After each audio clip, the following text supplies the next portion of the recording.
This classic episode of the Electric Playground is brought to you by P&P Games, your source for everything video games. Support the partners that support Electric Playground. Remember, this episode first aired in 1997. Hi, I'm Tommy's dad. This week on the Electric Playground, we'll be taking an inside look at the E3, the world's largest interactive gaming trade show. Plus a lot of other information you'll find only here on the Electric Playground. Okay? All right. Bye.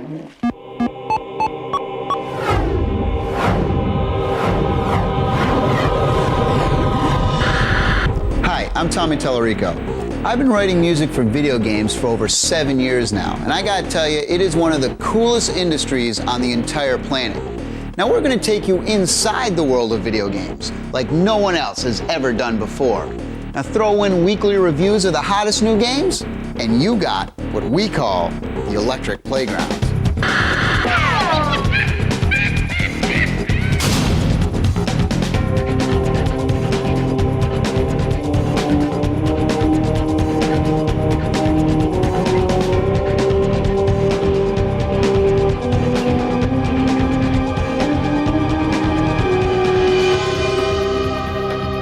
Picture this, every single video game company in the known universe getting together under one roof to show off all their latest games. It's called the Electronic Entertainment Exposition, or E3. As you can imagine, it's loud and obnoxious, but extremely fun. Hi, this is Kelly Benson with the Electric Playground. We're in Atlanta at the Electronic Entertainment Exposition.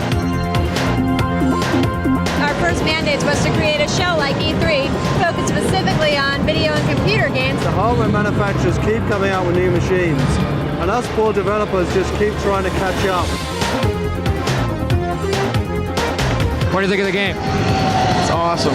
Better than Sega, we're better than Nintendo. We've got better graphics, we've got more developers lined up for the product. It's such a large industry, it's about $3.7 billion last year alone. Whoa, what happened? I must have been playing Sega because I fell asleep. There's going to be a lot of online multiplayer games. Yeah, I think it's an art form. Definitely. I mean, gameplay, you can get gameplay into a game, you know, that's the hardest thing. You can make graphics, you can do the programming, you can make a 3D world, but getting the gameplay in there, that's the hardest bit, and that's an art form. Kind of designed a new thing called action-based outcomes, where, I don't know if you ever, as a kid, did you read Choose Your Own Adventure books, you know? It's typically the theme we're wanting to go with. Tell us about the first time that you met Steven Spielberg. I mean, what was that like, and what happened there? Well, we were sitting in the jacuzzi. No. How can I put this? New opportunities for y'all to clobber each other in new and creative ways. Well, actually, Crash was an idea that my partner Andy Gavin and I had on the way across country when we were moving out to Universal's backlot. And the idea was very simple. We wanted to take Donkey Kong Country, Mario, Sonic, the other great 16-bit action platform games, and put them into 3D. We anticipate that the market will grow from $3.7 billion last year to $5.3 billion by the end of '97, so we're real optimistic. Can you tell me a little bit about who you are and what you're doing here at E3? Yeah, I'm Fergus McGovern from Probe Entertainment. We're part of the Acclaim Group and we're here making video games, and if you'd like to follow me, we can go and have a look. We started about 13 years ago just making video games, and it all took off, and since then we produced about 400, but the fun one was... 400? Yeah, 400. 400 video games. Yeah. What were your favorite games? My favorite games? Anything really that involves death, destruction, gun. So what does your day-to-day entail? What do you do when you check in at 9 o'clock in the morning, and what are you doing? Pull my hair out on a regular basis. I hate it when that happens. Turn your shirt around. Running with scissors. Is this not the coolest logo? Look at this. This is my dad. Hi. Look. Shiny Entertainment. They're saying, where's the new stuff? We want to see all the new stuff. And we're saying, you'll see it, but we don't want to show all of our competition right now. Good. I tell you what, I'm off at 6. This time it finds him on a hostile planet of monkeys with human skulls for heads. It really needed a place where everyone could get together in one place at one time and see what was hot. Back off. What'd you call me?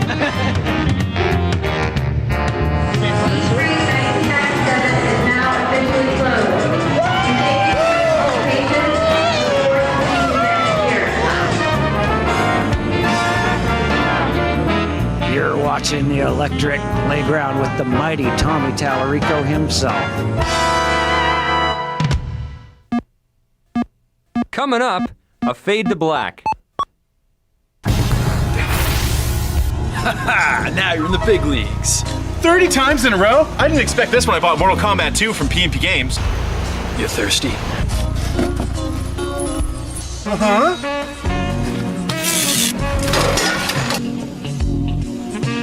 Get over here!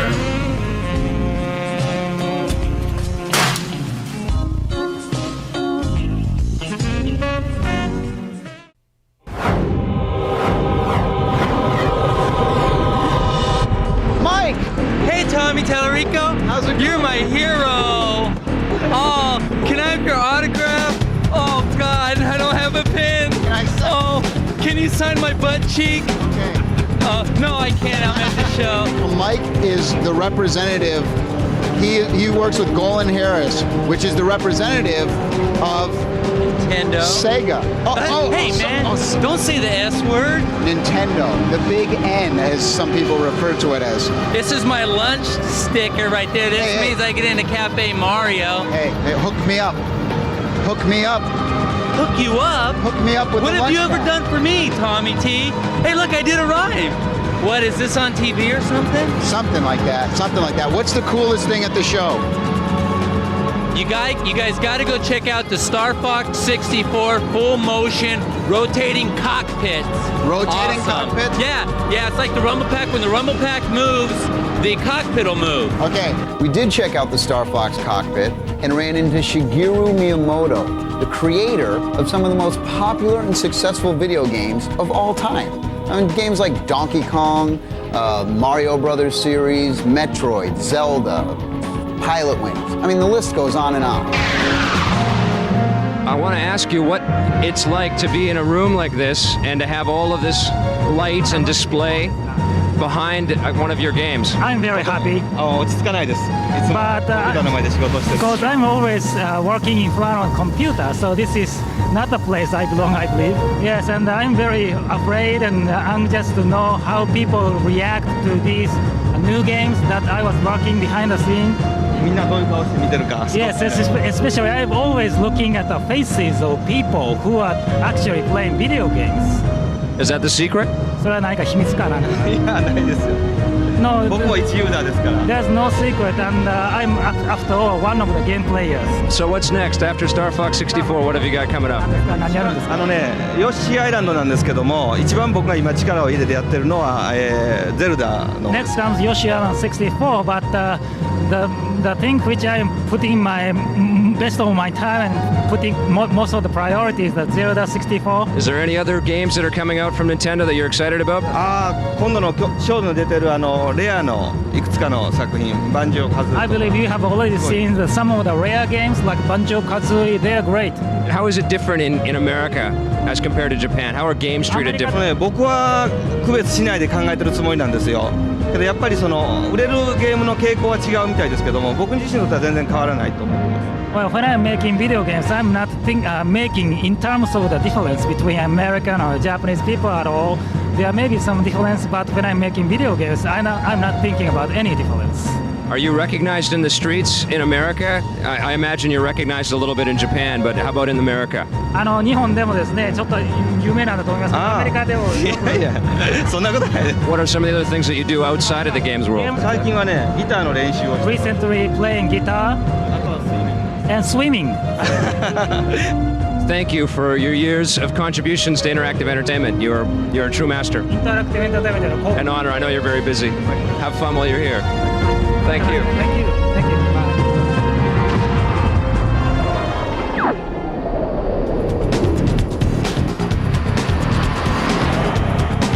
One of the true legends in the industry is Ron Gilbert, best known for his work on Maniac Mansion. Now, for the last couple of years, Ron's new company, Cave Dog Entertainment, had been working on a new real-time strategy game for the PC called Total Annihilation. Hi, I'm Ron Gilbert, and this is Cave Dog Entertainment.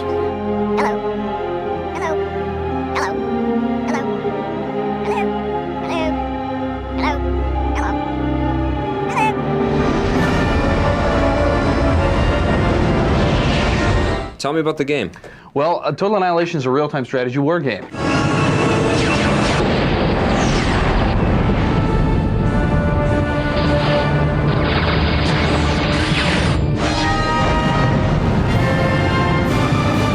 We've done a deluxe treatment on every single aspect of the game. The trees, when they light on fire, how the wind can push a fire in a certain direction. We have tanks and amphibious units that go down under the water because the 3D world extends down. When the cannons fire, we've got muzzle flashes. Yeah, look at those guns. What about super-powered nuclear weapons? Is there any such thing in Total Annihilation? Yeah, that's something that we absolutely wanted to put into the game. The ability to launch a nuclear weapon, and more importantly, to be able to stockpile nuclear weapons. You could build up like 10 of these things and then just start carpeting the world, just destroying your enemy. What's the story behind the game? Well, basically, ARM versus the core.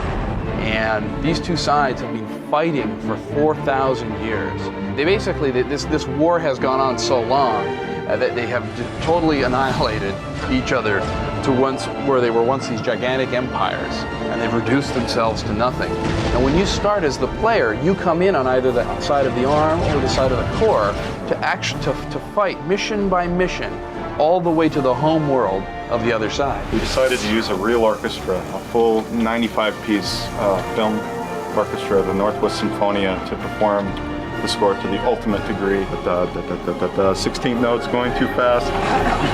I'm curious about the internet site. You guys are going to be providing different vehicles for players every week? Right. www.cavedog.com is our website, and you can go there. When the product ships early October, you'll start to see new units get placed on the website that you can download and add to the game.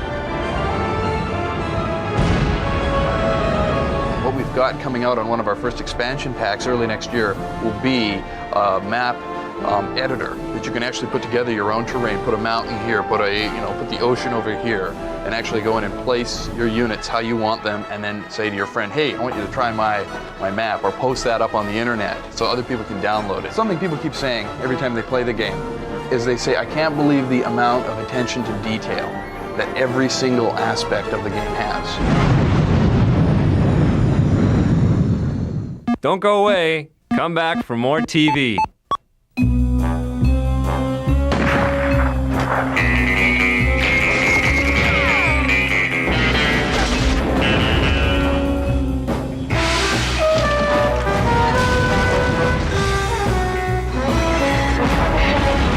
Do you know how to use one of these?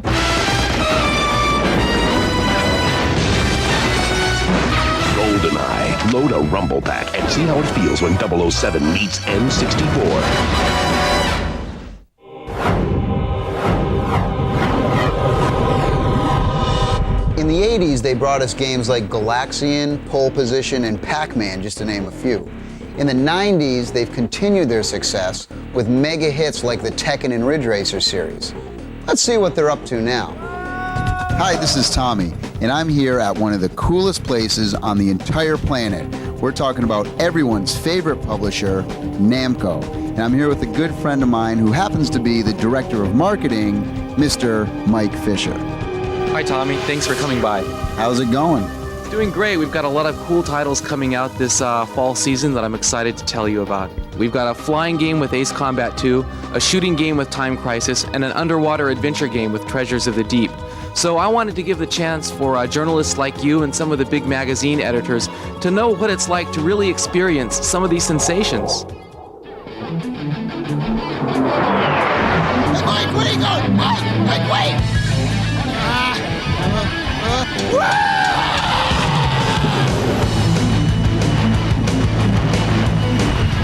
Mike, can I ask you a few questions? Tell me about Ace Combat 2! Well, Tommy, there's a lot to talk about, but I'm afraid I don't have a whole lot of time. Well, that's for sure. How many missions does this sucker have? Well,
I'm the lead game programmer and the VP of the company for R&D.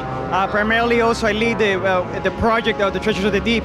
I manage the artists and the programmers of the game. Now, would you say that this is the best game that you guys have ever done? This is totally the best game that we've ever done. This is a top technology underwater game. It's the best underwater arcade game for this Christmas, flat out. It's a combination of James Bond with Indiana Jones underwater. Total action packed and also adventure. And that's the key element for this industry, adventure. It's exactly the combination of awesome gameplay, awesome graphics, and awesome music. It's a whole this title to Namco. When Namco saw the trailer, which had your music in it, and the graphics of the game, and all the cool stuff in the game, they bought it instantly. This is a game to check out this Christmas. Treasures of the Deep from Namco on the Sony PlayStation.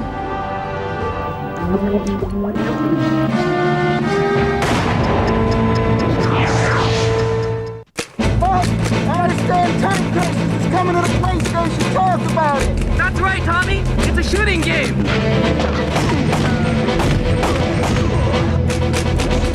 I understand there's like a real cool gun that comes with the game. That's right. The gun pod, the most accurate gun available for the PlayStation. Get out of here. No time to waste.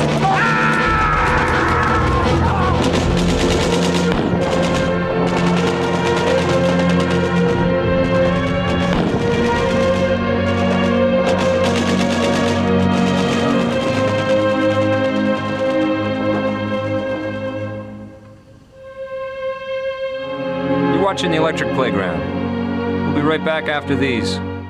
Past and Present Games is a Winnipeg-based independent business with 3 retail locations, but you can shop on the World Wide Web at pnpgamesonline.com, where coupon code StarFox64 will save you $5 on your purchase of $100 or more until April 12th. We'll see you next week. Now enjoy Reviews on the Run.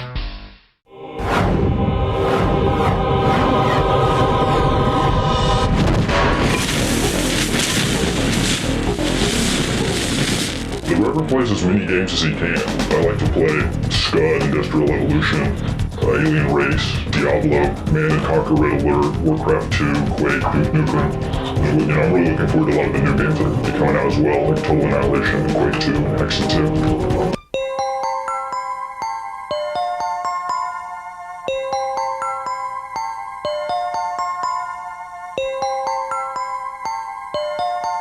Today on the Simpatico Question of the Week, Scott Shaw asks, who is John Romero's hero in the video game industry? I know that your hero in your latest game, Daikatana, is named Hiro Miyamoto. Yep. And that's in honor of Shigeru Miyamoto. That's right, because he understands, So he is one of your personal he's the greatest game designer, definitely. Right on. Yep. I'm sure he'll be thrilled to hear you say that. Have you met him? Nope, never met him. No? Never met him. I had the chance to meet him at E3 this year. And that would have been cool. Yeah, it was an honor for me too, because I love his games as well. Yeah, that would have been a cool thing. Hey, don't forget to send your questions to www.ep.simpatico.ca.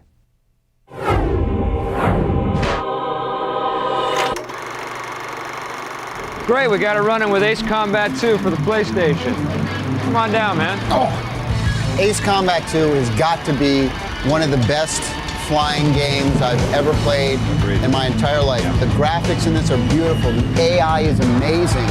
And all the detail in this game, it's like one of those Psygnosis games, where just every single detail. You're talking about all the intro screens and everything like that, all of the setup stuff? Yeah. Excellent. I would suggest to play it on Expert, though. I found the normal mode to be a little too easy. But the music's excellent, the AI, all the different missions. It's not just flying and bombing stuff either. You got to do different things. It's probably one of the best flying games I've ever played 9.8. The only thing I didn't like about the game, the plane seems to be connected.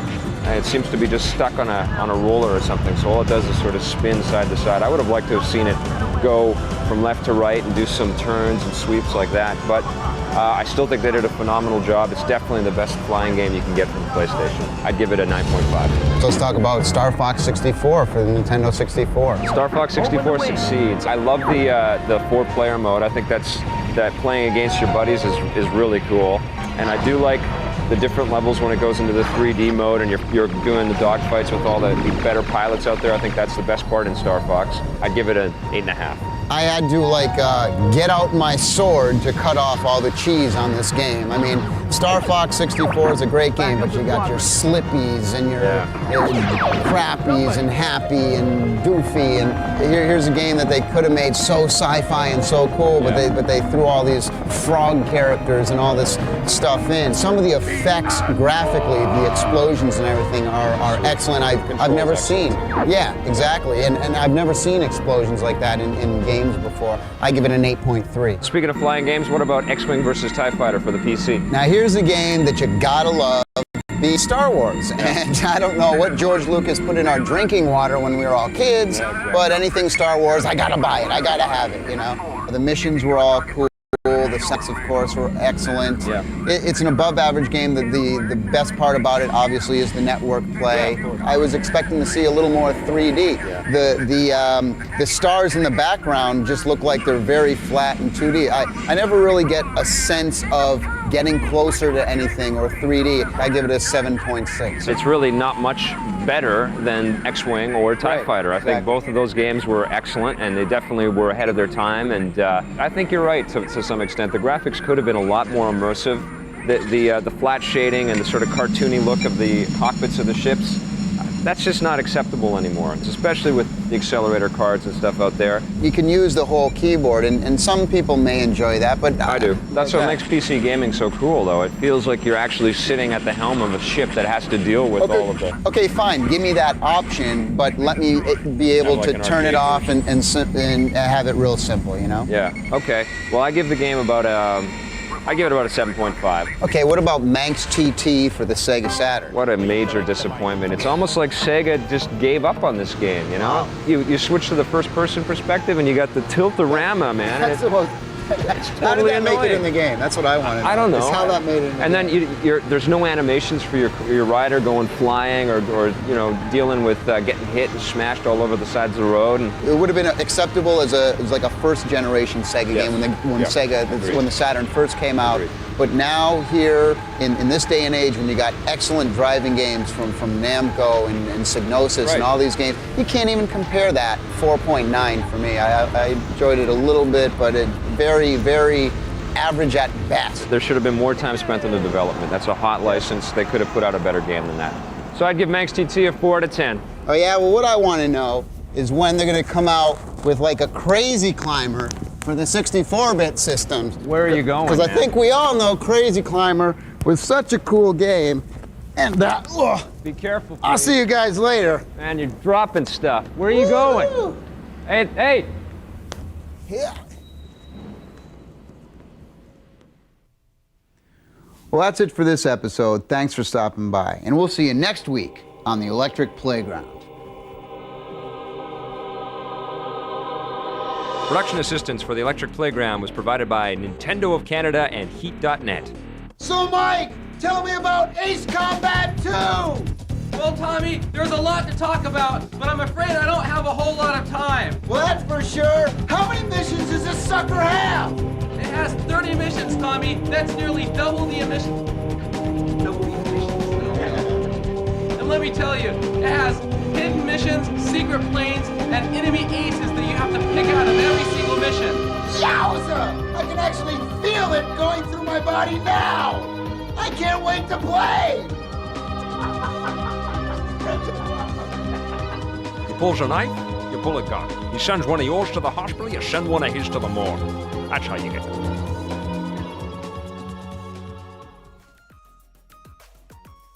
This classic episode of the Electric Playground was brought to you by P&P Games, your source for everything video games. Support the partners that support the Electric Playground. Thanks for watching, and play forever.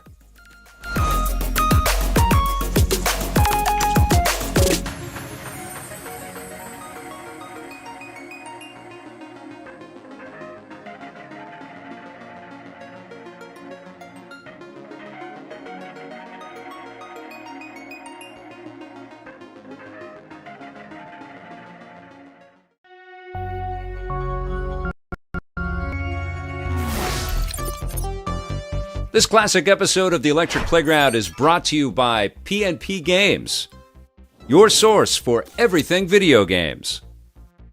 Support the partners that support Electric Playground. Remember, this episode first aired in 1997. Hey, Dad. What? What do we got on the show this week? What, the Electronic Playground? The Electric Playground. Whatever it is. You're going to be talking to your screwball friend Doug Tenapo, and they're going to be doing something with Steven Spielberg on this Lost Jurassic World part, and he's going to be talking about the new racing game, Nintendo Ding Dong King Kong, what the heck ever it is. Diddy Kong. What? Diddy Kong. Yeah, okay. Goodbye. Leave me alone.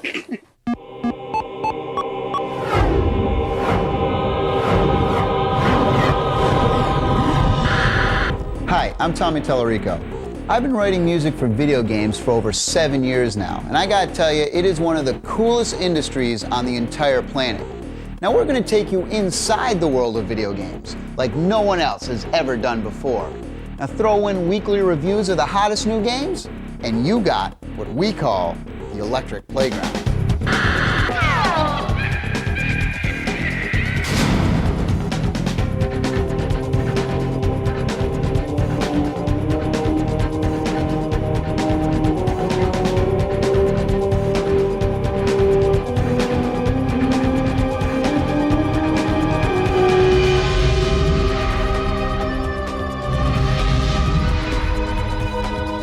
The big question is, Diddy Kong Racing, Mario Kart 64 clone, or something a little more?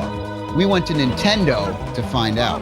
What is different about this game from other cartoon racers that Nintendo's put out before? It's kind of an adventure racing, wave race meets some airplane racing, and then the multiplayer aspect is, just as amazing as what we have in GoldenEye. Is this the most ambitious Nintendo 64 game produced so far, do you think? Yes. I mean, they packed a lot. I mean, it's a lot more than what you think it is at face value. You see a screenshot, you think, oh, kart racing game or boat racing game or plane racing game. But it's a lot more than just those three things put together. The way the adventure mode is set up in Diddy Kong Racing allows the player much more feeling of the exploration, somewhat like you got in Mario 64. And then when you go actually race on the tracks, you feel like, oh, it's a racing game, cool, I understand this. Then all of a sudden you find that you're racing and you have to grab these silver coins. Then you find that now you're racing a boss and it's not some funky looking guy in a car, it's a huge triceratops racing you up a spiral mountain, or a big walrus and you're racing down this giant ice half pipe. And as you're beating these guys, they're opening up more and more of the game, so that you end up finding all over this overworld all these different racetracks. And just by finding all those, then you get to do these things which will take you to secret areas. And I mean, the game really does combine what has been traditionally thought of as platformer adventure aspects into a racing game. One of the cooler things about this game is this technology that Rare basically invented, which they call real-time dynamic animation. They've written this code so that they can do a lot more polygons on the screen than was thought possible. Basically stuff the screen with skinned polygons that are all dynamically animating, which means if I run into a wall or something, you'll see them kind of shake, and it's based literally on their inertia. It's called inverse kinematics. The airplanes include specular highlighting, and a lot of the vehicles as well as the characters, for example, Diddy Kong's hat is environment mapped. This is another thing that the Rare technology allows them to do is, you can do environment mapping, obviously, and specular highlighting on the Nintendo 64, but trying to do it with 8 characters on the screen in a big giant world is a whole nother animal. You actually have the ability in this game to race 1 player as a plane, 1 player as a hovercraft, 2 people as the cart. Any combination, whatever you want to do. The music is coming off the cartridge on the fly, so you're able to actually change the song anytime you want. Now, if I can hit both these zippers, I will maybe win. Oh, yes! Diddy Kong Racing appearing, quote, out of nowhere is something I think that will be seen more as the Nintendo 64 ages. But all it really is a return to the way that Nintendo was in the 16-bit era of telling the public about the game when we think the game is ready to ship. After this, we run with the dinosaurs of the Lost World. Whole new way to enjoy broccoli. Whole new way to enjoy broccoli. Hey Trevor, I just picked up Puzzle Fighter from P&P Games. You can be Dan. What? I'll be right down. Just making some gamer broccoli. Whole new way to enjoy some gamer broccoli. Enjoy broccoli. Enjoy broccoli. Whole new way to enjoy broccoli. Enjoy broccoli. Whole new way to enjoy broccoli. Whole new way to enjoy broccoli.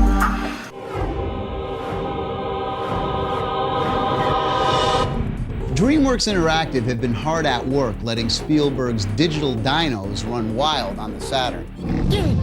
We are here at DreamWorks Interactive with Patrick Gilmore, the producer for The Lost World. Tell me quickly, what is Jurassic Park the game about? What do you do? Well, in The Lost World, you play a series of 5 characters in an environment of escalating chaos, which is what we like to call the island environment, which sort of erupts into chaos with the arrival of mankind. It's a thing. What? This thing came off. What involvement did Steven Spielberg have with the game? He was very, very involved from the absolute outset on this project, from the time when the game was just a bunch of fragmented ideas on 3x5 note cards. And his concepts for the game were integrated very early on, his concepts for the different characters, how the characters would be controlled and how they'd be handled, how sound would function in the game and what its role would be. The role of music in the game, how the game would flow in general, from everything from sort of the cinematic camera angles to how the story was told through not just one character but through 5 separate characters. And we actually saw them sculpting a whole canyon made of styrofoam and painting it and adding all the textures and plants and things to it, and it was sort of looked at it and thought, wow, you know, we do the same thing except for in polygons. How do you animate something that you've never actually seen before, like a dinosaur? You can't go to a zoo and see a dinosaur. What exactly, how do you do that? Based on some natural references, which happens to be the bones itself. So the bones of the structures, exactly. You know, kind of the joints and stuff. Yeah, everything, like things like the distance between the thigh bone, the relation between the thigh bone and the shin bone. Did you break that? You shouldn't have broken that. Yeah, actually, the length of the shin, the length of the thigh, everything determines how the dinosaur might have moved. In fact, one of the most classic examples that I can say is how we determined how a Deinonychus might move. Now that's a dinosaur with a very stiff tail. So we didn't know how that might have influenced the dinosaur. At that point, around that time, I found myself running after a bus, after a Los Angeles MTA bus. Which many people usually do. Was somebody chasing you? I was running around with a very heavy backpack. And I found something very interesting happening. I found the backpack to be influencing the movement. So I found that if I tilted the backpack just to the right, I found myself changing direction drastically. So now you have a dinosaur, a Deinonychus, which moves real fast by the aid of its tail, by simply whipping the tail as a rudder. The Lost World is it has as its goal to sort of create a linear narrative that is there for the player to experience. And this is available for both the Sony PlayStation and the Sega Saturn? Available for PlayStation and for Sega Saturn. Well, thank you, Sunil, for bringing the long dead to life. Check it out, Lost World from DreamWorks Interactive.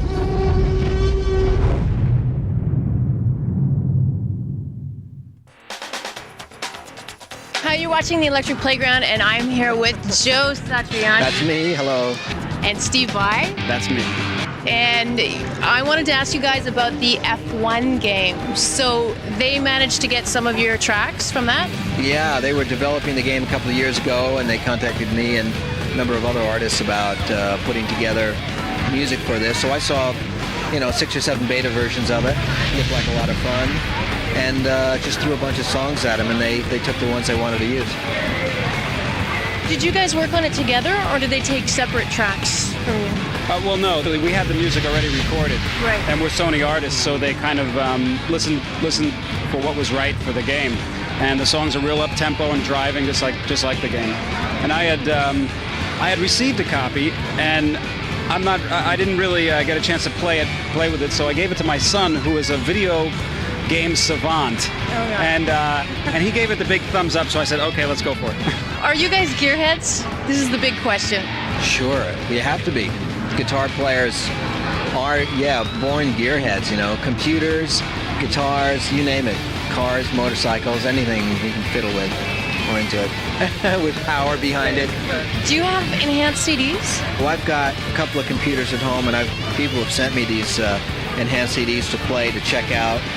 You stick them in one computer, it doesn't work. Stick them in the other, it doesn't work. And you keep finding different ones work on different ones. So I'm not convinced yet that I should spend my money producing one of those instead of producing an album. If you're working within the perfect format and you have one and it works in your computer, it's cool. It's just that, you know, somebody's breaking the ice. So, you know, things will open up, and eventually it'll be a real nice, interesting format for kids or whoever, you know, music lovers to get on there and take their CD and or DVD or whatever, you know. Now, a video game is very much like an interactive movie. And so would you consider scoring one that had, because it can evoke so much emotion, from happy to sad to fear. Would you be interested in doing something like that? I'd love to do that. I know there are some, I don't know if you'd call them games, they're like worlds out there. The worlds are populated by thousands of characters who log on. I'm interested in creating music for something like that. Not for like a, you know, drive it up fast, shoot 'em up fast kind of a game. So who would you like to approach you to do this? Whoever has the most money.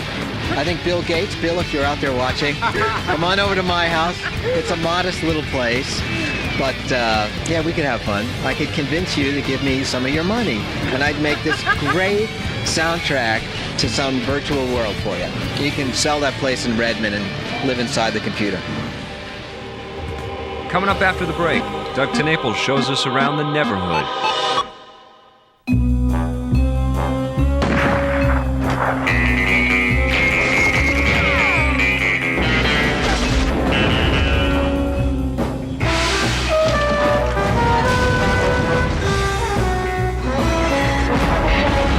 Do you know how to use one of these?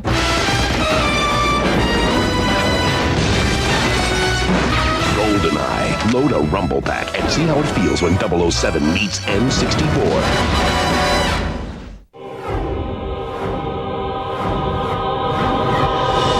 You know, I've met a lot of people in this industry, but no one is as zany as Doug TeNaples. So let's catch a lift on Mr. TeNaples' wild ride as he takes us on a tour of his somewhat unbalanced studio. Hi, I'm Doug TeNaples, and we're showing you a bunch of animated techniques we used on the Neverhood and our brand new game called Skull Monkeys. I am the king of all skull monkeys. This is my desk, and I keep it a mess, thank you, because my mom doesn't work here with me. This is one of the Skull Monkey puppets, and we have real human hair on them. Many humans gave their lives so that this monkey might come to be. This is one of the heroes, one of our little Claymanites, and he has a wire armature, and these are painstakingly sculpted across a period of about 2 months. They each cost about 15 grand to sculpt. I'm gonna set him down over here. This shows how posable he is. Yeah, you sit on the couch there. Okay. What's that guy? This is one of our other puppets. His name is the Weasel. Hey, Doug! Oh, hey, Tom. How's it going, man?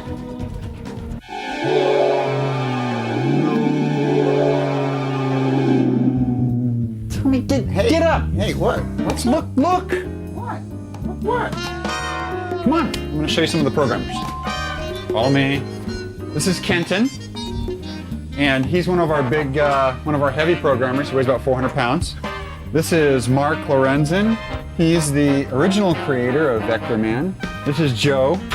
He's one of our game designers, and he used to run a 7-Eleven. No, Joe is actually the first human we've ever put in a video game. We photographed his head as one of the bosses called Joe Head Joe, and he designed some of the puzzles. Ow! He designed the puzzles that Clayman actually has to traverse through the game. This is our game, a rough version of it anyways, to test. And you see Clayman, he butt bounces these evil skull monkeys. They're monkeys with human skulls for heads. We pull from toys. This is our toy box. We steal these toys and nail them to wood and cover them in clay, and you get these cool abstract shapes. Tommy, what did I say about touching things? That's a no. This is Monk Rushmore. This is our tribute to all the great dead Skull Monkey presidents. This is our whiteboard where we keep all of our ideas and organization, as you can see. Hardly any ideas and hardly any organization here at all. This is Mike Dietz. Mike is the lead animator. He was also the lead animator on Earthworm Jim 1 and 2, and Aladdin, and Global Gladiators, and Cool Spot, and many others, to name a couple others. This is Chuck Norris. Chuck getting time travel. He's invented this coding way of going through time. It's really amazing. Tommy, get your pants back on. Fat Lou gets all pissed off. He'll come over and punch you out. Sorry, Fat Lou. Lou, show your tattoos you got in prison. Doug's mom did all the work. She's the only person I trust with this kind of work.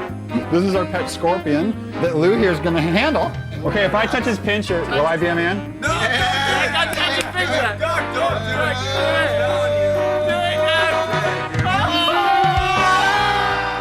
it! And she does cool things when you put fluorescent light on her. She glows. See that? Yeah. Is that boss or what? Lewis is in charge of our actual game test department, and he tells all of the people on the team when they're doing something wrong, which is like every second of the day. Awesome. What's the big bug? Come out to the warehouse, because there's some cool stuff to see out here. It's cool visuals. Tommy, bring your guitar here. It's better acoustics.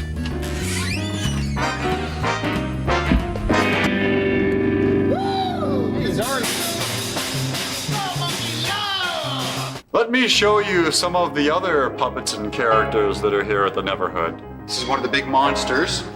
Come around here, there's a little bit more light. There! This guy's one of the main bad guys, and this shows how we can move him one frame at a time and open and close the mouth. This is one of the evil skull monkeys that chases Clayman around the planet. One frame at a time, you're in hell. This is probably the most valuable player on the entire team, the Makita Drill. This is the cool crystal wand that we all have, we worship every day. This is kind of our little cult we have going here. We stockpile firearms upstairs. And it's all for the Great Wand. It's whatever it wants us to do. Whatever it wands us to do. That was nice. This is the chip butty, which our English friends will appreciate, the French fry sandwich. Only the English could come up with something as wonderful of a recipe as the chip butty, the French fry sandwich. Fine cuisine over there, I understand. This house is kind of broken out in sores, which happens if you take a chip butty and rub it all over your face. The next day you get some of this effect. This is the evil wizard. All this little garment blows in the breeze in the game. Another cool puppet. This is El Barfo, the monkey that throws himself up inside out. This is Clayman in a little ship. He's all clay, his little hair moves. This is what the Eats skeleton looks like. This is the armature that goes underneath the clay. You can move it a little bit, and they're all metal, ball and socket, and covered in clay. This is Headless Willie. He's a crazy man. Crazy. Has no head, has no hands either. Because they say that he bit his own hands off right before he bit his own head off. Crazy. And this is how we let the little people out of our head. Crazy. Oh, cool! Look, it's Earthworm! Yeah, man, this thing is so cool! Look at this thing! Oh, Doug, I'm sorry. We'll put some kind of... Jeez, this will be okay. We're just gonna put it... That's it. Kind of... Get out. He's going out. But wait, No, stuff I don't think so. Here, ow, hey, Doug, well, I'll see you later, Doug. You come back and I'll call the cops. Okay. I'm calling the cops. Stick around. EP's Reviews on the Run are next. Past and Present Games is a Winnipeg-based independent business with 3 retail locations. But you can shop on the World Wide Web at pnpgamesonline.com, where coupon code StarFox64 will save you $5 on your purchase of 100 or more until April 12th. We'll see you next week. Now enjoy Reviews on the Run.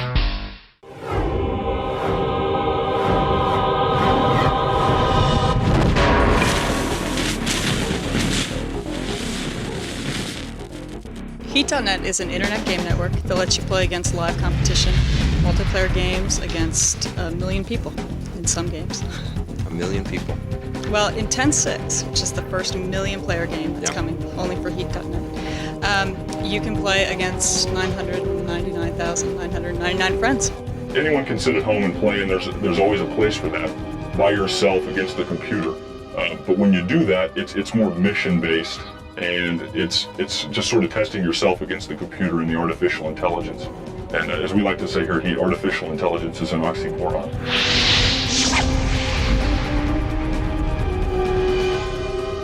Porsche Challenge for the PlayStation. Porsche Challenge. If you love racing games and you like racing games, I'd say definitely pick this one up. The graphics are above average. The control is real easy. I love the music and the sound effects were excellent. It's definitely above average.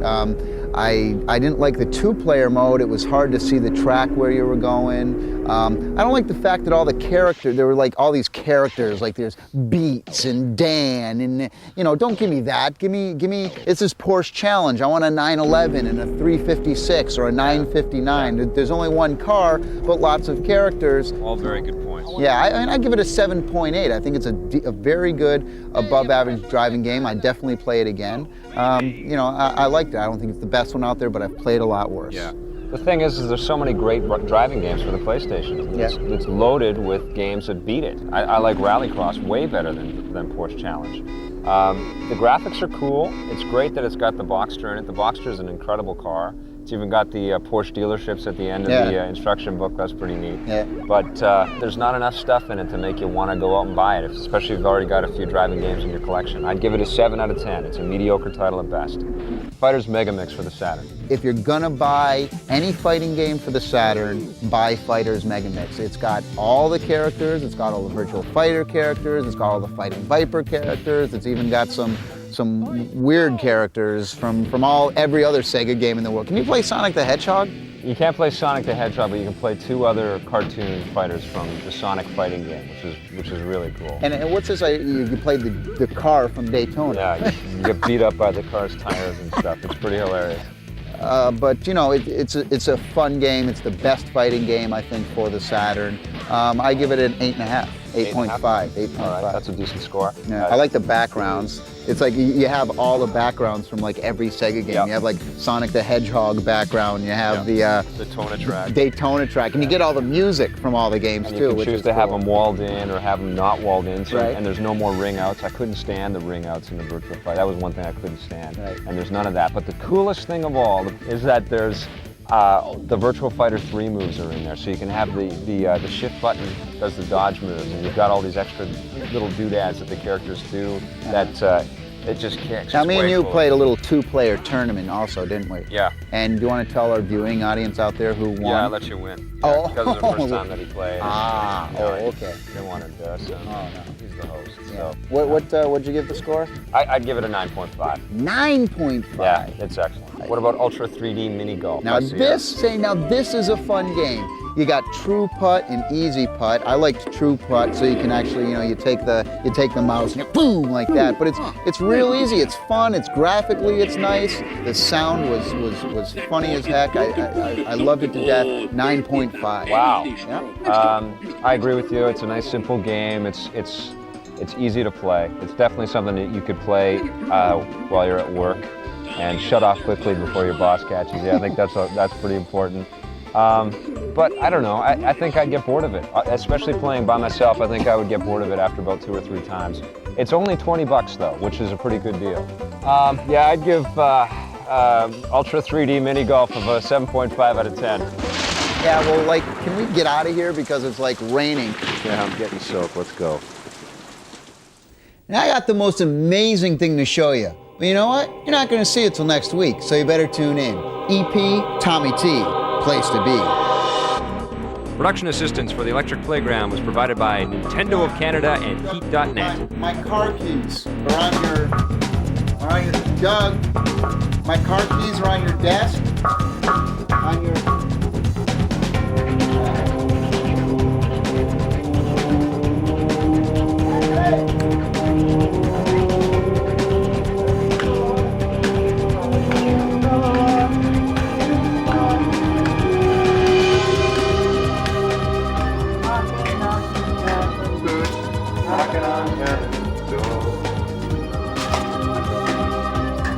Mark wrote that. That was right before Dylan ripped them off. Yeah.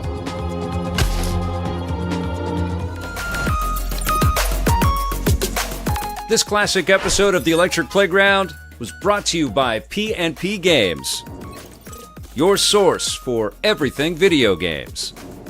Support the partners that support The Electric Playground. Thanks for watching, and play forever.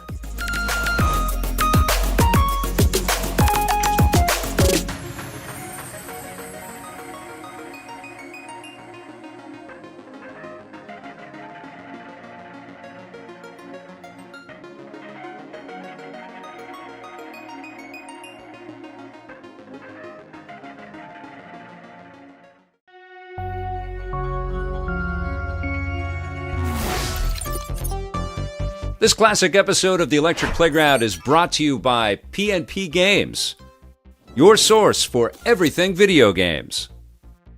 Support the partners that support Electric Playground. Remember, this episode first aired in 1997. Hey, Dad. Yeah. Where are you going? I understand there's going to be a baseball extravaganza on your show this week, and I wanted to dress for the part. Oh, gotcha. Also, some about GoldenEye and James Bond, and something about the game Uprising. Yeah. Yeah, on the Electronic Playground this week. Electric Playground. The Electric Playground, so I want to get back in time to watch it. Okay. Nice flip-flops. Thank you.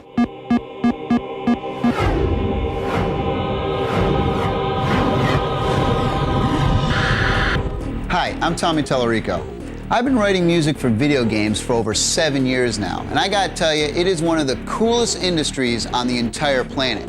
Now we're gonna take you inside the world of video games, like no one else has ever done before. Now throw in weekly reviews of the hottest new games, and you got what we call the Electric Playground.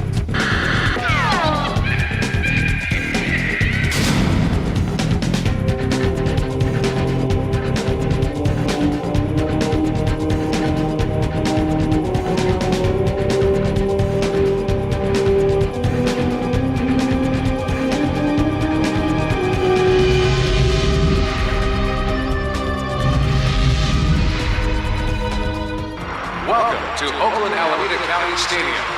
In today's game, the New York Yankees take on the Oakland Athletics. This is as real as it gets. I'm here with the world champion New York Yankees, and we're talking about baseball and video games. Tommy, come here. We got to talk about our Resident Evil game, bro. What? Resident Evil. Hold that. This just came out. Big Bernie on the cover. Big Bernie's on the cover. Where's he at? Here, Bernie. Have you seen that yet? Have you played? Big Bernie! There he is, right there. Bernie, come here, man. Baseball has always been one of America's pastime, but you know, video games are catching up pretty good, huh? Here with Andy Pettit, Kenny Rogers. What's your favorite game? I like Resident Evil. Resident Evil on the PlayStation. Yeah, it took us about 3 months to finish it, but we used the book. That's you guys aren't very good. No, 3 months? We're baseball players. Cool. Actually, I'll stretch with you guys. All right. I'm going to leave this whole video game music thing, and I got a tryout with the Yankees in a couple of weeks, and we're doing this thing here, okay? We're here in the largest motion capture facility in the world, where some of the hottest Major League Baseball players are about to start practicing and getting into their black little suits to get set for their motion capture. Check it out.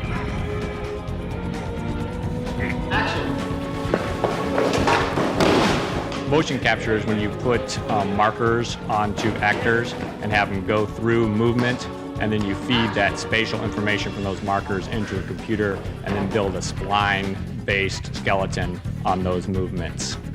We're here with Carlos Reyes from the Oakland Athletics. What kind of video games do you like? Triple Play 98's the bomb. What system? Sony PlayStation. Really? Yeah. How much you play that? Every day. Do you ever play baseball games on the PlayStation?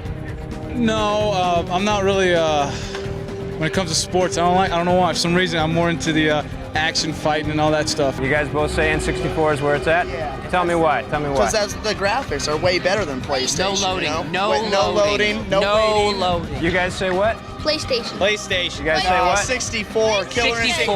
No, there's no games on Nintendo 64. Oh, What do you guys? You guys say what do you guys? Wait till Chris. Look what you started, huh? Look what you started here, huh? What kind of video games do you play? I don't.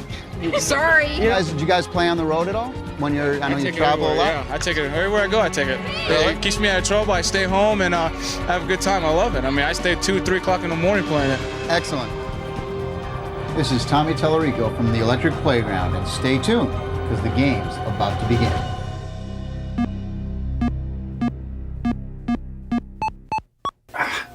Again? Hi, I'm Paul. Friends call me Paulie B. And I've been Lord D's maintenance guy for the past 2.5 years. Yeah, got another call about the washing machine today. You never believe the stuff I pull out of there. Health power-ups in the pockets. I'm telling you, I'm finding things like this constantly. I keep telling him, it's gonna block up your whole system, back the whole thing up.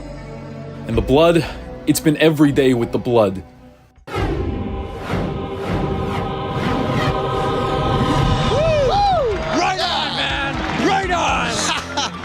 Hey Vic, seeming we're out here at the ball game. Yeah. Why don't we do a comparison head-to-head between MLB 98 and Triple Play 98? Yeah, let's do that. Cool. I want some of those peanuts first, man. Oh, sure. Let's go.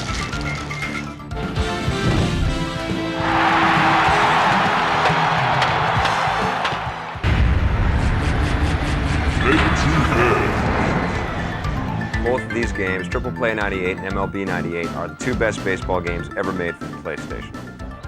Graphics. First of all, I think you can all see that the graphics in Triple Play are a little bit smoother, a little more rounded, a little more realistic. The shading is nicer than the graphics in MLB 98. Disagree. I think the graphics are slightly better in there, but I think the images are sharper in here. And then the motion capture is just amazing. Triple Play 98 is great motion capture, but not as good as MLB 98. I tell you, they're going to have to bundle up tonight. A lot of turtlenecks out there on that field. Cold and windy for this game. Well, let's talk about the sound.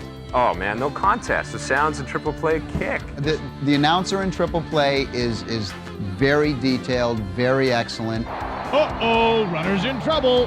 MLB 98 also has great sound. Popped it up. But Triple Plays, because that commentator play-by-play is pretty excellent. Well, what it's got is 2 people in the booth giving the commentary, and it's got stuff where they say the last time this guy was bad, he hit a double. The most important part of any sports game, and anyone will tell you this, is gameplay. And that's where MLB 98 has Triple Play beat. It's very easy to make a play in the infield. You know, when you hit the ball, you can move your shortstop over and turn a double play real quick.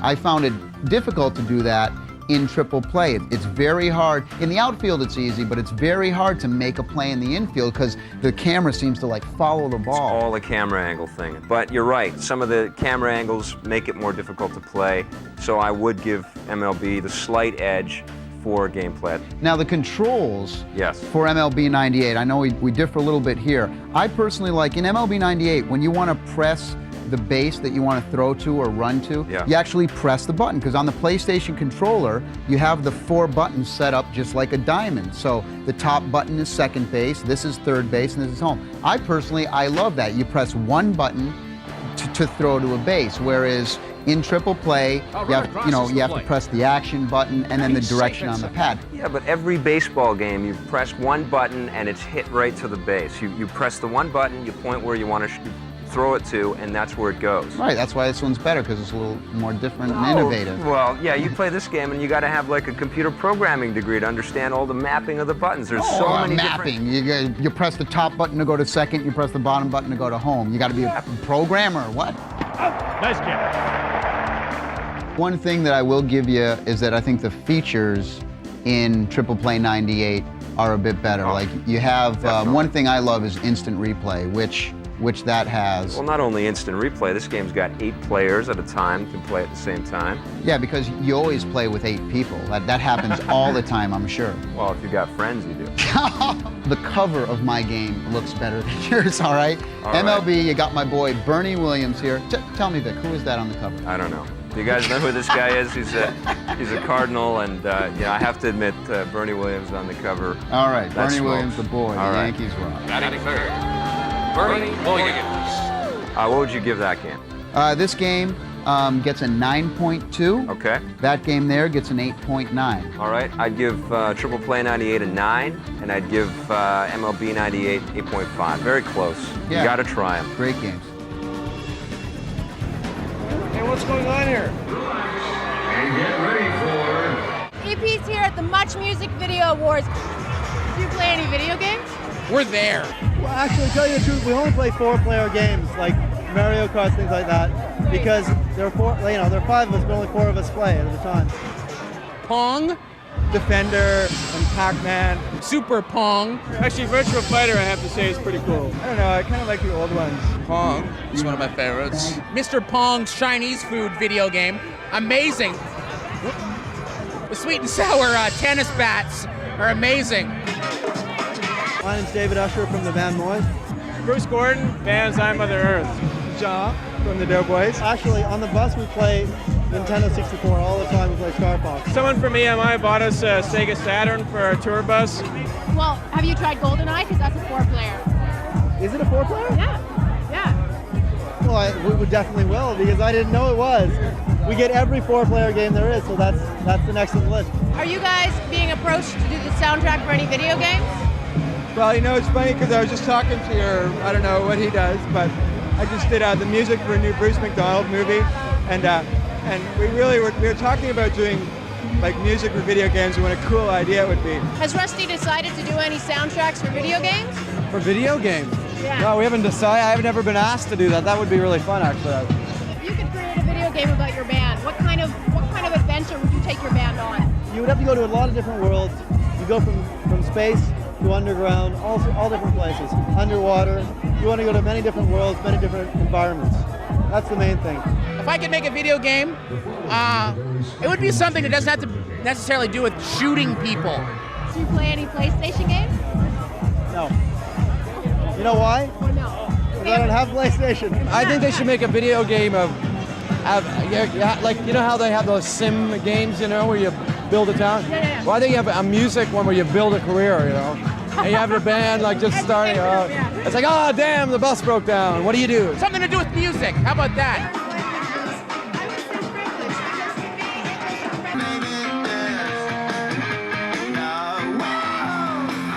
Something to do with dancing. A dancing video game. That's what we do. Yeah! All right. Stay tuned. The Electric Playground will be right back.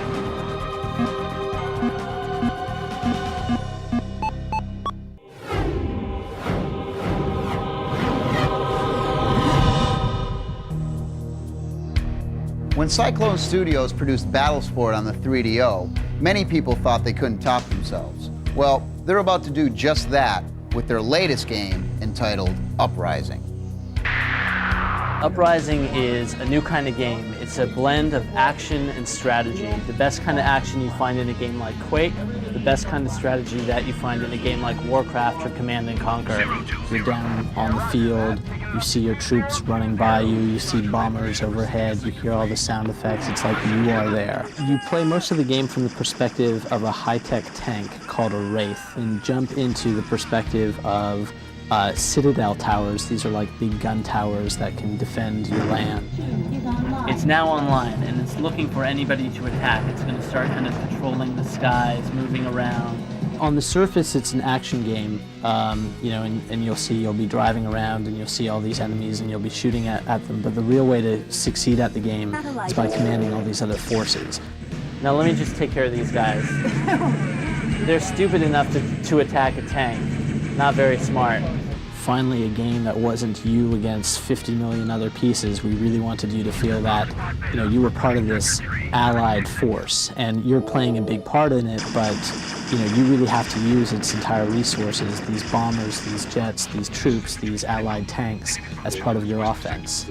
Cyclone's a small company. We really need to put a lot of wood behind one arrowhead, so instead of doing a game for 3 different platforms and just really spreading our resources thin, we want to just pick the right one and just, you know, put all our efforts behind that. I mean, personally, for me, I just love, you know, making games, and I love the high-level concept of, you know, a game like, okay, we want this game to feel this way or that way. It's okay if I'm not involved in all the creative details. I just want to believe in the spirit of the game. And as we've gotten bigger, you know, we've been doing more games, and so, you know, we have one game in one genre that I really like and another game in the genre that I'm really crazy about, and so, you know, it's just a great time. When the first World Series baseball game came out for the Saturn, it was one of the greatest baseball games ever. And then the next year, it got even better than that. Now, World Series Baseball 98 uses 3D polygons instead of 2D sprites. Let's see how it's changed the game. What we can see in the background here is World Series Baseball 98. We've gone with a polygonal version, keeping the same engine but upgrading it to polygon characters. I think the sprite base had a nice, clean, polished look to it and worked really well. What we wanted to do is continue the realism, the authenticity of the sport. What do polygons offer that sprites can't? Motion capture and more realistic movement. If I'm shortstop and throwing the ball to first stop and second baseman's in the way, he's going to duck.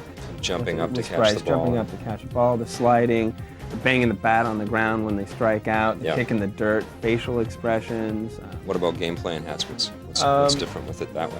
Gameplay has stayed pretty much the same, except we've upgraded a little bit and made it more realistic as far as the pitching style isn't just any pitcher can do every style of pitcher. It's more based on what the pitcher really has in his arsenal. You're going to get the true fastball from Randy Johnson. You're going to get Nomo's outrageous swing and wind up. So it's more realistic all around. More simulation kind of right. And I think some people like the arcadiness, and that's still in there. We didn't completely break away from that, but we've just upgraded to more of an authentic lineup, which is pretty much our overall theme. Initially, people were like, well, you know, it doesn't look necessarily as clean. It looks really cool, and I think it looks great. It's just, it's a difference, and it takes a little while adjusting to it. But overall, once you play it, it's like, wow, this is really cool. This is realistic. This is true baseball. EP talked to Ken Lobb of Nintendo about James Bond's newest adventure, GoldenEye, for the Nintendo 64, developed by Rare.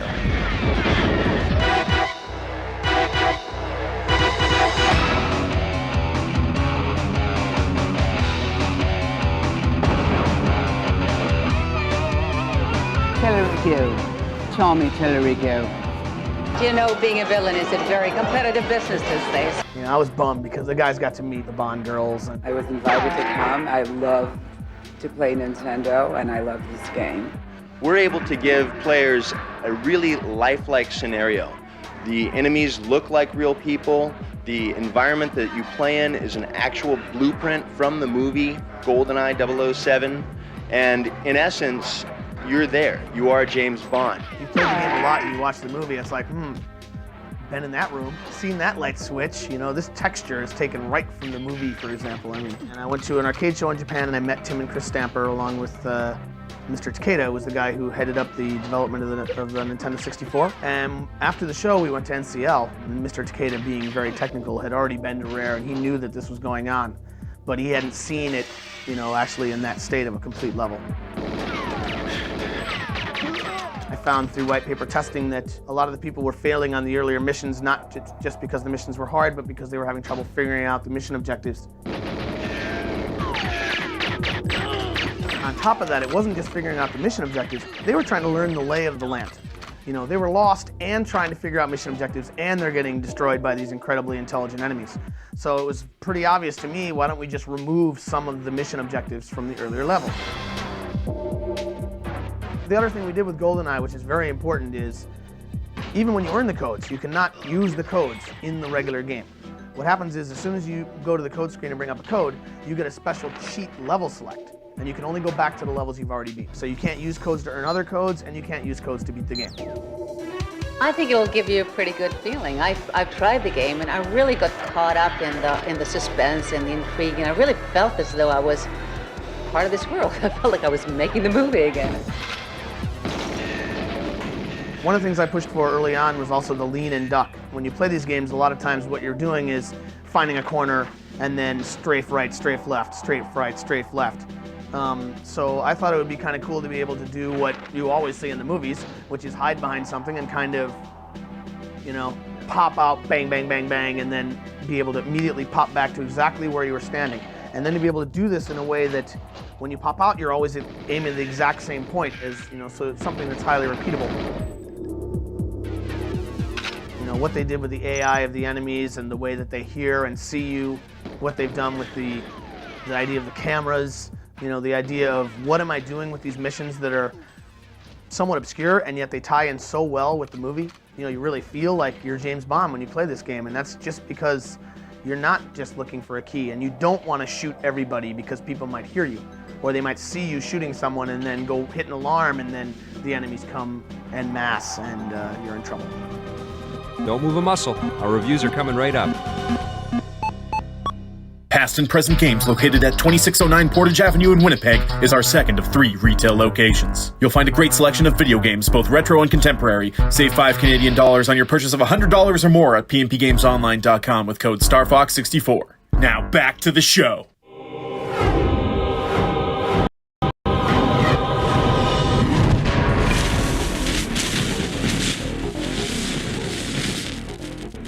This is a great outlet. I think it's kind of a specious or fatuous set of reasonings to blame video games for people who have not been brought up correctly. It all starts with a good household and an upbringing. I love the violence in video games, and I've never perpetrated any sort of violent crime on anyone in my life, and don't plan that I ever will. So I don't think it's the bugaboo. Today on the Simpatico Question of the Week, Kevin Spencer asks, why can't we buy more video game music? Over in Japan, hundreds of thousands of video game music CDs are sold, Final Fantasy being one of the more popular ones. Over in Europe, they take video game music and do dance remixes on them and play them in nightclubs. Now over here in North America, it hasn't really caught on yet, but if you go online, you can find a lot of different websites that'll actually sell all the video game soundtracks, including the very first musician to ever come out with a CD worldwide, Capitol Records. And you can also find Tommy Tallarico Greatest Hits Volume 2. Hey, don't forget to send your questions to ep.simpatico.ca.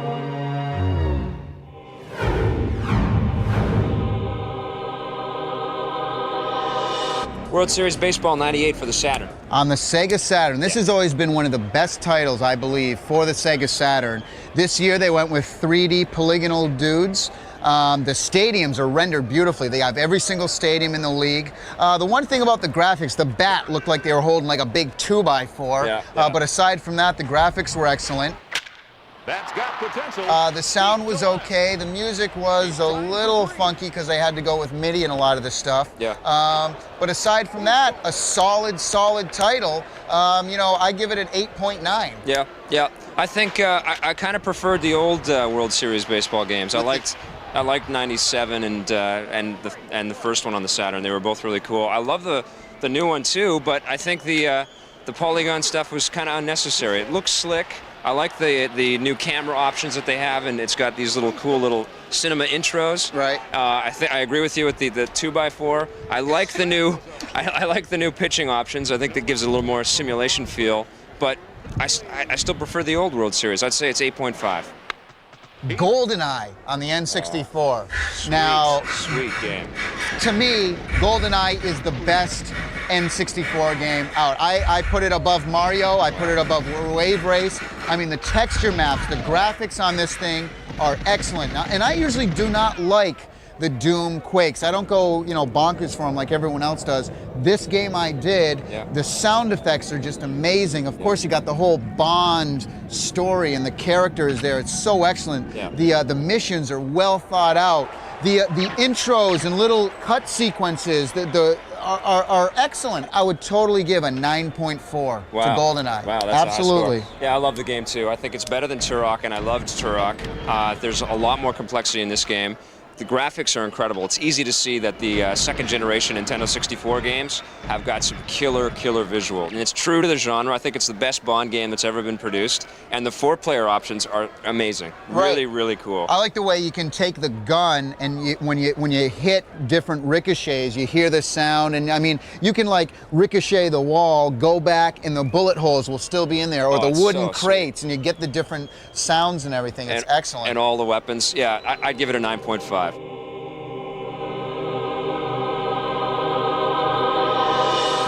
Well, I hope you guys enjoyed our baseball extravaganza.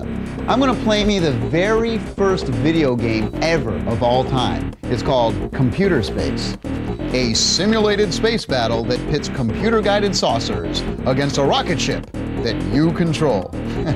I'll see you later.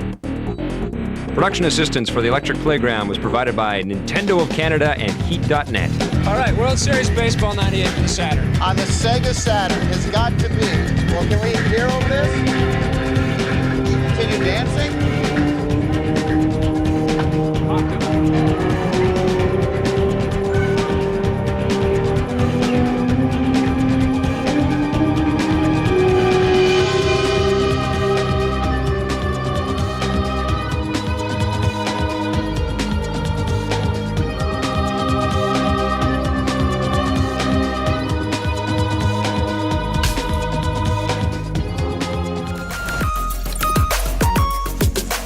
This classic episode of the Electric Playground was brought to you by P&P Games, your source for everything video games.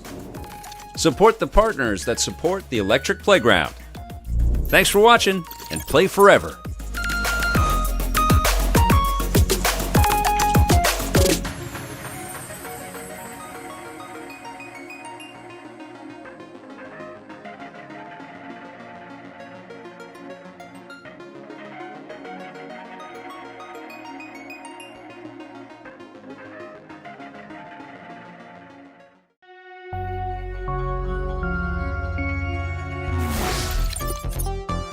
This classic episode of the Electric Playground is brought to you by P&P Games, your source for everything video games.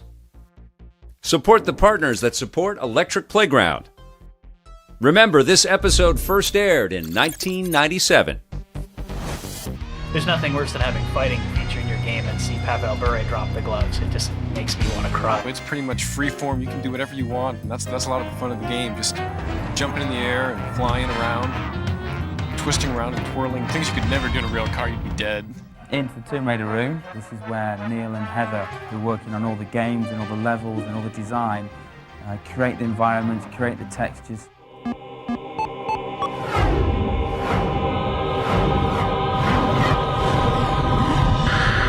Hi, I'm Tommy Tallarico.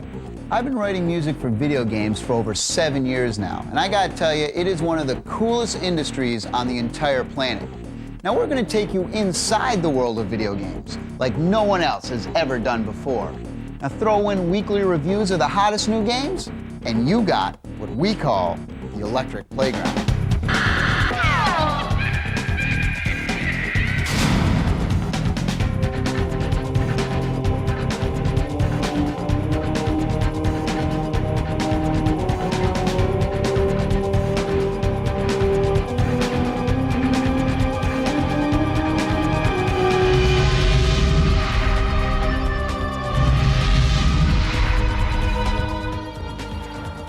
Radical Entertainment is the largest independent software developer in the whole world.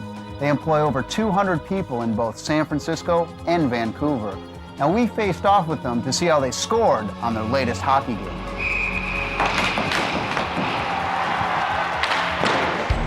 EP's in Vancouver, and we're on the ice with Ferdy Esposito, Radical's producer of NHL Powerplay 98. How are you doing there, man? I just got scored on. You got the Canucks, you got the new uniforms, you're in the General Motors place there. And that's right. What are some of the improvements to this year's Rev over last year's game? We've got quite a few things. We have the choice of 5 different camera views. Last year, the 2D game had only one single view. We have 5 due to the nature of the 3D environment. Right. We have fights. I studied all the fighters, kept track from day one of everybody who fought everybody in the league, so we'd have the more realistic matchups and the right people fighting. There's nothing worse than having fighting feature in your game and see Pavel Bure drop the gloves. It just makes me want to cry. So make sure the right guys go.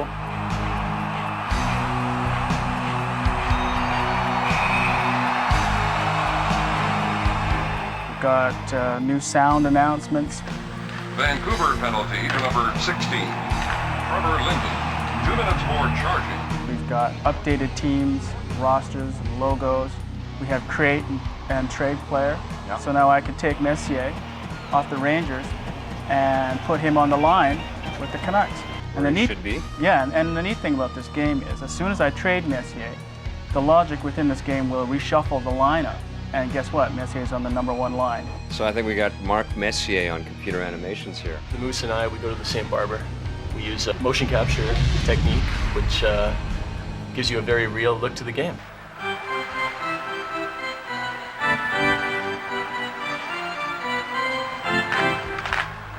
When you employ pro people to be doing the motion and stuff, is that you get a real hockey game. You know, when you play with the Canucks against you know, the Rangers, something like that, you actually get a feel for the players, and the skating similar in styles. I do a lot of the finer details like team uniforms, scoreboards, overlays, crowds, a little bit of the NIS screens. I like helping out my pal Justin there with some of the stats. What are NIS screens?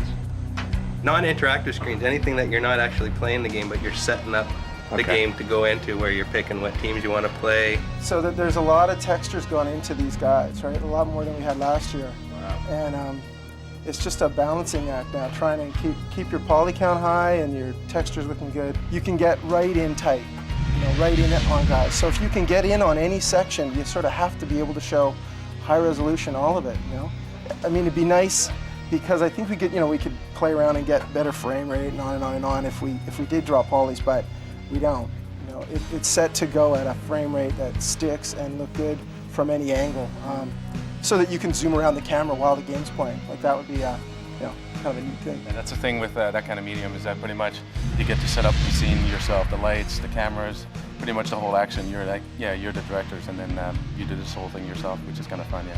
What's it like developing a game for 3 different platforms and trying to deal with that? The good thing that we did was we designed it in such a way that we were able to port a lot of the global code. So, so a lot of the code that you see here, the camera logic, the AI logic, the physics, the collision of the puck and the player, the stat simulation, the line screen, all that logic can be ported over. Okay. So one guy basically does the work for the 3 SKUs. Which one do you like to play the most?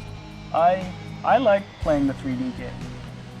On the PC? On the PC. Yeah. I think we did a really good job. I think what's nice about it is it really takes advantage of the Saturn. Like the Saturn, I guess it's harder to program for, but the graphics are really nice when you do it right. And it's got a really sweet frame rate. It's just like watching TV. I'm a gamer before I'm a designer, and I knew where we came up short, but I also knew the potential that was there, and I feel just great about this game. Really excited to see it on the shelf. I hope it gets out there to the people, because to us it's hockey, and it's a lot of fun to play. Pack your bags. EP is going on a hunt for Lara Croft.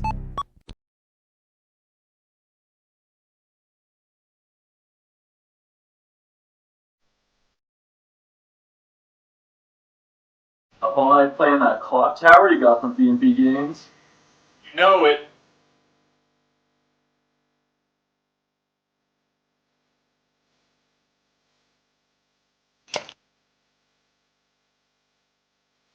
Gamer broccoli.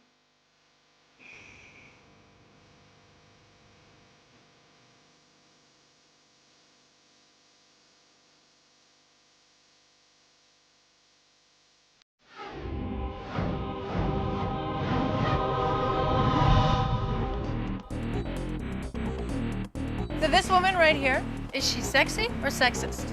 I have to go with sexy, judging by the picture of the lady. Yeah, very sexy. I think she's sexy. She's sexy.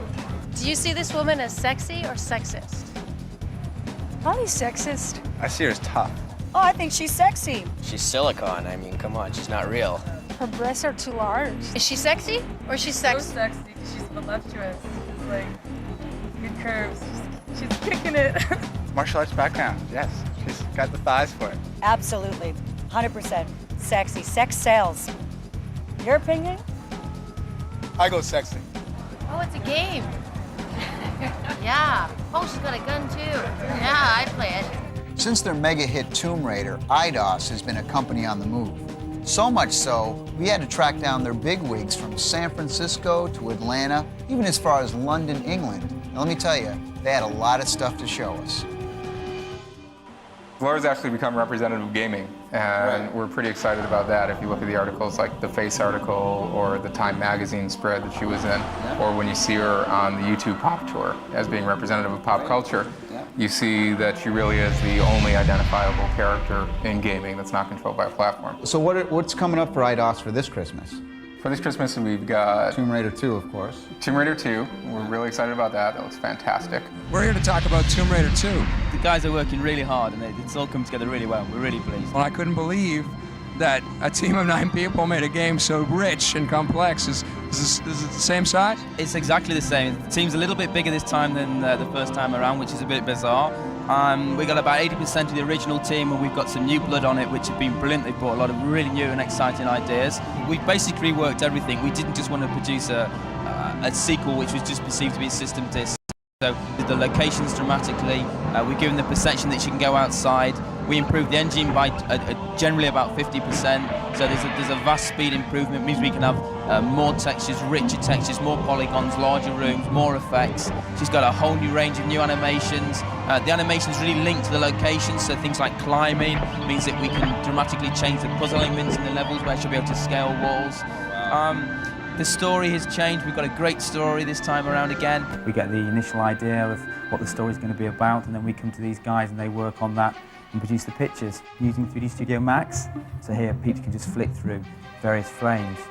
Each frame features the wireframe of a Jeep hitting a tree. It's obviously lost control somewhere and it's going to crash out here.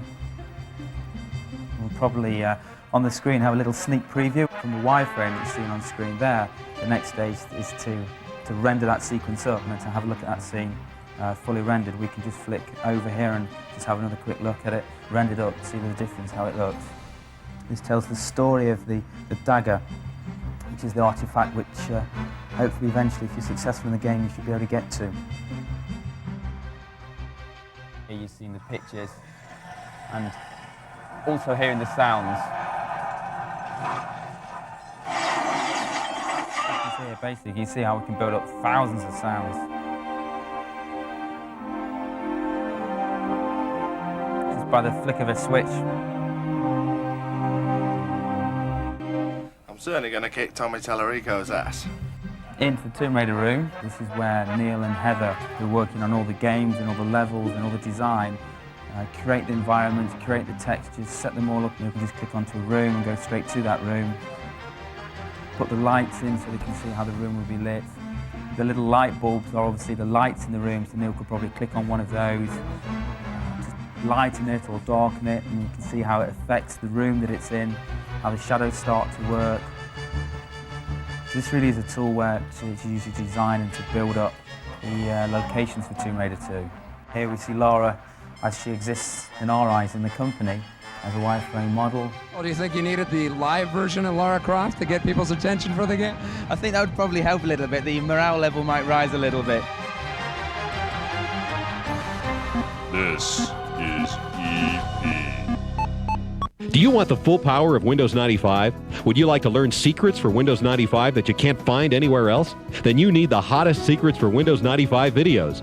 Order today and you'll receive this free quick reference guide that lets you take your Windows 95 secrets anywhere. You'll also get Juno, the country's first free internet email service. This package is only available through this exclusive TV offer. Order hottest secrets for Windows 95 today and you'll get all this for just $79.95. Call now, 1-800-940-MIND.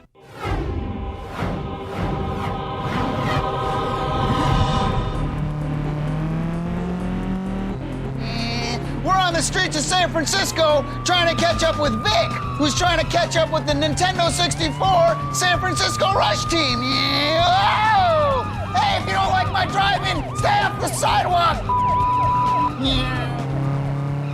Come on, take a look at San Francisco Rush Extreme Racing. There are 3 levels of tracks, so you can go from beginner to extreme, and then there are 4 levels of cars. We took originally the maps, the true maps of San Francisco. We looked at what that would give us in terms of a game, and we said, going 150, 160 miles an hour. It takes you a long time to get from one end of San Francisco to the other.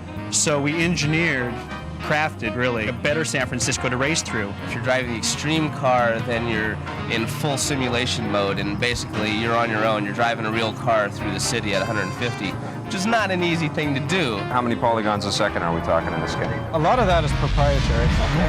We won't talk about that now. But we did manage to get all the scenery that you see there at a very good frame rate, as you were noting before. It does use a 3DFX Voodoo Graphics chipset, so if you wanted to look up the specs for that, but then we have proprietary architecture around that. What I did was mostly texture mapping and a little bit of modeling. These show me what Market Street looks like from above, where all the trees are, where the buses go, where the tracks are, things like that. These are pictures of the Haight-Ashbury district, and these show not just where the stores are and things like that, but they show what the street looks like when you're looking down the street from a driver's perspective.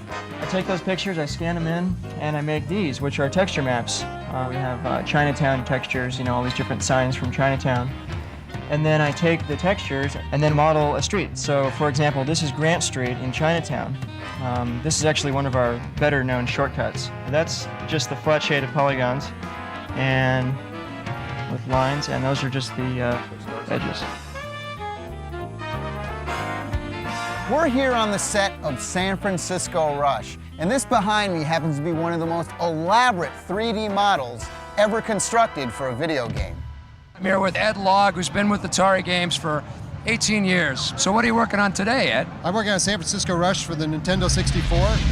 It's currently about 60% done, and you can see it here in the Nintendo booth. 3, 2, 1, rush! So what did you do on San Francisco Rush? Oh, I'm slave driving. Making sure everybody hits their milestones and everything. No, just going around saying, have you checked on this? Did you do that? I need it Friday. So how is it working with the 3D technology, the Nintendo 64, as opposed to the freedom that you had with the arcade game? Well, it's a lot more limiting, but I kind of like the control of less. Less is more, actually. I think the coin-op, they'll just add another chip or more RAM or something like that when things start going over, while we're really confined to keeping within this frame. I think every game person should start out in consumer and then move up the scale, so to speak, so you have a solid foundation. Well, as far as code, we've added a lot of special modes and special Easter eggs. We had 3 full tracks just with as much depth as the arcade, shortcuts, jumps. There's areas where you can just play around. There's a skateboard park. It's pretty much free form. You can do whatever you want, and that's a lot of the fun of the game. Just jumping in the air and flying around and twisting around and twirling. Things you could never do in a real car. You'd be dead.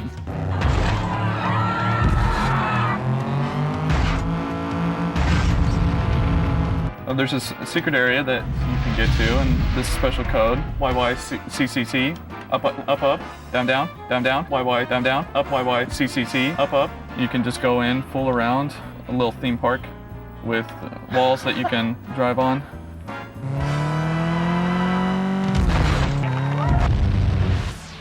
Coming up after this, we review 4 PlayStation hockey games. Hey, you missed the spot.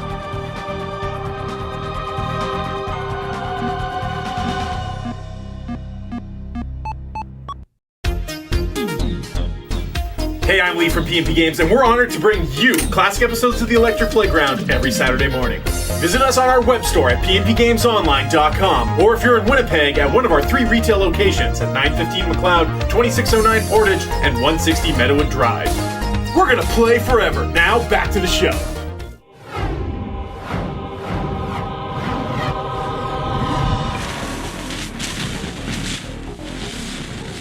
As you can see, certain people on the internet and on Heat form an attachment, and it was never my intent to sort of rise to any sort of celebrity, but it seems to have happened, and I don't want the main reason I'm here, which is to build this network, to be obscured by any sort of fame-seeking or anything of that nature. You're doing this purely for the good of man. That is correct. And we want to make a little money.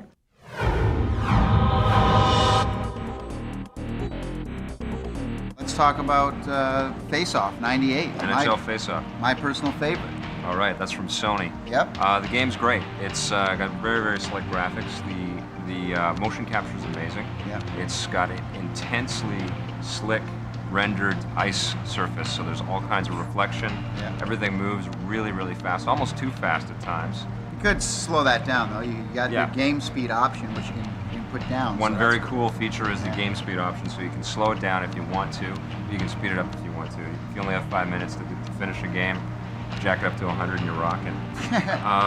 For my kind of hockey style, it's very action-based and very fast-paced, and that's the kind of hockey game I like.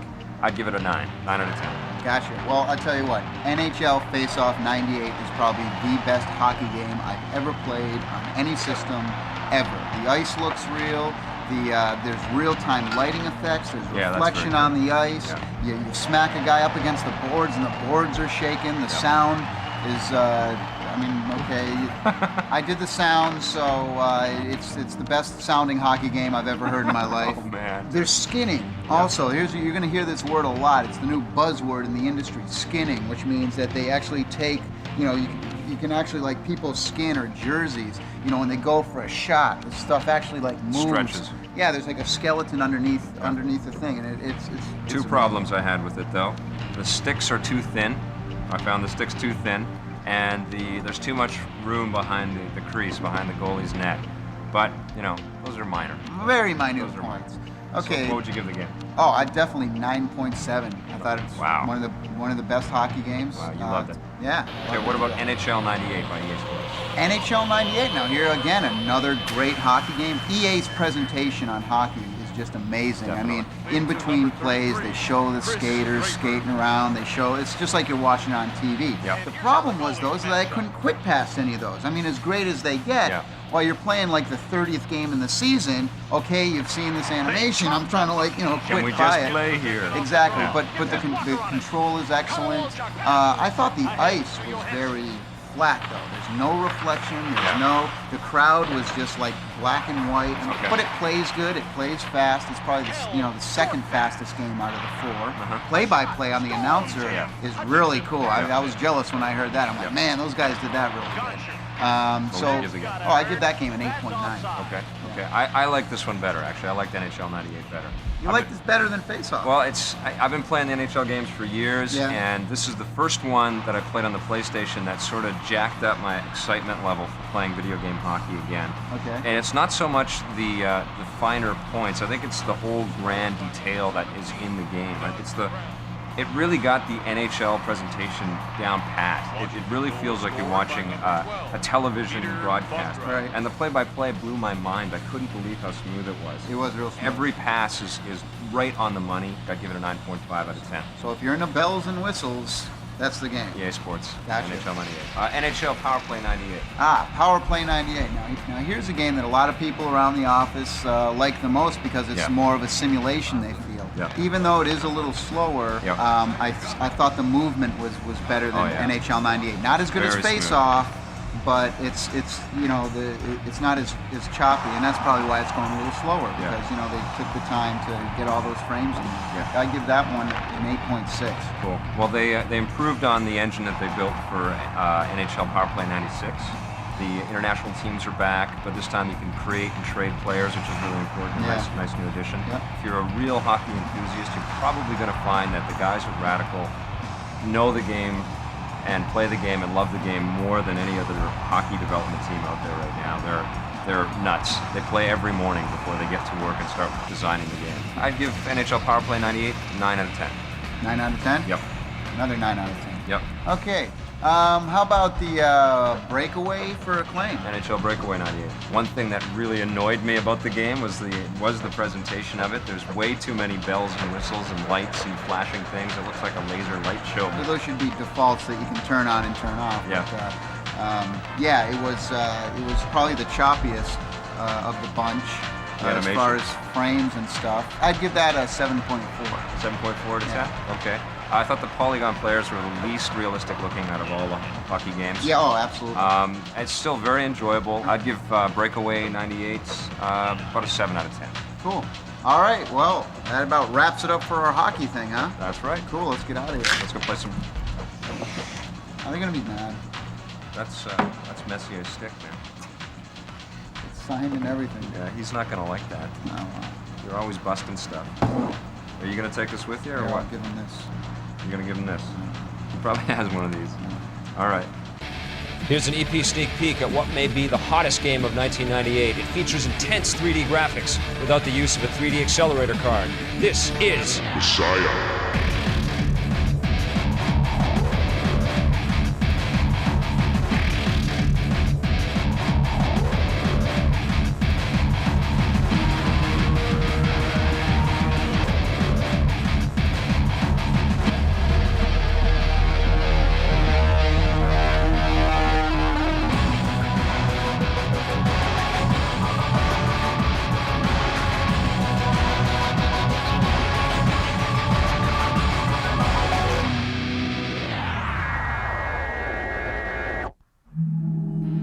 We'll see you next week.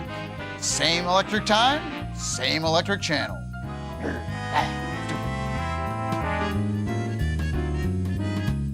Production assistance for the Electric Playground was provided by Nintendo of Canada and Heat.net.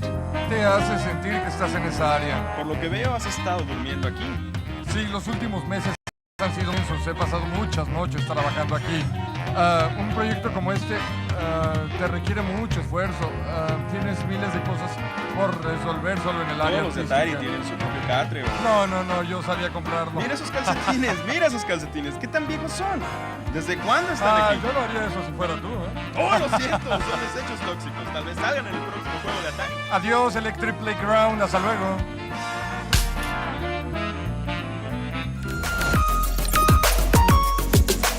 This classic episode of the Electric Playground was brought to you by P&P Games, your source for everything video games. Support the partners that support the Electric Playground. Thanks for watching, and play forever.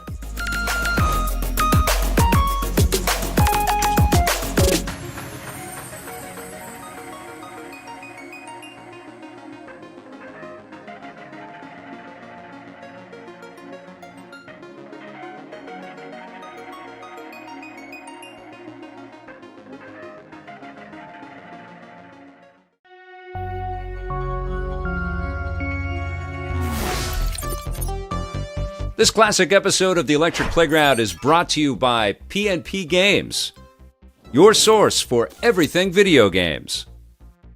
Support the partners that support Electric Playground. Remember, this episode first aired in 1997. This week on the Electric Playground. So anything that's playable over a LAN is playable over Heat. So games like Worldwide Soccer, which is actually a Sega title that's coming, will be playable on Heat.net. Gex, obviously, compared to the first one, is like night and day because it's a full 3D environment, much like Mario. But we've been able to accomplish getting fully textured environments with no sacrifice to real-time gameplay. When I started at Nintendo of America in 1991, we had just introduced the Super NES. The Super Nintendo Entertainment System showed exactly how far video games had come.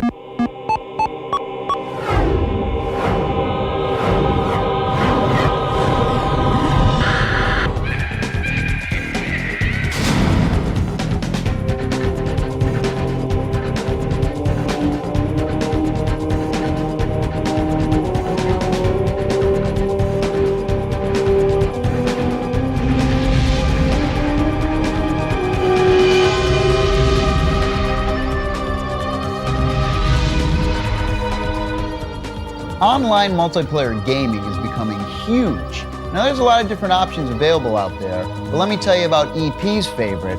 It's Segasoft's Heat.net. Cyber diversion theory is saying that we all have innate aggressive urges. And if we can acknowledge those and take them to the internet where cyber bullets cause no pain, the world would be a better place. And generally speaking, it would be a more peaceful place. The wars of the future could be contests that are fought online kind of thing? Exactly. Anything that's playable over a LAN is playable over Heat. So games like Worldwide Soccer, which is actually a Sega title that's coming, will be playable on Heat.net. Just like a Sega Saturn or a Sega Genesis was a platform, we look at the internet in the same way. We design games that were designed for the internet, taking advantage of the multiplayer experience. And we do that from ground up. We don't start with a PC game or a console game and then try to port it to the internet. All of the games that we're doing start with the internet as a basic requirement. We have a martial arts game called Netfighter, which is the first fighting game ever on the internet. And part of the reason you haven't seen that is because of the latency problems that you may encounter. The problem in the past has been, you know, getting all of the control pad thingies back and forth between two computers. Exactly. In a little more understandable terms, I would say that different from playing on an arcade machine, where you see a lot of fighting games, where the information is being transferred right there, it's local. You have now what's called latency, where it takes time for packets of information to be sent back and forth between players. We're not playing on a LAN here, we're actually playing over heat as we speak. So we're on the internet right now as we talk. Absolutely, nice move. Of course. How do you think I got to be the host of this show? On my good looks alone? The software is actually dealing with the latency. So it will anticipate moves somewhat to at least show some sort of a ghosting, you know, it'll code in the ghosting. So you still see the movement and you can't tell there was latency. And when you press the button, it happens. We're doing everything we can to reduce the lag. And in a game like Netfighter that's addressing the lag, a 28.8 and a T1 will play virtually the same. Now, if I'm a consumer, how do I get to play Netfighter? What do I have to do? Do I buy it in a store? Do I log onto a website? What's the deal? Both, actually, either one. You can go to the stores right now. It's out. The Heat package includes Netfighter, Alien Race, Scud, and all kinds of other good stuff. And you can go on to Heat with that retail package, and you can play Netfighter right off, load your CD, go on to heat.net site, and you can play. If you don't want to buy the disc or you just want to go in, you can play Netfighter for free. Go to heat.net and you can download it. People talk about online gaming is possibly taking over the console market. I tell you, online gaming is the future. If you've ever played Quake against the computer and then played Quake online against human opponents, I guarantee you will never go back and play against the computer again. I heard there's some new technologies being introduced with Heat. One of them is Transactor. What it does, it allows you to take anything in a game, like a character or a weapon or a vehicle or a level, anything. It wraps it in encryption technology. So it's very much like baseball cards or Magic the Gathering type cards, where you have a limited number of objects. So we can have maybe only 10 of a certain type of weapon or character, and we put them out there, and then people have to fight for them, and they can trade and buy and sell. So the objects themselves become changeable and collectible. Yeah, and collectible, and so it changes, valuable, exactly. Coming up after the break, the color green. Hi, I'm Paul. Friends call me Paulie B. And I've been Lord D's maintenance guy for the past 2.5 years. Keeps me on my toes. We had a flea man infestation last week. Little buggers get everywhere. Yeah, I know he's there. Don't acknowledge him. He's never gonna stop.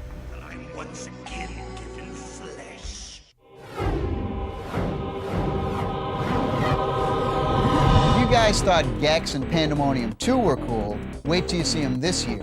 Gex 2 and Pandemonium 2 from Crystal D.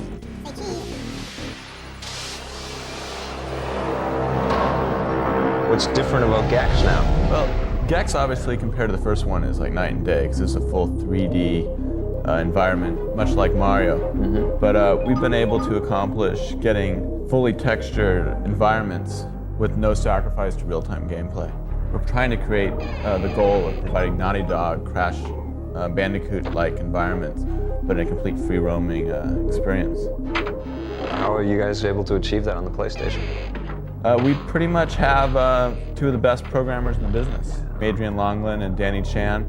We're the first people, as far as we know, in North America or any English-speaking country to throw away the Sony tools, and they just rewrote them from scratch. One thing that impressed me about this game right away is that Gex himself looks seamless. He doesn't seem to have any of the tears or ripping polygons that you see in a lot of other characters. How did you guys get that done? We basically morph skin around a skeletal system.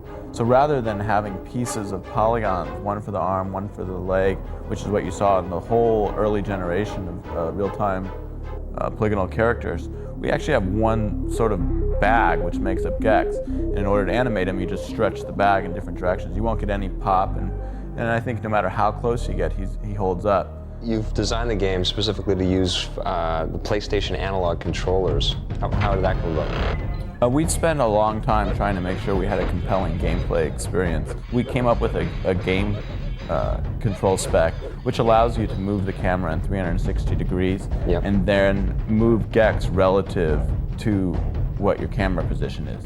Essentially, it allows us to not be constrained to 6 points of direction. How about the voice? How about Dana Gould? You're going to see gex fully lip syncing all of his voices all the way through it. How can you do that? We have a full system of bones in Gex's head. He has a tongue, he has teeth. He actually evidently has more bones in the model here than a real gecko. There's no other game that I think will compare to Gex. I think there are pieces of Gex that are related to Mario. I don't think games like Blasto have a chance against it. I think it fits into a really neat and clearly defined category of attitude cartoon characters. I loved Pandemonium 1. We gave it, actually at the Electric Playground, we gave it a Blister Award for the best 2.5D platformer of 1996. Great. Thank you. It ruled. That was the coolest, but it needed more firepower. Yeah. Everything you liked about Pandemonium 1 just blown out even more. The first game had amazing CG rendered intros and cutscenes. It had some really cool characters, your choice of playing a couple of different ones, and some really interesting worlds. How are you guys going to top something like that? We just went absolutely berserk with this one. Not necessarily like psychedelia for its cheapness sake, wacky lollipops or whatnot, but just really, mind-tripping stuff. We might actually stop the controller just to look at the screen. On this game, sort of took the characters again and really beefed them up to make them even more crazier and, sexier as well, I suppose. But, yeah, I mean, Fargus, I always thought he kind of got the short end of the stick a little bit. He kind of gesture that doesn't really, what do gestures do? Well, they juggle and they make jokes. And this one, he's just Liberace gone crazy. He's just nuts. I mean, yeah, again, the mad character with total destructive power. What are some of the worlds? What are some of the crazy new levels that are in the game? When we start the game back on the familiar world of Lear, with the beautiful rolling hills and the waterfalls and all that kind of thing. Yeah. And as you escalate through the game and go into outer space, into this comet, it just, all the rules get broken. It's crazy, what do you say, pustule mushrooms. I mean, that kind of insanity textures and glowing lights. And again, you know what's going on. You can totally run through the game and not be lost, but man, if you ever stop and actually look at the graphics, it's just woo! You didn't do a whole bunch of drugs before you started? Absolutely not. No, we don't do that kind of thing here. From level to level, it's just totally different. The whole new world to explore. It really helps motivate you to see, what could possibly come next. What are they going to throw in the next? The team has never had this kind of creative control compared to the last game. We're all together now, the artists, designers, and it's just the whole piece in and of itself is just amazing. There's nothing else like it. So any spin-off ideas for the characters at all? Is there going to be a Pandemonium TV show or any kinds of toys or anything? Well, we're looking at we have some partners who are in the toy lines, so we're thinking there's these things called the Egoids that you see, these little cute little, very, very Japanese pink little guys that bounce around. Those would just be a great plush toy. Yeah. Great plush toy. Cool. But yeah, I mean the new outfits on the characters, I don't know, it's perfect. Perfect for Saturday morning. There was a lot more than just green in there. There was yellow and purple and yellow.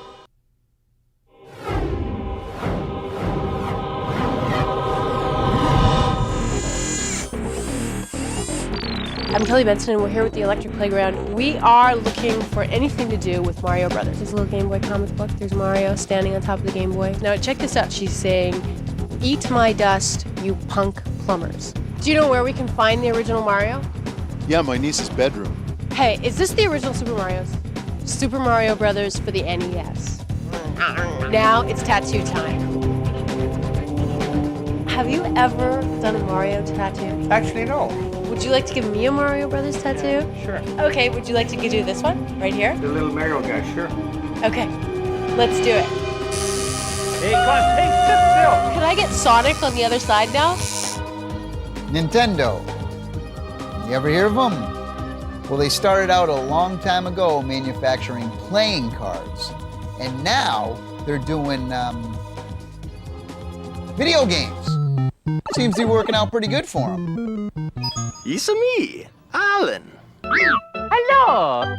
The first product that Nintendo ever made was these Hanafuda playing cards. very popular playing card game in Japan all the way through the 1950s when we got a license from Walt Disney to make Disney playing cards, which really increased the company's revenue because a lot of kids started getting into our games. Oh yeah, this brings back memories. 1980 marked Donkey Kong, the first game of Shigeru Miyamoto, now the master of international video gaming. Donkey Kong, of course, marked a departure from the rest of the video games in that it had multiple levels, multiple scenes, and the difficulty would raise every single level you passed. Hey, if you guys hang out long enough, I can take you to third elevators. Many people in North America won't recognize this unit, but in 1983, Nintendo put out its first home video game system, the Family Computer, more commonly known as the Famicom. Now, as opposed to the previous games where you had a one-screen static game, you could travel from screen to screen to screen and follow, for example, the Super Mario Brothers through an entire quest. Although you might not recognize this machine, the next machine to come out in 1985 in America was the Nintendo Entertainment System. This is the exact same computer as the Famicom with a beefier case and longer cords on the controllers to satisfy the bigger homes and, frankly, more brutal playing style of North American gamers. You'll also recognize Rob, our robotic operating buddy. Rob was able to interact with the television by scanning it with infrared. As you played Gyromiter Stack Up, Rob would grab these little gyros in here and move them to appropriate places on the board. So in essence, he was an interactive accessory that watched your TV as you played the game. In 1989, Nintendo introduced our first portable video game player, the Game Boy. After initial popularity at launch, we decided that the original unit was a little large, so we shrunk it down to a more manageable, more portable size. Over the years, we've launched more and more exciting versions of the Game Boy, up to and including the last one, the Game Boy Pocket Colors, which has fantastic screen clarity, 30% less weight, and 30% less filling. Tastes great. I know a certain number of phrases, and that's it. When I started at Nintendo of America in 1991, we had just introduced the Super NES. The Super Nintendo Entertainment System showed exactly how far video games had come.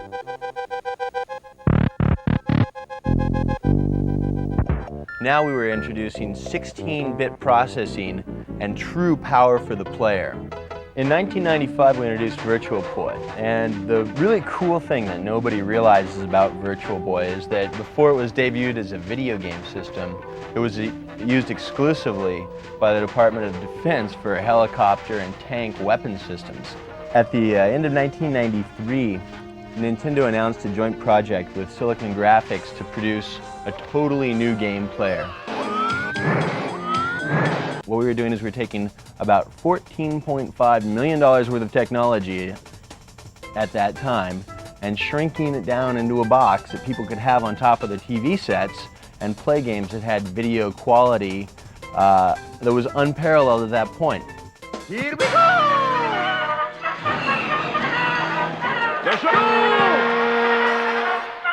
Now the development on this machine took quite a while because what we were trying to do is literally shrink all of this stuff but not lose any of the quality that SGI has in their processors.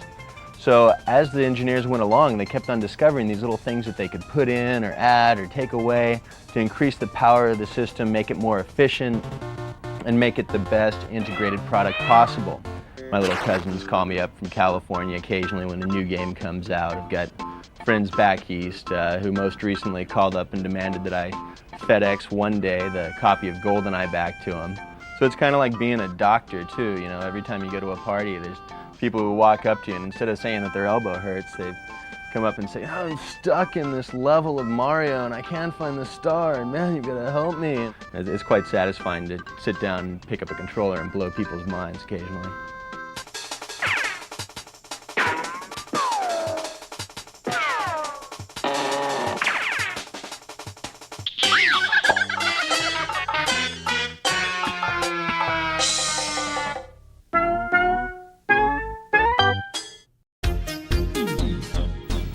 Hey, I'm Lee from PNP Games, and we're honored to bring you classic episodes of the Electric Playground every Saturday morning. Visit us on our web store at pnpgamesonline.com, or if you're in Winnipeg, at one of our 3 retail locations at 915 McLeod, 2609 Portage, and 160 Meadowood Drive. We're gonna play forever. Now, back to the show.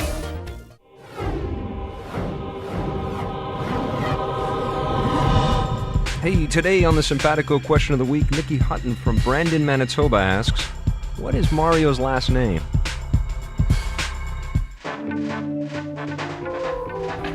Thanks for the question. Mario first appeared in Donkey Kong, Nintendo's first game.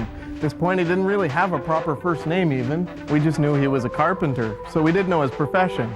Then as time went along, this is Donkey Kong Jr., well, it's the manual, but he did get a name. He's Mario, as we all know and love him today.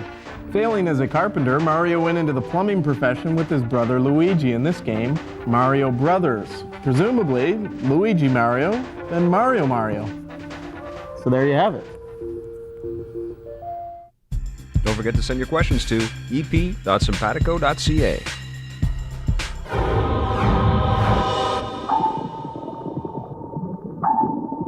Treasures of the Deep for the PlayStation. Now here's a game, I've been involved with this game for the last 2 years. Yep. I did the music and sound effects for it, which I thought were great, by the way. But completely impartial. But anyway, the graphics in this game are amazing. The story is incredible. Game by Namco. The control is excellent. There's so many creatures in there. Yeah. Dolphins, sharks, Yep. and you're shooting people underwater, and it's completely 3D. I mean, you can take your sub, go up, and actually look at the sea level there. All the missions are different. Sometimes you're hunting for treasure. Other times you need to, be a scout for missions. Sometimes you're looking for stuff. Sometimes you're recovering a black box. You're in Awesome caves. equipment, awesome weapons, beautiful graphics. The music is excellent. You did a great job on the music.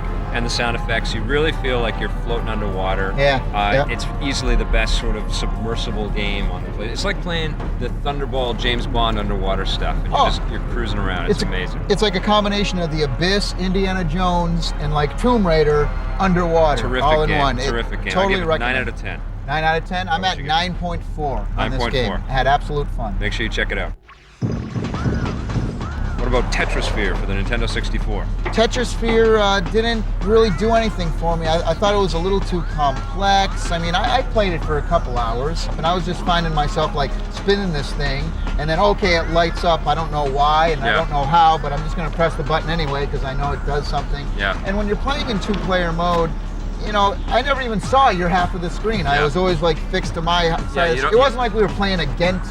You don't get that sense that you're Like, I gotta do beating something me before up he at does. all. Yeah, exactly. So I didn't really enjoy it that much. I give it about a 5 on a scale of 1 to 10. 5 out of 10? Yeah. Yeah, I kind of share some of your sentiments there. It is too complex. It has this really extensive training mode at the top of the game. When you plug it in, you first turn it on, it sort of teaches you how to play. Right. It goes on for half an hour, and I think the secret to a good puzzle game is it's simple to pick up and addictive as hell. And Tetrasphere has some of those elements, but you have to work to find them. I would have liked to be able to spin the ball around a little quicker too. The faster. sphere. Yeah. I mean, when it starts to get like closer and closer, it's like whoa. Yeah. It's still not a game that you keep coming back to. 6 out of 10. What about Jedi Knight for the PC? Wow. Yeah. Jedi Knight for the PC. I tell you what, you guys were playing it in the other room, and I was sitting there, reading a book. No, I was playing a game. And you should read books though. I thought that you guys were like watching the Star Wars movie over there just by listening to it. The sound in this game is so intense. We were each trying to kick each other off from the machine. We're like, my turn to play, my turn to play. It's one of those games where you just you get in there. It obviously is like a Doom or Quake type of game. I thought the background though is amazing. But if you're not into first-person shooters, you should pick this one up because it's Star Wars to begin with, and anything Star Wars, I gotta buy. It's got a chase view too as well, so it's not all first person. You can go in sort of a Tomb Raider mode and pop behind your character and cruise around like that. I never did that. The missions are pretty intense too. The missions, there's a bunch of different missions. The graphics are excellent. I like the cutscenes too. I mean, they're very professional. They're not. They look great. Yeah, they do look great. Again, if you're not into first-person shooters and you want to get into them, get this game. There's nothing like Jedi Knight out there. I love It's multiplayer. You can cruise around with 3D acceleration card on there. It looks beautiful. The backgrounds are amazing.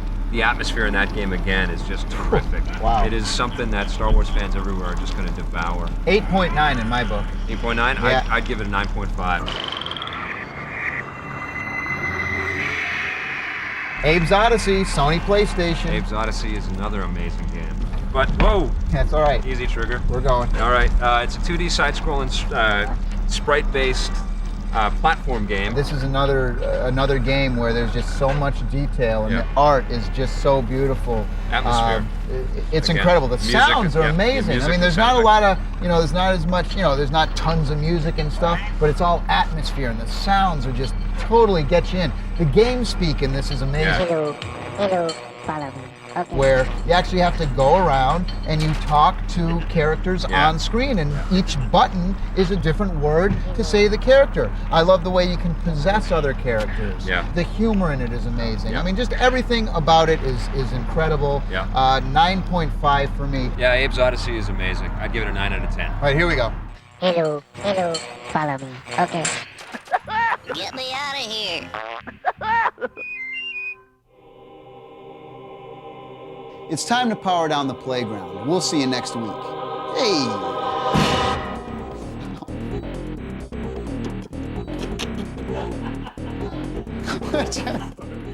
Production assistance for the Electric Playground was provided by Nintendo of Canada and Heat.net.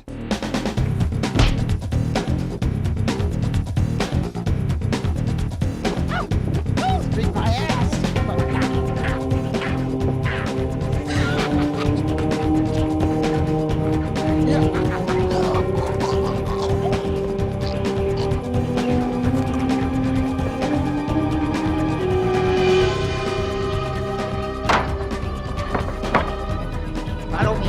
Okay. Ready? Go.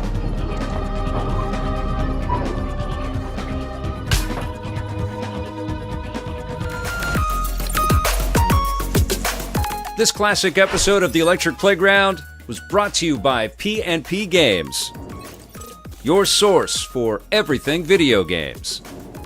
Support the partners that support the Electric Playground. Thanks for watching, and play forever.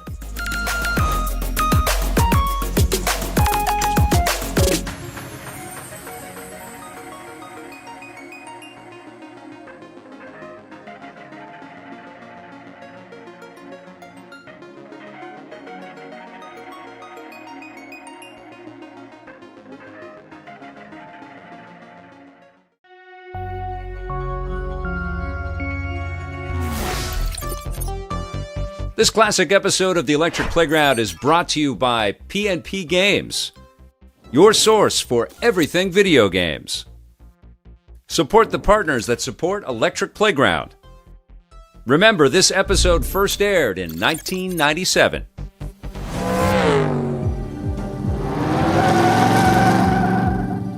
Look, you want to race? Let's race for real. All right, let's do it. Let's do it now. Now? Yeah. Well, today we're going to be talking about my favorite racing games, racing cars. Games. Standing beside Chris Bailey, who is the originator, lead programmer, designer, basically the man when it comes to Tetrisphere. The electronic way. The Electric Playground. Tony.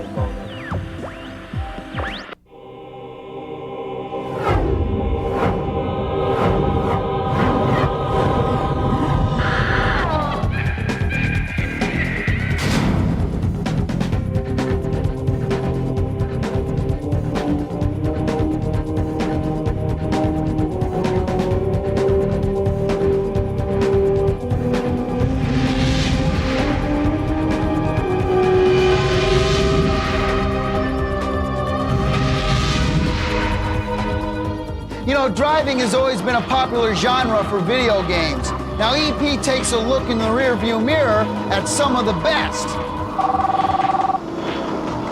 Tommy? This is Tommy. It's your mother. Yeah, can I get back to you in a bit here? You don't call me anymore. Okay, thanks.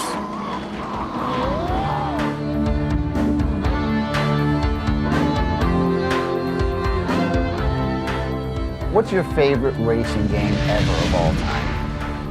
Wave Race on Nintendo 64. That became my favorite when I kicked your butt last time. Are you serious? Dude, I beat you every time. I'm talking Wave Race. Yeah, Wave Race on the Nintendo 64. I don't win every time. I can beat you in Japanese, I can beat you in English, I beat you in Daytona, I beat you in Ridge Sega Racer Rally, all the time. Ridge Racer, Manx TT, Jet Moto. can even beat you in Cool Border. Oh my God. Look, you want to race, let's race for real. All right, let's do it.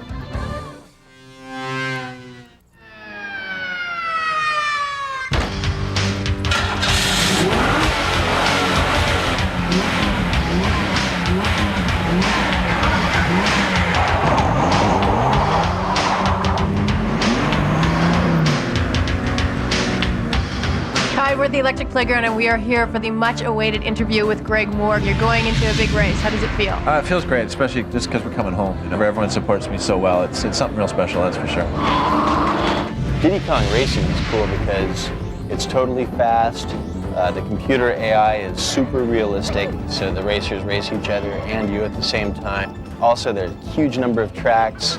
When you get done with the games, special tracks you can race after that. It's got a lot of variety, 3 different vehicles, and everything feels very real for the fantasy world that you're in. So where did you learn how to drive? My dad was a big part of me going racing. He did it for fun, and I went to one of his races when I was 10 years old, and I asked him how I could get involved. I thought maybe I get to wax the car or something like that. And next thing you know, there's a go-kart sitting in my garage. This company has a history of driving games. What's your favorite? Off-road. It's fantastic. You know, you're driving in all these off-road terrains, and it really brings a total different twist to the idea of driving. There's nitros that you pick up on the track, and you've got a turbo button that can accelerate you faster. You can increase your truck, you can get better suspension, better tires, you know, better handling, and it really, you know, gives you a different play mechanic and some different involvement in the way that the game is. You're mine, baby, you're mine!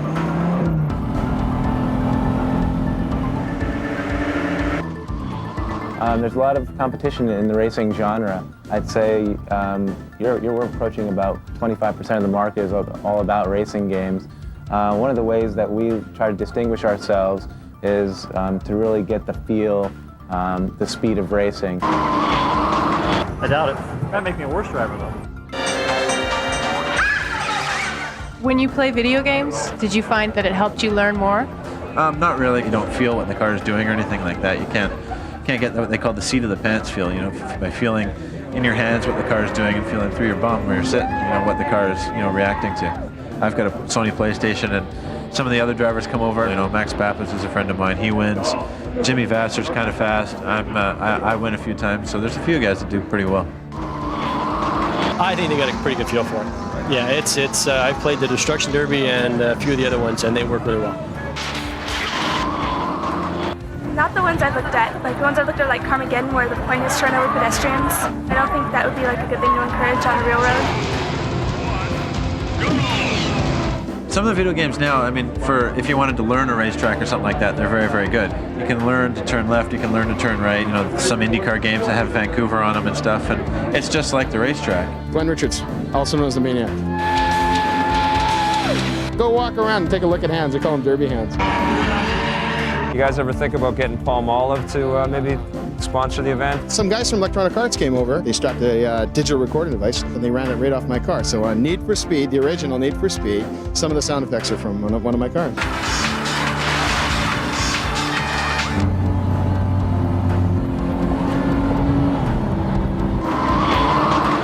No way. Have you played those games? Mm-hmm. Pretty crazy. I mean, you just crash all over the place. I'm like, if you play Super Mario Kart, it's like you just go all over the place and shoot things. Favorite racing game, Road Rash. He's beating people up on your motorcycle.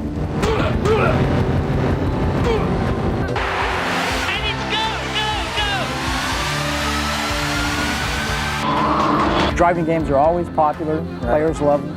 So we'll keep making them. Last 3-lap lead is coming!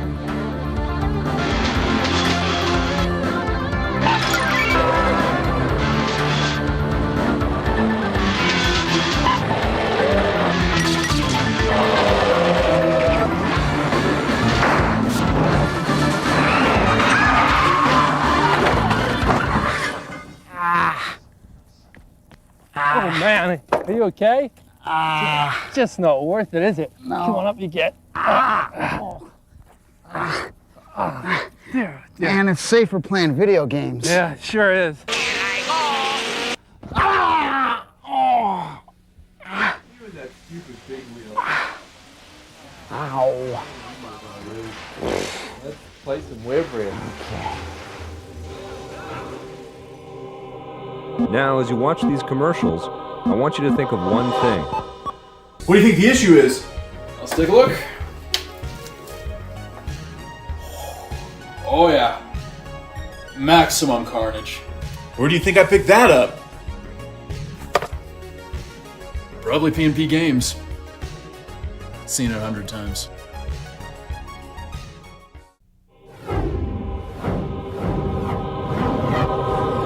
Hi, I'm John Shaw. I'm the executive editor of the Electric Playgrounds website.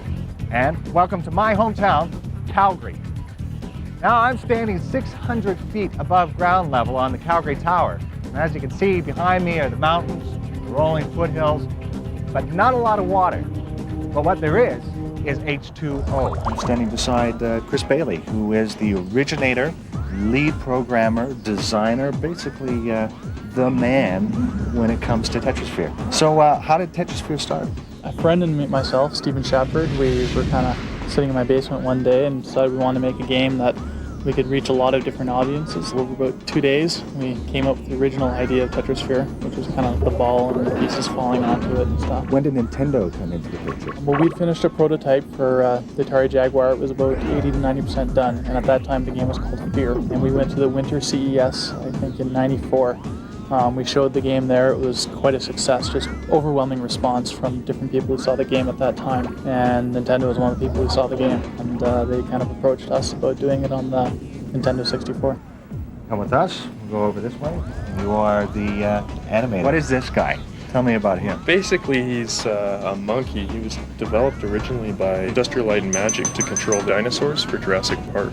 He allows you to control your character in real time on the screen just by moving his limbs. The benefit of this is it's basically more of a hands-on approach. This is actual feedback. This is real-world stuff. Main responsibility, overall look, Tetrisphere, character design, storyboarding for all the animations. How is it working on the N64 platform? No, it was great. There's a few restrictions that were new, the size of the texture maps and stuff like that, but all in all, it does a beautiful job. Now we're with McBain.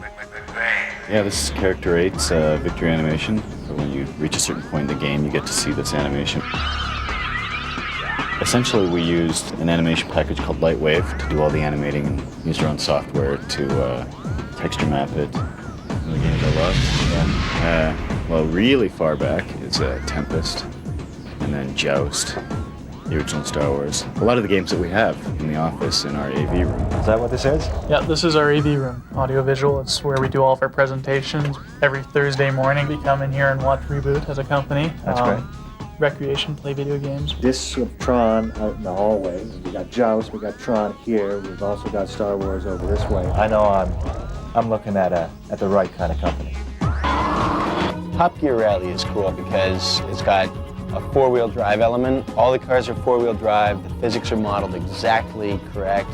And when you go over jumps, you feel it. When you take air, you lose control. You can't steer. It's probably the most hyper-realistic gaming experience available on a console right now. Are you watching this with your mom? 'Cause that's okay.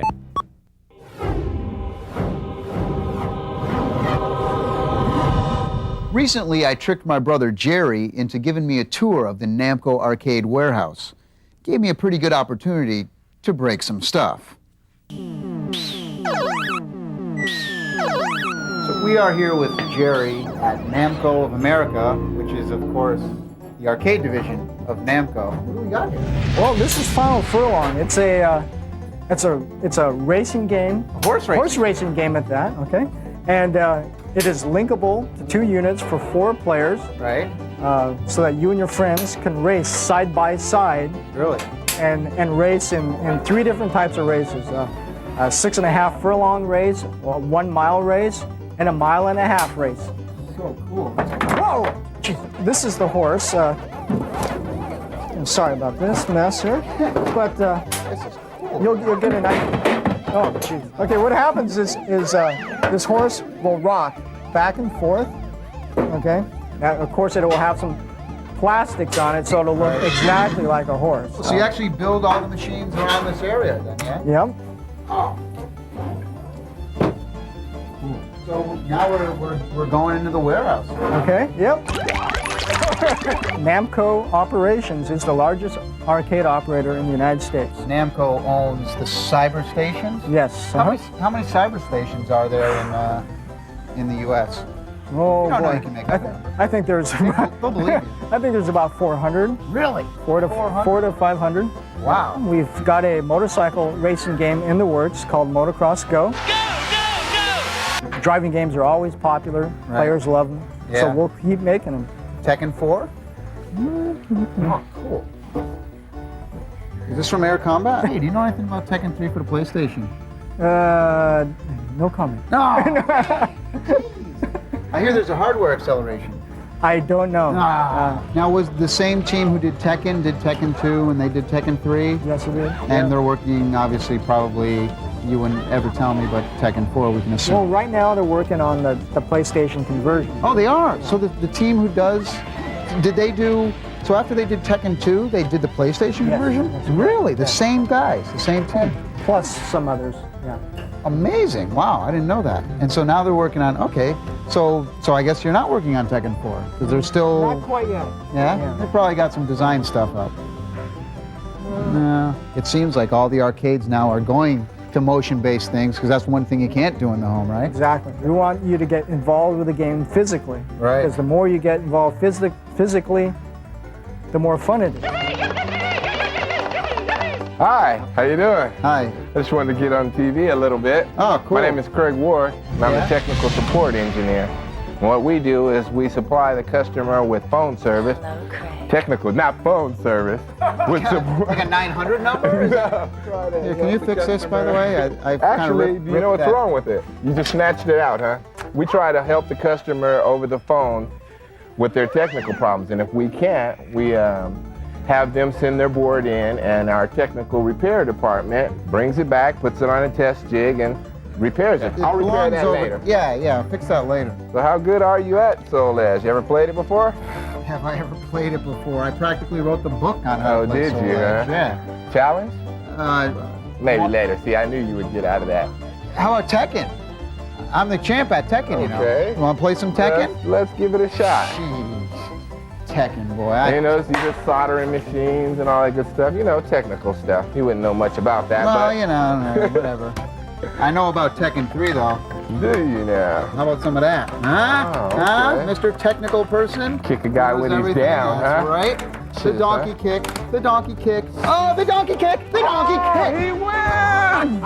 I guess he's not too bad, huh? What do you got here? Well, you know, on most of our boards, you have a lot of little small components here and a lot of blind technicians. Oh, you gonna shock yourself? It's hey, don't do that. That's a... What game comes back to the most to you guys? Repair-wise? Well, you're supposed to say, well, none really, but... No, actually Nothing. we don't have, usually when we get games back to be repaired, it's usually due to operator error or something. Operator error. Let me define operator error. God, yes, stupid game, you stupid bigot. You notice here there's not a lot of technicians because there's not a lot of boards to be repaired. All the games that we've recently released, we make test fixtures for them, so when the board comes in, we can put it on here and see how it plays and find out what the problem is. And over here, we have one of our technicians working on what looks like a Tekken 2 board. Tekken 2, huh? Yeah. What? Looks like you're having problems there, Lewis. No, let me. Can I take this? Take this from you. Here, you go over there. I got control. Oh, it's so obvious. See, it's right. Oh, that should do it. And now you want to go test this out? Sure. Let's give it a shot. Come on, baby. Tekken 2. Talk to me, Michelle. Huh? He repaired it. Pretty good, huh? Good job, Tom. All right. Good job. Thanks a lot, man. Coming up next, reviews on the run. How the hell did I get up here?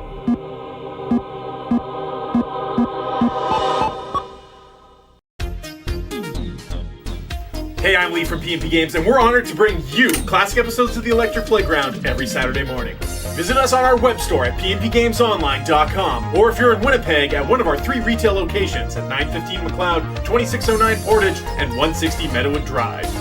We're gonna play forever. Now, back to the show.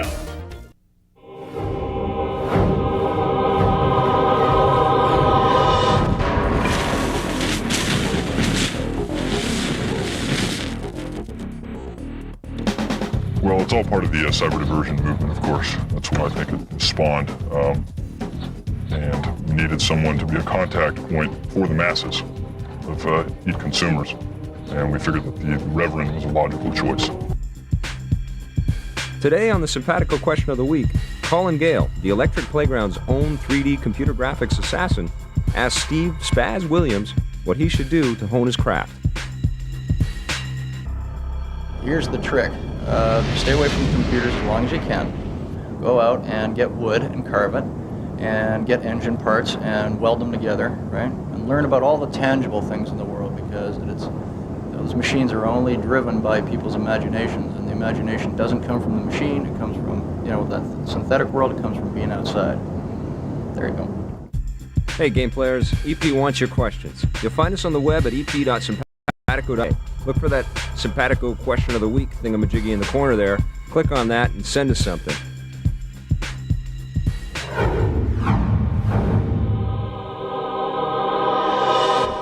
Test Drive 4 for the PlayStation. Here's a game. The graphics are amazing. The different cars are amazing. You have exotic cars. You have muscle cars. That's the coolest thing. The best part I like about it, though, is that when it's not just a track and you go around laps and laps and laps, it's actually one big long track. And they have multiple tracks. You can go to Switzerland and San Francisco was the best. I mean, you hit jumps. I mean, it's the first game at home where I actually felt like I was getting air. Your gut feels like, oh my God, I'm gonna die. It was so it's excellent. unreal. What'd you give the game? The game in my book, as far as driving games go, was 9.3. Unreal. The steering was very good, was very tight. I love peeling out and getting, you can see the rubber on the ground and everything. Yeah. Awesome. Well, I'm a huge fan of the Need for Speed series, and I know that Test Drive and Need for Speed have been running sort of neck and neck for the past few years. Right. But Need for Speed 2 kind of dropped the ball for me, and this one picked it right up. Right. The cars are amazing. I love that they used the old classics and the new ones. I love that you don't have this oval track that you're running around circles in. You've got a long, long road to your destination, and it's a ton of fun. 9 out of 10. Unreal game. Top Gear Rally for the Nintendo 64. Now here's a game that I didn't have that much fun with because I thought the controls were way too loose. It's very hard on the Nintendo 64 to do a driving game with the analog stick. I've yet to play a game that I felt really good about. I mean, the car was moving all over the road like this. I understand. If I'm playing a driving game, I don't want to have to fight with the controls. Yeah. And there's so many driving games out there that you can get right into, and it feels real good and real tight. There wasn't too much off-road stuff, really, that much. I mean, well, not right off the bat. A few bits here and there, but I don't know. The Top Gear games have always been games that you get lots of stuff the better that you do in the championship mode. And this is another game where you earn extra cars and extra tracks, and you earn the rewards as you go. And hold on a sec. I think the truck.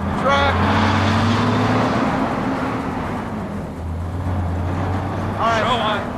Go on. Okay. Go on. Where's my mark? There you go. Okay. So it's a game that offers you those rewards, but you have to earn them. And I think it is tough getting acclimated with the analog controller. But once you do, you get a real sense of you're in the driver's seat. Here's one of the biggest problems that I had was the speed. The animations are very nice, but man, this has got to be the slowest You get driving faster game. cars as you get better in the game. Man. It doesn't give you everything right off the top. Give me it right off the top. I mean, it's just so slow in the beginning. Didn't have fun with it. Nah. 6.7.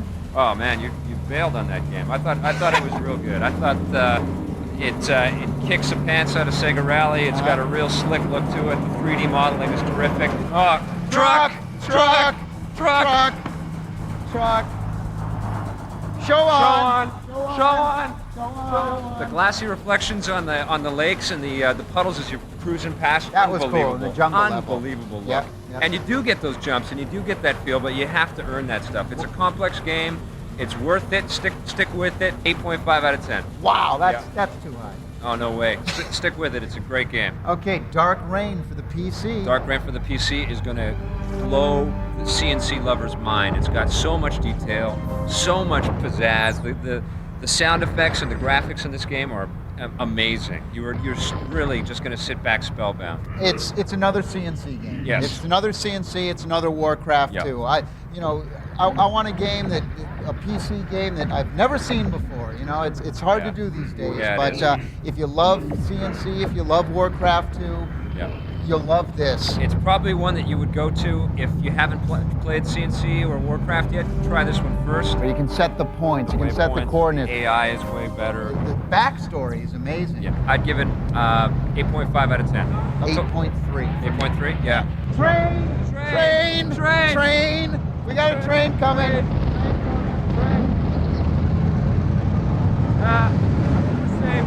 What? So anyway, Bomberman 64. No, it's Bomberman for the Saturn. That came through. Bomberman for the Saturn. Bomberman for the Saturn. What do you think? Well, the Bomberman is a great game. I love playing. It's one of the most addicting games ever of all time. Yeah. But the problem I have here is that the graphics suck. Yeah. Plain and simple, the graphics are like an NES game. There's so much cheese. The characters are so ridiculous. You love the zoom in effects, and it just becomes a big pile of block This is a Saturn, a 32-bit system. Yeah. The game looks just like a Super Nintendo game, Yeah. if not worse. Yeah. Wow. I had more fun playing. 10 people at a time. That's all I gotta say. 10 people can play this game at a time. It's a party game. Yeah. Get yourself 2 multi-taps.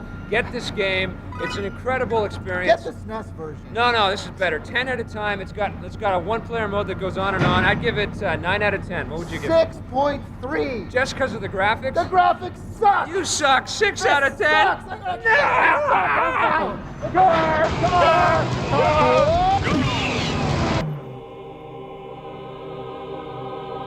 Well, thanks for coming by, and make sure you join us next week. You know, we are the #1 show, bar none, in our opinion. Production assistance for the Electric Playground was provided by Nintendo of Canada and Heat.net. Action, Tommy!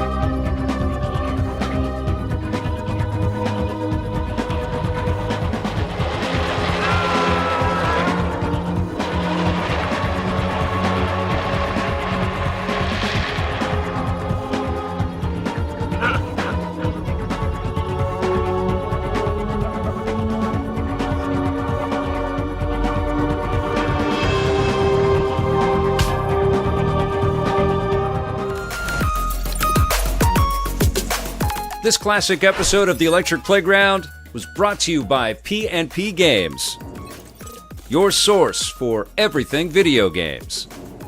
Support the partners that support the Electric Playground. Thanks for watching, and play forever.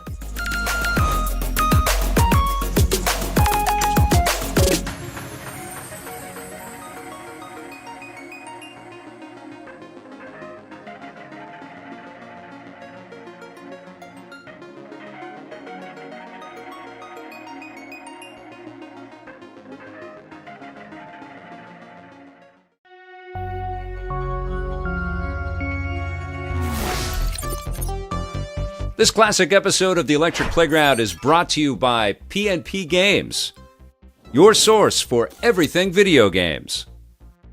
Support the partners that support Electric Playground. Remember, this episode first aired in 1997.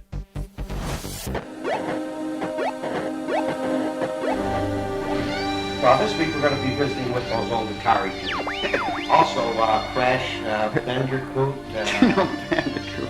Yeah, whatever that is. Let's try it one more time.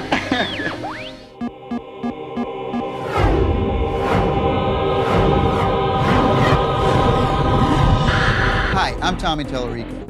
And each week we're going to take you inside the world of video games like no one else has ever done before. I'll pack in weekly reviews of the hottest new games, and you got what we call the Electric Playground.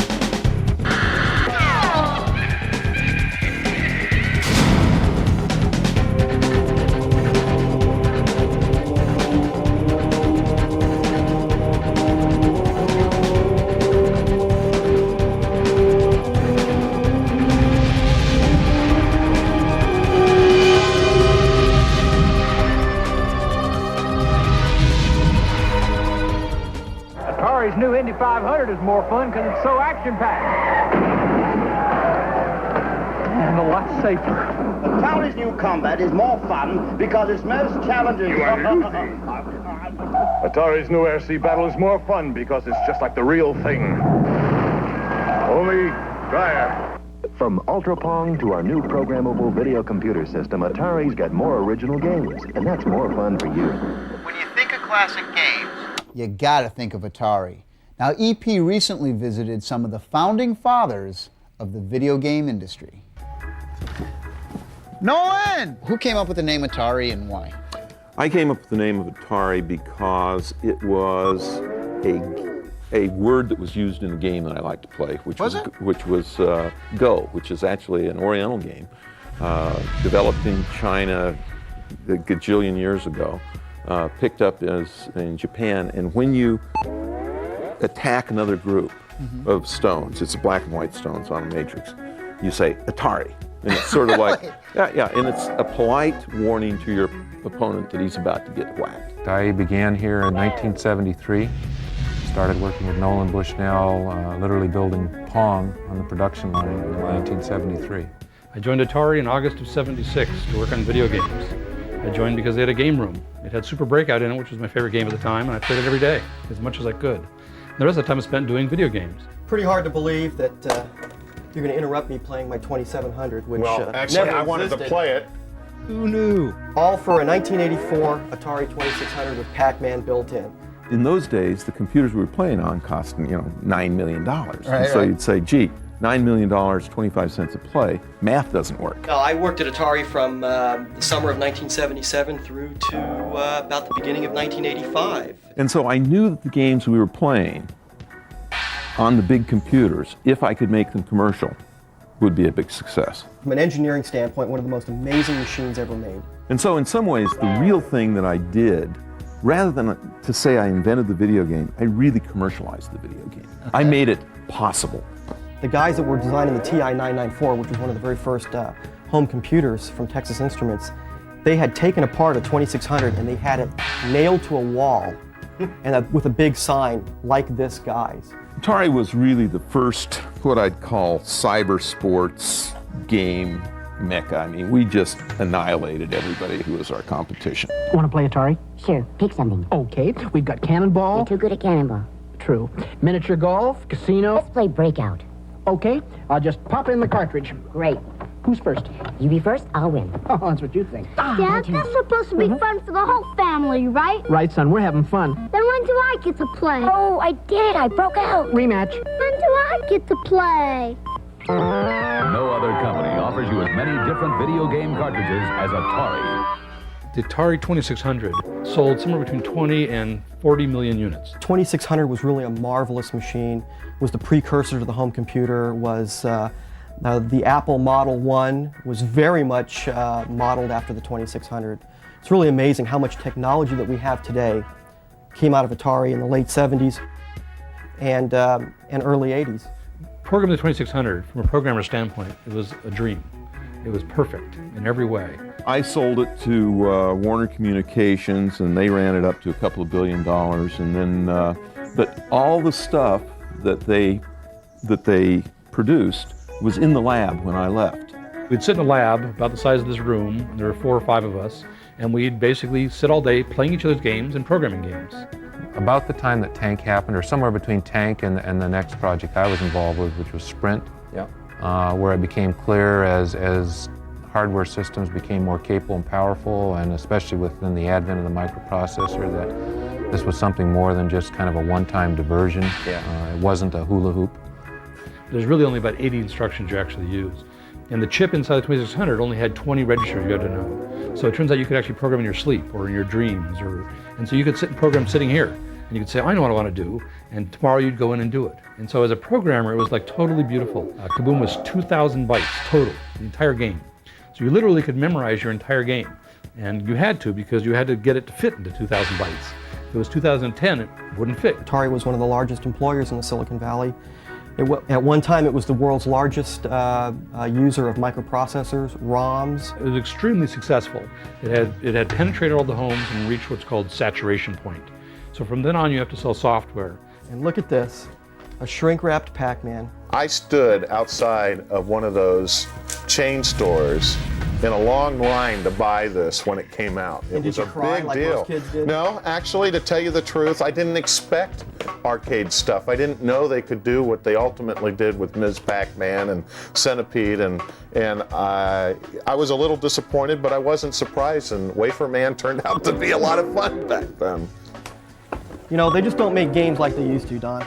It's certainly not like an original 1977 boxed Sears Telegames video arcade, which was really the first 2600. Of course, it shipped with either Air Sea Battle or Combat, but it really took this game right here, Space Invaders, which came out for Christmas of 1979, to really boost the popularity of the 2600 and make it the really the classic item it became. If you don't renew what's going on, right, it crashes. And so it crashed in 1983. We lost the interest of the players. Basically. And that was true in the arcade world. That was true in the arcade, and it's also true in the consumer world. I think one of the stories that happened was the ET cartridge was basically ended up. I don't know how many million ET cartridges got buried in the landfill out. Do you know anything about the rumors that there are ET cartridges buried somewhere in the desert? Absolutely true. Are you serious?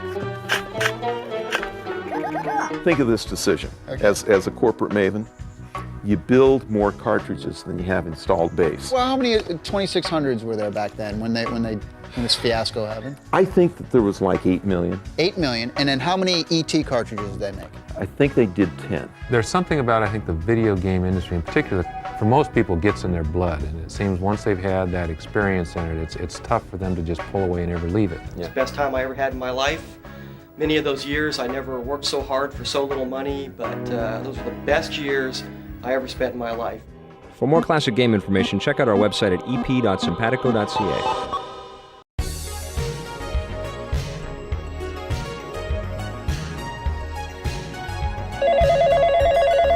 Has this ever happened to you?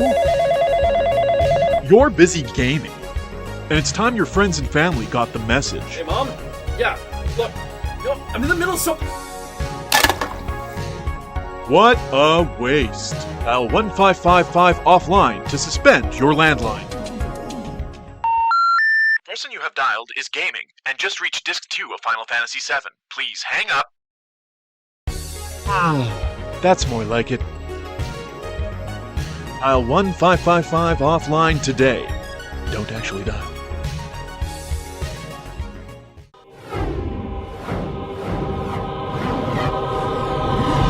Boss Games is working on a couple of boss games for the Nintendo 64, Top Gear Rally and Twisted Edge. Originally, our mission statement was create original content, basically products that we own, and just go out and produce good games. Oh yeah, make money, that was the other thing, yeah. Study hard and you too can make a jackass of yourself on TV. So far we've shipped 2 products. Spider on PlayStation, just shipped Top Gear Rally, it's on the shelves. And I think it's a really good product. Well, basically what we did, I think all the artists, we made sure we kept in mind of how far back the camera can see. Yeah. How far back it can see. And it's far back enough where your straights allow you to get fast enough, but where it drops off to prevent drawing, we just, put a little chicane or maybe a turn in the track at the right moment so that the drawing, the popping doesn't happen. There's still, some good straightaways, you can get some speed, and then you don't notice the popping. It's one of those things, if you don't notice it, it's better. So what did you bring to the team? When I was interviewing with the art director, Martin, he's like, yeah, what kind of games do you like? I said, oh, dude, I love racing games. I love racing. Oh, it's bad, isn't it? He's like, hey, well, we're doing a racing game. Oh, dude, man, let me do the cars then, man. I'll do the cars. I don't mind doing that. So maybe he took that to heart and considered that when he decided whether or not he wanted to hire me because, they threw me on here and said, do the cars. I'm like, yeah. So it was like a dream job, I think it's so cool that you guys are so upfront about Top Gear Rally, and you guys are telling it like it is. You got to give the game some time. It became obvious we could either make it into an arcade racing game, make it easy to play, or we could make it into a game which was more challenging, give the player a little bit more feel, give them something to get used to. And in our opinion, it's just a lot more fun once you get used to it. And what kind of surprises and rewards do players get if they keep going with the game? The fabulous, what do they call it? The wonderful milk truck or the amazing milk truck. You know, before I could tell anyone, hey, how about a milk truck? And have them say, nah, you know, I just modeled a bad boy up and then showed it to them. And it was already done and ready to go in the game. So, you know, why not? You can't say Top Gear Rally is slow if you haven't driven the Porsche. You know, there's a lot of arcade racing games. Yeah. Arcade racing games that you pick up and, you know, you play it for 2 days and you've beat it. Yeah. You know, it's all done, you got all the cars, and where's the replay value? Wave Race, I think, is an awesome game. Yeah. Okay. And what we've always bandied around the office is Wave Racing itself. What we're seeing here is a version of Twist Edge snowboarding running on development system, an SGI Indy. You see what we're trying to get, you know, basically the changes from enclosed in to open. The whole idea of the snowboarding game is that stunts will always be advantageous to you. If you pull a stunt off, you will always be rewarded for it. Cool. And it won't just be points. Even in a straight downhill race against your friend in 2-player mode, you start pulling more stunts off than he is and you'll win. There will be shortcuts, there will be things that open up and close during various points in the game. It could take several days to several weeks to actually model an entire track. We start off with a very simple base track, and using these curves, we test the actual gameplay of it before we do the final geometry. What about busting through trees and stuff like that and making your own? Yeah, there will be nasty trees, yes. Who on staff is an avid snowboarder? You get up on the hills yourself? I do get up on the hills myself. Yeah. Avid, yes. Good, no. Yeah. Is this the first job that you've had in the video game business? No, I worked on a couple Doom titles. Not Doom, Doomed, Dead. You know, they had no future titles.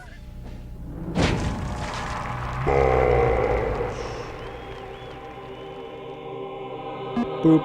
Boop. Boop. Boop. Blip, blip. Boop.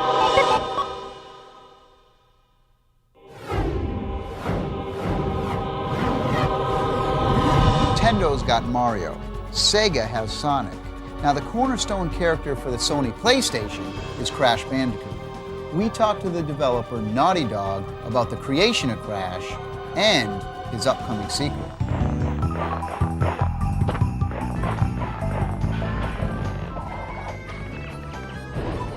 When did all this craziness start?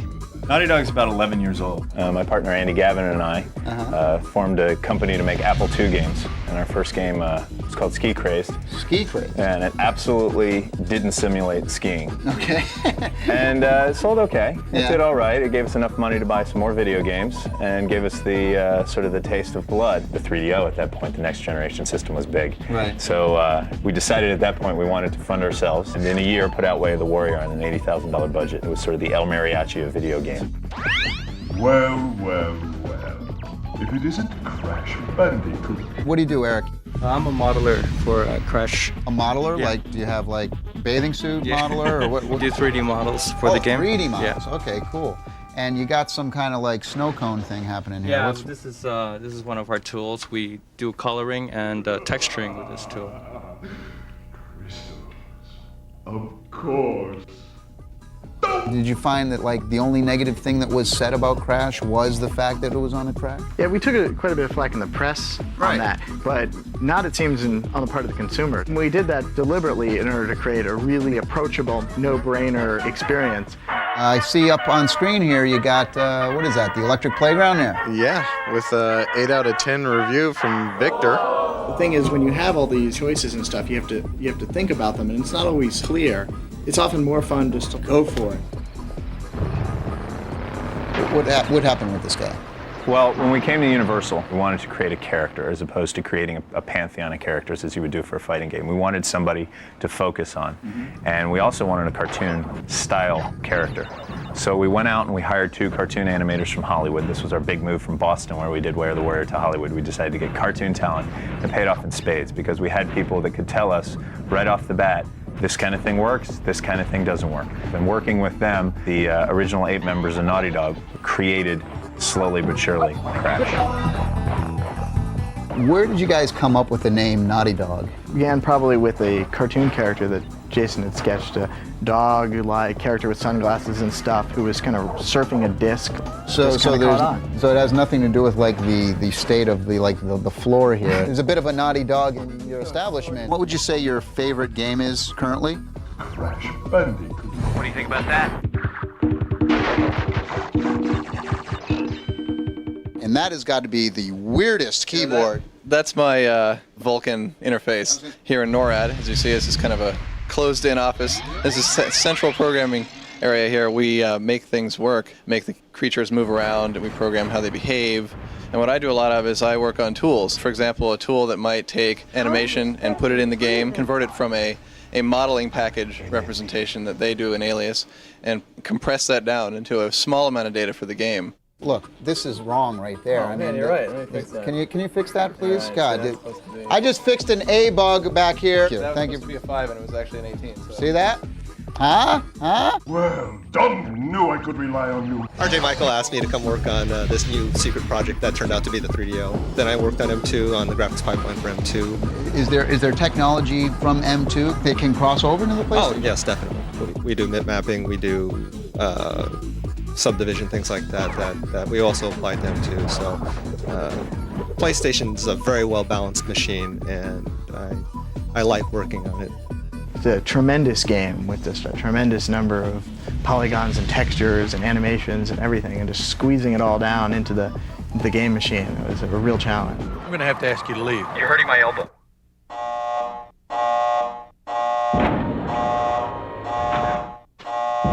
Coming up next, reviews on the run.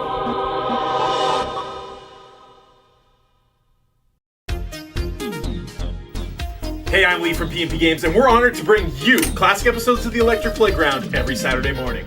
Visit us on our web store at pnpgamesonline.com, or if you're in Winnipeg, at one of our 3 retail locations at 915 McLeod, 2609 Portage, and 160 Meadowood Drive. We're gonna play forever. Now, back to the show.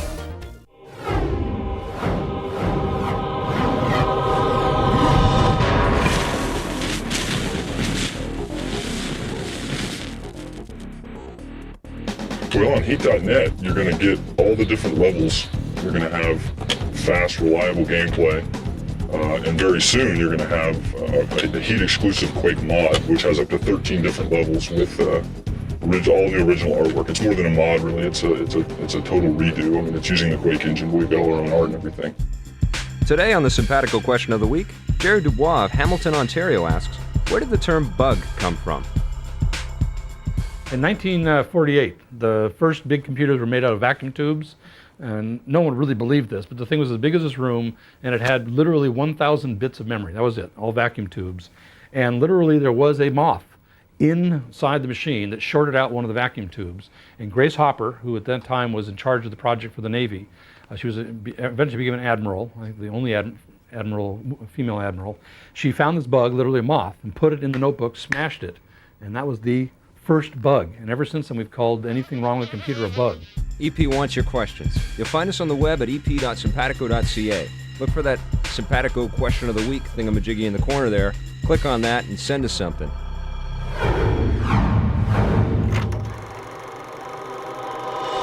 Nuclear strike for the Sony PlayStation. Well, I mean, this place here looks like it's been nuclear struck. Stricken. I don't know. Anyway, I'm a big fan of the Strike series, going way back on Me the too. Genesis, all the Jungle Strikes, and all that stuff was great. Here's a game where the graphics, I mean, they are just photorealistic. I know. The water I know. is just beautiful. The landscape is unbelievable. The missions were excellent. Whoa, Nelly. Nuclear strike! The graphics are just absolutely amazing. I mean, they're like photorealistic. The missions are amazing. I thought the best part of the game was the FMV cut sequences. Yeah. I mean, Yeah. did you ever think you'd actually say that about a video game? No. I mean, most FMV really sucks. You know? EA's got this one down. Soviet Strike totally rocked on the Saturn and the PlayStation, and Nuclear Strike is going to knock your socks off. I'd give the game 9 out of 10. 9 out of 10? I had fun playing it. 8.8. 8.8? 8.8. Pick that one up. Okay. What about another war game? Steel Rain for the PlayStation. Wow, Steel Rain for the PlayStation. I mean, I can't believe I'm seeing this game in 1997. Yeah, I know. I mean, this game is not well done.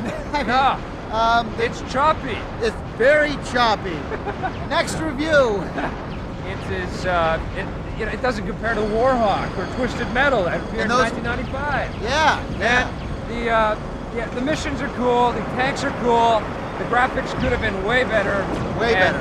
The control's ridiculous. It's 4 out of 10. The frames of animation were like non-existent. I mean, this game was so choppy. Yeah. I had choppy. Choppy is the key word with this. Choppy. Exactly. Yeah. I thought the coolest part in the whole game was there's fences, and I'm in a tank, and I can run over the fences. Yeah. So if you're into games where you like running over fences and tanks, definitely pick it up. If not, choppy. You're not gonna have too much It's fun. really choppy. I give it a 6 out of 10. 6, you're being generous, man. I like running over people and I like running over fences. All right. Mace for the Nintendo 64. Wow. Mace is a 3D fighting game for the N64. It's about time. Yeah.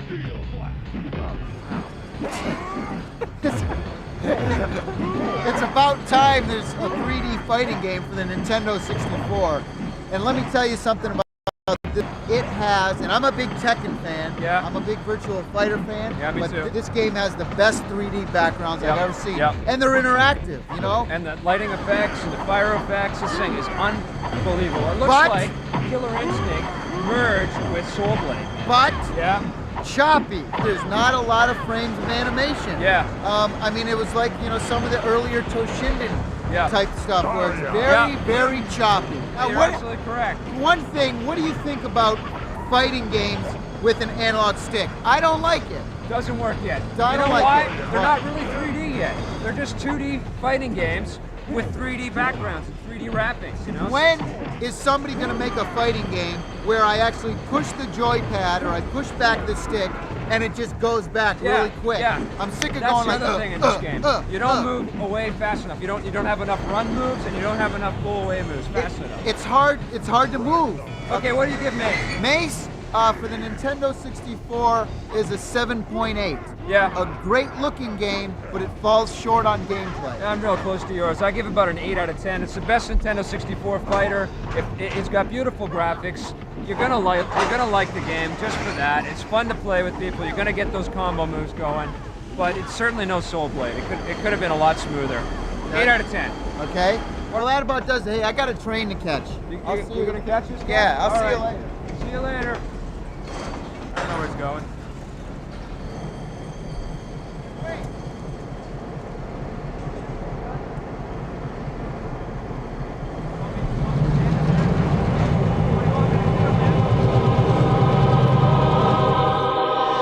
That's enough of this. I gotta go do some of that. I'll see you next week. Will I see you next week? I'll see you next week. What was the thing I forgot? Production assistance for the Electric Playground was provided by Nintendo of Canada and Heat.net.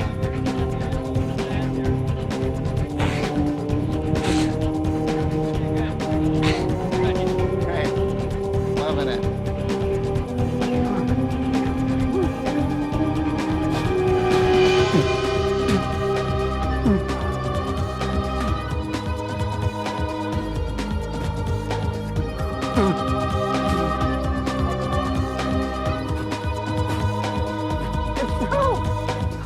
I wonder if there's any virtual boys around here. This classic episode of The Electric Playground was brought to you by P&P Games, your source for everything video games. Support the partners that support The Electric Playground. Thanks for watching, and play forever.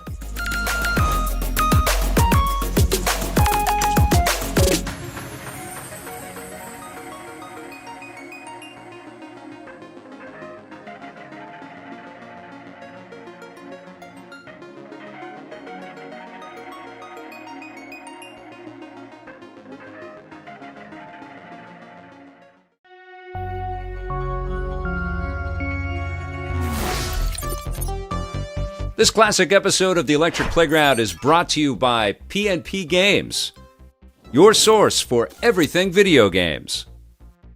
Support the partners that support Electric Playground. Remember, this episode first aired in 1997.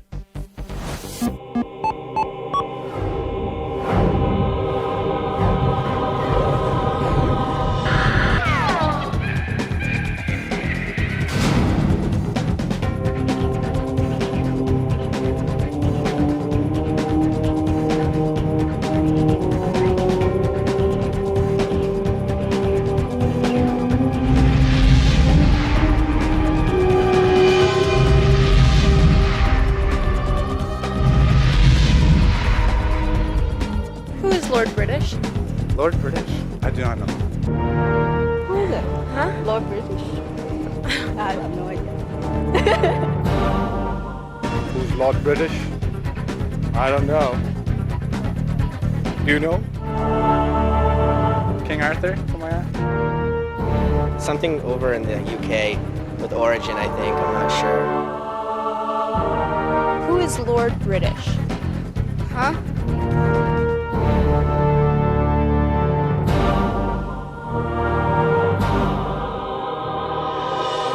The Ultima series has been around since the old Apple and Commodore days. I mean, it was one of the first computer role-playing games ever.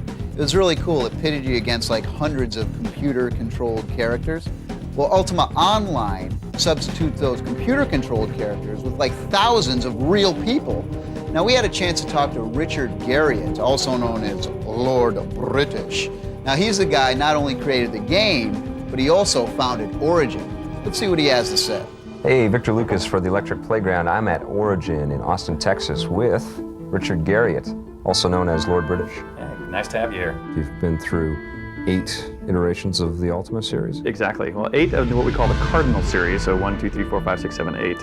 However, we have a lot of spin-offs, and of course the one we have coming up now, which is the Ultima Online product. Only a traveler from the stars could release this world from Mondane's vile stranglehold.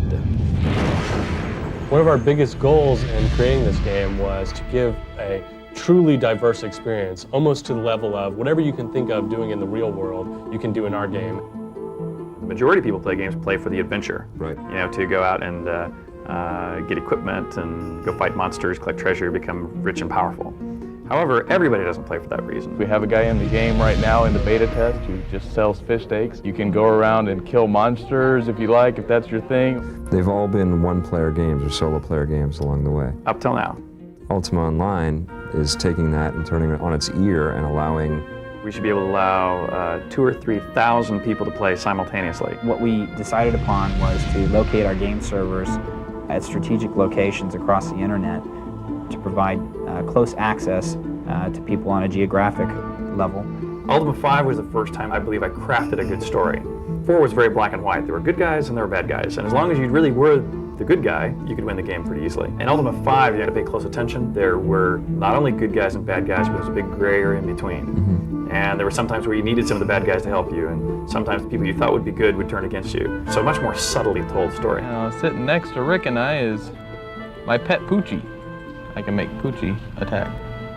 And notice he goes into a combat stance. If you go to a combat stance, your cursor turns a red. Now there's what's left of Poochie. One of our big concerns in a game like Ultima Online was to provide a satisfying experience to all players.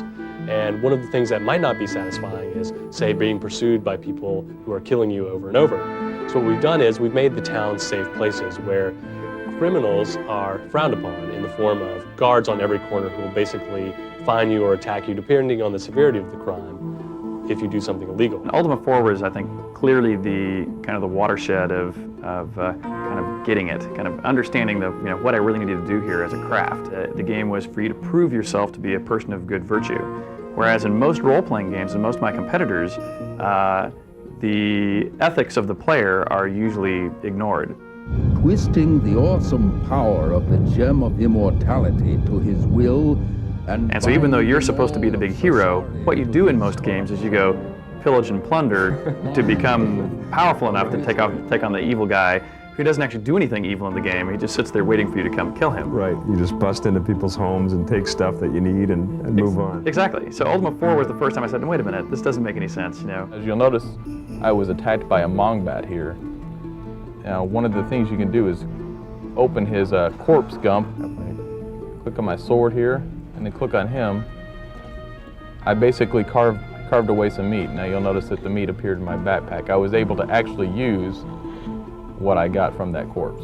So when you release Ultima Online, you can actually become Lord British. In fact, that's a real exciting part for me. The character in the game, Lord British, will only be in the game if Richard Garriott is actually playing the game. Computer games are a lot like making music. You sit in the studio, or in this case the building, and you create a game, and then you get it mastered on a CD, and then you sell it through stores to the public. In the case of live music, you also have concerts. And I think that's a very important feedback mechanism to artists in general. You know, not just see the sales numbers, but also get to watch people's response directly to their craft. You're almost jamming with them when you're online. Exactly. Electric Playground is here in downtown London, England. Now we've shown you the E3 show before, okay? That's the Electronic Entertainment Exposition, E3.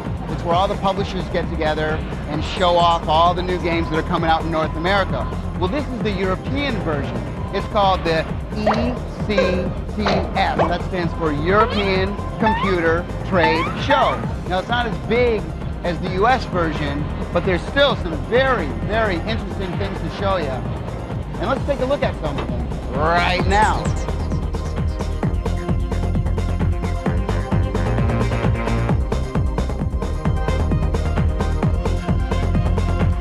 We spent about 35 or 36 days in motion capture. We had Clay Kooiman, Brecky, and Mark Dodd from the US national team.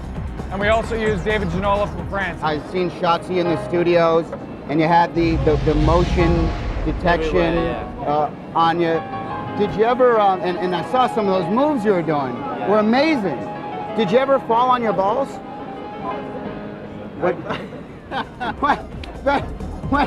When you were doing... I fallen many times on my balls. Did you? Okay.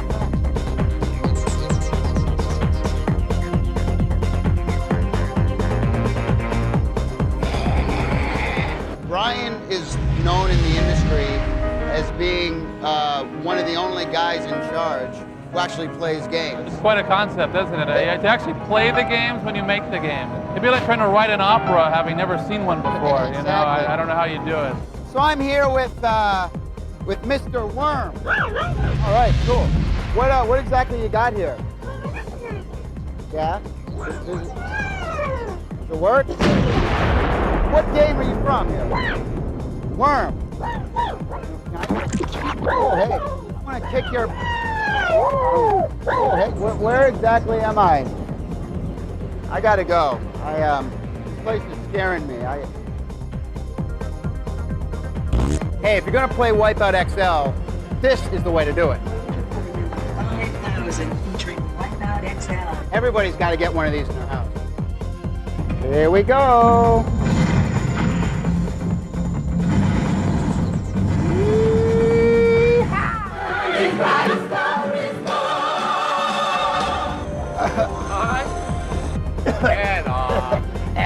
I'm all right. I'll be all right.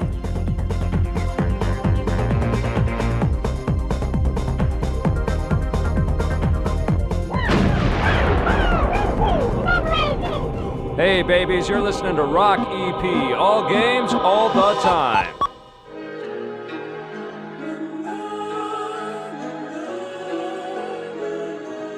Yeah, I got a girl I'm crushing on right now. Used to date one of my rivals, though.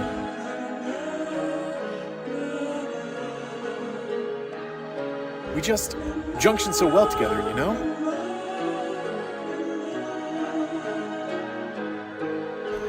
I met her at P&P Games. She said I was the best looking guy there.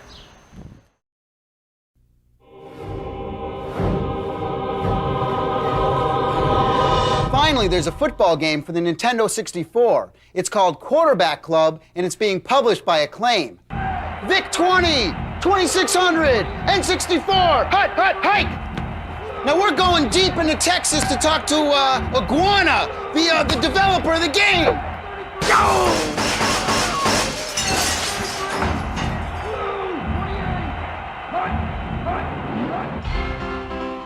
I'm Darren Stubbington with Iguana Entertainment. I'm here with Victor Lucas from the Electric Playground. Good evening, Victor. How's it going, Darren? Great, how are you doing? I'm doing great. You got a great office, man. Thanks very much. This is very cool. When did Acclaim come in to purchase you guys? Acclaim came in at the start of 1995. And how big is the company now? The company now is almost 90 people. And at the time that Acclaim came in, we were about 25.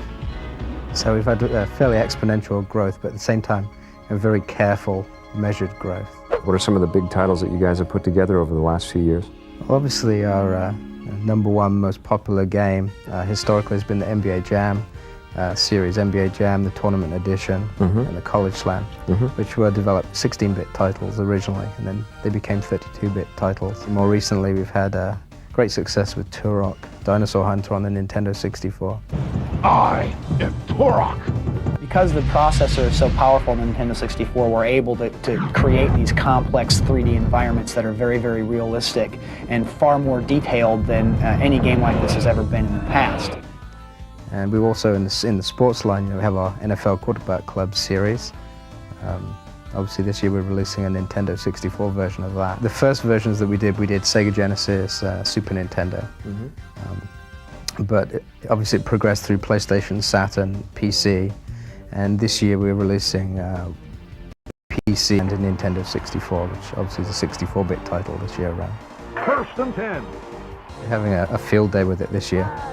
In terms of technology, we've managed to incorporate a lot of the technology that we developed over the last 2 years for Turok. So we have a game that's running consistently at 30 frames a second. It's in high resolution, 640 by 480, which is something that no one's done yet in the US.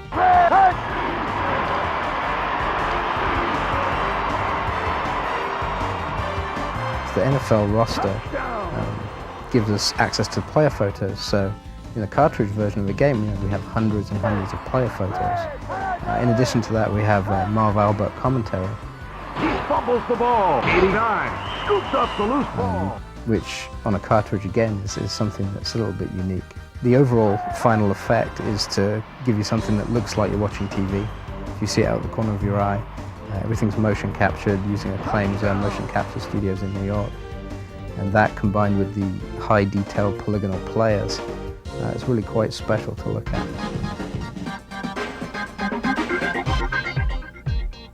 You have all the NFL teams in there? Yeah, this year we have the full NFL license, which is the teams, the stadiums, the team colors, correct season, rosters, as well as the Super Bowl game, which is part of the NFL license. This is Laura Croft. We've had a question going. Do you see this woman as sexy or sexist?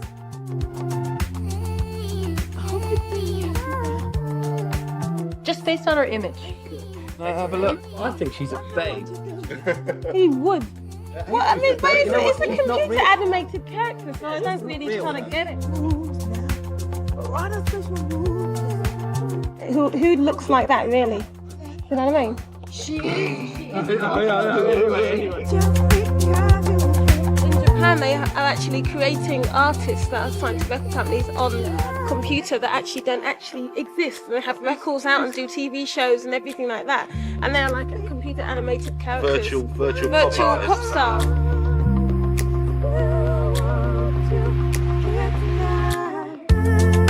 I think it's fantastic. I don't care what anyone else says. That's my kind of girl. Couple of guns, ready. Anyway, if we were going to design our own game, I'd have one that everyone goes around and be nice to people all the time, because everyone kills everyone in games. I'd have people kind of run on the screen and someone come and go, "Hi, how are you doing? Would you like some flowers? Should we have lunch today?"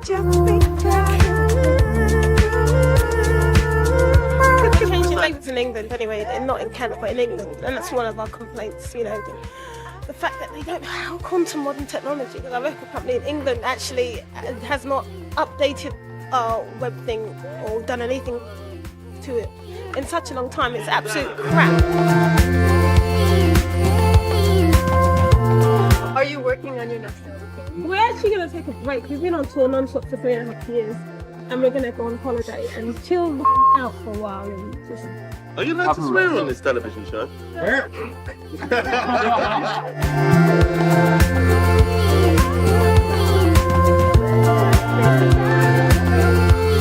The Electric Playground will be right back.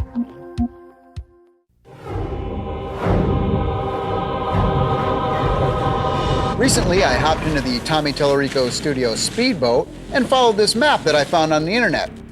Here's where I ended up. Whew.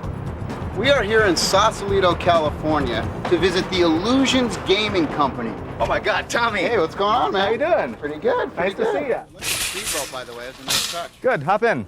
Hey, you ready? Let's go!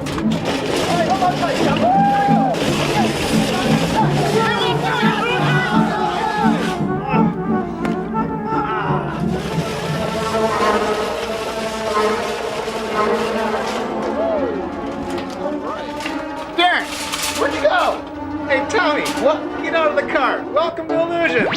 So, Darren, your current game is called Necessary Evil, and Heat.net is publishing it, producing it. What? Sega Soft is publishing it. Okay. It's going to be distributed exclusively, at least to start, on Heat.net. How did you guys hook up with Heat.net? They saw Duckman and they saw Blazing Dragons and really wanted to try to do a multiplayer graphic adventure game, combining some action and RPG elements, obviously for the multiplayer crowd. Hey, Vic, why don't you get these guys to show you the game? Yeah, let's go. Come on up. Let's All right, let's go on in. Who's going to show me that? I'll give you a show. Okay. Come on in. Tell me a little bit about the story behind Necessary Evil. Necessary Evil, we think, is a really great story. It's an original concept that we're working on together with the guys at Heat.net. It's a vampire game. It's two players, so we had to come up with two equal players. There couldn't just be one protagonist. So we've got a vampire and we've got a hunter. There's a lot of vampire mythos we can go back into. And so these are real powerful characters, but they can't fight it out. They can't have like a fighting game match when we have the special moves or whatever. It's a real deep story fight. So they have to fight through secondary characters and they have to influence the world and shape the other characters that are in this plot and ultimately achieve victory by being a better manipulator of others, these other secondary characters, in this big world that we're putting together. I got started about 9 years ago. I had a big goal in life. And that was to drop out of college. So I had to look at what I could do. Right. And, I definitely knew bagging groceries, as I was doing then, wasn't a career path. Right. So I got involved in graphics and game design. I was a combat briefer and a mission planner for the whole F-14 squadron, so it was a lot of fun. What's your job like when you do something like that? What do you actually do? Well, my main goal is to get up, brief the pilots, let them know what they're doing, do a little background work, tell them, okay, where exactly they're going to find the bad guys, what they need to blow up, where they need to go, what kind of pictures they need to take for us, and then send them on their way. Did you find there was a lot of synergy working in the military and then also working on video games at the same time? There really is, and the military is very advanced in their simulations, and that's what it's all about, is building these big scenarios of what is it going to look like, what is the terrain going to look like, and you see a lot of terrain in games. What are the enemies going to look like? How are they going to fly? What are the real technical details of that? I remember that MC Kids ad. There was an ad of you with the mohawk. And it was like an ad for the game. Yeah, actually, if you look at that ad close, the sweat is dripping up my face. Because up your face? Upside down on the Virgin sign, and they flip the print. That really carries over well to video games. You know, seeing a simulation, seeing how all the pieces work together visually to show, show something off. So you were actually in combat. Did it affect you in any way? Some of the stuff that was going on? Except for the twitches. Remember that other time I hauled snow back for Christmas from the mountains to Virgin? That was hilarious. It was like in the it was California, and Yeah, it was like middle snow. of winter. And I thought they were gonna fire you. Stuart was Hey, now what is with this Tommy emblazoned all over your body here? You have it on your shirt, you have it on your shorts. I mean, what is with that? Hey, check this out. Oh, Tommy, you're so vain. You probably have it sewn into your underwear, too. Well, if I know you right. Actually. Oh, for hey, get the hell off my phone. I knew I was gonna get wet in this segment. Freaking cold. I think we lost the chair.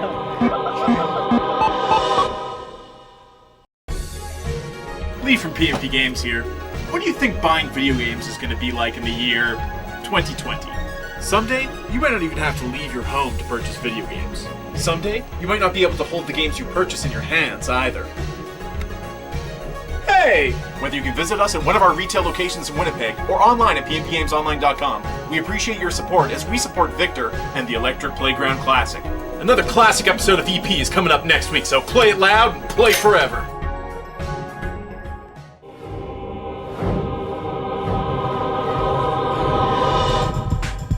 Today on the Sabbatical Question of the Week, George Breck of Peterborough, Ontario asks, why are European developers producing such great games?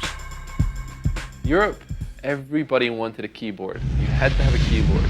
Commodore 64, the VIC-20, the Amstrad, the Sinclair, they all had a keyboard, every single one. And then some people started to look at the Apple, but I mean, I didn't know anybody who owned one. Really? But again, with the keyboard. So we were all programming while you were all getting high scores, because you were sitting playing your Ataris. And so I think that's why today you see so many British people or so many French people that have had such a head start on the Americans. EP wants your questions. You'll find us on the web at ep.simpatico.ca. I'll be in on Monday to answer them, and I'll be pretty tired.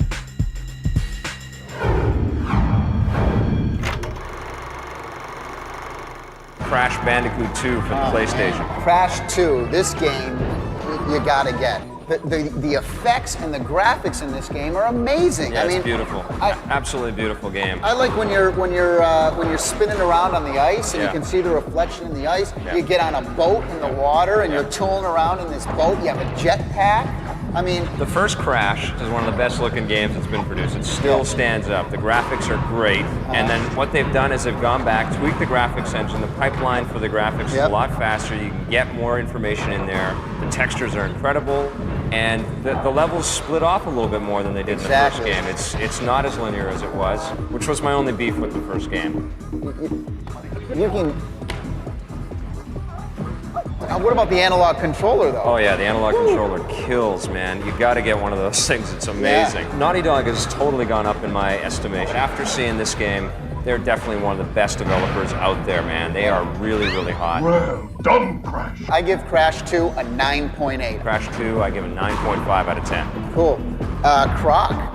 Another great little platform. Now here's a game by Fox Interactive. This is That guy sucks. Croc is the PlayStation version of Mario. I mean, it's the free-roaming 3D platform type of game, and man, does it look good. Yeah. If you play this game, don't even bother playing it with a digital controller. Oh, no way. You need the analog. Even with the analog controller, I still find it hard to get out of harm's way. If something's It's about no Mario, is it? Well, I didn't say. All I said was that the graphics in Croc were better than Mario. This is like Mario Boy over here, okay? If you say anything bad against Mario, he like attacks. The music is really cool. Oh, the sound. How about the sound? Yippee! What would you give Croc? I give it an 8.5. I'd give it an 8 out of 10, and I'm really looking forward to Croc 2. Mischief Makers on the Nintendo 64. Yeah, Mischief Maker. When I heard that it was 2D, I wasn't expecting too much out of it, but it was developed by Treasure out of Japan, and Treasure's pretty renowned for doing Gunstar Heroes on the Genesis. That was a great game. It's kind of a weird-looking game. Very weird. Yeah, there's all these little sort of demented happy faces throughout the game that you're sort of bouncing off of and jumping from. It's not an easy game. It's not something you just pick up and you beat right the first time you're going through it. And I like it because of that. I think it offers a little bit of complexity.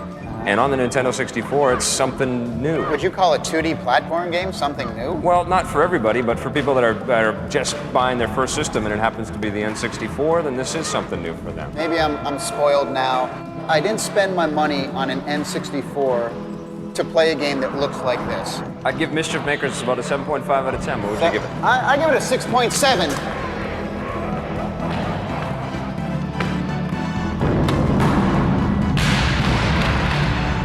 I kind of prefer Pong.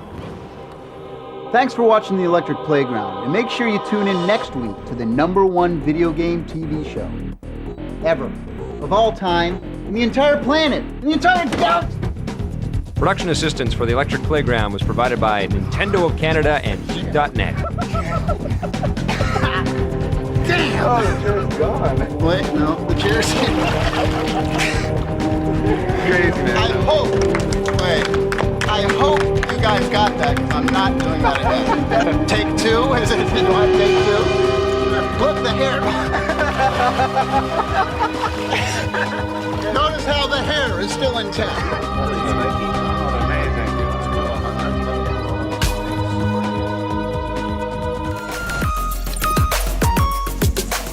This classic episode of The Electric Playground was brought to you by P&P Games, your source for everything video games. Support the partners that support The Electric Playground. Thanks for watching, and play forever.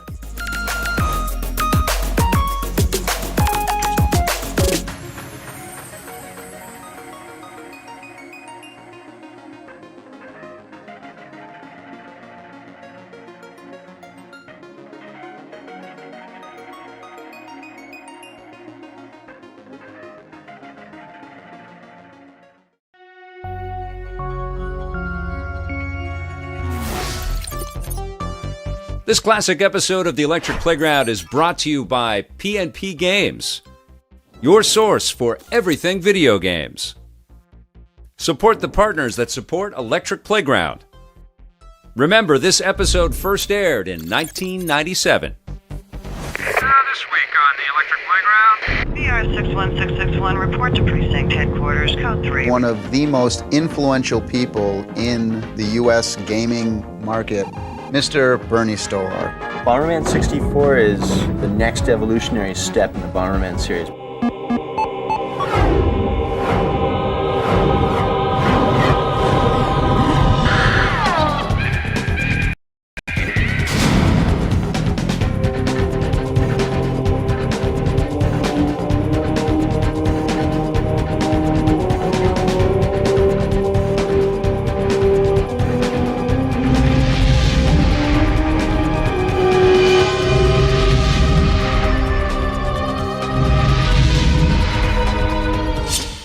The movie Blade Runner is a sci-fi cult classic, so it's only fitting that finally there's going to be a game. And not only that, my friends over at Westwood Studios, developers of Command & Conquer, are the guys working on it. Wait until you see this.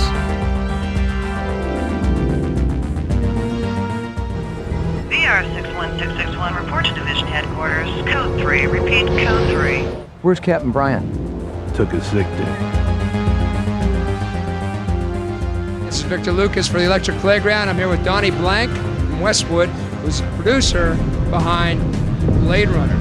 It's been about 15 years since the movie came out, and the partnership, the people who owned the rights to this movie, never wanted to come out in game format because they didn't want to degrade the visual mythology of the film. Right. So I guess it was about 3 years ago when we heard that they were interested in doing it now because they thought with CD-ROMs coming out and everything that maybe we could do something cool. What SCUSA got you doing tonight? AM at Run-Sitters. Animal murder.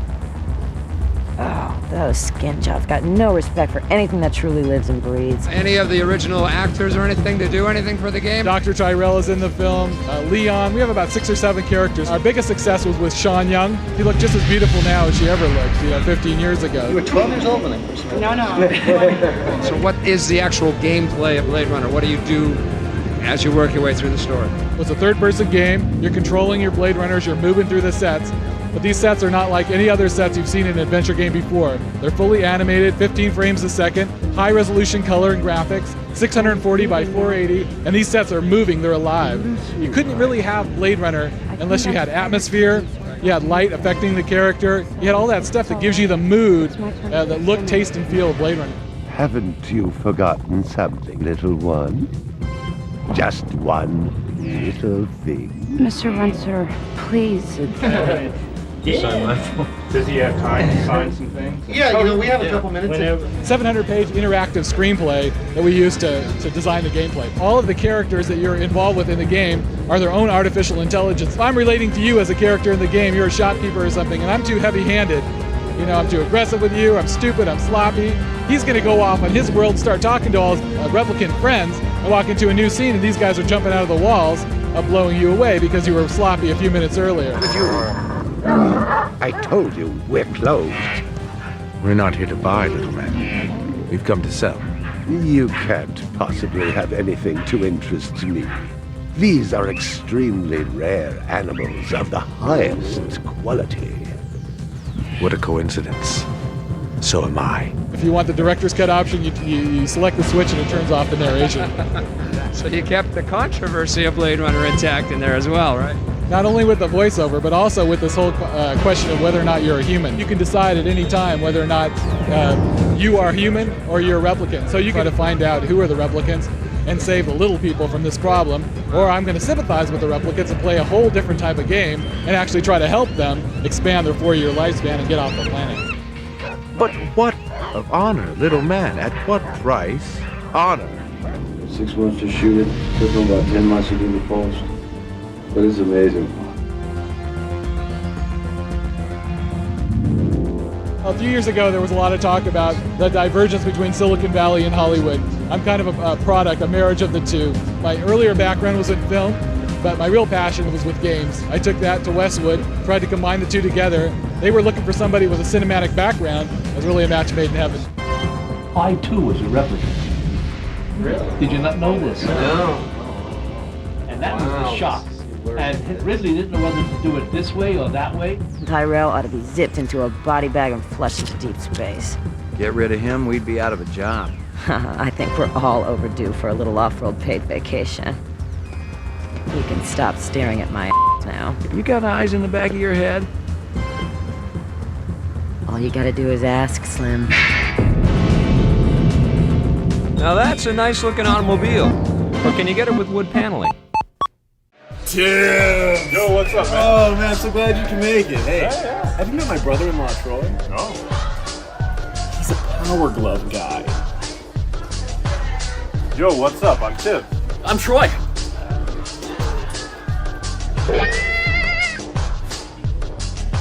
Want to play Cement 64? Yeah. Hey, aren't you gonna ask about my Power Glove? No.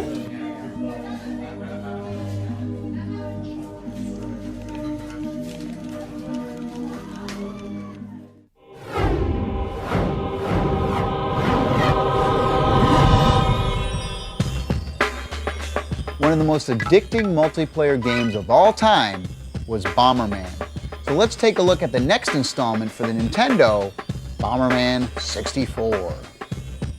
Tell me the story behind Bomberman 64. What's going on in this game? Bomberman 64 is the next evolutionary step in the Bomberman series. Before this, it was always a head-to-head sort of action puzzle game. And now we've got an adventure mode, much like Mario 64. So are any of these people your friends, or you're trying to destroy? Only one guy's your friend. If you go up this walkway here, you'll meet Cyrus, and he's this sort of robotic Birdman guy. Now press B and you'll talk to him. Hi, Cyrus. Hi there, Nick. The idea is that there are a group of aliens who are attacking Planet Bomber. You've got to save your planet by disabling the 4 chains that are connected from each of their base ships to the main fortress. So here, we just passed this little water gate here. This is second part of this anchor chain. The 4 chains are like levels. They're like anchor chains, yeah, and each of them is attached to a little anchor. So you go into that world, you beat that world, you disable the chain. You go to the next world, you beat that world, you disable the chain. Cyrus is kind of like your tutor throughout the first couple of stages. He's also the first stage boss who you have to beat to progress in the game. You challenge you to a fight now? Yeah. Oh, cool. You know, he just gave up a heart. Okay, I got a little card for him. There we go, I'm on my way. Uh-oh. Oh, this is slick. Once you've disabled the 4 chains, then you go up into the main fortress, beat the main boss. If you look up here, there's a pot right next to this stairway that goes from nowhere, apparently to nowhere. Yep. There's a stairway here that breaks off, and there's a stairway here that also breaks off. But if you look down there, well, there's a nice little gap. Nice little gap that I can run up, a little ramp there. And like that. Same thing right here. And now once we have the bombs placed in the gap, Bomberman can bounce off of his own bombs. Oh, cool. Get up here, and if I throw this just right. You're very crafty, Alan. Now hopefully I won't get stuck in between these guys. There we are. There you go. One of the cool things about this game is the way you can interact with the environment. Like I showed you earlier how you can pump up those bombs. You hold B. Yep. and then you press A to get the bomb above your head, then you press A a bunch of times and you get the big bomb. Sure. Well, you can use that bomb to blow down bridges, to destroy columns that open up different areas through ramps and that kind of thing, and that's a big aspect of the adventure thing. And even buildings in some parts of the adventure mode, some of them have open windows. Pick up a bomb, you throw it through the window, and you never know what's going to happen from there. You guys got me to do a whole bunch of crazy stuff last time. We're not done yet today. All right, that's fine. Tell me a little bit about the 4-player multiplayer. Well, it makes all the difference because not only is it an adventure game, but then when your friends come over after work or after school or whatever, everybody can sit down and play 4-player head-to-head. They can play team modes. You can play against the computer in 4-player action. So it really makes it a diverse game. Special agent. What are you guys? Super agent. I'm a super agent. Alan Ballardinelli is kicking butt on the junior staff here. I'm wiping the mahogany with you guys. Junior staff. And adventure mode is a great place to practice all the little devious tricks that you use on your friends when you play head-to-head. You just threw me off the side. Am I toast? You're done. the king of cheap. It's not cheap, it's just the cheap meister. the way it goes. You stun the guy, you He pick slowly him up, explains throw him all the off rules to well, you. so- Lets them out as he's throwing you off the edge. You'll get it. Another couple hours of this and you'll be in there. This is the Electric Playground, and we've got Atari Teenage Riot, the video game-induced band. Tell us about your sound. We would describe it as digital hardcore. That means a lot of distorted, fast breakbeats.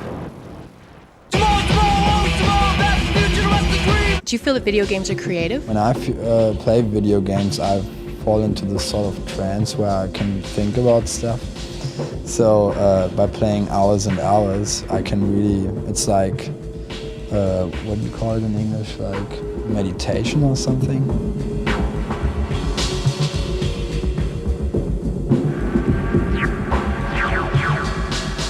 So what games do you play? True rock, yeah. Playing it all the time. It's good because you are this fighter in the jungle, and sometimes I feel like that too.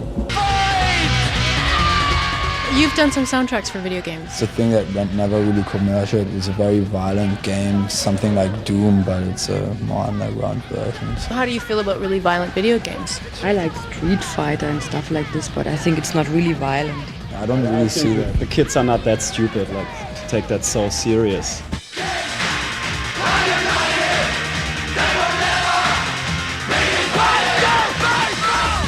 We have the Atari Lynx, the Atari Jaguar, the N64, the Super Nintendo. I think a great game is the Nintendo the Virtual Boy. It was a total flop, but I think it's a great thing because you see the balls flying into your eyes and stuff.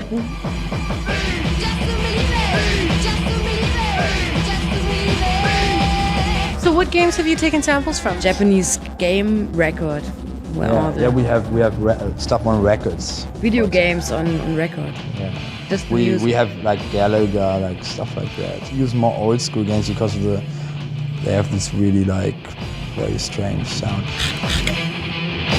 Stick around, we'll be handing out tasty frozen treats after the show.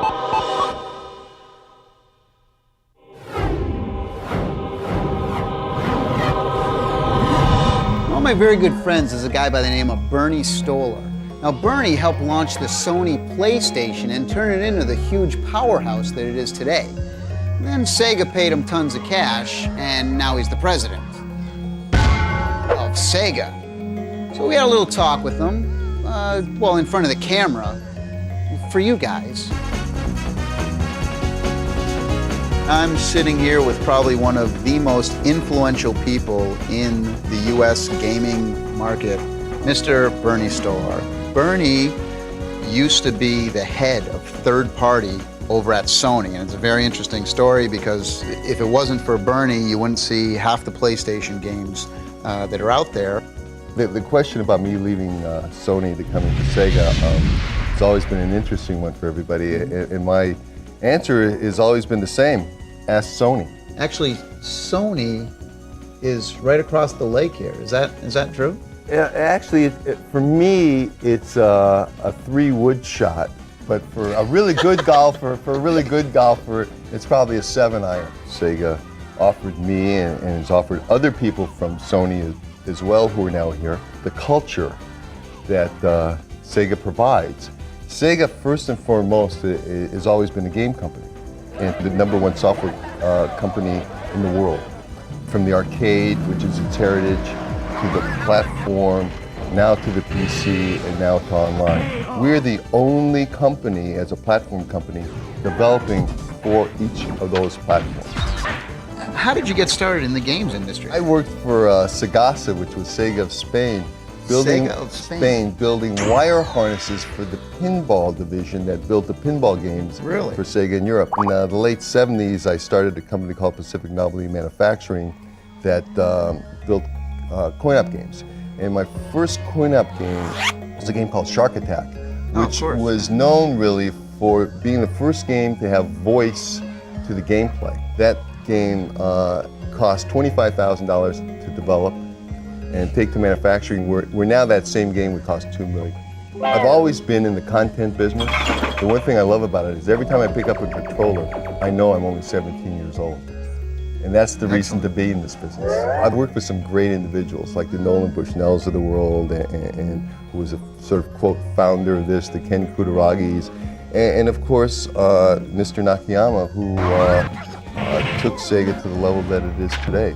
What do you think is going to be the high point of the 32-bit systems? Is it this Christmas? Is it next Christmas? 32-bit and 64-bit, I believe you've got to take those numbers and take them off the table. You know, and a lot of that has to do that technology changes so much more rapidly now than ever before. Platforms were around at one time, you know, for 8 years, now they're for 5 years, and who knows how much longer they're going to be. What's the big titles for this Christmas that people can expect? Well, we've got what we believe is a very strong Sonic and Sonic R, and also Sonic Jam. We've got Last Bronx, which is a terrific fighting title. And in the sports side, we have a basketball game, a hockey game, soccer, and baseball. It's out of here! All of those, according to all the trade press, are as good, if not better, than any game out on the street right now. The only reason I didn't mention football is we didn't have a football game that I felt could compete with Game Day or Madden, but we'll have that next year. And I think next winner will also be a strong winner. But I think beyond that, we're going to see a changing technology again. What's going to be the goal of the next Sega machine? You know, every company is looking at new technology. So I will say this for Sega.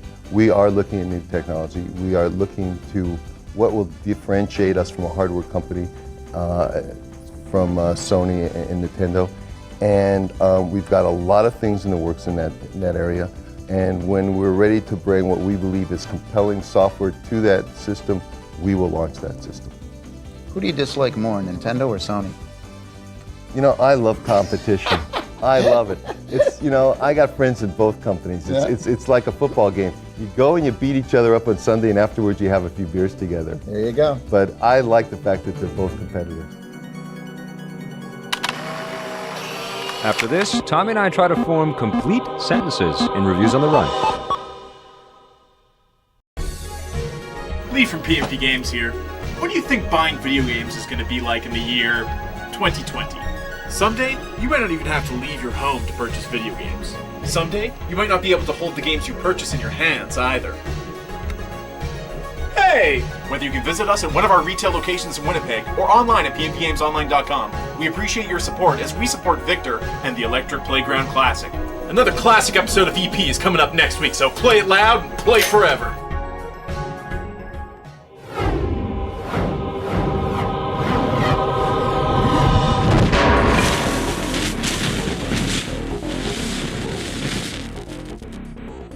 You're able to join a ladder or join a tournament, all the scoring is reported back from the software to the website. So you set up a challenge, you play your game, and then you immediately know how you've done and where you stand in relation to the other people on the network.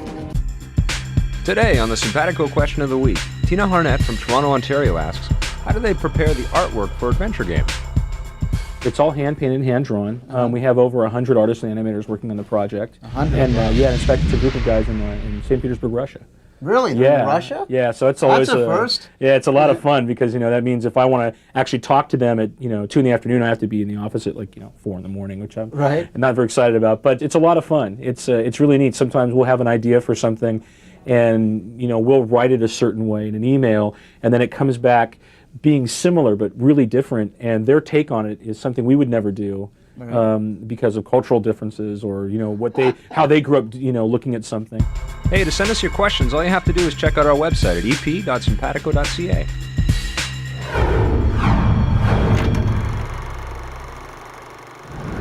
All right, let's talk about MDK for the PlayStation. MDK for the PlayStation. Yeah. Here's a game that has great music and sound effects. Yes, it certainly does. Now, who did the music? Well, it's funny you should mention that, Vic, because... Matt, you got to get off of this self-promotion vibe. Every episode, you're just promoting your music. This is sad. Can you take that off? Oh. Do you have anything else you could show the world besides your bloody logo? Sure. Every episode. So, MDK, let me talk all about it. Now, of course, this game came out on the PC first.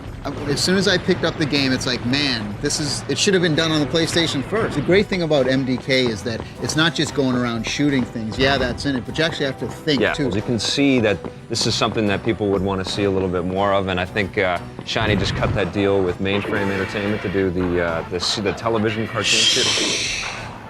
Oh, well, it's a nice-looking game. I love the sniper mode. I love this shoot the bad guy in the eye from a mile away. I think that is the coolest tagline that there could ever be made for video games. It's awesome. I give it a 9.5.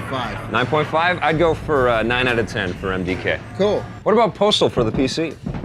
Here's another one of those games that I love because it's simple. It's not a whole big complex thing on the PC. Action. It's all about action and adventure. And that's an important element. I don't know about adventure, but it is action, man. It's just guns a-blazing. It's a 2D top-down Warcraft type of isometric view. Yeah. Makes it a little hard to control. Yeah, but I did find the controls a little bit sluggish. Use the gamepad. Use the gamepad or a joystick on the PC makes a big difference. A game like this is great for 2 joysticks. If it was like the Robotron style controls, it would be way more fun. The graphics are beautiful to look at. It was all hand-painted graphics that they digitized in. You'll never see the same thing twice in the levels because it's basically one big drawing. The sound is amazing. Yeah. It's not a lot of music, but it's all ambiance,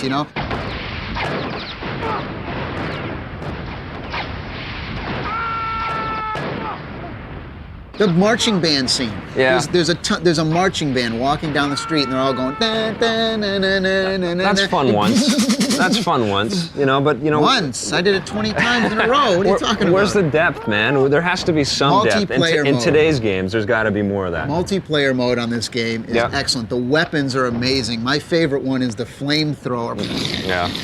Light them up, baby, man. It is cool. Okay, maybe it gets a little repetitive, but man, it's all about having fun, and I had fun playing this game. It's an arcade game. People that love to maim and kill are going to love this game. I'm one of them. 9.0. Wow. Okay. Yep. I'd give it about a 7 out of 10. It's a fun game.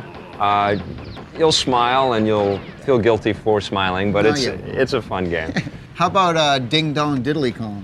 Diddy Kong Racing. Diddy Kong Racing. I'll handle the translation over here. Oh, right. Well, again, I keep going back to this thing. The Nintendo 64, they seem to skew their games to like 3-year-olds.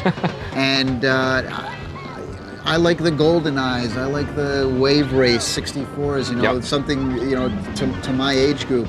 Mario Kart Racing on the Super Nintendo was great. Diddy Kong Racing is the best. If you liked Mario Kart, go and buy Diddy Kong Racing as soon as it comes out because it is so much more than that. It's what Mario Kart 64 should have been. Should have been. Yes. What Diddy Kong Racing does is basically make Mario Kart for the Super Nintendo system an extinct game. Nobody has to play that game ever again. You can control 3 different vehicles. So you got your hover bike, which plays a little bit like Wave Race, which is incredible. And you've got your plane. I like my favorite was the plane. Plane is awesome. It feels a little bit like Star Fox. So you got that kind of thing going. And then you've got the little cart. Yeah. It's really like getting a whole bunch of games in one, And then you've got the adventure mode, which is awesome again. You're cruising around in your little cart and you're figuring out all these puzzles and solving everything. It's an awesome game. It's way up on the top of my list. It's probably going to be game of the year for me. I'd give it 10 out of 10. What? And I would not hesitate. 10 out of 10. 10 out of 10. 10 out of 10. You're saying that everything about this game is perfect. For this style of game. Including the music. Yeah. Music. You think the music is perfect? Yes, I think the music is perfect. Even though you didn't do it. I didn't do it. Sorry, man. Are you sure you didn't do it? No. I had a lot of fun with it. I don't think it's a 10 out of 10. I give it an 8.5, but it's no 10. It's a 10. Solid 10. Check it out. No. Don't hesitate. It's not. At least rent it if you've already got Mario Kart 64. Awesome, awesome game. Thanks, Nintendo. It's fun. Thanks for bringing us a world of fun. It's fun.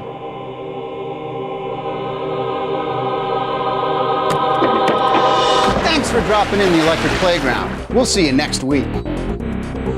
Huh? Yeah! Production assistance for the Electric Playground was provided by Nintendo of Canada and Heat.net. What do you have with this one, man? What, you hand? Yeah. Oh, okay.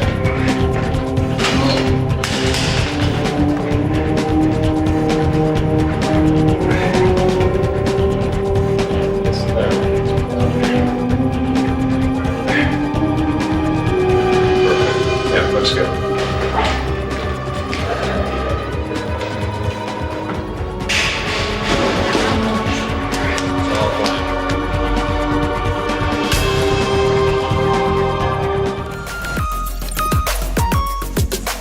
This classic episode of the Electric Playground was brought to you by P&P Games, your source for everything video games. Support the partners that support the Electric Playground. Thanks for watching, and play forever.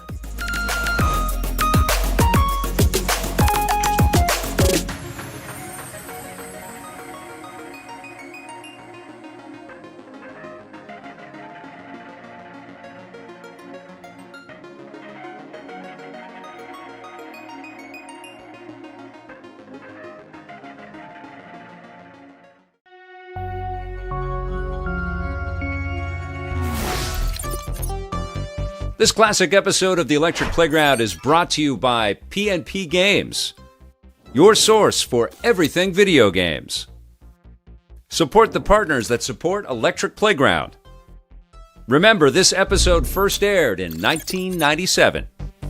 This week on the Electric Playground. EA Sports. It's in the game. Also? Gee, I put it in, turn it on, I'm playing in 3 seconds. Plus? We're going to see games get closer and closer to reality in the next few years.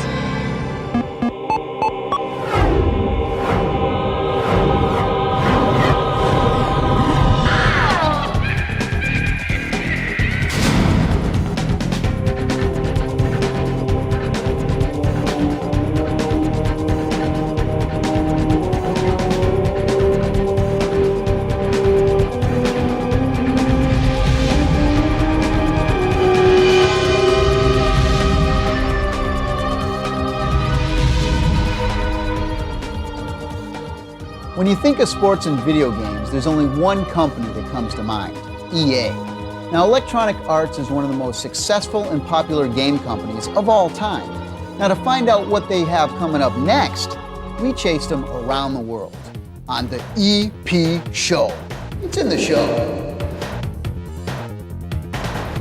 Now, where are we? This is like the EA Sports Bar? This is the EA Sports Bar, the one and only. Yes, I roll. Ho-ho! Now, EA has rewritten the book on sports games in the video game industry. I mean, hands down, the first thing that pops into people's mind when you think of EA is the sports game. What's the biggest seller? Would it be Madden football? It would be, although FIFA Soccer is a close second. Yeah. And NHL Hockey and NBA Live are nipping on their heels. Right. But Madden, which has been around in one form or another for over 10 years, is well over 10 million units in its lifetime now. It's a great day for Electronic Arts Canada today. We're about to pour the first footing for our new building. In the early days of our company, we worked on educational titles, simulation, action products, and we found that we really had probably more core competencies in sports. If you yell out, I want an EA hockey game, we will give you one. I want an EA hockey game. Yell it. I want an EA hockey game. From your diaphragm, come on. I want an EA hockey game. All right. All of our sports titles this fall, FIFA, NBA Live, NHL, they're all 3D effects compatible. So I mean, it's great frame rate, huge resolution. The games are getting so realistic nowadays. Every chance of a flowing game of football today. And action.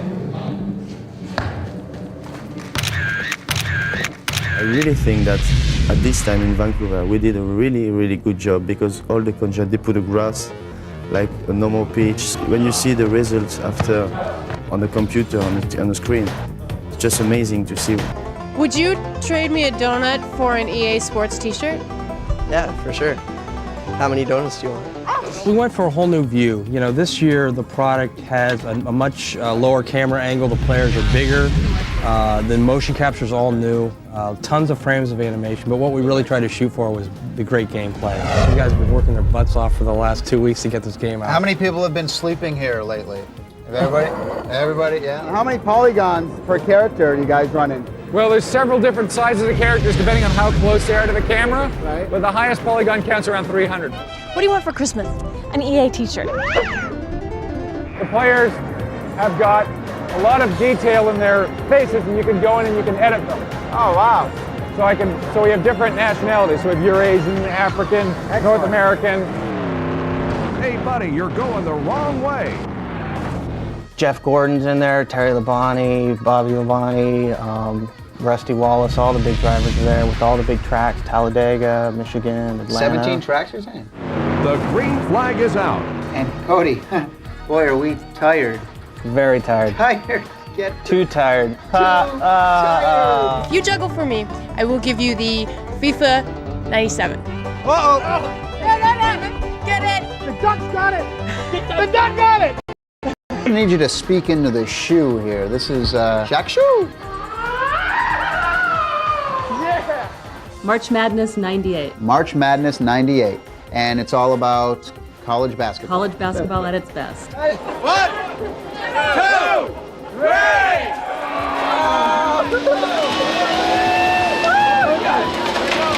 I'm looking, from nowhere, from behind. That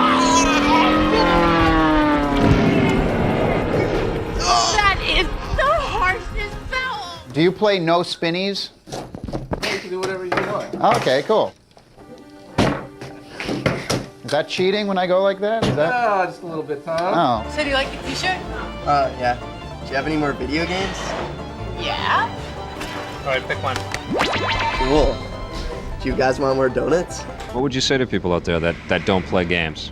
Just try it, because if all you think about video games is your girlfriend's brother playing 8-bit Nintendo or something, things have really changed. We're running an optical motion capture system with 8 cameras. It shoots 240 frames a second, synchronized between all 8 cameras. It's an all-digital system, goes right to a hard disk, so there is no film, no videotape. Gets spooled to the hard drives. He takes the data from the cameras where they triangulate in on each marker, figure out where his body is, what his body's doing, output it to a skeleton that has all the subtlety and all the beautiful things of his movement. Iserman passes. Hextall made the save. And this year we had stuff like Mark Crawford coming up from, he's a Stanley Cup winning coach of the Colorado Avalanche, to work with the production team, just breaking down on the chalkboard, you know, what is a box in one, what's the funnel, different ways that you can do a better strategy in the game so that it plays more realistically. You're going to play here thinking more about this way. Honey dip or honeydew? Sugar powdered ones, and then one of the chocolate ones. I want a chocolate donut, please.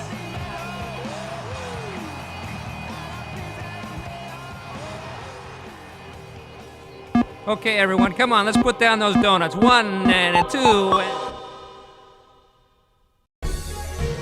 Lee from PNP Games here. What do you think buying video games is going to be like in the year 2020? Someday, you might not even have to leave your home to purchase video games. Someday, you might not be able to hold the games you purchase in your hands either. Hey! Whether you can visit us at one of our retail locations in Winnipeg or online at pnpgamesonline.com, we appreciate your support as we support Victor and the Electric Playground Classic. Another classic episode of EP is coming up next week, so play it loud and play forever.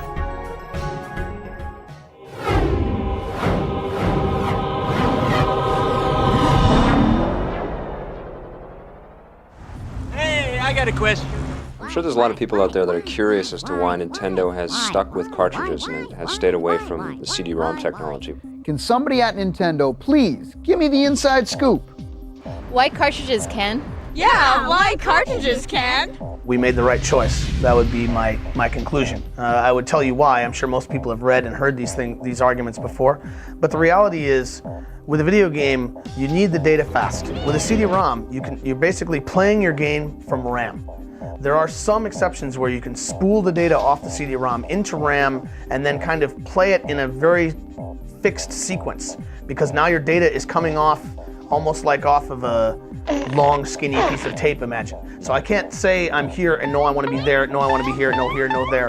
With a cartridge, you're doing kind of the same thing. When I start my level, all the data comes from the cartridge and goes into RAM, and I'm playing from RAM. The difference is, as I'm playing, let's say I go around a corner in Diddy Kong Racing, and there's going to be the big, giant dinosaur. He's not sitting in RAM until I get near that place on the track, and we go, oh, we need the big giant dinosaur, and they go grab him off the cartridge and they stick him in to RAM, and then they display it on the screen, and then you go around the corner, he's gone, we don't need him anymore, we need the big flamey volcano, go get it off cartridge, stick it into RAM, display it on the screen. All this is happening completely transparent. Gee, I put it in, turn it on, I'm playing in 3 seconds. That's a huge benefit, but the reality is that's not the reason why we go with cartridge. It's because of DMA, which is direct memory addressing, which means you can go to the ROM while you're playing a level. That makes our games what they are. We have 4 megabytes of RAM in the Nintendo 64 right now.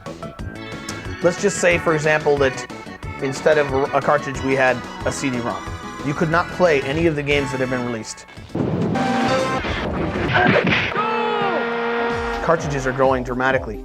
As what has been announced recently, Legend of Zelda is going to be on a 32 megabyte cartridge. That would be 4 times the size of Mario 64, and it would be about 64 times the size of Super Mario World, I believe. And this isn't stopping.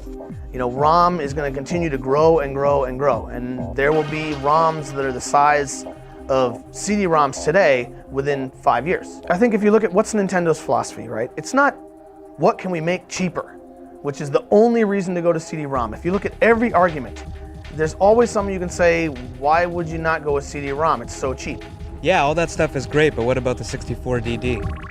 Well, the other reason to go away from ROM alone is the writability aspect of the 64DD. What is that thing? Okay, Kenny, the Nintendo 64 disk drive, Nintendo's next generation add-on device, adds an additional 4 megabytes of RAM to the N64. Disks will store up to 64 megabytes of game info, read-write capabilities, internet connectivity for future game upgrades. If you look at what's happened with video games over the years, they grow in the sense of story and the sense of interactivity, of how a character can interact with his environment. GoldenEye, I can shoot all these bullet holes. But what if I had a game that was 10 times bigger than GoldenEye, and I could knock down walls or cut down trees or flood areas or blow things up, and they would stay that way forever on my disc because I did them, they always stay that way.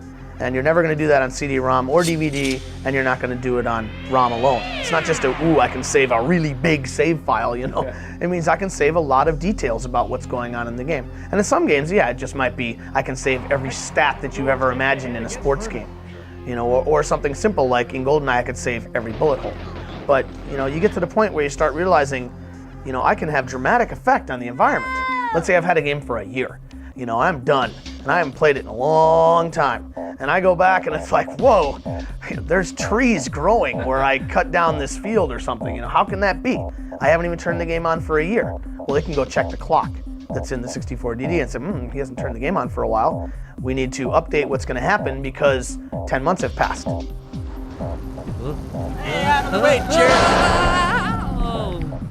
Ouch! EP. It's a full contact show.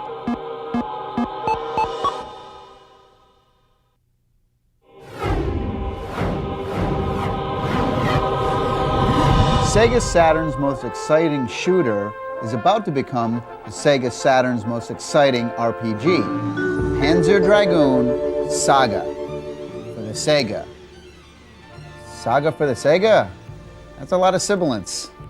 Panzer Dragoon saga. Basically, it's capitalizing on the success we've had with Panzer series as a flying shooter, and the success Sega is known for with RPGs and melding that into one. The flight is real-time, 3D. One of the huge differences is that you're actually going to be flying in full 3D. Previously, it was railed flying. Everybody's always wished, I want to be able to fly that Dragon anywhere I want to go. Well, not only now can you do that, but you also can get off the Dragon, go into cities, do standard RPG interaction.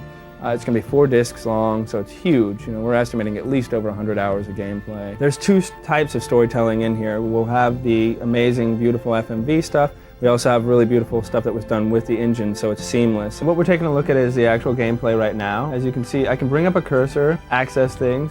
I can fly anywhere I want. Standard RPG style of entering a battle. I'll be flying along and come into contact with enemies, and it brings me into the battle interface. This is where I can pull up spells.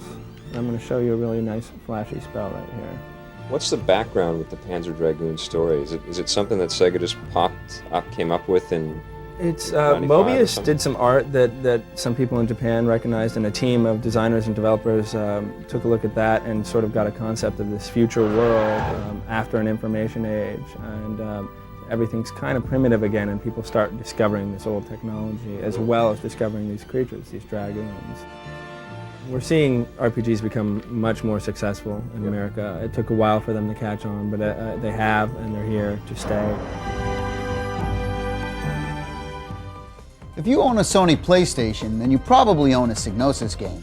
If not, then you suck! Now, Psygnosis is known for doing a lot of cool games on the PlayStation. Wipeout, Formula F1, Destruction Derby. Now, 2 of their latest games, Colony Wars and G-Police, are kick-ass! Let's take a look. Victor Lucas with Electric Playground. I'm with Lisa Cheney, who's a product manager for Colony Wars. Our primary objective is to give the player a feeling of truly being in the midst of a war that is taking place in space. Detected. Has over 5 hours of voiceover work, 25 minutes of full motion video sequences. It takes place over 70 missions divided into 18 acts. Are you basically one person against the entire universe? So you actually have wingmen that are fighting with you. You get advice from your headquarters and your wingmen about what's going on. Immediate response required. I wasn't expecting to stay home. The streaking star effect, how is that done? And we use a small particle system in order to give a big impression of speed. One of the weapons is a grapple hook. They can't get away. Keep blasting at them until they explode. We're taking influences from Babylon 5, Star Wars, Star Trek. Anything with space in it, we've analyzed it and taken the best elements. In the game, you actually get 3 different viewpoints that you can fight with. That was the external that you just saw before. This is our virtual cockpit, and there's also an internal view without the cockpit. And what he's doing now is he's actually taking out the shields of the enemy. The enemy, that's the Imperial Navy there, that are blue.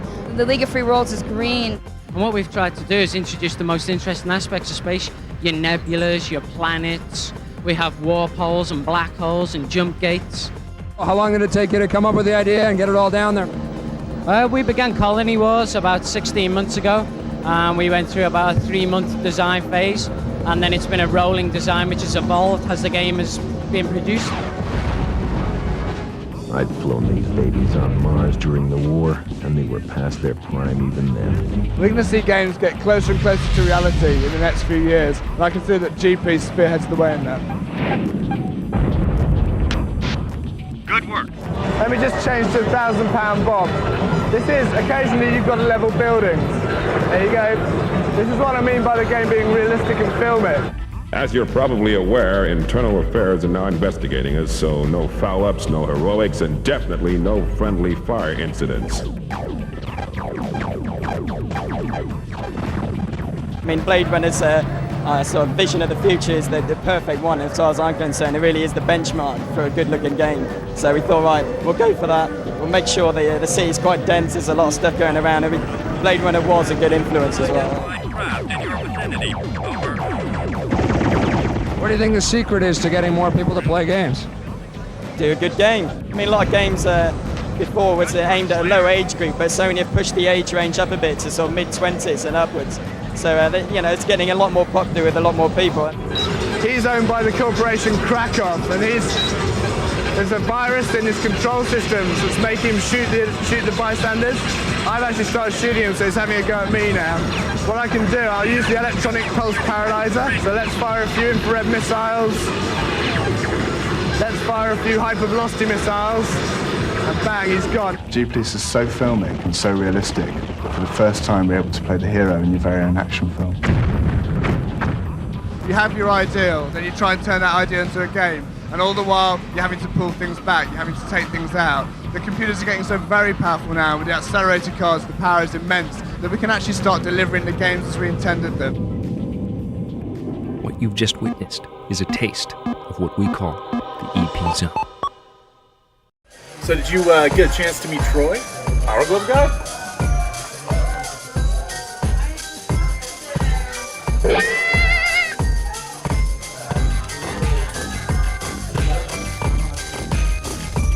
Power Glove?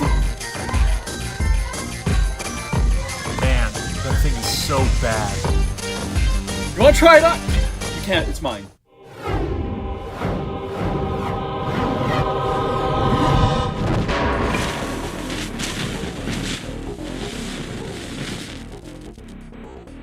This game is totally immersive. As far as you could tell, if you had perhaps gotten a little too into it, you might think it is reality. And so it was very clear that this was the way to go in terms of diverting those nasty impulses. Today on the Simpatico Question of the Week, George the Lame Gamer Costas from Vancouver asks, why are some games so difficult? Probably the hardest lesson for a developer to learn is how to balance your game. Yeah. The problem is, as you play the game that you're programming, it's always too easy because you can do it. So you program it, and then the next week, it's too easy. So then you make it harder, and then you make it harder, and then you make it harder. And what you're doing is you're programming a game for yourself. Well, what happens when you throw it into the lap of some 12-year-old, or even in our case, we'll give a game to our people that are bug testing, or some of the game counselors we'll bring down for a white paper test, which is a test for someone that's never played the game before, and it's impossible, So drilling this into the developers' minds is a big part of what we try and do. Hey, to send us your questions, all you have to do is check out our website at ep.simpatico.ca.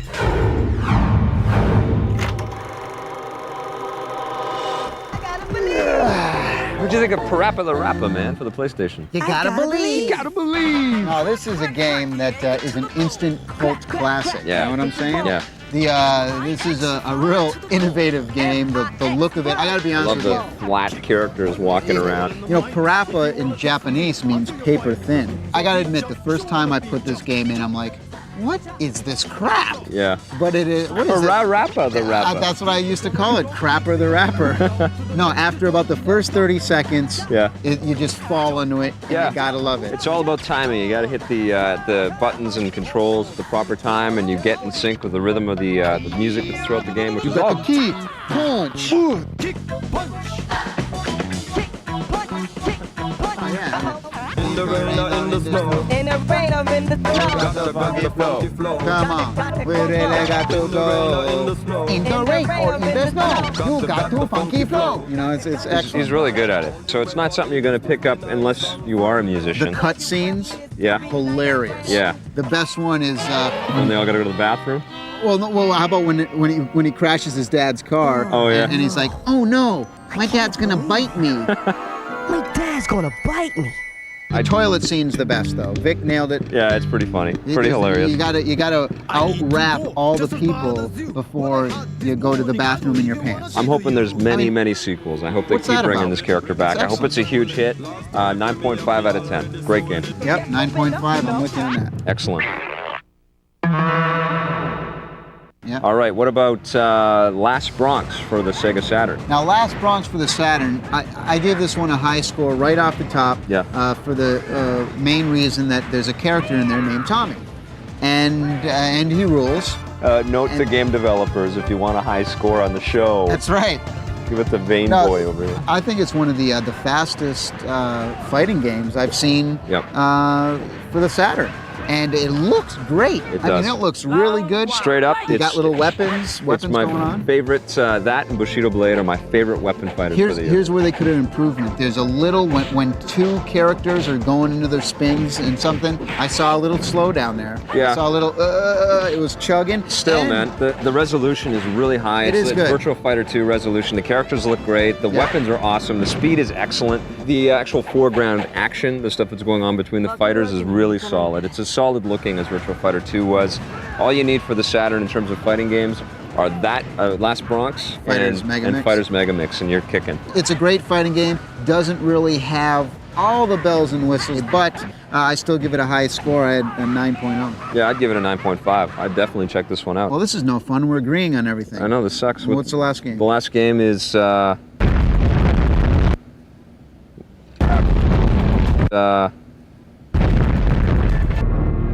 Mass Destruction. Oh! For the Sony PlayStation. Guess we won't be agreeing on everything then. Come on, this is a PlayStation game. Yeah. Okay, I know the game is simple, and I've Yeah. talked before about how I like simple games. Yeah. If you're going to be simple like that, it's got to be graphically beautiful to me. Jazz it up. And I look at a game like Nuclear Strike. It's no Nuclear Strike. It's not even Return Fire for the 3DO, which it kind of looks like in some ways. Graphics are a bit poor. Yeah. But still, you get tons of power-ups, you get a cool tank, you get the turret control, so you can be I hated the driving in one controls. direction and shooting in another. I couldn't even play it with the analog controller or the digital. Well, at least you can use the analog controller. One analog controller handles the movement, the other one is the turrets. Once you get it The down, sound. it's pretty cool. Sounds lame. Graphics aren't that great, but it's fun. There's lots of stuff to blow up, and you wouldn't think that in a game called Mass Destruction.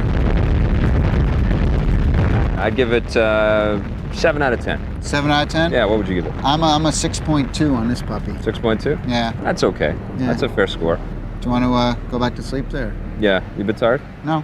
No? All right. You gotta believe what you wanna do when you come. You gotta believe what you wanna do when you come. You gotta believe. Tommy, thanks for coming by. What? Thanks for coming by.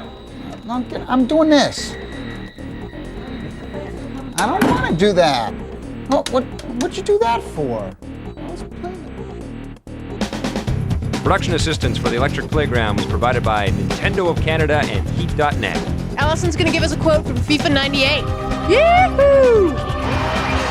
Did you catch it, Doc? Look, Mom, about to do karate. Look, Fighters Mega Mix for the Sega Saturn.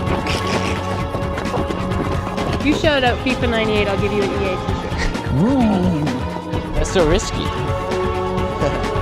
I was on TV and all I got was this lousy t-shirt.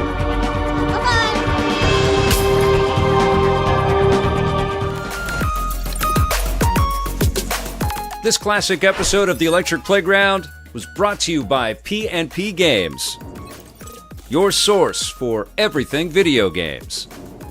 Support the partners that support The Electric Playground.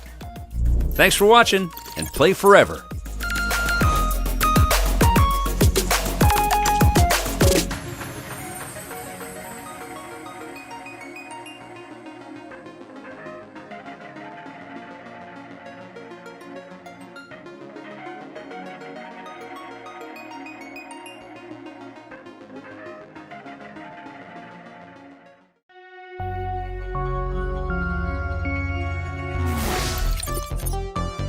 This classic episode of The Electric Playground is brought to you by P&P Games, your source for everything video games. Support the partners that support Electric Playground. Remember, this episode first aired in 1997. This week on The Electric Playground. Here now, we're supposed to be on the bridge of the Enterprise. And it's not there. We're working in a green, luminous void with orange cross marks on it. I think when people see You Don't Know Jack for the first time, they're taken by it because it's really like the program is talking to you. I mean, it really feels like the guy's in the room with you, talking with you. You don't know Jack!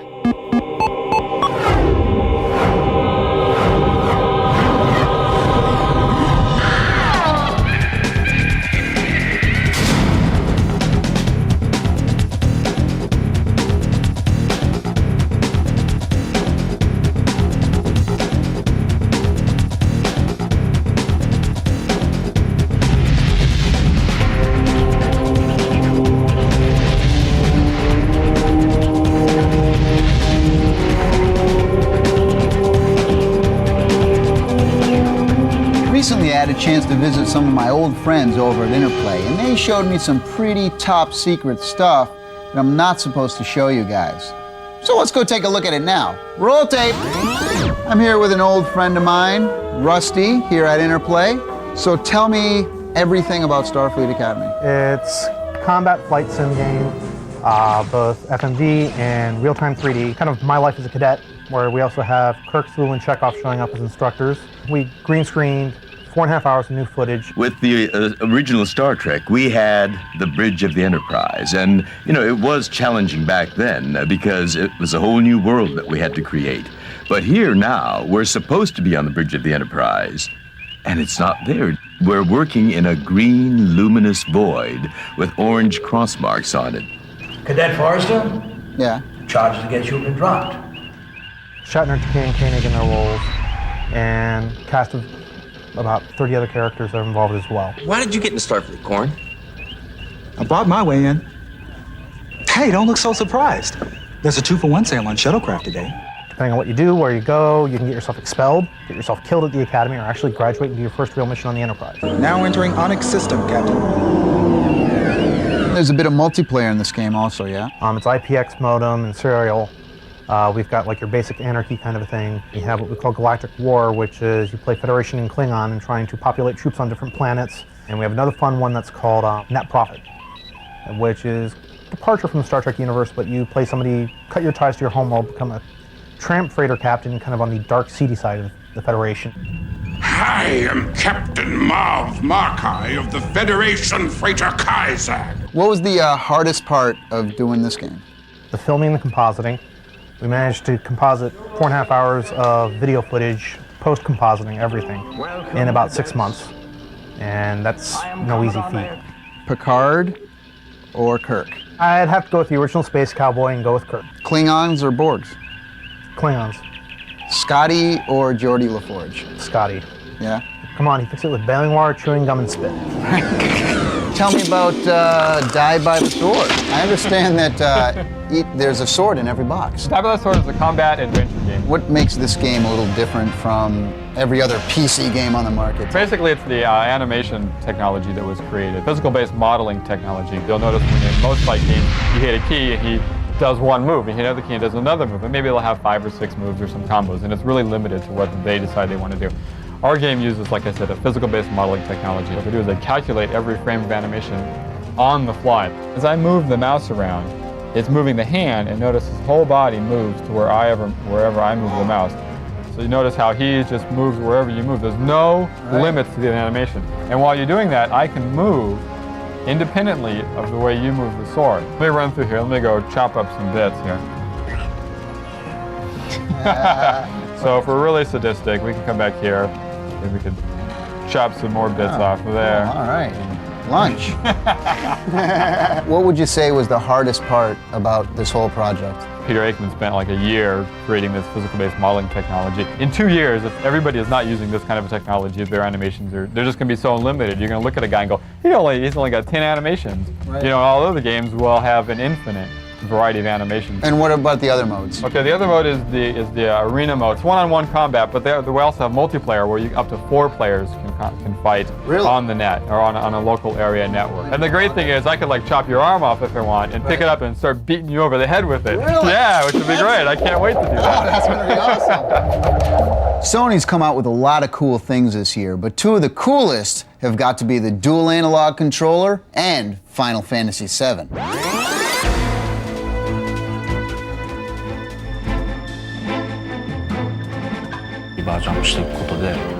Without changing the basic gameplay, the visual and sound effects have been significantly enhanced, further drawing the player's emotions into the game. One-way RPGs force too many images and too much sound on the players, robbing them of the feel of control.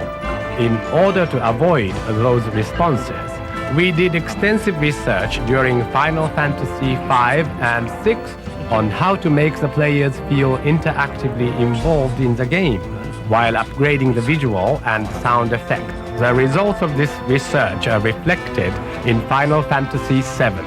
CD ロムになって大きな変化っていうのは The most significant difference to us was capacity.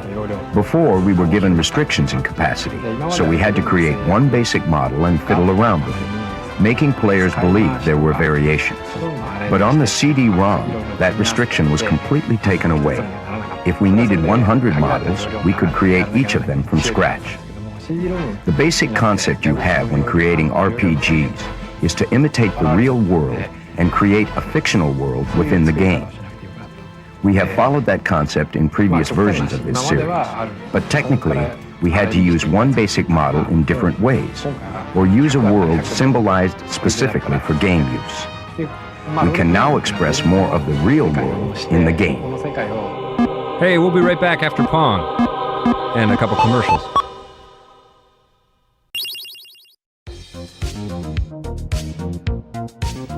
Chug Juice, I love your product, but is there any way it could be more delicious? Delicious. Delicious.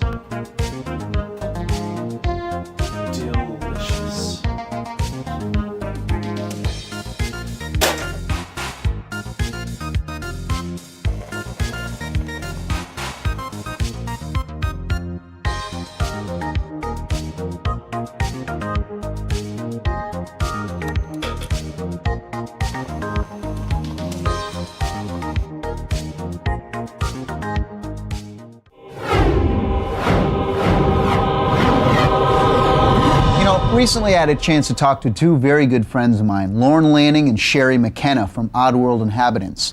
They told me all about Abe's Odyssey. Let's go check it out. Follow me. Okay.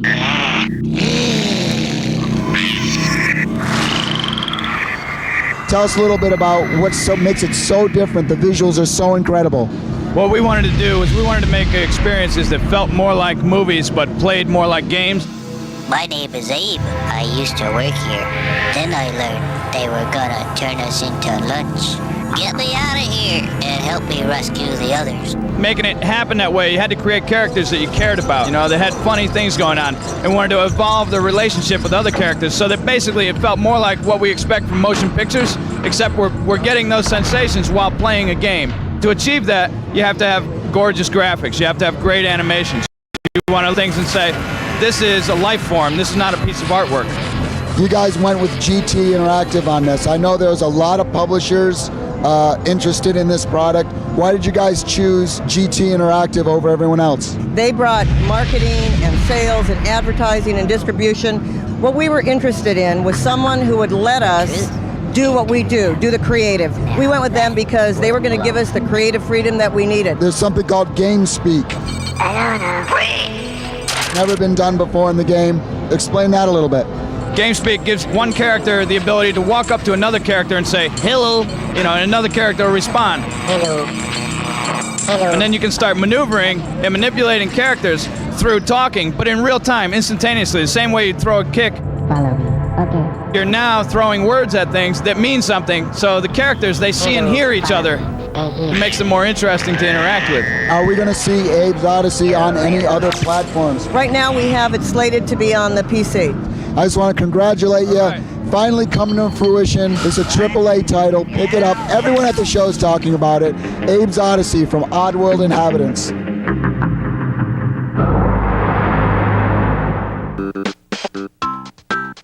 So tell me about the Aero Fighters Assault game. How did the game get developed? Aero Fighters Assault has been in development for quite a while. In fact, the company Paradigm made Aero Fighters Assault, also made Pilot Wings. They're working on Pilot Wings 2 for us. And they were one of the original companies doing development tools for the Nintendo 64. Paradigm's also the company who did simulations for McDonnell Douglas, a lot of the Department of Defense stuff. In fact, one of the very first projects that they did for us as a demonstration of what our chipset could do was an advanced attack helicopter simulation, which never made it to market because the only guy in the office at Paradigm who could fly it had been trained by the Army to fly attack helicopters. That little buzzer, that means that you're doing something a little bit risky. How is this game different from other flight combat games that are on the market right now? A lot of the flight combat games that I've seen on the market, they sort of lack that total three-dimensional control, the feeling you get when you're pulling negative G's and positive G's. difference is really in the control and the flying. The feeling you get when you're pulling barrel rolls and then throwing the yaw to the left and spinning almost out of control. In this game, you can go anywhere. You can pull loops, you can accelerate vertically, you can launch all sorts of different weapons. You're in control of the airspace. For folks from Vancouver, there's BC Place. Bye-bye, BC Place. Bye-bye. Oh, man. Oh, did you see that? You just barely clipped it. Unreal. I jumped off of the top of that thing. That's just cool. skipped the top of it. The Nice. explosions in this are almost worth the ticket price. And everyone has its own special flight characteristic. The A-10 is renowned for being a super tough, super slow aircraft that packs a big punch against armor and tanks. Pull up. I'm really good at that. Yeah. Pancake. just smashing into the water. I'm really good at that. I could teach people how to do that. The FSX was a joint project between the United States and Japan to have a Japanese multi-strike fighter. The F-14 is legendary. And then the Soviet flanker is probably one of the top aircraft in the world for just air-to-air combat and toughness. Get out of there. Oh, man, that's cool. It's kind of like rock skipping. Wow. Yeah. Have you taken that guy down? I don't believe a word you're saying if you start telling me yes. Well, would you believe me if I said no? Yes, I would. Okay. At least it's not a lose-lose scenario. Once you get done with the main game and you've fought off the Fata Morgana organization, then the next priority is just teaching a friend to fly so you can smoke him. I haven't hit you with the machine gun yet, though. Everything else. Yeah, everything else. Somehow he's managing to hit me with Bomberman's bombs in this game as well. You're a great teacher. Well, the first thing, don't hit the ground. Second thing, don't get in front of me. Yeah, okay. That's all you need to know. That's strategy. The ultimate sacrifice. I think you're going to be... Oh, yeah. Oh. You pulled off my move. That's my special move. I learned that from you.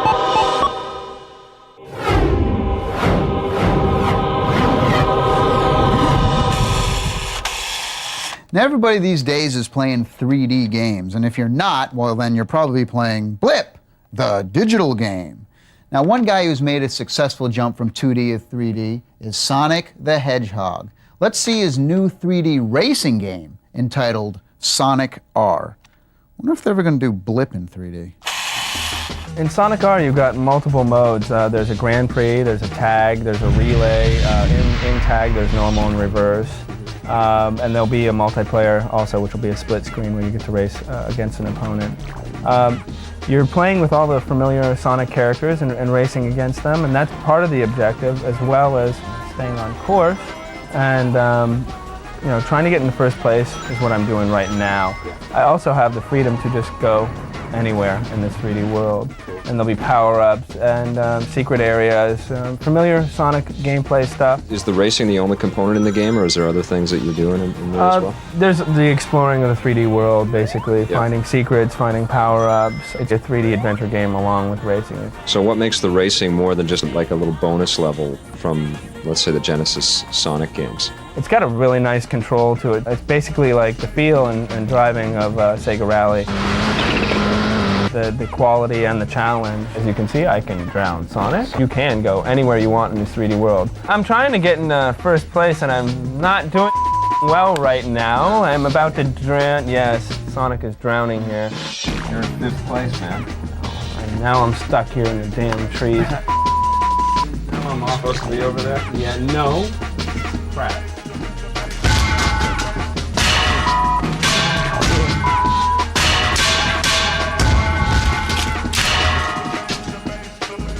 Do you feel a little bit better now?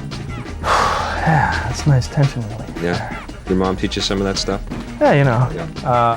There's a new technology that they're using to fade in objects gradually, so there's not any pop-up, a whole original soundtrack to it. So it's not only just fun, it's also technologically a breakthrough as far as the graphics and the backgrounds and the world that you actually get to explore. One of the funniest games ever of all time is You Don't Know Jack! Okay, good. Now, another thing, are you looking for a 7-question game or a 21-question game? Can I just walk right through? All right, thank you. So who came up with the idea for You Don't Know Jack? You Don't Know Jack was actually created in partnership with a company called Jellyvision out of Chicago. Oh, thanks. You're a contestant on a game show, and you get these strange questions. MTM Enterprises produced a bunch of shows, each using a variation of the kitten logo. Which could you not see the kitty do? You buzz in, and you see if you can pick the right answer. And if you get it right, you get cash. You are on fire. If you get it wrong, then the host berates you. See, you always think that any answer with a wiener in it is right, don't you? This fall, we're launching You Don't Know Jack Television, as well as You Don't Know Jack Volume 3. Want a thing? I already had a couple. What are those things? They're mood enhancers. So how many people does it take to make a You Don't Know Jack game? You know, in upwards of 10 plus writers on any one game. Really? It takes them about, 2 to 4 months to write all the questions, do all the audio, the recording, all that research, absolutely. And then on our side, we've got, 4 artists and 4 engineers. Who's that? You just chose an impossible question. It's sprawling. Berkeley Systems is no small joint. How's it going? Good, good.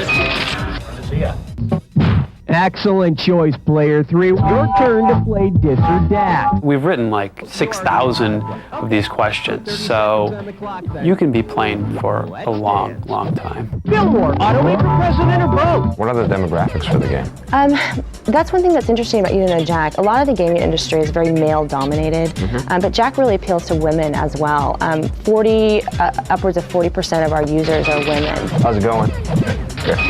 Thank you very much. Okay, and hosted by... What about the net show version of You Don't Know Jack? It's just like the CD-ROM, except that all you do is download an engine, which, on a 28.8 modem will take you 20 minutes, and you can go up and play Jack the Net Show free every week, as much as you want. Player 2, what do you got? Where are we going with these kinds of games? It's really set a precedent for social gaming. I mean, this is really the first product that people will pull their computer out into their living room and sit down at a dinner party and play. Computer gaming is such an isolating experience prior to games like this. And now I think you're seeing in the marketplace tons and tons of products that are appealing to families and groups of people. Hey, look at that. Hey, where you going? Hosted by... Right, quick, and go to black. Chug Juice, I love your product, but is there any way it could be more delicious?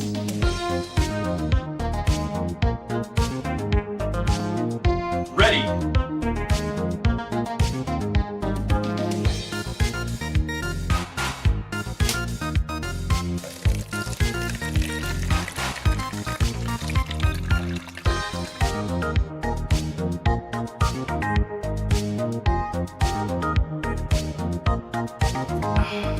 Delicious.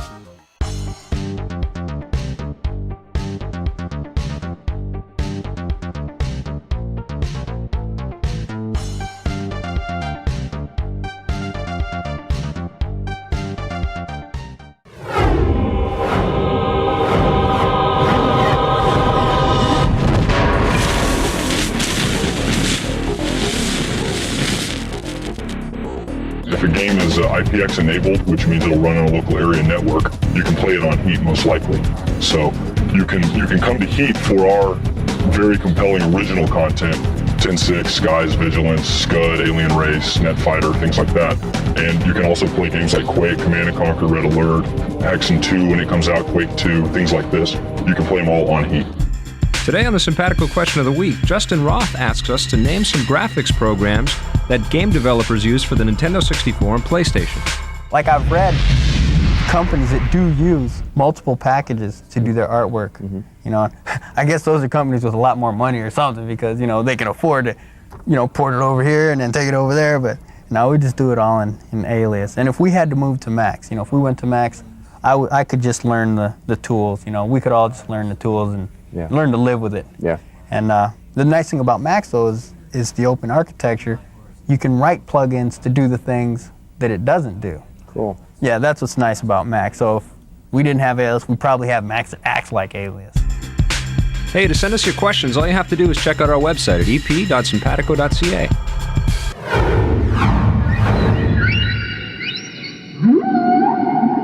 Well, Vic, I figure seeing we're here at the aquarium, this is a great place to review some Formula racing games. Yeah, it's perfect. What about Formula One Championship Edition for the PlayStation?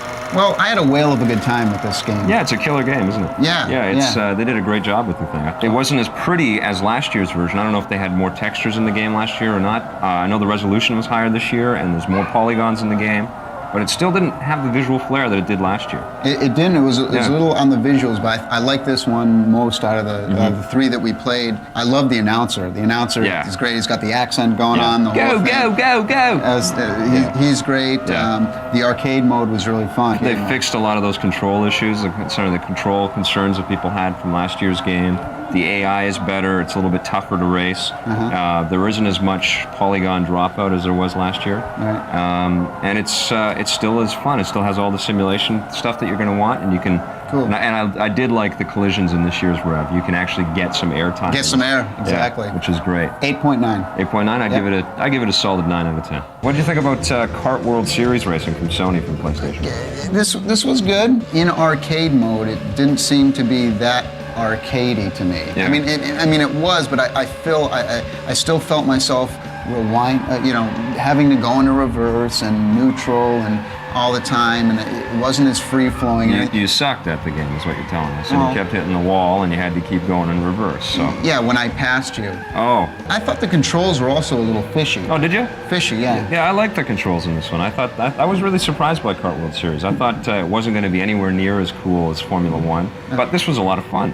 You can choose to have the destruction mode turned on or off, so every time you hit something, you can have your wheels pop off. That was my favorite part of the game. The first thing I do in any racing game is go in reverse. Oh yeah, big time. Swivel it around, straight into traffic. How many cars can I crash at one time? And that's what it's all about, isn't it? Big time. That's why you play video games. I had much fun doing that in Kart World Series. I give it an 8.5. I give about an 8.5 too. I agree with you, yeah. What? Amazing. We agree? I know. Same score? That's insane. Something must be wrong. Huh. F1 pole position 64 for the Nintendo 64. You first. You're speechless on that one. I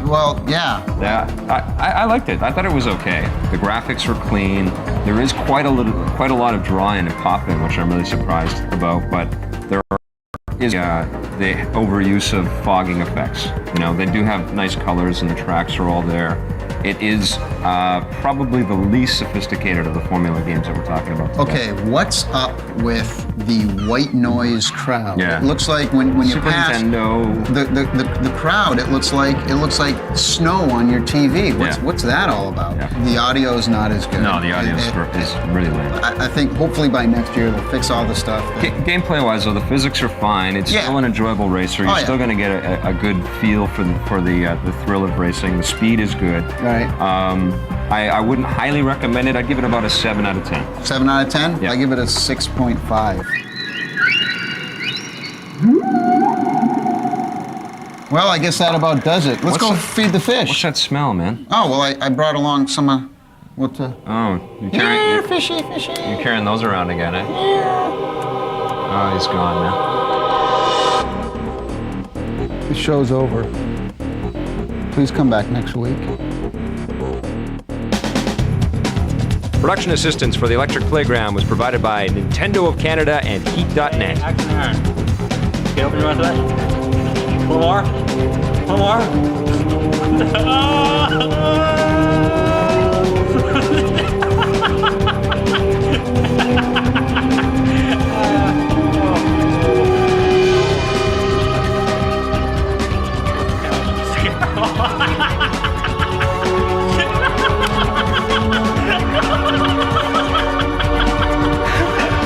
Another question on everybody's mind, Coke or Pepsi?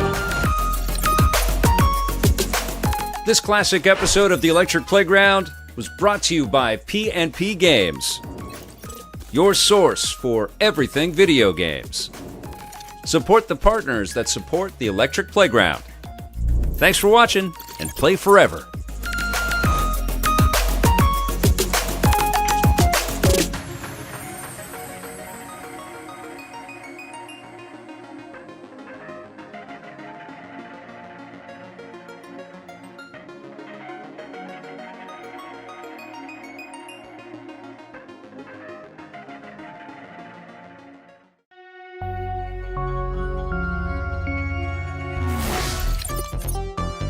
This classic episode of the Electric Playground is brought to you by PNP Games, your source for everything video games. Support the partners that support Electric Playground. Remember, this episode first aired in 1998. This week on the Electric Playground, we talk to Mike Wilson about God.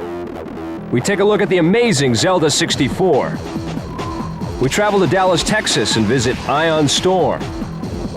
And we talk to the creators of Mortal Kombat 4.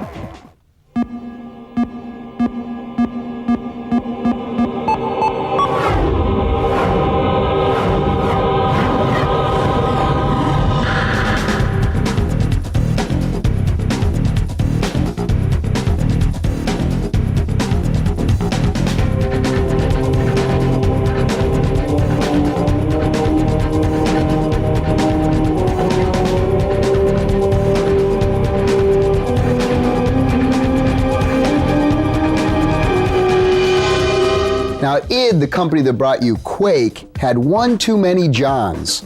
Now, John Carmack stayed to make Quake 2, and John Romero, he left to form Ion Storm. Hey, Electric Playground's here in Dallas, Texas. We're here to talk to the people at Ion Storm, and guess what? We're going up there. The space is all fixed up. Last time we were here, it was just being put together. There was metal girders and drywall all over the place. Yep. How has this been? It's turned out exactly the way we wanted it. We've gotten everything in here that we've wanted. I'm Doug. I'm Mindy. And we're going to give a quick tour of Ion Storm. And it looks cool and it's a fun place to work. This is our lovely receptionist, Jennifer Emmert. Noel Stevens, our web designer, the guy that puts everything to the public. Hi. William Haskins, our writer. What's up? Bob Pop, that's trademarked. What you got, Bob? I got nothing. What do you got, Doug? What are some of those things that you guys have in here? We have the room that we needed for Will Lacanto to do music, sound effects, voiceovers. The art staff takes up like half the thing. And those are all those little metal cubicles that you see all over the place? They're everywhere. Well, we wanted the deathmatch stations over here with the motion capture right on top of it. Any thoughts that Todd Porter did Dominion? That's all a cover. That guy, Dominion. How you doing, Todd? Good, how you doing? Real good, nice to meet you. Good to meet you. So you got to tell me a little bit about your history. I understand you've been in this business for quite a bit of time. Yeah, I started at a tiny little company up in Chicago, Penguin Software, and was at Origin for some time, worked on my own title, Knights of Legend, and the Ultima series, and I actually worked on a lot of the titles at that point because everybody had to help out. How would you explain Dominion to people that are scouring the shelves for a new real-time strategy game? Well, I think that the most important thing is that people who had that experience when they played Warcraft and Command and Conquer when they first came out of just being addicted to the title. Dominion certainly is a title like that, and I think that, that's probably its biggest selling point. I think what will get people hooked is the fact that we've innovated so many different directions on that. You've got over 90 minutes of cinematics and 1,000 frames of animation per unit, and the AI is so advanced that it'll be like playing another human being. Jake Strider Hughes, I'm associate producer for Daytona and Anachronox. Anachronox, that's Tom Hall's game. Correct? Tom Hall's. Where can we find Tom Hall? If you'll follow me, I think that he's busy. Let's talk about Anachronox. Anachronox, what does that mean? Well, it's anachronism. It's a thing from the past, and nox means poison. Poison from the past, and then ideas started forming around that of a city that had this weird poison from the past, and the people didn't want to live there, and then they purged it, but then all the scum of the universe came in there. Anyways, it's a 3D sci-fi RPG. It's third person. There's 7 characters, 3 of which you play at a time, and they travel through the universe trying to figure out this big mystery, what's going on, and how can they stop what's going on. That's it. That's about it, dude. Cool. I'm not talking anymore. Okay, you're done. Hey, no. Stop it. Okay. I'm talking to you. Let's talk about Daikatana. How is it all coming together? How are things going? It's going really good. Like pretty much all the models have been finished. Animations are almost finished for everything. The skins are going to take a little bit more time because we only have one guy doing skins. Everything's moving along and getting stuff finished. Is the story changing at all? It's sticking same straight. Story. Yeah. It's just being filled out better. We popped in and we took a look at this amazing theater room that you guys have. State-of-the-art THX theater. How much did a rig like that cost? I don't know. I don't think about it too much. Yeah. All I think about is I gotta make some really cool games to pay this money back. I'm just worried about paying the money back. It's the only way to watch the Electric Playground. Everybody's got to have a TV this big. Gary, it's time! Shh, I'm trying to play. Wildlife Golf on Nintendo 64 for people who put golf above all else. Gary! Yes! Oh, yes!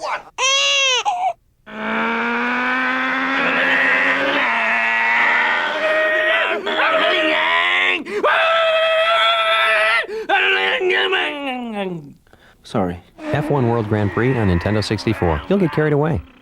And when you obtain all 7 Chaos Emeralds as Tails, he becomes Super Tails. He is invincible and gets 4 Super Flickies. 4 Super Flickies following him that absolutely dominate bosses. Yeah, Yes, Dr. Robotnik will not know what it is. This is gonna be a minute, but hey, really quick, thank you for supporting the Electric Playground Classic. Please tell a friend. Past and Present Games is proud to support Victor and EP Classic as we celebrate video game history every Saturday morning. Where were we? See you next week. Play forever. Favorite Sonic level? It's probably impossible to choose, so many classics. I like the sound of tails flying. Shua, shua, shua, shua, shua.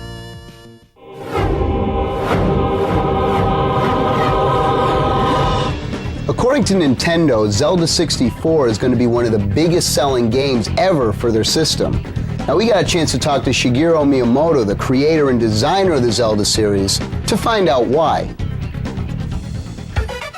In my mind, this Zelda game is like a great adventure book that requires the combined imaginations of both the author and the reader. My goal was to make a place for players that would be very different from the real world.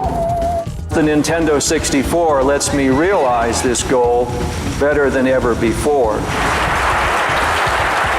It will be the single biggest selling piece of video game software in history.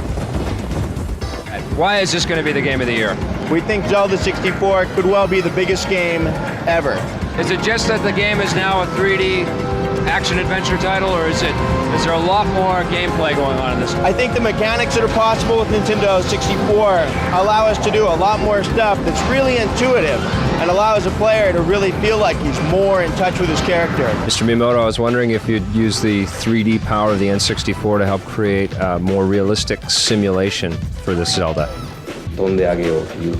Sometimes it's not very good to become closer to the reality because it's very difficult to play. For example, if you are playing with an actual goal, it's very difficult to make the very good score. But in the simulation game of the golf, you can easily get a good score. That's what you are enjoying with the simulation. How was Miyamoto and his team able to get beyond some of the fogging issues and give us these rich textured backgrounds? They're magicians. They know the hidden arts of video gaming. So we have that 256 megabit ROM card instantly addressable, and it's pulling things down as we need them in real time. What about a Game Boy version, another Game Boy Zelda game?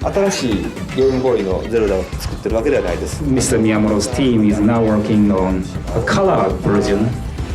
Basically, the storyline is the same, but for the Game Boy Color, it's reprogrammed. Tell me about the innovative control in Zelda 64. I understand that you're no longer performing the jumps with the buttons. It automatically does it for you. The player has other things to think about. You just need to be able to gauge how far you can jump. The other thing is that you have a little fairy, a little companion who constantly goes around you and finds important things in the background. Your fairy will show you who the enemies are, who the nice people are, where your hidden items are, what to look for. And that's absolutely crucial in a game that's this huge. Well, everybody in the world's waiting for this one, man. Can't wait. We're extremely excited about being able to bring it out. Everybody's wanted it. Everybody's been asking for it. It's finally perfect, and everybody's going to get it. Thanks, Alan. My pleasure. EP wanted to find out more about God, so we went straight to the source. Why did you guys have to create Gathering of Developers? It was a result of my experience being at top independent development companies at id and Ion Storm, and seeing that even those guys with the best games in the business and reputations and supposedly the best deals had a pretty rotten deal. You know, it was very hard. I was the intermediary between protecting these developers from the big bad publishers, and in too many cases they really were the big bad publishers. It became apparent that, you know, with 1 or 2 games you can be as good as the rest of these guys, but we have the relationships to bring out, you know, half the top 10 games in any given year on the PC. And so it was a pretty easy decision to say, you know, let's all get together. We look forward to other traditional publishers going, okay, you really can pay those royalties to the good guys, and you really can let them have a say in the marketing, and it really is better to tell people who made the game than who shipped it to the shelf. What are the games that you guys have coming out in the next little while? Well, the ones we're showing here, our very first game is Jazz Jackrabbit 2 by Epic Mega Games. It's fantastic. It's a side scroller, the best one ever made. It was what most reviews are saying right now. We've got Fly from Terminal Reality that's got the Microsoft Flight Sim guys shaking in their boots. We've got Railroad Tycoon 2 from Pop Top, sequel to Sid Meier's classic. The response from that game's been bigger than any game I've ever been involved with, including Doom and Quake. What about this heavy metal license that I've heard about? We just announced that. That's in very early stages of development, but it's so exciting just as a deal that we had to announce it. It's fantastic. That's very likely our big game for '99. Right on. Great to meet you.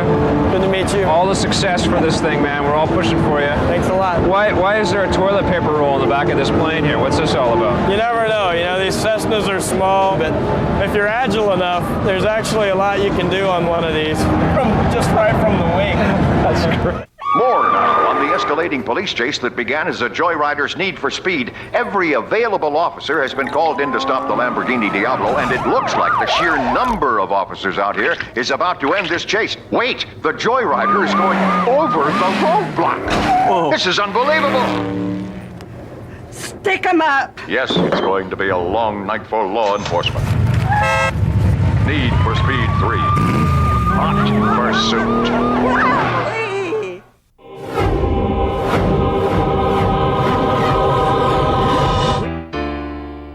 Can you do a karate move of your choice that you like? Ooh. Give the old chop. There you go. Fighting. I'm not gonna go dance around doing fighting moves.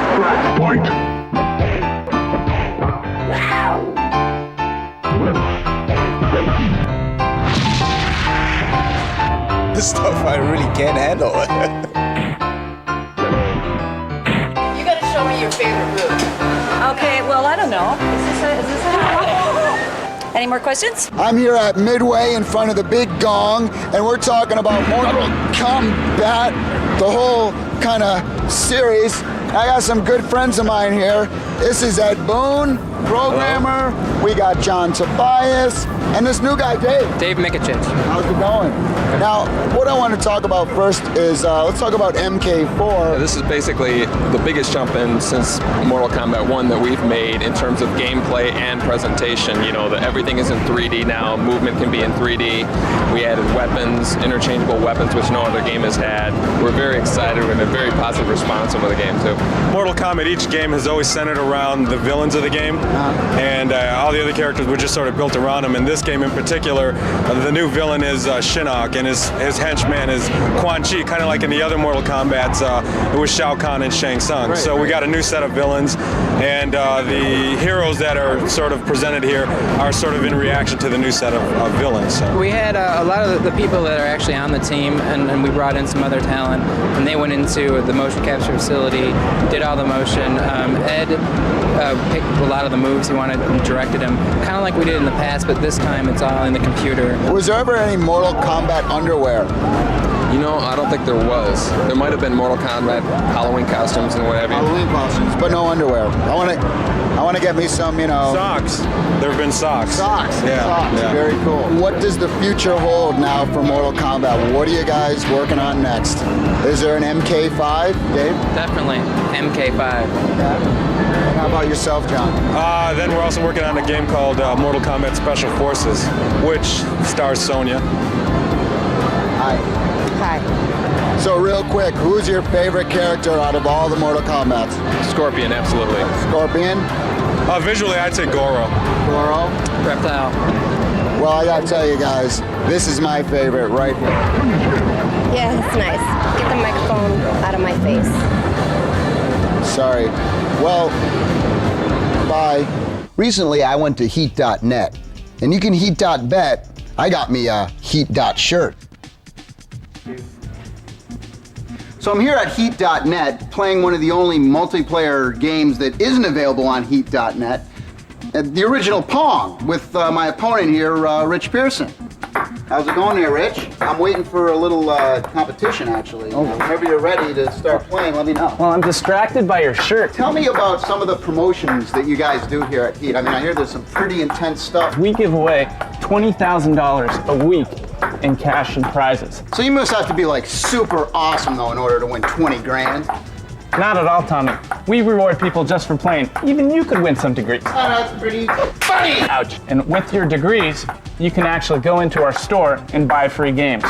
In fact, we've got hundreds of members who have earned 5 or 6 free games already. So what do you actually have to do to get on Heat.net? www.heat.net. Register and play. Everything's free. Everything's free? Register for free, log in for free, and play games for free. Keep talking about this Crazy Gary person. Crazy Gary is our CEO who actually spends 6 hours a day playing games on the network. He's out there giving away $100 bills. It's all part of this $20,000 a month program that we've got going on. Yeah, but is he any good? He's really good actually at Quake and Quake 2. Yeah, but is he any good at ping pong? He can take you. You're pretty weak. Can you guys actually call him Crazy Gary to his face? Never call him Crazy Gary to his face. He'll freak out. So I understand you're pretty good at Pong. Better than you, punk. You actually take money out of your own wallet every day. Maybe $10, it could be a $100 bill. One of the most popular ones is one I call a Lucky 7. If you come in 7th, you win. You don't have to be a gaming superstar to win. Anyone can win who's online. Anyone can win who's online. That's the idea. How do you actually spend your Heat degrees online? In the Heat store, which we call the black market, you use those degrees to buy games, or the hot thing in the black market right now are the 3DFX Voodoo 2 cards. Is there any truth to the rumor that you were a naval submarine officer? Yeah, I was an officer on a nuke fast attack submarine. Oh, so that must have helped you out in playing video games. Absolutely not. No? Did it have any similarities at all? Yeah, we had 130 guys on a sub, got about 130 in Sega Soft, so I'd say that makes Heat and subs exactly the same. Yeah, that's really crazy, Gary. Dive! You don't have to pay money. Right. To be a member of Heat.net. Right. Okay. You're giving away $20,000 a week. Right. How the hell do you guys make money? We're supposed to make money too? So Gary, what would you say the most popular games on Heat.net are right now? Hot games on Heat right now, Quake 2, Warcraft 2, and our own Netfighter, which is the internet's first hand-to-hand fighting game. Really hot. When people go on Heat.net and they see Gary online, that's actually you, Gary, the president of Sega Soft. That's actually me. And would that be the Crazy Gary that they're playing against? Nobody calls me Crazy Gary to my face. We're gonna play for something now, punk. Oh, a real game, huh? Well, I understand you have some San Francisco Giants season tickets. You want to put them on the line, buddy? My Giants tickets? Yeah, sure, I like sure bets. But how about you? Me and you. How about that silver shirt? All right, crazy boy, let's go!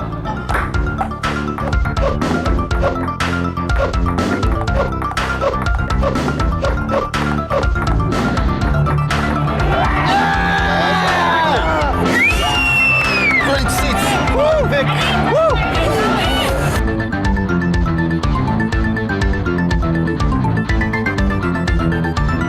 This is the spectacular Arm Champs 2 arm wrestling game. Here's a quick tip. If you're having trouble with one hand, try two, and if not, get a bunch of friends.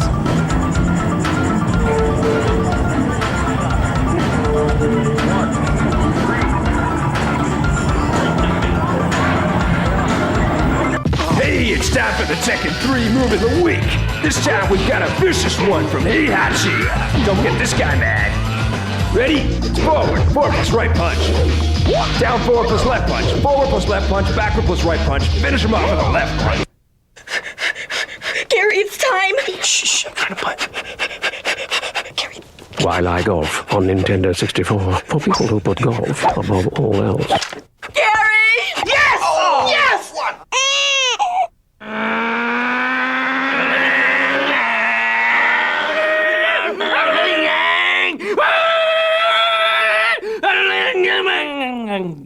Sorry. F1 World Grand Prix on Nintendo 64. You'll get carried away.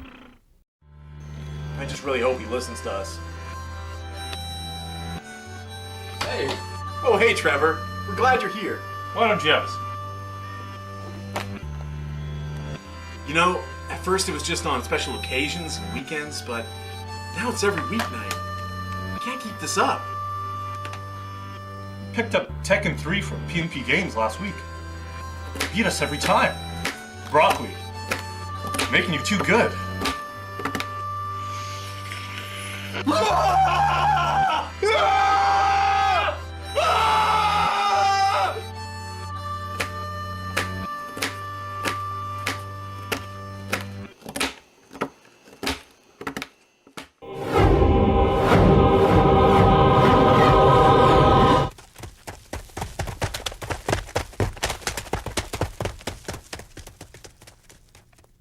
You know, seeing as it's summer, there's about 50 or 60 different baseball games out there, and we thought that we should probably take a look at a few of them. Well, we got a lot to cover, so hurry up. All right, okay. What about Triple Play Baseball 99 for the Sony PlayStation? The intro is cool. Yes. They did that whole old school intro, and it's kind of like the history of baseball. Takes you through baseball through the ages. It's awesome. I like the menu screens.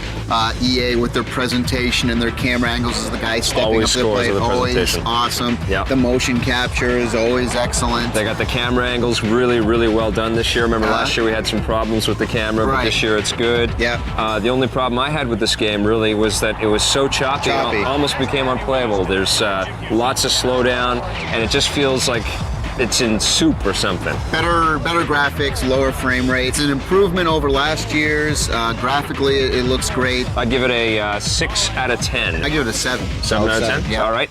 Major League Baseball 99 for the Sony PlayStation. One of the big problems I had was like some of the home runs, like you hit a home run and you can see the ball through the wall. There's a lot of like these priority well, what's problems with the cheesy home run stuff too? You get this little taped on, tacked on home run. It's like from the 16-bit era. Cheesy game. I thought the animation was good. It was a fast-playing game, but there's just there's not enough gloss on it. Gameplay, it's fine though. I liked MLB 99 better than Triple Play 99 this year on the PlayStation. I'd give that a 7 out of 10. I gave it 7.5. 7.5? Yep. Okay, what'd you think about Ken Griffey Jr. Presents Major League Baseball from Nintendo 64? This is probably my favorite baseball game of this year. Believe it or not, it's the funnest to play. It's very fun. It's sticking true to the tradition of the Ken Griffey games on the Super Nintendo. They're a little arcadey. Very arcadey, very pick up and play. You're in the game immediately. All the teams are there, all the players are there.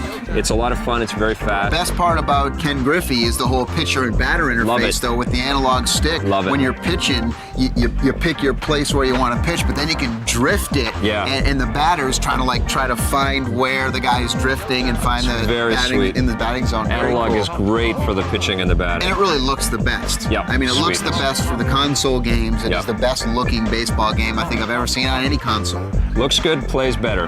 8.5 out of 10 for me. 8.5 is what I gave it also. All right, okay. What'd you think about Triple Play 99 for the PC?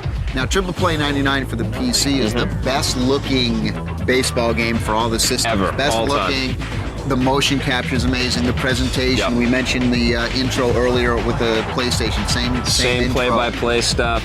Same camera angles. Tons of stats. I mean, you can play manager mode and just sit there and do nothing. I think out of all the baseball games, I enjoyed this one the most. I think it satisfied me on a bunch of different levels. I thought the play was there. I thought the pitching options and the batting options were solid. The manager mode thing was great. The graphics obviously were amazing. The sound was amazing.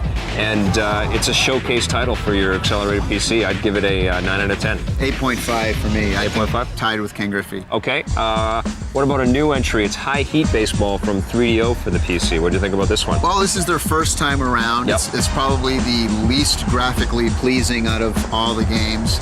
You found that, eh? I kind of like the look of this. I know that they use 2D sprite-based characters, but that was the I still problem, enjoy the look of it. The batters were they seemed like compressed. I love the backgrounds in that game. They look beautiful. The stadiums are nice. The greatest part was when you're doing a home run derby and you can see the replay. There's this one camera, and they have all different camera angles. There's this one where the ball comes right at the camera, boom, and like knocks the camera. The minute you sit down with it, you're in the game. You feel like you're part of it. The games are shorter, but you still feel like the strategy is all solid. This is a good second placer. I give it an 8.5 out of 10, and it's a great first effort from 3DO. I give it 7.5. 7.5? A bunch of great baseball games out there, so don't hesitate. All right, man, you've been bragging all summer long how fast you can run around these bases. Why don't you go prove it? You know what the fastest land animal is, don't you? No, what? Tommy T. That was a cheetah.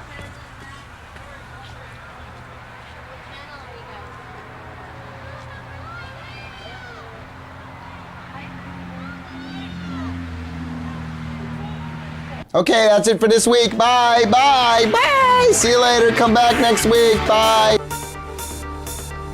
Production assistance for the Electric Playground is provided by Nintendo, makers of 1080 snowboarding. Eat.net, makers of NetFighter. Electronic Arts, makers of Need for Speed 3. Namco, makers of Tekken 3. To subscribe to Tips and Tricks, call 1-800-621-8977.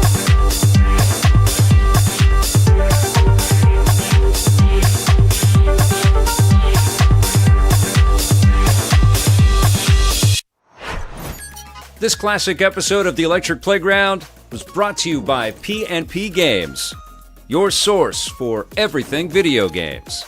Support the partners that support the Electric Playground. Thanks for watching, and play forever.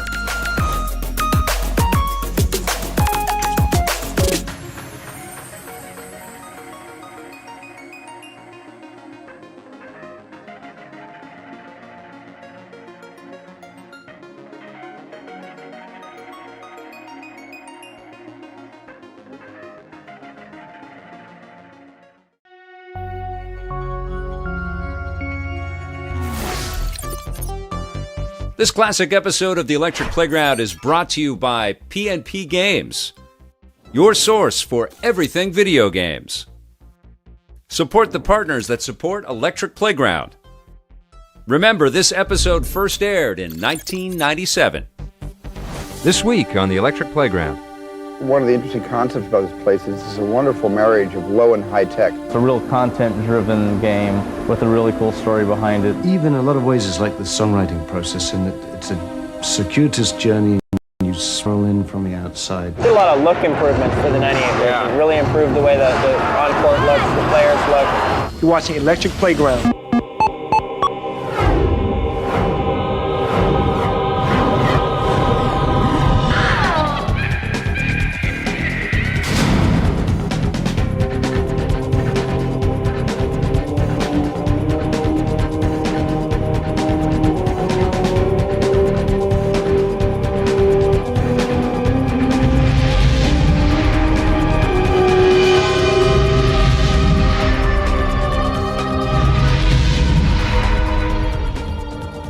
This is Tommy Tallarico from the Electric Playground, and we are here at GameWorks. What makes GameWorks so much different than all the other arcades out there? Well, we provide a total environment. We have food service, full bar, we've got a retail store. And we've got several games that are only found in a GameWorks. GameWorks will be and is kind of the ultimate place to draw fun people together.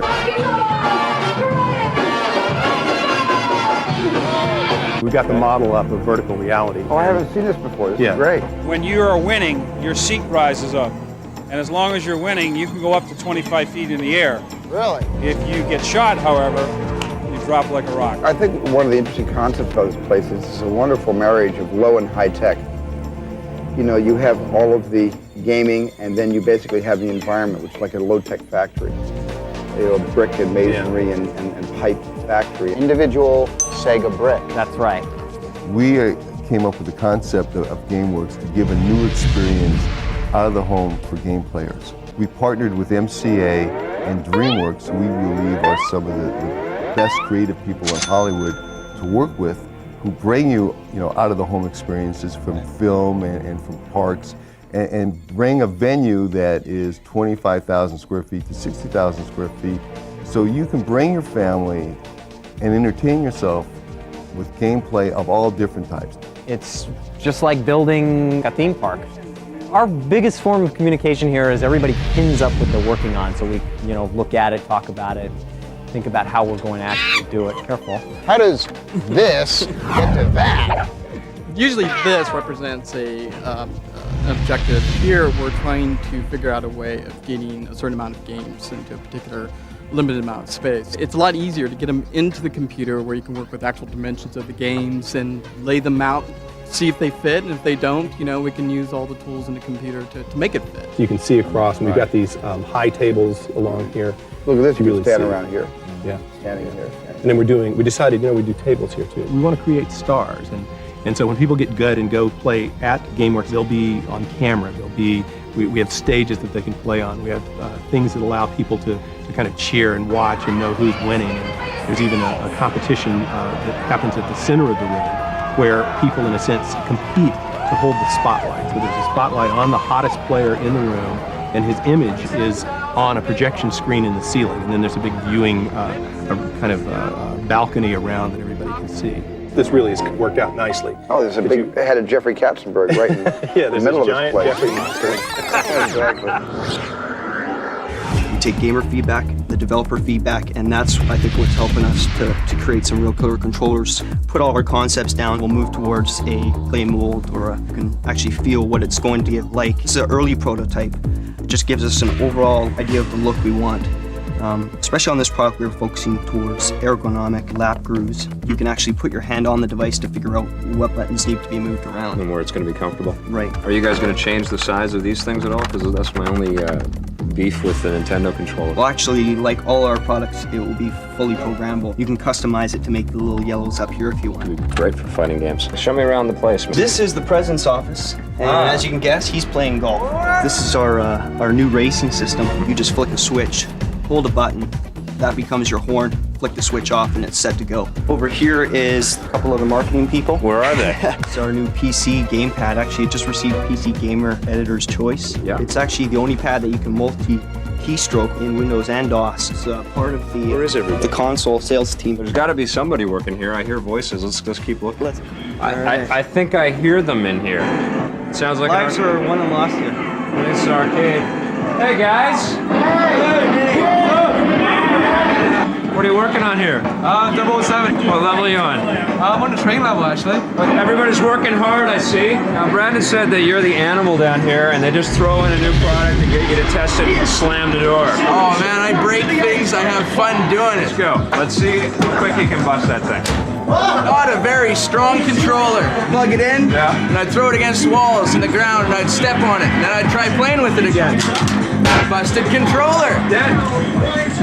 Oh! Test an Act Lab stick out, man. You gotta pull one out. Let's see what happens here. Man, look at that. Look at him go. Go, Nacho. Go, look at that. See it fast. That'll do it. But NHL 98. Yeah, you got it. So for fighting games, this is it. Awesome. Yeah, you pull off your combos just by the hit of one button and pulverize the other guy you're playing. It's pretty cool. You guys got a great little facility up here, man. Yeah, you have to come back. I will. Good luck with the company. Did you guys just let yourselves out the back here? Yeah, we just cruise out here. Okay. Okay. All right. Deal, man. Take it easy. Bye.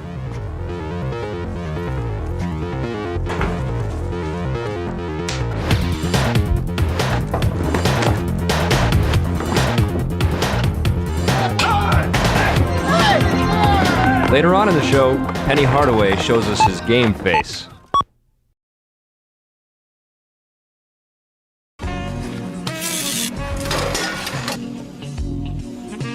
Get over here! Oh, dude, I just had that dream again with those two.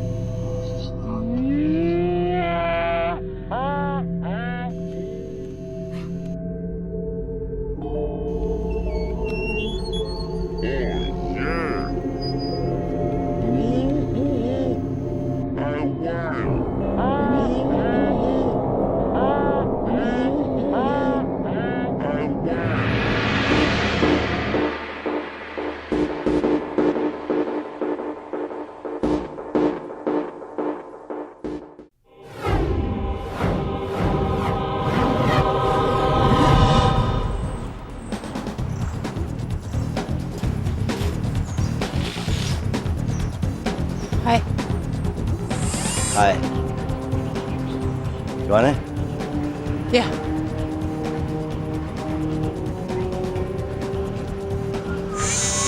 You play this? Yeah. I'm in it. That's a cutaway. We can cut to that. So you're in the latest X-Files game, yeah? That's right. It's the X-Files CD-ROM game. And I thought it was going to come out this Christmas, but I think it's going to be a little late. You know what I'm saying? How was it different acting for a game as opposed to acting for a movie set? It just seems like they just sort of go, hey, just say your lines and look right into the camera, you know, as opposed to when you're on TV, don't look at the camera. They say, no, look directly into the camera because you're being interactive with the player, right? So you're supposed to be talking to the camera as the third character, which is kind of bizarre. So you have to go, you know, right into the camera. Hey, watch out, you know, that kind of thing, which is really bizarre. Are you allowed to tell me a little bit about the game, or is that like classified Secret, information? but I can tell you a little bit. Okay. The player will be a special FBI agent, and they're going on an X-Files type case, and they're coming to any way they go as they try to solve this thing, they'll come upon different characters from the actual series that'll either give them clues or try to screw them up or, you know, try to kill them or whatever. You play games yourself, right? I'm big on Duke Nukem 3D, of course, love Quake, Doom, 64, all the levels, love it. I can't get enough of that kill everything in sight thing. Oh, just get the aggression out. You have a website too, right? That's right, www.dnex.com. I do my own coding and answer all my own email, and I tell little tidbits of behind the scenes at the X-Files and stuff like that. Dean Haglin for the Electric Playground. See ya.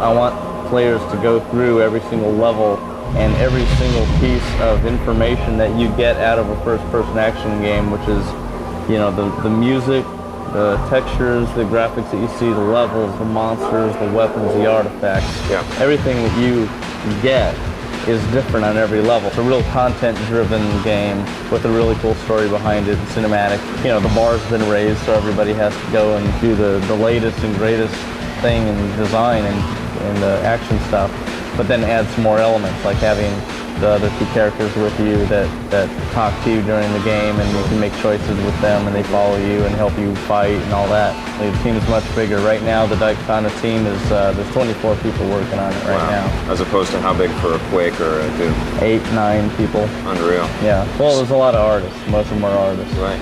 So it's the same amount of time, essentially, but you need more people to complete Right, because it's a bigger game. Okay. It's like, we'll take the same amount of time, but we'll have a lot more content in the game. You know, a different song on every single level, you know, I mean, everything is so, you know, huge. And we have a screenwriter, Christian Devine, who wrote the screenplay, which is going to be, we're going to take that and put that in a comic book form. Cool. And use a lot of his dialogue for the cinematic stuff in the game and everything. So we have different people in the right spots that are experts at what they do, doing everything.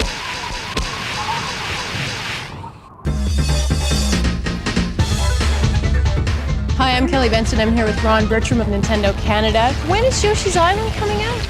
Yoshi's Island is actually Yoshi's Story now. That's the official name, is Yoshi's Story. It is the sequel to the Super NES Yoshi's Island. It comes out February 23rd. Can you tell me a little bit about it?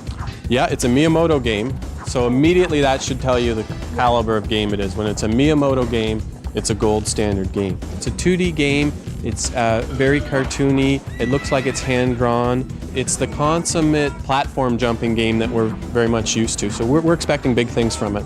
What other games are coming out that Miyamoto's been working on? He's been working on a lot of games. I guess the biggest one for 1998 is Zelda. Zelda, we're really excited about. It's going to be the biggest game that we've ever launched at Nintendo, and Mr. Miyamoto's been working on it for over 2 years. The graphics are phenomenal. The playing ability is phenomenal. What are some of the new features that are going to be in the game? Well, I think what the beauty of that game is it captures the legend of Zelda and the feel of that, and it takes role-playing and adventure and combines them all. So there's lots of little twists and turns and lots of hidden puzzles, and it's a very, very deep game, as we say. But You really have to play it to experience it and to really understand it, rather than me describe all the different nuances of every level.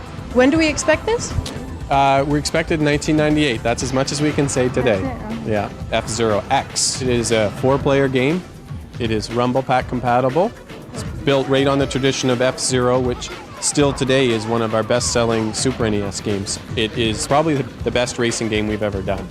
So when you consider it, we don't say that lightly, because you've got Diddy Kong Racing, Mario Kart. So to say F-Zero is going to be the best one Nintendo's ever done really means something. If you ride this through the store, I'll give you one of these games. We're out of here. Here you go. Here you go. All right. It's okay. Electric Playground rocks! This is the deal. Get the turret! Get the turret! Fast, fast, fast! Get the turret!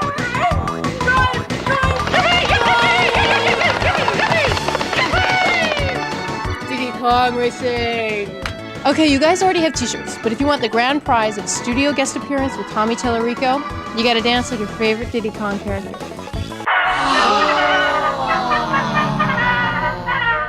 So when are we on? In about 15 minutes. Don't put away your Capizios, gang. There's lots more groovin' coming up.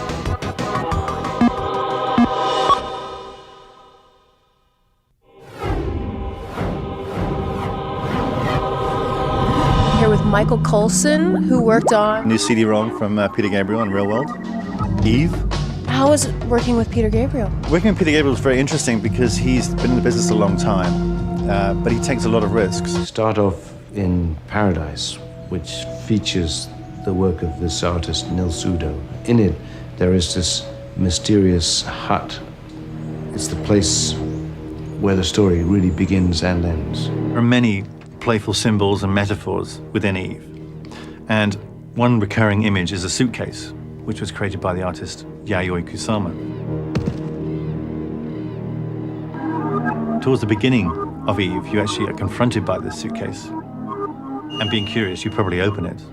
And if you do that, what you've actually done is you've started the game, but you've also scattered all the contents, all the elements that you're later going to find in Eve, all across the landscapes. You've actually got to go out and find all of these things. The more things you find, the more rewarding is your journey, and actually your reward when you finally get to the places, your destinations. What Peter wanted for the musical toy was in playing it to be able to guide the music through all these styles at will. You can arrange them by pressing buttons on the button screen, or you can go into the animated musical video. You just have to roll over them or click them exactly where you want it musically to happen, and there it'll happen.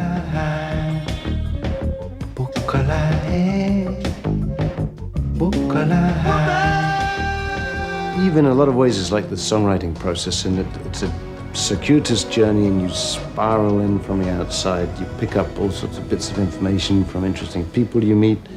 Dr. Christopher Davis. I'm a lecturer in social anthropology. You have to understand the world in order to solve the puzzles, and then if you solve the puzzles, you can then move on. The idea is, you want to find more and more musical elements and visual elements in order to have more enjoyment from the game.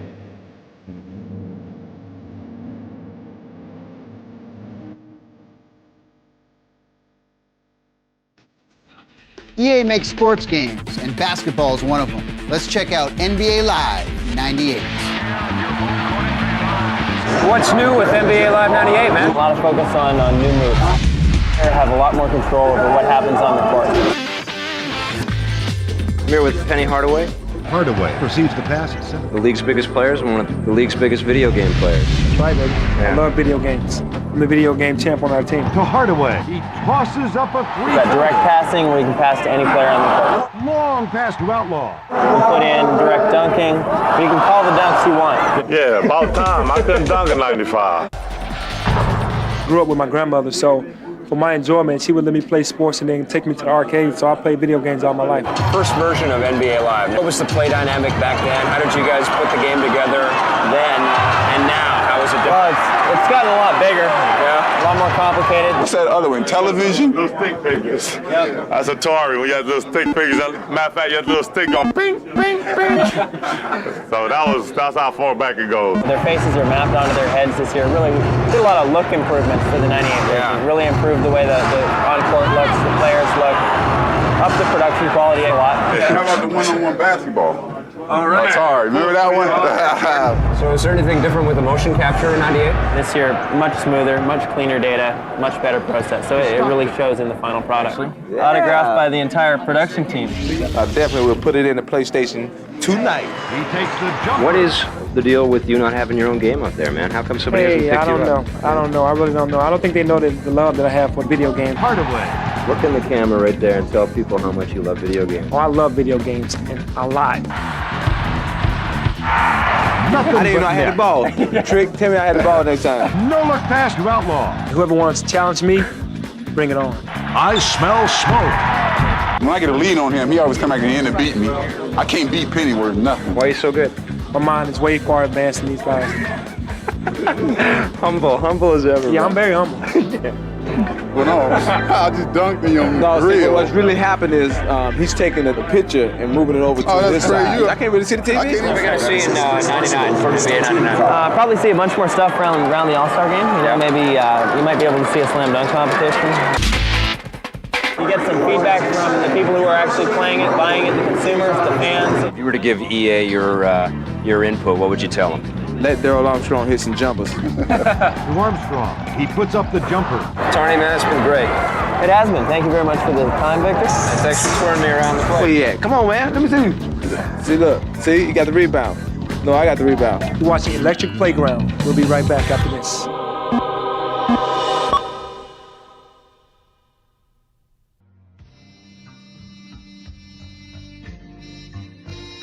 How lucky are we to get a glimpse behind the curtain of the video game industry every week, thanks to the Electric Playground. At P&P Games, we're honored to partner with Vic to bring you EP Classic.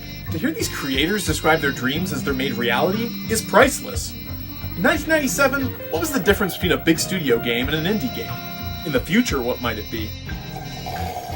As game consoles get more complicated, making envelope-pushing AAA titles will become that much more difficult and time-consuming, requiring more people involved at every level of development. Can you imagine the cost? No doubt new and creative ways to monetize the games we buy are coming soon. We can only hope we won't be gambling the dream for a worse reality. Play forever.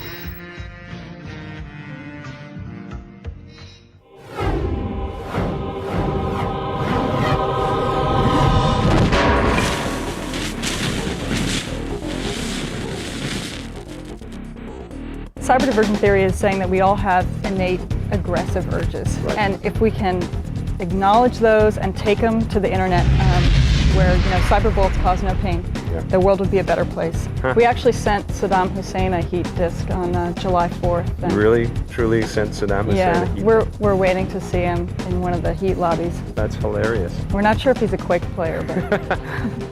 Today on the Simpatico Question of the Week, Jeremy Stanfield from Thunder Bay, Ontario asks, what is the deal with that Bruce Willis video game?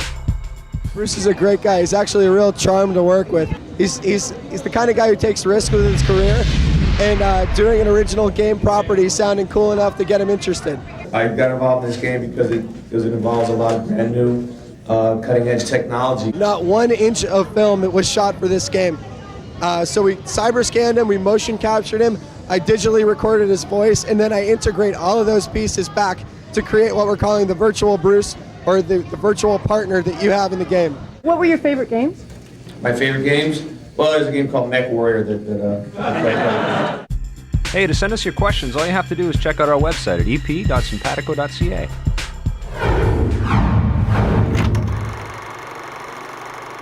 What do you think about Dark Earth as a PC mode? Oh, Dark Earth. Now here's a game, reminds me a lot of Resident Evil. The graphics are beautiful in this game. Yeah, it is sweet. The world is amazing. I mean, you walk into this game and it's like, dear God, what's going on over there? They have a lot of time to develop graphics. And the storyline, the intro scenes and all the extras, I mean, you really get involved in the story. And there's a 300-page role-playing game book coming out on this game. I'm talking about an actual, roll the dice and role-playing game book. There's over like 95 characters or something. Yeah, it's amazing. A little bit of Tomb Raider because the action is pretty.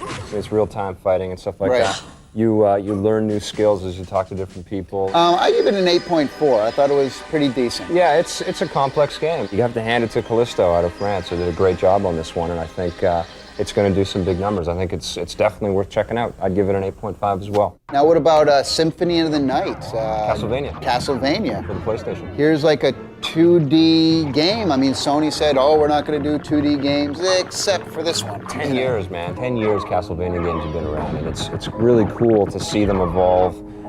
You know, they've been 2D all the way along, and here on the PlayStation, again, we have a 2D game, and I think this is going to be the last 2D Castlevania. I think the next one is going to be all 3D. The play mechanics are pretty much the same as they've been all the way along. The new parallax scrolling effects and all the new whiz-bang sort of flash that the game has to offer. It's, if you're a Castlevania fan from way back, you're going to love this game. If you're a PlayStation diehard and you've got all kinds of titles in your library and you want to take a look at what made games great before 3D graphics were such a big deal, this is one to take a look at. Konami kicks with this one, a 9 out of 10. I give it an 8.8. I think it's a very good, above average game. Again, I'm so into the 3D thing now. It's hard to go back to the 2D for me, but it is fun. Yeah. It's good fun. Now, what about Lamborghini 64? Here's the problem with the game, is that the controls are way loose. I mean, I'm like driving it, again, the analog controller, man, you either get it right or wrong, and you're whipping the cars, like whipping around the track like this. I'm going, whoa. I really like the graphics in this game. I thought they are sharp, very, very sharp. Really crisp graphics. The colors, the color palette is a little bit muted, so I think that's how they were able to achieve such a fast frame rate and keep this thing moving, because it really does clip along and still maintain the resolution that it's got, because it's a very high resolution as well, and it looks really quite sharp. 6.8 to me. It doesn't go up there with Rage Racers and the Ridge Racers. And even Multi-Racing Championship and Top Gear Rally, it doesn't compete. There's better racing games for the PlayStation, there's better racing games for the Nintendo 64. I'd give Lamborghini 64 about a 7 out of 10. Tommy? Tommy? Tommy? Tommy? Hey! Thanks for watching The Electric Playground. And make sure you join us next week.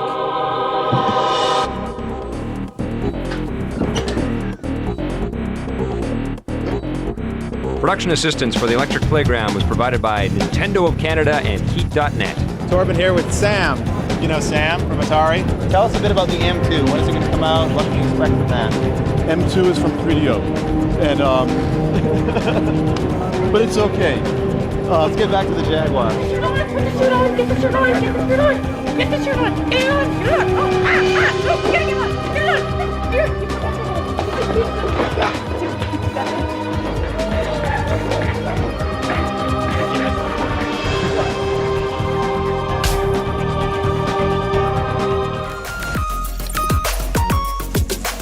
This classic episode of The Electric Playground was brought to you by P&P Games, your source for everything video games. Support the partners that support The Electric Playground. Thanks for watching, and play forever.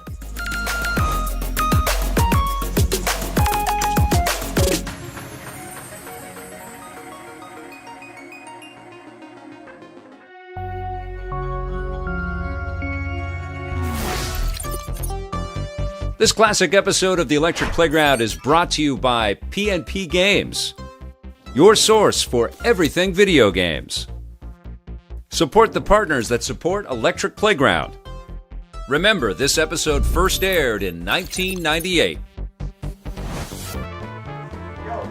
Yeah, hey, this week we're going to be on the Electronic Playground looking at Tekken 3. Hi-ya! Also, Net Fighter, and we're going to be visiting Playmate.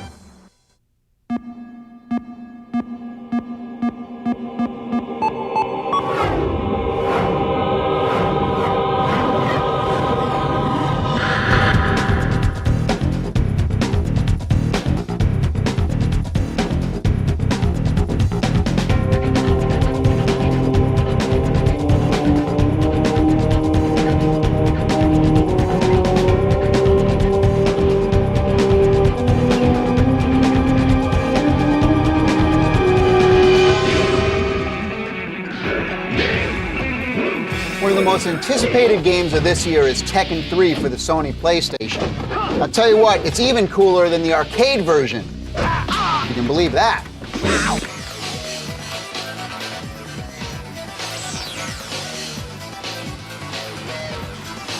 I'm here at Namco with Jin Kazama and Brian Shore, one of the producers from the most anticipated games in 1998, Tekken 3 on the PlayStation. Round 1.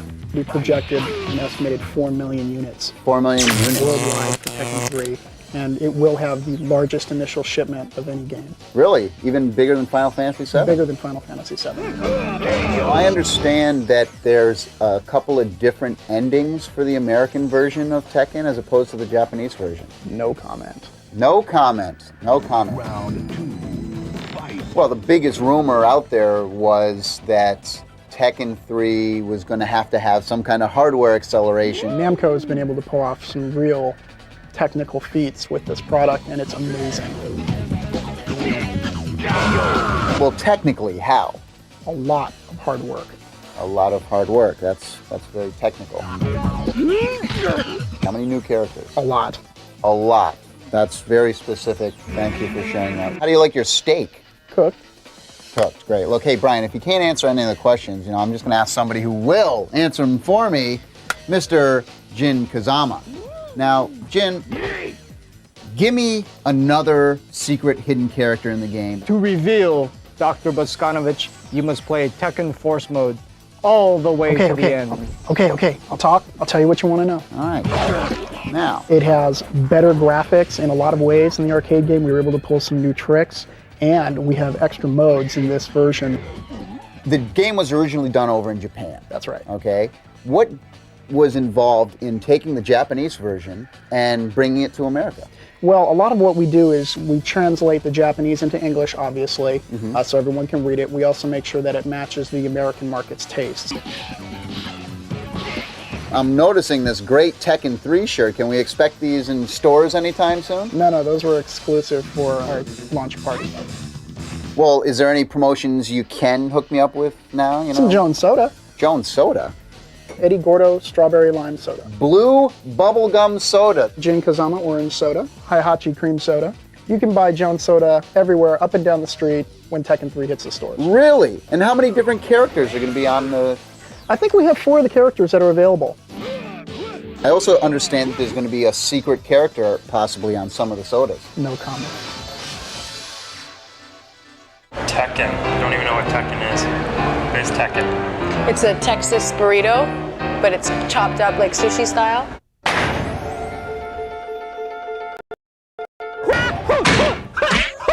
I was looking forward to seeing Eric Wahlberg because he's a chump.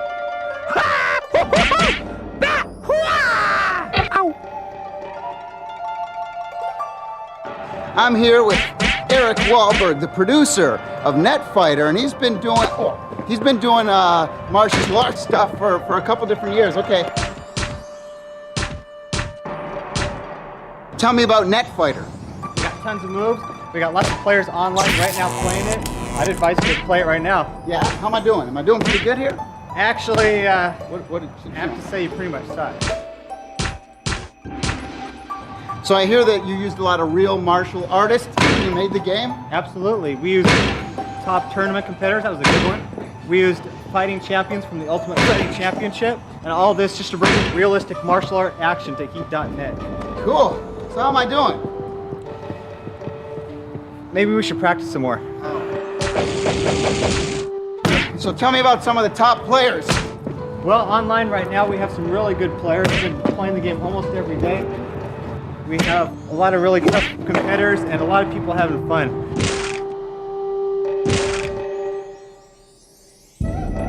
So Eric, how could I get Netfighter? Well, Tommy, here's what you get.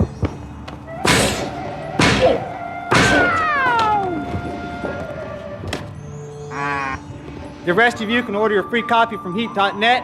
Get in, get it, and get it on. Yeah, you fight pretty good, but let me show you some of my stuff.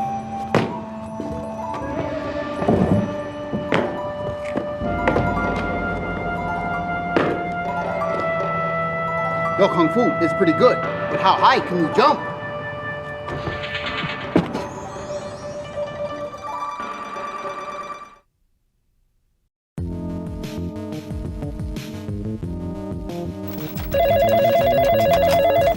Gopher Lee from P&P Games. This is Past and Present Games. Oh, hey, boss. We are pleased with your Winnipeg 199X and insightful short video essays. Oh, that's great to hear. You know, the Electric Playground is such a weird and unique show. I didn't want to do traditional ads. That's great. Ha ha ha. Okay, so please make sure we're doing some traditional ads for Season 2. End transmission. Recently, we got a letter from Johnny Shaw, age 14, of Springfield, Massachusetts. Johnny writes, Dear Tommy T and EP, why aren't there any playmates on the Electric Playground? It's a good question. And Johnny, we aim to please. How you doing, Carlos? I'm doing okay, Tommy. All right. I'm gonna put your hands down, but tell me about the game. Well, it's a mission-based game. First-person shooter. Ah, come on. Well, don't worry about it. So tell me more about Adrenix. Multiplayer over the internet, or we got plans for that? Yeah, we're actually, we're looking right now at 16-player multiplayer. 16 player? That's what we're looking at. How many different levels or missions are in there? Well, we have 24 missions planned, with most of those being multiplayer missions as well. We have a lot of different areas. We have cities, we have underground caves. Well, my favorite weapon in the game has to be the nuke, because it has a really cool visual effect and it really destroys everything. Carlos, what'd I say about laying into the chips, man? I don't know what I have to do here. Hey, are those Twinkies over there? Twinkies over there? Where? Oh, man. Over here. Hey, Sue, have you seen Carlos anywhere? Yeah. Okay. Yes, there he is. Get him. Get him. Carlos! Come back. Don't make me have to hurt you now. We are here on the set of MDK PlayStation. MDK PlayStation, you got it. Yeah.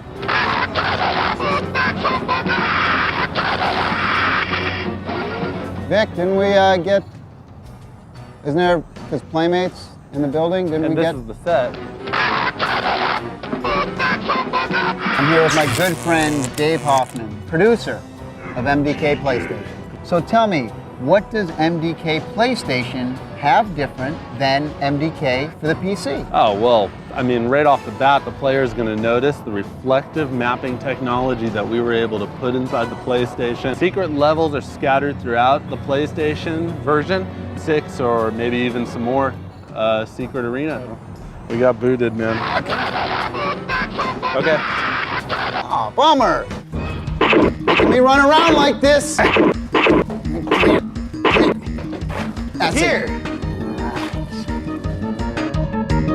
Playmates is one of the bigger toy companies in the world, on the whole planet. And now there's Playmates Interactive has been around for what, 2, 3 years? 3 years. 3 years. 3 now. years. What's kind of the mission statement, if you will, of Playmates Interactive? What's your goal? Create great games. Hold on a second here. This is Tommy. Yeah. Oh, okay. I gotta go. They want to beam me back up to the studio. See you later.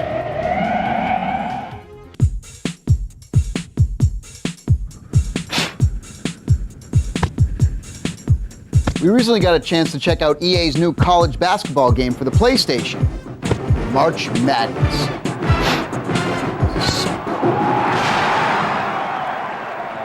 This happens to be, this is Shaq Shu. Yeah? Shaq Shu! What would you say was the most difficult part of doing this game? You got so many features and so many things we want to see, and you got to fit it all down.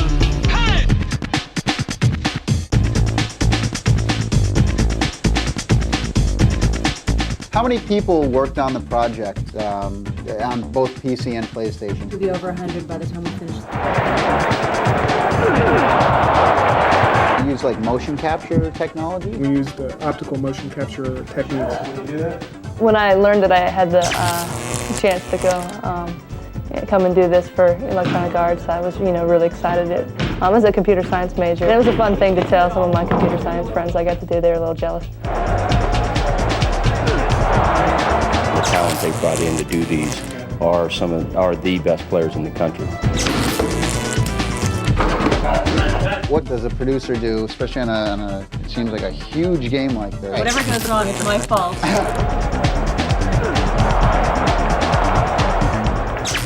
Film studios are doing a lot of work with it. They're not doing the amount of takes we do.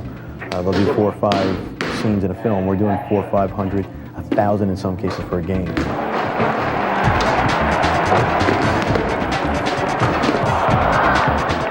How's the art in this game differ from all other basketball games? Well, of course it's better. Because you're the art director. It's been a challenge because we're trying to recreate all the Division I basketball teams, so there's lots and lots of source art to get together, all the logos and uniforms. Very cool. All right, guys. Well, thanks all for having us here. Cheers. Cheers. All righty. EA Sports. It's in the It's in the game. Don't forget to visit the Electric Playground website and check out our EA feature at www.elecplay.com.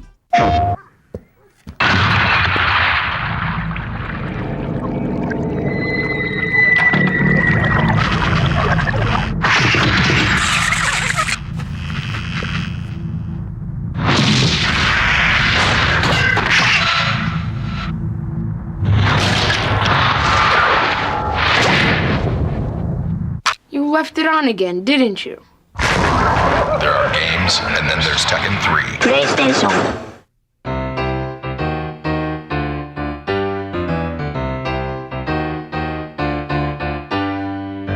What is a Yoshi? Yoshi's like kind of a little fat dinosaur thing. Can you tell me who Yoshi is? A singer?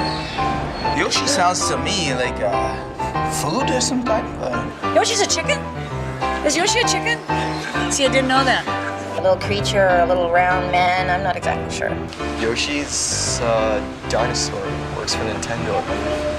He's got a desk job, I think. Yeah. Can all of you show me the Yoshi tongue? It's out of the when he jumps up, he rides on him and. If you like eating fruit, you're gonna love Yoshi's Story.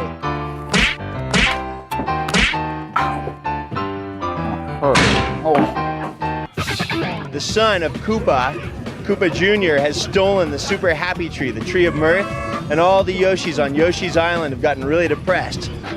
Is it a complete departure from Yoshi's Island on the Super Nintendo, or? Actually, it's real similar. You still have the 2D aspect of it, side-scrolling left to right, but you have 3D backgrounds to it, kind of a la the Donkey Kong series. It's a Miyamoto game, so immediately that should tell you the caliber of game it is. When it's a Miyamoto game, it's a gold standard game. It's going to be a 2D game. What was the decision behind that? なんで 2D にしたわけですか？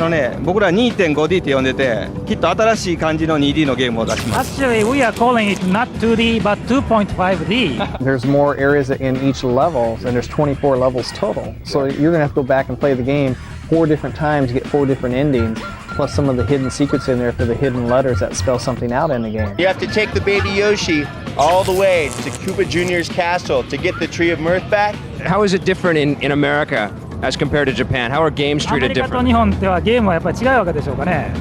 僕は When I'm making video games, I'm not making in terms of the difference between American or Japanese people at all. There may be some difference, but when I'm making video games, I'm not thinking about any difference. Any age group can play it. A kid can go through the game who's 5 years old and win every stage just by completing a certain goal, like eating 30 pieces of fruit. You grab 30 fruit, boom, that level's done, you're on to the next one. How long in terms of gameplay hours was Yoshi's Story? If you went through every level, so beat the game 4 times in a row, you're going to probably do that 10 to 15 hours, but to me, that's for a good game player. That'd be something like I would do. You get a lot of cutesy stuff with the little kids talking, little storylines you get with it. The first one had the little baby Mario crying all the time. But play control, I mean, you still got that tongue. The game took a little bit of flack in the game press because it's a bit easy. What do you have to say about that? Well, I don't think that it's a problem to put out games that professional game players think are a little bit easy, because that's right on target. It's rated E for everyone to play. We want games that the whole family can enjoy. Sure, you could probably go through the 6 chapters and beat the game But did you get everything out of the game you're supposed to? The whole goal is to make your Yoshi as happy as possible. Yoshi is the dinosaur in Mario 64. Nintendo, I think. Yeah, the dinosaur. This is Tommy T, and we're here with Tyrone from Tips and Tricks, and he's going to teach you some tactics on the latest titles.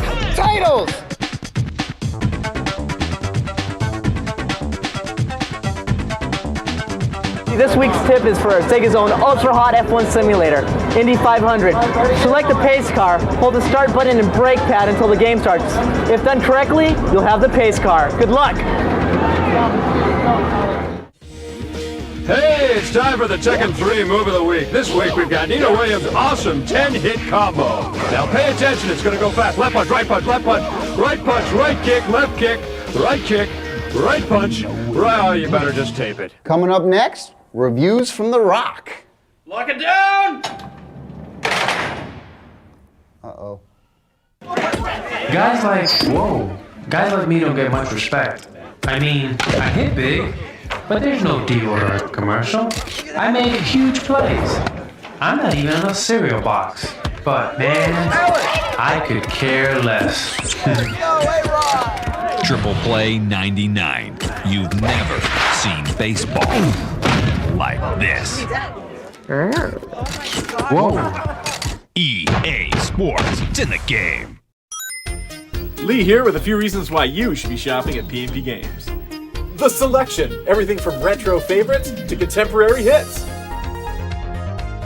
The shipping, free on orders of $65 Canadian or more within Canada and the USA, and we also ship overseas. The stickers, when you spend $65 or more, you get a limited edition sticker based on our silly nonsense. Locals can check out our retail stores in Winnipeg, but for everyone else, we're at pnpgamesonline.com. Support us as we support the Electric Playground Classic.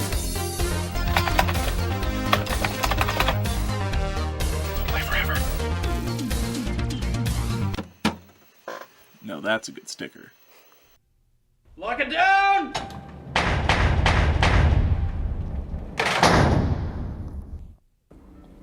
How do you get me into these things, man? I probably shouldn't have stole the schematics for the 64DD drive, huh? Yeah, and sell them to Sega. Speaking of Sega, Yeah. Winter Heat. Great game. Oh, now here's a game that I think could have been a lot more. It kind of felt a little short. You didn't like it? I liked it, but I think it could have been a lot better. What'd you think of the graphics? I thought they were really great. It was sharp and crisp, but better than that were these awesome camera angles. The camera's flipping and flying all over the place. I love when you hit off the high jump and it swings around you. And the camera angles are they were well thought out. Yes. You know, what wasn't well thought out, though, the actual control and interface, they had it set up pretty much where it was one button. So to get maximum power, you could just go like this. Yeah. It's like, not very challenging a game. The slalom race where you're knocking down the flags and stuff What like that. was that all about? All you're doing, I couldn't even... All you're doing is the speed, and then you press the B button, I think, and you knock the flag down, and that's it. You have no control over where your character's going. And I agree with you on that stuff. But there's 11 events. The snowboarding is really cool. The bobsled is totally fun. The aerial ski jumps are a blast. Aerial ski jump's another one I couldn't figure out. Oh, it was easy, man. You just got to time. You got to time the extension. You got to time the angle, and you time the lands. Yeah, you fell on your face. I'd give Winter Heat about an 8 out of 10. What would you give it? I thought it was fun to play, but it could have been easily improved. 6.5. What would you give Battlezone for the PC? Okay, now Battlezone, what I loved about this game is the variety. Of course, the graphics are great and the sound is great. It's all amazing. But what's really phenomenal about it is I like all the variety in the missions. It's not just doing the same thing, doing and killing a thing. I mean, the game is a lot like Uprising, but I thought it was a lot better than Uprising. I liked it a lot better. Tommy and I checked out this game at the same time, and he can attest. When I sat down and plugged into this thing, I was screaming. I couldn't believe how cool this thing was. The environments are fantastic. The weapons and the tanks are amazing. The weapons are great. All the variety of weapons. There's like 25 different weapons. They're all cool. You've got massive explosions. You've got like the thumper, which shakes the whole ground, and people get all earthquake inside. It's totally cool. I'll tell you what was great. My favorite part is when you like blow out of the tank and you're like floating down and you can like nail guys. You go right into the target, and you're shooting around like this, and you can pinpoint the other pilot of another tank blow him out of there, and then run over and grab his tank, and get back into battle. Yeah. Unbelievable. One of the most immersive games I've ever played. What'd you give it? I'd give it a 10 out of 10. Activision Wow, killed with this game. perfect game. It's huh? unreal, man. Loved it. I didn't think it was the perfect game ever of all time, so I'm going to stick in at about 9. What would you give Judge Dredd, also from Activision, for the PlayStation? Well, Judge Dredd, I think they should have named this Judge Dreadful. Yeah, really. Well, no, I tell you what's great about it. What was great about Judge Dredd is that when you're in the game, the graphics and the 3D worlds and the way the video screens, you can see everything, is phenomenal. Yeah. The problem, though, is I couldn't tell who were my enemies and who I was and wasn't supposed to shoot. Yeah, I kept shooting innocent people because you can't tell the difference. It's not fully realized, and you don't get that sense of you're actually getting shot. It's not as polished as Virtual Cop or Time Crisis. Right. Now, what about the acting? Oh, the acting is awful, man. It flat out sucked. I'll tell you what else, acting. I'll tell you what else was bad was the sound. The sound? The gun. What was that? That was a gun? The biggest crime with this thing is the gameplay. It's plain and simple. They have great graphics. They look like they really tried to get something cool out there, but they didn't get that tangible sort of you're in danger feel in this game, and it suffers. It's a light gun. Why couldn't I get it right? You're going down, punk. It was an okay attempt. I give it a 4 out of 10. My biggest problem was the whole who am I supposed to be shooting? Yeah. So I shot everyone, of course. And which is fine for you. Which is fun to me, so I gave it a 6. 6 out of 10. Yeah. All right, that's more than fair. Fighter's Destiny for the Nintendo 64. Oh, the only redeeming quality about that game was that you get to play a clown. No, man. Okay. How about that cow? What is up with the cow? The cow's hilarious. These are hilarious characters. The names are pretty crappy, but the characters are pretty hilarious, and the moves are cool. Control is awful. The moves are innovative. Totally simplistic and ridiculous. It's a 3D fighting game with some innovation. How often can you say that, man? There is some innovation in the game. This game was not as good as Toshinden was 3 years ago. The whole thing with this game Fighter's is that Destiny sucks. No, Fighter's Destiny sucks. I'm not listening to Victor. It's an in-close fighter. You've got to listening. get in, and you've got to time everything properly. It's a tough game to beat. Awful. The single-player game is really difficult. I think you're way off base with this one, man. It was crap. It's a fun game, and it's definitely the best Nintendo 64 fighter. I know that's not hard to say because there isn't a whole field of great fighting games out there, but it's the best one. It's definitely an 8 out of 10. You guys have to check it out. If you're a Nintendo 64 owner, check this game out. 8 out of 10. He's off base. No He's way. just a Tekken freak, and he can't look beyond it. And that's the bottom line, man. That's the only fighting game you like. You stack everything next to Tekken. This is different than that. The only reason that you should rent this game is so you can see the cow do this. Whoo, whoo, whoo, whoo. And that's the only reason. And if you like clowns, like Victor does, then you'll like this game. Awful game. 4. It's not a 4. It's definitely better than that. Okay, fine, 4.5, but it's only because I know you must have a thing for like cows and clowns or something. We gotta go. Okay, hey, check this out. Look what I got my hands on, huh? Hey, pizza. No, not pizza. I'm gonna get us out of here. Make sure you tune in next week. Come on, go.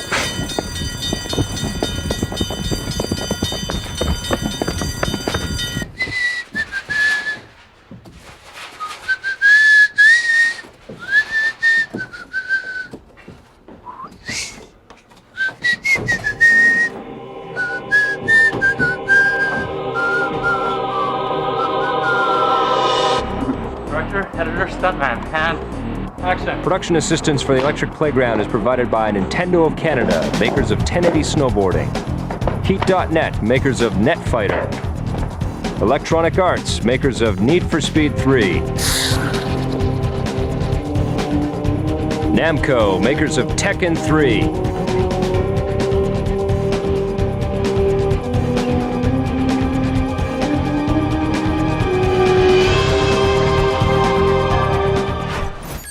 This classic episode of The Electric Playground was brought to you by P&P Games, your source for everything video games. Support the partners that support The Electric Playground. Thanks for watching, and play forever.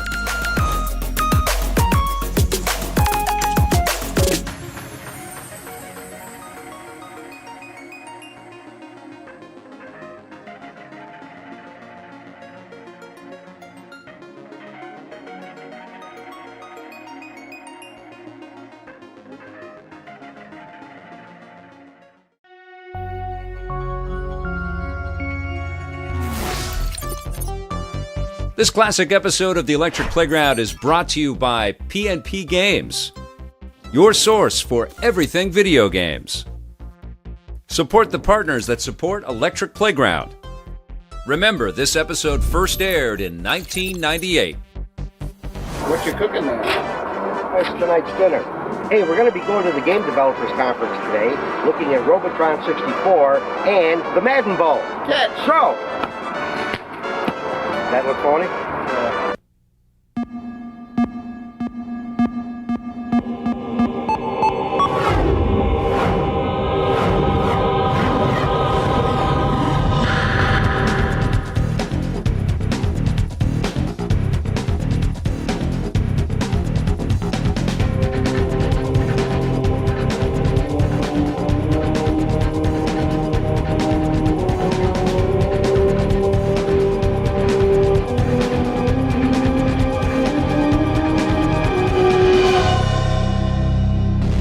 Every year, EA gathers a bunch of celebrities and pro athletes together to compete in the Madden Bowl. EA Sports.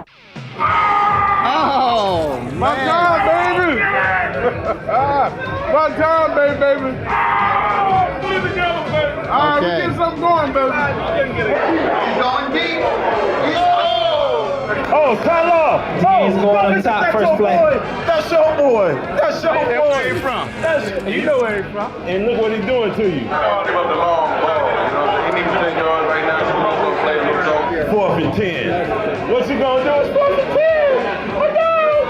4th and 10! What you gonna do? We at the crib! So do you have a PlayStation?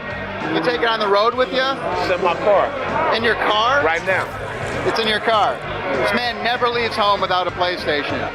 Big round the bone, a private line. That's how it's going down in 98. What are some of your favorite games? Madden, Live 98, loving NBA Live. NBA Live. Live? Tomb Raider 2. Tomb Raider. Have you beaten Tomb Raider 2 yet? Not yet, I ain't finished. You know what happened? I saved while I was getting killed. So I had to start over. I had to start 45 and over. That sucks. Now you played Madden.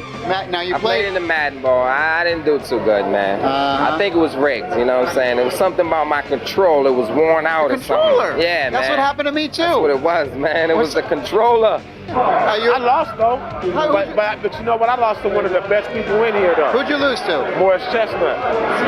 We are here with the champion of the Madden Bowl 98, Mr. Morris Chestnut. That's right, Morris Chestnut.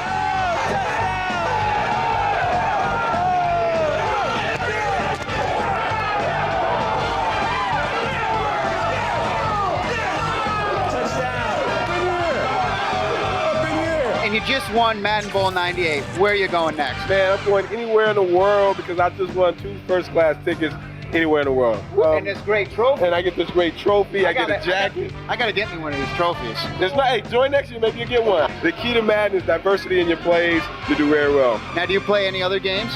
Oh yeah, I play live a little bit. Only the sports games. A lot of people like Game Day. I'm not putting down Game Day, but nothing compares to Madden. And nothing compares to NBA Live. They're the most realistic games out there. Period. Yeah, he must be up all night playing that damn game, man, or something. I got a group of guys that I play with back home. We call ourselves the Federation. Federation, yeah! So what was the score of your game? I don't even want to talk about it. Okay. It was close. And most of the people we play, they can't get with us. We go around to different people, play different groups of guys that call themselves different names of their crews and everything. And pretty much for the most part, we win. I'm challenging anyone, you know what I'm saying? Anyone. 98 Live. 98 Live. Madden 98. Madden 98. Even though I lost in the first round. But it was the controller. I'm coming back, you know what I'm saying? Like Muhammad Ali. In a place to be. That's right. With Tommy T. And Ron D. That's how we do it. Don't forget to visit the Electric Playground website and check out our EA feature at www.elecplay.com. Seems like everybody's doing sequels these days. Well, if you thought Final Fantasy VII was cool, imagine what Robotron 64 is like.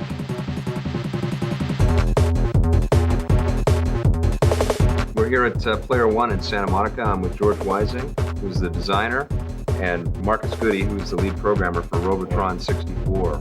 Marcus, you remember playing Robotron for the first time in the arcade?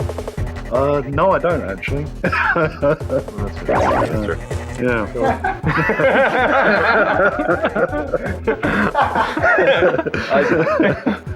Okay, George, we'll get back to you later, man. Yeah. Remember playing Robotron for the first time? Absolutely. Yeah. I used to cut school and go to this arcade away down a couple blocks from the school and spend my paper route money on arcade games. And I used to play Robotron and Defender constantly, like out of control all the time. The original game had 8 directions. We made it analog, so you press in the direction you press is the direction you fired.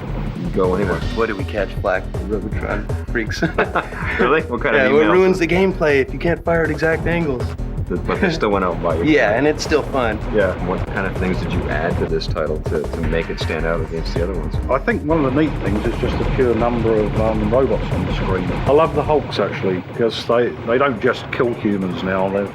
Some mince them up, others suck them up, and there's a Hammer Hulk where he just crushes them under his hammers, which is... The Masher. Yeah, the Masher Hulk. The Masher. We try to make things look like energy, make them glow, and make it exciting when things blow up. Just like the original. Right. We all love the original. Mm-hmm. Speaking of the original, you guys had some communication with Eugene Jarvis, who created the first game. He sat right over there next to me and we tweaked levels. Really? Yeah. So he actually came in and helped you guys? Yep. He came in for a day. He's a cool guy. Yeah? He's just a cool dude. Yeah. Bald, but cool.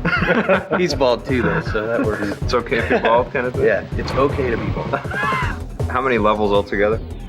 200. What's your favorite level in the game? I quite like the first few levels because they remind me of the original game, and you get the mummy wave and the daddy wave just like the original. So what's the response been? Have you guys been reading the reviews and getting some feedback and stuff like that? Surprisingly enough, the reviews are actually a lot better than I thought they would be. Yeah. Just because it's not a huge game, you know, it's not like a Diddy Kong Racing or Donkey Kong Country or anything like that. It's not a huge scope game. It's just pure fun. It's kind of an adrenaline rush. I guess that's what people wanted.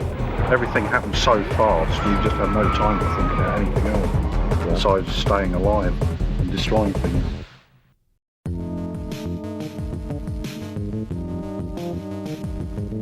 What sense is most strongly tied to nostalgia for you?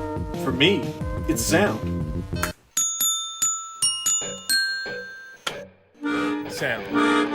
Sound. Now, video game music and sound design is unique. It has a specific context and a specific purpose. Hearing the works of the brilliant video game composers and sound designers, the response is visceral. I know what the soundtrack to a duck bouncing a pogo stick on the moon is, and I'll bet some of you do too. We hear a timeless video game tune, and while the minutia may differ, we're visualizing the same game, level, boss.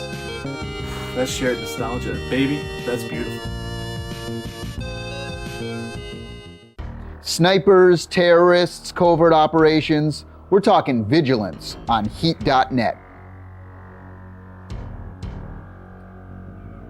Hey, we're here at Segasoft. I'm with Larry Pacey, who is the executive producer of the Nexus Group. How are you doing, Larry? I'm just fine. Got a new bug on me. Yeah, that's better. What's the backstory on vigilance? The guts of the game is that you are one of 8 counter-terrorist experts, and the players can actually pick from one of these 8 characters. So these are some of the characters that are in the game up here? Yeah, this is actually, this is the production drawings before they went into 3D. This is some of their action poses. There's a lot of stealth and strategy elements that really have to play part to be successful. If you make the mistake and just charge into a room and start shooting the 4 guys in the room, willy-nilly without really looking at them or taking a second to evaluate the situation, what happens is if you shoot like the first 2 guys, you'll notice that the guy in the far back of the room is running across the room instead of coming at you. And he hits a button and all of a sudden alarms are sounding. The AI actually knows where you're going to be going in this environment, much like the bad guys would know in this situation. Right. So they'll start to cover the exits. They'll start to cover the goals of the game. Does it take place on Earth? Yes. That's also something that's kind of very unique to this game, is the fact that we're taking part in a here and now scenario. This is today. It's happening just like if you went to the movies to see a modern day action movie. It's real world weaponry, it's real world gear, armor, the things that you see on, cops at night. You'll see some of that stuff here, but we've also got some special ops gear. The things that, counter-terrorist agents would use today. Like what?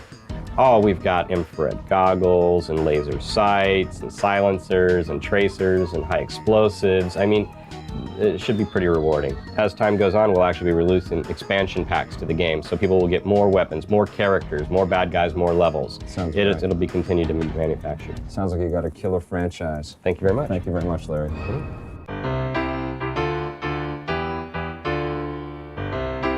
Can you tell me what CGDC stands for?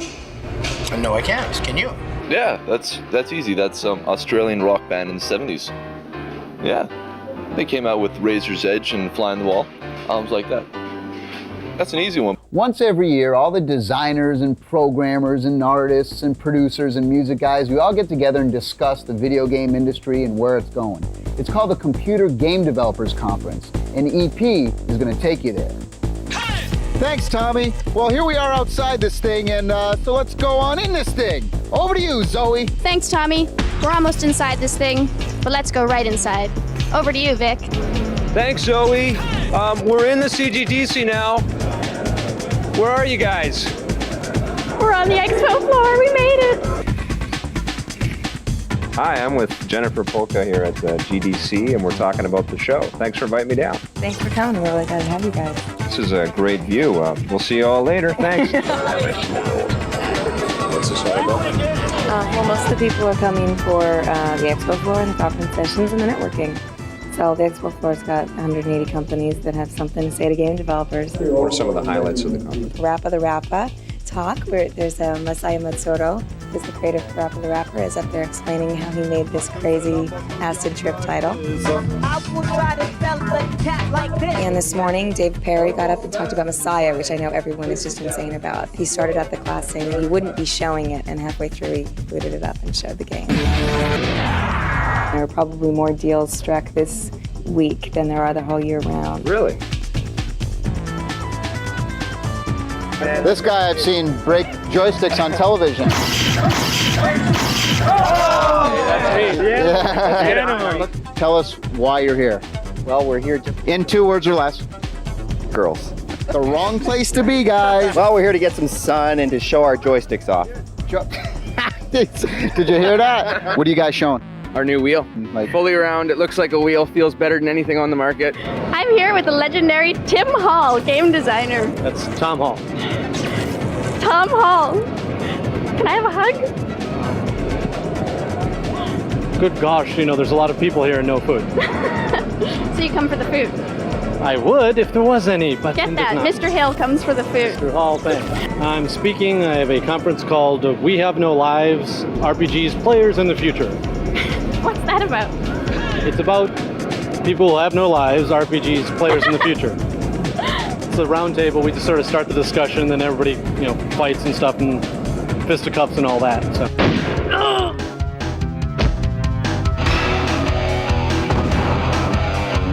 I am here with Ken Lobb outside the Computer Game Developers Conference. Ken is, of course, the development manager for Sony.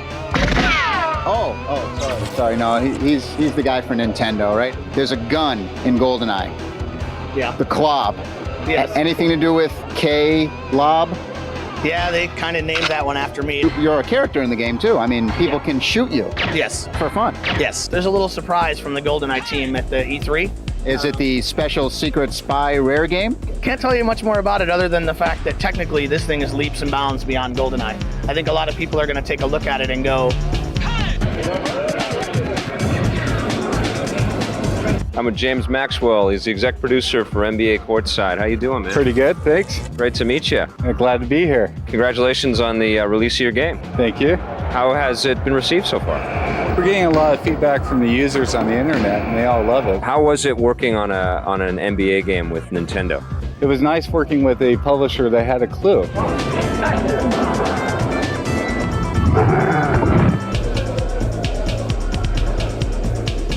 Tell me about Sony Interactive Studios. We're doing Cyber Strike, and we're also doing a game called EverQuest, which is a massively multiplayer online RPG. The GDC is hopefully going to continue to be what it is now, which is really a statement of developers each year. This is where we're going. This is what we want to be doing. It's about the people who create the games, sharing information and ideas, and that's really been the heart and soul of the conference, and I hope it continues to be.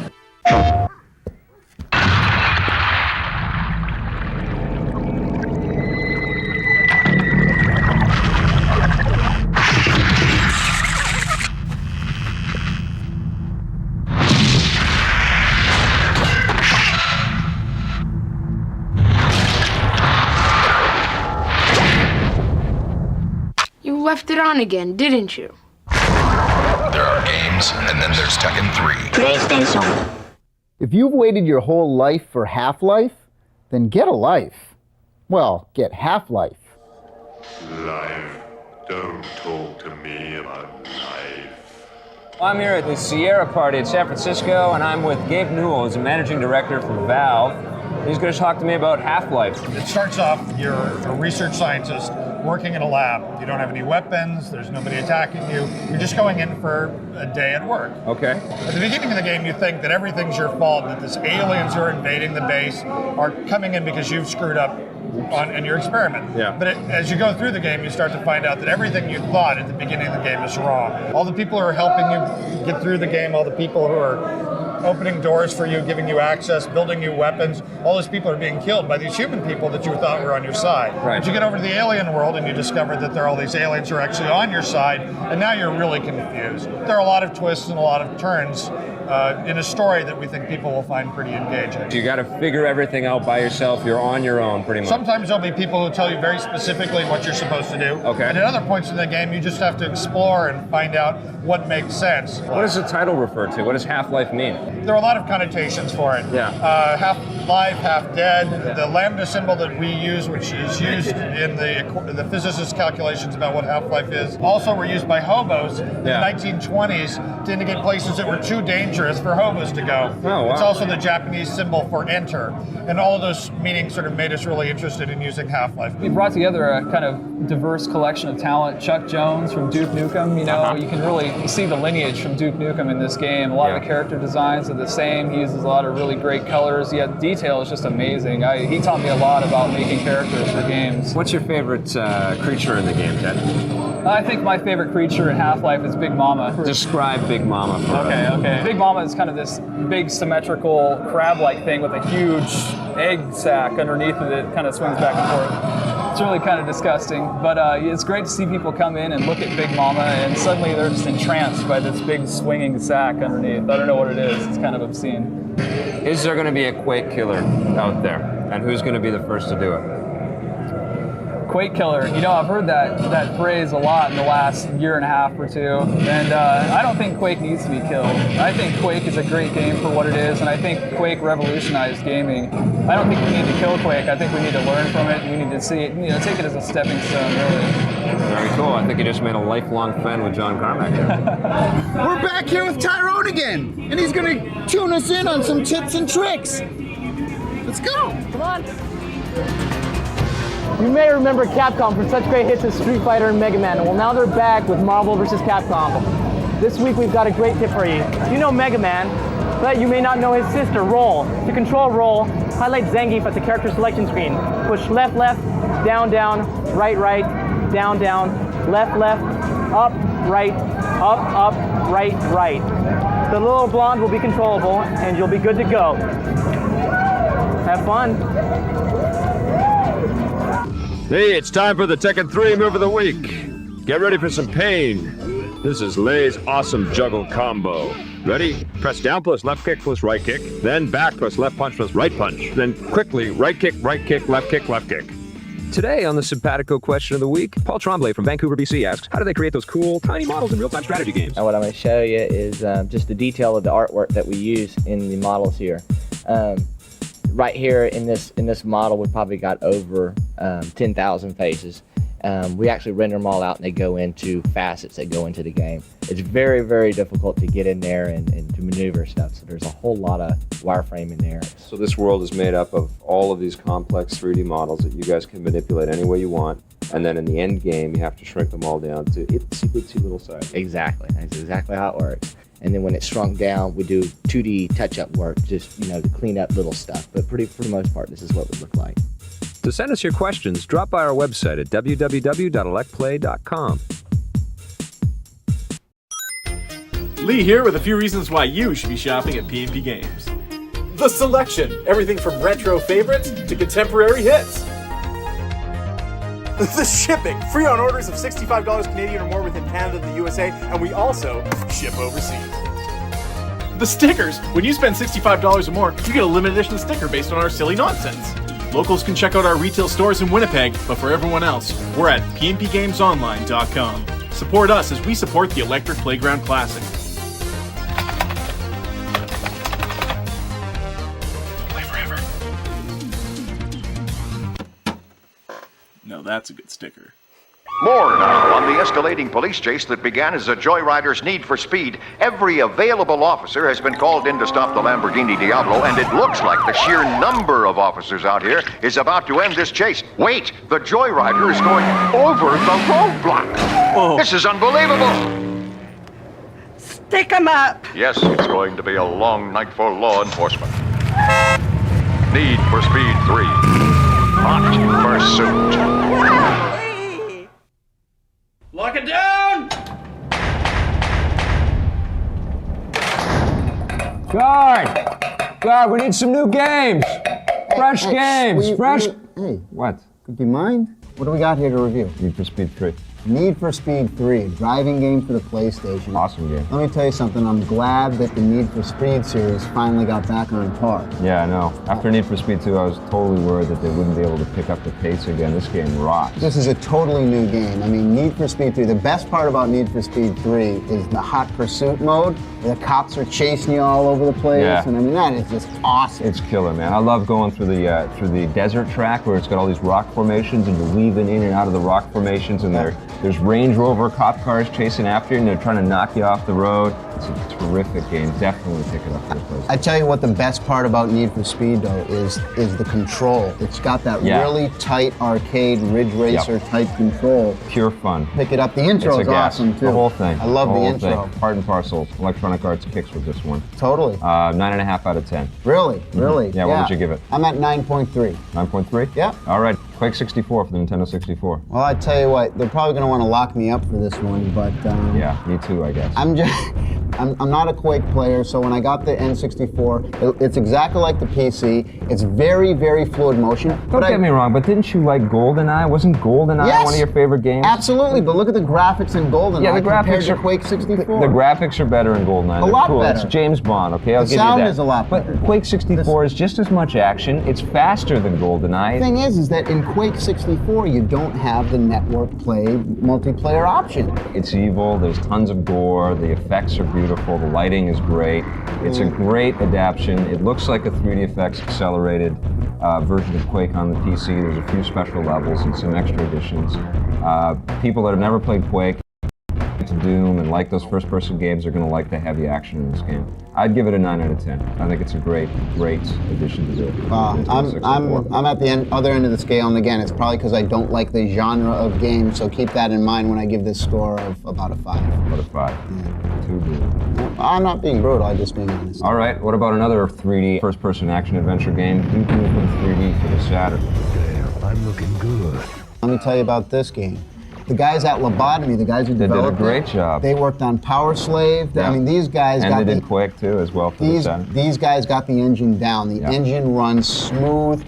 Don't have to worry about, oh, geez, is it going to be choppy or anything? No. It ran better on my Saturn than it did on my PC. Yeah. On the PC, it was different from all the other first-person shooters because it had humor in it. Good character. Duke was a great character. Blowing out your hair. Gonna rip him a new one. You went into the bathroom and you can actually, go to the bathroom and take a pee, right? Funny what some people like. All the funny gags have been taken out of the Saturn version. They had to tailor it a little bit. It's every console version of the game has been sort of censored a little bit, I think. Well, that's why you got to have a PC and game consoles. Yeah, you got to get a PC. Got to get them all. PC gaming rocks. It's awesome. So I think it's only worth about a 7.5 out of 10. I give it a 6.5. Yeah. Yeah. All right. What about Die by the Sword? Yeah. Interplay. Now here's a game, I tell you what, this game had a great tutorial in it. I mean, it was hilarious. I love going around and like chopping the arms and limbs off the dummies and the heads and everything. But I tell you what, the control is very unique. Yeah. And I like the fact that they give you 3 different control options. Yeah. But I still felt it very difficult. Oh, it's really tough. I mean, you go into rooms and you've got enemies that are just slicing and dicing and they're making you into sushi right there in front of your face. That's right. And there's nothing you can do because you're you're sort of hitting the walls and stuff, and you can't move around. But kind of the way that you dance, sort of like that. But, Yeah, well, you know. But it's The coolest thing about Die by the Sword, though, is when you're going around and you're getting cut, it shows your own blood all over. How that's- satisfying is that? I give Die by the Sword an 8 out of 10, mostly because it's trying to be innovative. It's showing us a new way to control games, and I love that. 7.5 for me. Hey, Vic. We gotta get out of here. Breakdown. Come on, man. Stay. Hey man, are we gonna need the pizza thing or What? The pizza thing? What are you talking about, Vic? We gotta get out of here. You think I can fit down there, man? I don't know. Don't worry about it. I don't know. Hey. All right, make way. I think I found Al Capone. My hair won't fit through. Okay, well, that's the end of the show, and thanks for coming by. We hope you tune in next week on the Electric Playground. You think this is funny? Production assistance for the Electric Playground is provided by Nintendo of Canada, makers of 1080 snowboarding. Keep.net, makers of Netfighter. Electronic Arts, makers of Need for Speed 3. Namco, makers of Tekken 3. That's the way most programmers tend to feed themselves. You just sit and eat chocolate buttons all day and program. This classic episode of the Electric Playground was brought to you by P&P Games, your source for everything video games. Support the partners that support the Electric Playground. Thanks for watching, and play forever.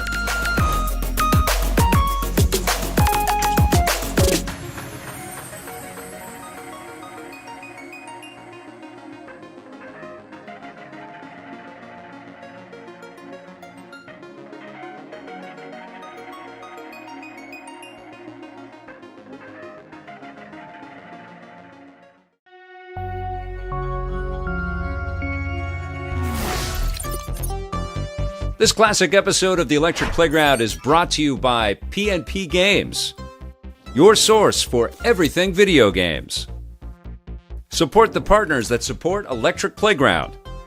Remember, this episode first aired in 1998. What do we got this week, Dad? Hey, this week we've got Wild Nines. DP, what's going on? Tallarico. And the Star Wars Rebellion. Here on the Electric Playground, right, Chippy?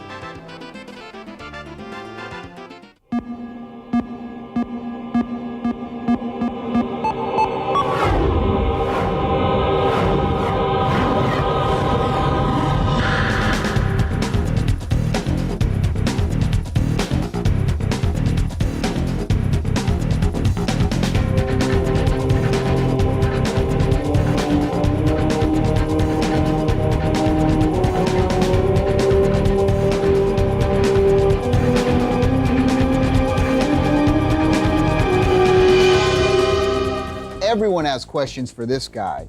He's one of the top executives at Sony and one of the coolest guys in the industry. Wow. Wow.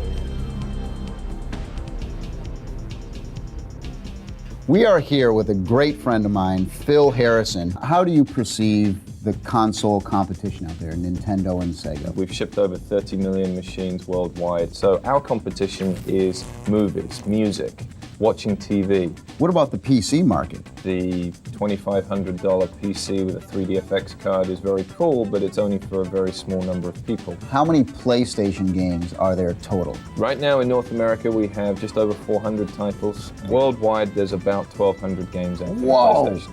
Hey, it's me. Can you drop a DualShock down here right away? Have a play. Wow, cool. Do you get a buzz out of that one? Do you like the vibe that you get from that? And what about different colors for these things? Well, we have a whole rainbow of colors coming out for yeah? controllers and memory cards and other peripherals that are available for the PlayStation. And what about different color PlayStations? I mean, there's so many different ones. What's up with that? We have the gray PlayStation, which is the consumer machine. We have a black PlayStation, which is the Net Your Rose machine. When I first came in, I noticed a gold one you had in the office. Well, the gold PlayStation is something that happens with alarming regularity. We keep passing these huge milestones for 10 million, 20 million, 30 million. Must be awful. So the office is cluttered with all these gold PlayStations. We don't know what to do with them all. The biggest selling PlayStation game worldwide is probably Final Fantasy VII. Is it? Tekken? Crash Bandicoot 1 is up there, Tekken is up there, Tekken 3, which is out It's now, gonna be up there. has shipped millions and millions of units in the first few weeks. So that's going to be one of the biggest games ever. The Tomb Raider franchise, Tomb Raider 1 and 2, those have all done over 1 million. Game Day, that's done over 1 million. Really? Wow. We have a cornucopia of hits. Cornucopia. A goat's horn depicted as overflowing with fruits, flowers, and corn, signifying prosperity. The rebellion is upon us. Help us, Victor Lucas. You're our only hope. I'm with Tom Byron in a galaxy far, far away. We're here to talk about Star Wars Rebellion. I'm sure that people are going to be rushing out to pick this thing up because it's got the Star Wars license on it. Is there anything that you could say to sort of let them know, give them a heads up on what they should expect? Well, they should expect a game of very deep immersive strategy. Can I assist you? Do you think that there was some misconception about what kind of a game this was ultimately going to turn out to be? We were worried about that at first. There was some talk about it. Is it like a Command and Conquer, or is it like more like Master of Orion? That confusion, that early confusion has kind of gone away. What are some of the things that people can look forward to as they get into this game and give it some time? You have 200 planets. You have to explore and take over those planets. You have to find characters and use them. And this can go on for a long time. Right. Particularly when you're trying to manage the resources of each one of those planets as well. A quick tip for the new gamer is when you start the game, start it on easy, and then pick the one planet victory. If you're on the Empire side, you have to find and capture Luke Skywalker. You have to capture Mon Mothma, who's the leader of the Rebel Alliance, and you have to capture the Rebel base. And if you're on the Rebel side, you have the same sort of conditions to meet. If you actually win the game, you'll see these very great cutscenes. You know, I always say this is not a game about cutscenes because it's all about the game, but you know, one thing about the cutscenes is that they're certainly LucasArts quality. So when you first start the game, you've already made your choice as to whether or not you're going to be playing the Rebel Alliance or the Galactic Empire. Right. And when you get there, let's take a look. You've got a lot of windows, a lot of things that you're going to have to deal with. But first thing you see is the command center. You see your planets. So you see a lot of familiar planets like Corellia, where I saw those from, Kessel. You've heard about the Kessel Run. Yeah. Tatooine, the native planet of Luke Skywalker. So a lot of familiarity, a lot of other planets that you haven't seen, like Gorman. It's almost encyclopedic how much information is stored within this game. Where did you guys get all that stuff? There's a lot of source books. The Art of Star Wars, there's actually books devoted to the characters of Star Wars, to the planets of Star Wars, to the ships and crafts of Star Wars. Who makes sure that's all correct? Who makes sure that you guys don't screw up and put a planet in the wrong system or the wrong character in the wrong place? That's absolutely done all through Lucasfilm licensing. Okay. Lucasfilm, they have people on staff that are absolute experts. They're keepers of the Bible, as it were. Thanks very much for your time tonight. Thanks for having me. It's great. Are we there yet? Any minute now. Prepare for hyperspace. Oh! And when you obtain all 7 Chaos Emeralds as Tails, he becomes Super Tails. He is invincible and gets 4 Super Flickies. 4 Super Flickies following him that absolutely dominate bosses. Yes, Dr. Robotnik will not know what hit him. This is going to be a minute, but hey, really quick, thank you for supporting the Electric Playground Classic. Please tell a friend. Past and Present Games is proud to support Victor and EP Classic as we celebrate video game history every Saturday morning. Where were we? See you next week. Play forever. Favorite Sonic level?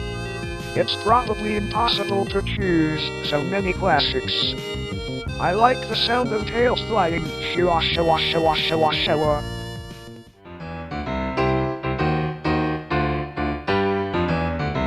Where is the best place to bring portable video games? I don't know, the beach maybe? School, definitely school. English class, English class. The best place to bring them, in the swimming pool. There's lots of time for slacking at work, so. Anywhere, really, anywhere. Libraries, political meetings, everywhere. The biggest selling video game system ever of all time is the Game Boy. Hi, we're here at Nintendo of America. We're going to talk about the Game Boy, which has lasted forever. This thing has been around for almost 10 years. Why has it been so successful? The Game Boy is so portable. What are some of the early games in its history that were real trendsetters that really sort of put the Game Boy on the map? Tetris. Yeah. Tetris is the huge one. I still play Tetris. And I think the other really huge one for Game Boy was Zelda. And whenever you talk to somebody about Game Boy, those are the two they mention right off the top. How do game developers make games for the Game Boy? Because obviously you don't have a lot of memory to play with. You don't have a lot of storage to play with. One of the keys behind making a successful large Game Boy game is compression. You can use data, for example, let's say you have 2 levels of the game. You can use some of the graphics data on the first level. You can also use that same data to be modified subtly. There's going to be a color Game Boy in the near future. Right. But before that, there's going to be something called the Game Boy Pocket Camera. Yeah, I could actually show you if you want. Yeah, let's see. I happen to have one in my pocket. Pocket size. And it looks just like a cartridge, except it's got a camera on the top. You just put it in the back here like a regular Game Boy cartridge. It's got a big eye lens on it, which rotates 180 degrees. You can make animations and create your own sound effects. There's also another device that you can get in association with the Pocket Camera called the Pocket Printer. Oh. So you can take pictures of your friends, or you can take pictures on your vacation. All right. And then hook this up with the Game Link cable and print out the pictures that you took. Okay, well, why don't I hold onto this one, and you can show us how this thing works on the Super Game Boy. All right. Okay. Great. You're gonna have to duck down get here into the camera, in the camera range, and then see a picture of yourself. You can add some comments and text, little eyebrows on you. Put a frame on here. Scary. You want to select print. It communicates with the printer just like it would if you had another Game Boy hooked up. That's me. It's mini-me. Can you tell us a little bit more about the color Game Boy at all? It's all pretty hush-hush right now. The color Game Boy is it's in development. We'll know more about it when E3 rolls around. Please make it color. Please bring me a little bit of color in this tiny little screen. Why has it taken so long to create a color Game Boy? And why is it happening now? 10 years ago, already there were color LCD screens, but they were very expensive, and also they were consuming a lot of batteries, so they were not suitable for the portable video games. This revolutionary new screen that'll display 56 colors will be launched on November the 23rd in time for the holiday season. And the really good news is, of course, that it's backwards compatible with all 1,000 titles that have already been published for that system. Now, at last, the so-called reflective type TFT LCD has come to the market. By utilizing this, you don't have to consume a lot of batteries, and the price has significantly gone down. And so, after all, it took 10 years to come up to this stage.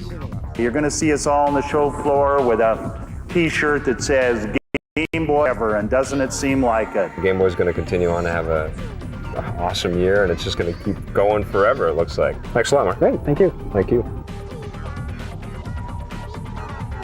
Recently, Heat.net had me over for lunch. Flesh Feast, the new game you're producing. Tell me all about it. Flesh Feast takes all the gore, all the horror, and all the intensity of a zombie movie and throws you right in the middle of it. You play the role of 3 heroes that are trapped on this island. They're suddenly beset by zombies. They have to figure out what's going on. They have to figure out how to survive. And if they don't, then they're going to end up being basically food for the dead. So yeah, you play the role of the 3 heroes plus other humans that you can bring in. There's actually about 40 or so different characters that you can bring into your group. You can play 4 at a time. What's the deal with the zombies? Well, you can play as the zombies in a multiplayer mode. We call it the Eat Your Friends Deathmatch. The zombies are the threat to the humans. The zombies are hard to stop. They want to get the humans, they want to kill them, they want to eat them, and they will unless the humans find a way to stop them. You have to use strategy as well, because there's many different types of scenarios. You have a mall level, which is similar to the Dawn of the Dead movie. I mean, there is a lot of violence in this game. Well, it is a mature rated game, and you know, when we decided we're going to do this game, we said, let's do it right. Let's go all out. So we target the mature rated game, so we have the goriest FMVs you're going to see. We have some really cool, disgusting fighting sequences within the game. It's about gore, it's about horror, and it's got plenty of good gameplay in there too. And so really, I have no problem with it, and I think that the people who are looking for that type of game will be happy. I mean, the actual ad for Flesh Feast is a pretty gory ad. Yeah, some people say so. I think that, once again, since it's a mature rated game, we have a target audience that are looking for a horror game, and that's what they're going to get. It's totally 3D. We have multiple camera angles. You can switch around on the fly from one human to another. You can control multiple at a time, give them different directions, because a lot of times, because there's so much chaos going on, you have to send one guy over to get a key, one other character goes over and rescues a human. So you can play in whatever way works for you. Man, I tell you what, it sounds like a great game. And this is some great grub, man. Where'd you get it? Funny you should ask. Huh?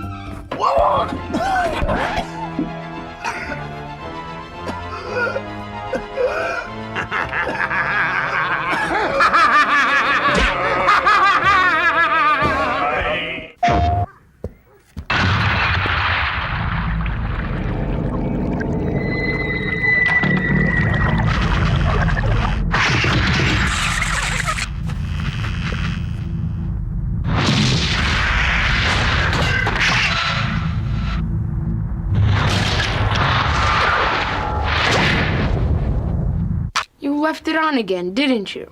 There are games, and then there's Tekken 3. PlayStation.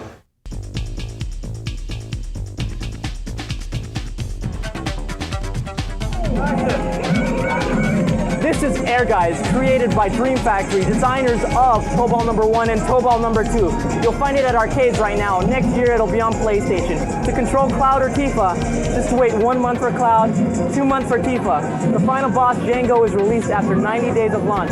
He resembles Red 13 from Final Fantasy. Let's go! Here comes the next long-awaited game from Shiny Entertainment, Wild Nines.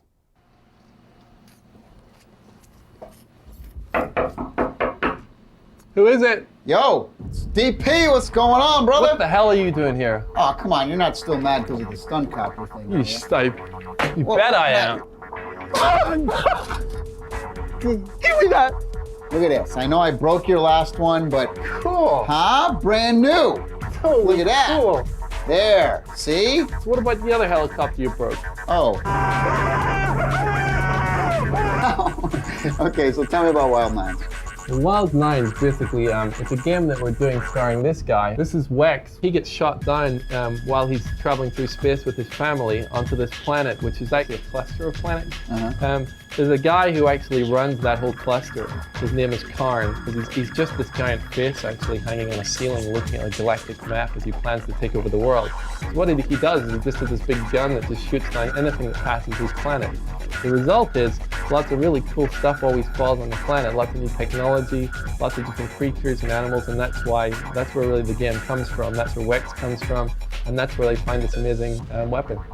This is cool. This is the game design document from, what is this, Wild 6? Yeah, that's when we were working on Wild 6. And we were really lucky because we realized when we wanted to pitch the movie for Wild 9, we just turned it up the other way and it became Wild 9, so we didn't have to make a new one. Cool. Look at these. Will you leave my... Oh, Jesus. I'm sorry, man. Every time you come here, you break something. Will you give me that back? I didn't mean to... Anyway, the rig. Tell me about this rig. This torture weapon is just awesome. Yeah, well, basically the idea of it is that if somebody comes in your office and breaks your helicopter, maybe that's where the inspiration for these torture weapons comes from. Right. The idea is that this electrical beam, I could grab all the enemies in the game, and the way you do it is you would grab them and then maybe push them into a machine that's running and it tears them up, or you can hold them underwater and drown them, or you can put them in a fire and then beat the fire out with them. You were telling me a couple weeks ago, too, that you guys were working on some kind of like prototype. This is actually a real prototype for the rig. We're actually going to take it to E3. It's going to be a lot of fun. We're going to have some surprises for people. Yeah. Can you just move the helicopter for me and I'll show you? Yeah, sure.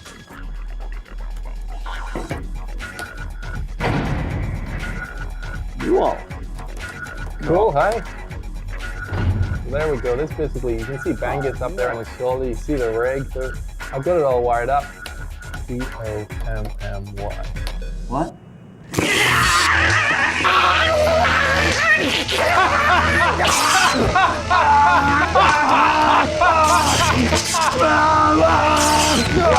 never switching back to shiny. Promise. Don't come and see me at E3.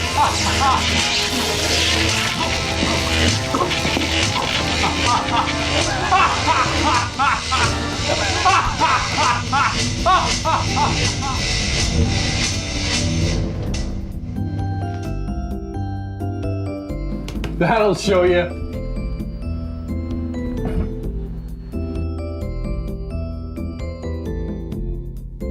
Bye, Tommy.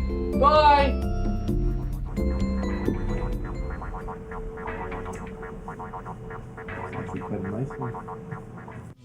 Hey, it's time for the Tekken 3 move of the week. This week we've got King's incredible chain throw. Get ready for the arm breaker. And then it's the chicken face wing lock. And now it's the rolling death cradle. Yo! All right, ready? It's real tough now. You got to pay attention. All right, it's forward, down, down, forward, plus left punch, plus right kick. Then it's right punch, then left punch plus right punch plus left kick. And then it's left punch plus left kick plus right kick, right punch plus right kick, left punch plus right punch, and then left punch plus right punch plus left kick. That's not too difficult, is it, kids? You can all do that, can't you? Give us a smile.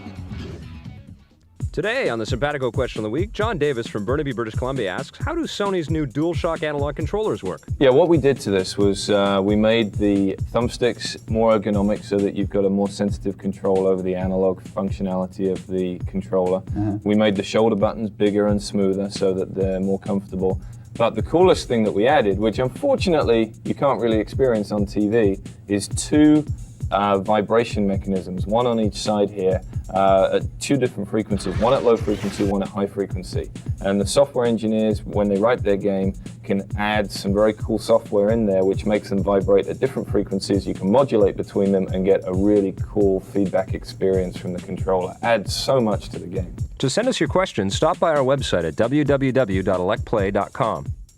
More now on the escalating police chase that began as a joyrider's need for speed. Every available officer has been called in to stop the Lamborghini Diablo, and it looks like the sheer number of officers out here is about to end this chase. Wait, the joyrider is going over the roadblock.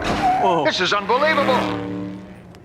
Stick 'em up. Yes, it's going to be a long night for law enforcement. Need for Speed 3. Hot pursuit. Lee here with a few reasons why you should be shopping at P&P Games. The selection, everything from retro favorites to contemporary hits. The shipping, free on orders of $65 Canadian or more within Canada and the USA, and we also ship overseas. The stickers, when you spend $65 or more, you get a limited edition sticker based on our silly nonsense. Locals can check out our retail stores in Winnipeg, but for everyone else, we're at pnpgamesonline.com. Support us as we support the Electric Playground Classic.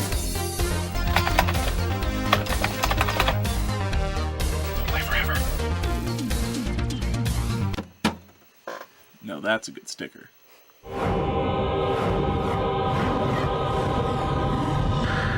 Lock it down!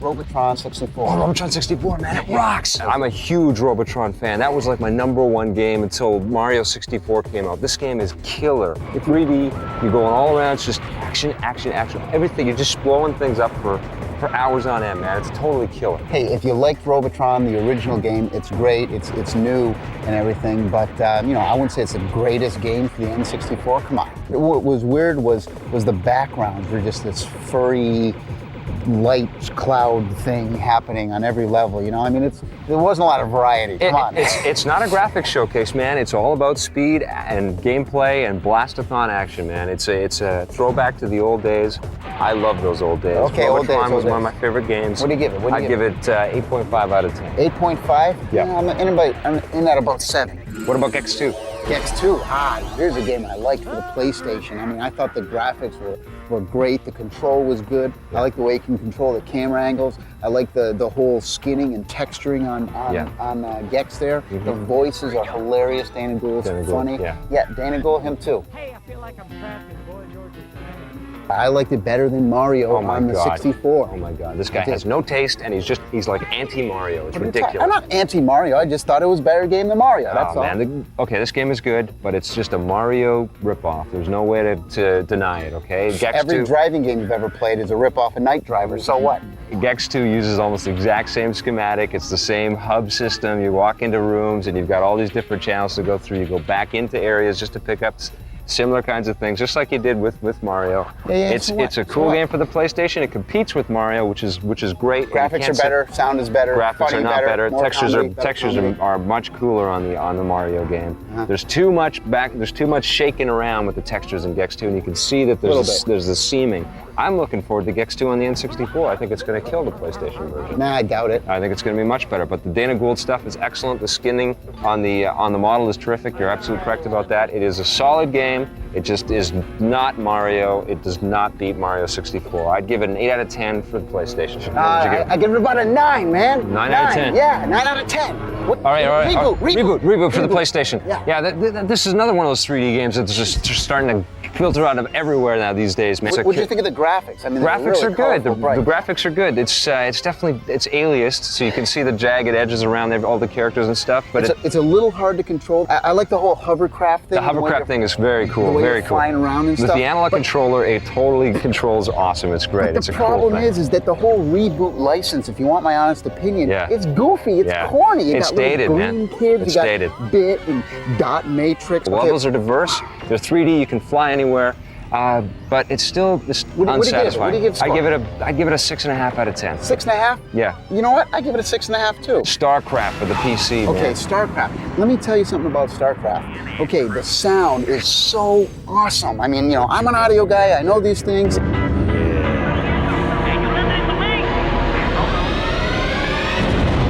Voices and everything are freaking cool. Yeah. The graphics, I was expecting the next Warcraft to be like, a big After Total improvement. Annihilation, right? After Total Annihilation. I thought it was going to be more everything was 3D gonna be and everything, 3D but it wasn't. It was a polygonal lot. It was just more of the same. But the graphics are a lot better than Warcraft. Much better. You have these cool little characters. I love the alien races and the diversity within the languages cool. and stuff. You get 3 different races. And there's a really cool storyline behind the mission mode. Was it a little disappointing? Did No. you think it was going to be a lot more though? See, I wasn't a huge Warcraft player, so for me, this was my first experience with this thing and really immersing myself in the Blizzard real-time strategy world. I loved it, man. I thought it was awesome. It's one of the coolest PC games I've played. Yeah, me too. I thought there was going to be a lot more 3D stuff, but oh well, maybe next time. Yeah. I love StarCraft. I give it a 9.3. I give it a 9 out of 10. It's a killer game. Check it out. I'm sure a lot of people. Multiplayer. Yeah, multiplayer. Get on Battle.net. Get on Heat.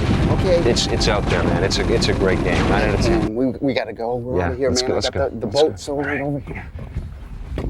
Where's the boat, man? You said there was a boat. Okay, Where's there's no boat. No boat. No boat. Don't worry about it. Hold your breath.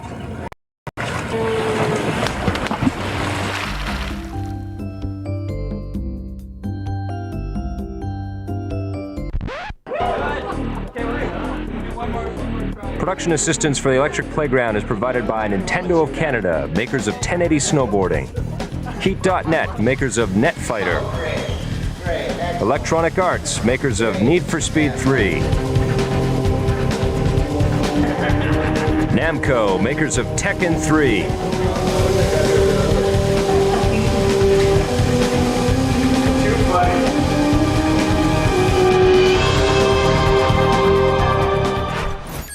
This classic episode of The Electric Playground was brought to you by P&P Games, your source for everything video games. Support the partners that support The Electric Playground. Thanks for watching, and play forever.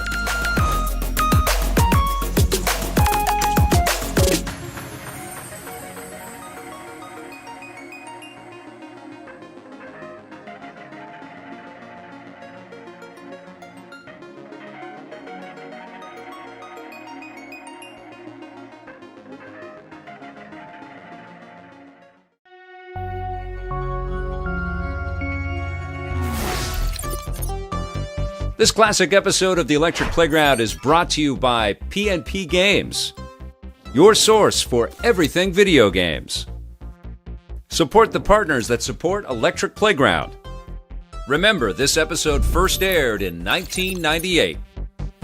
Tell us about the show this week. Hey, we got a great show this week. For you snowboarding freaks, we got Snowboarding 1080 from Nintendo. We're going to be visiting with Nolan Bushnell, you know that dude that did Pong? And also, Namco's going to show us how the light gun works.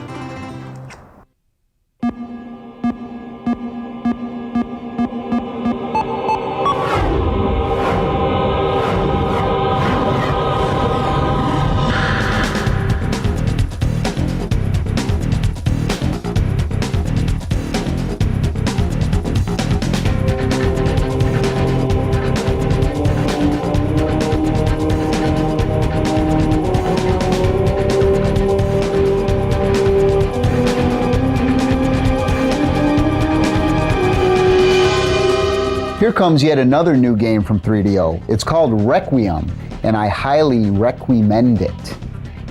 Okay, talk to me about the story behind Requiem. I don't know if you're familiar with Milton's Paradise Lost, but there was this war in heaven that they said where a third of the angels fell, led by Satan. So in this game, Requiem, you play the role of a loyal angel who does battles with Satan and his legions of demons and minions. Cool, very cool. So what are some of the things that the lead character can do in this? You play an angel, a loyal angel whose name is Malachi, and it's really one of those kind of badass Old Testament angels who has the real wrath of God type of stuff. Send locust swarms at people, lightning bolts, make their blood boil. Blood boil is especially cool. All their body parts fly around, and then you can actually reanimate them, and they all swirl together, and they'll fight on your side. A big part in Requiem is meeting other characters within the world and talking to them and learning about this story as it unfolds. And I'm looking at the graphics here. I mean, it's amazing. It's so much more than what you're normally used to seeing, you know? We call it emotive animation technology. It's a hybrid model of animation using rigid body and soft body. So basically we have 35 unique characters, and they'll react to you different depending on which character you're possessing at the time, if you're within another creature's body, if your weapon is drawn or not. You can sometimes choose brains over brawn. So what you have to do is interact with the other characters in the world, use your angelic powers at appropriate moments, and kind of this great story unfolds of this battle between angels and demons, heaven versus hell. So do you go in different like areas, or is it all pretty much concrete? And what do we got? Do you go to the beach? What do you have? This is a war-torn city right now. You actually see we're entering into a bar. In Requiem, you have like a bar, a subway, hotels, churches, this futuristic war-torn city that we've seen, torture chambers, sewers. Now, can you interact with these characters here?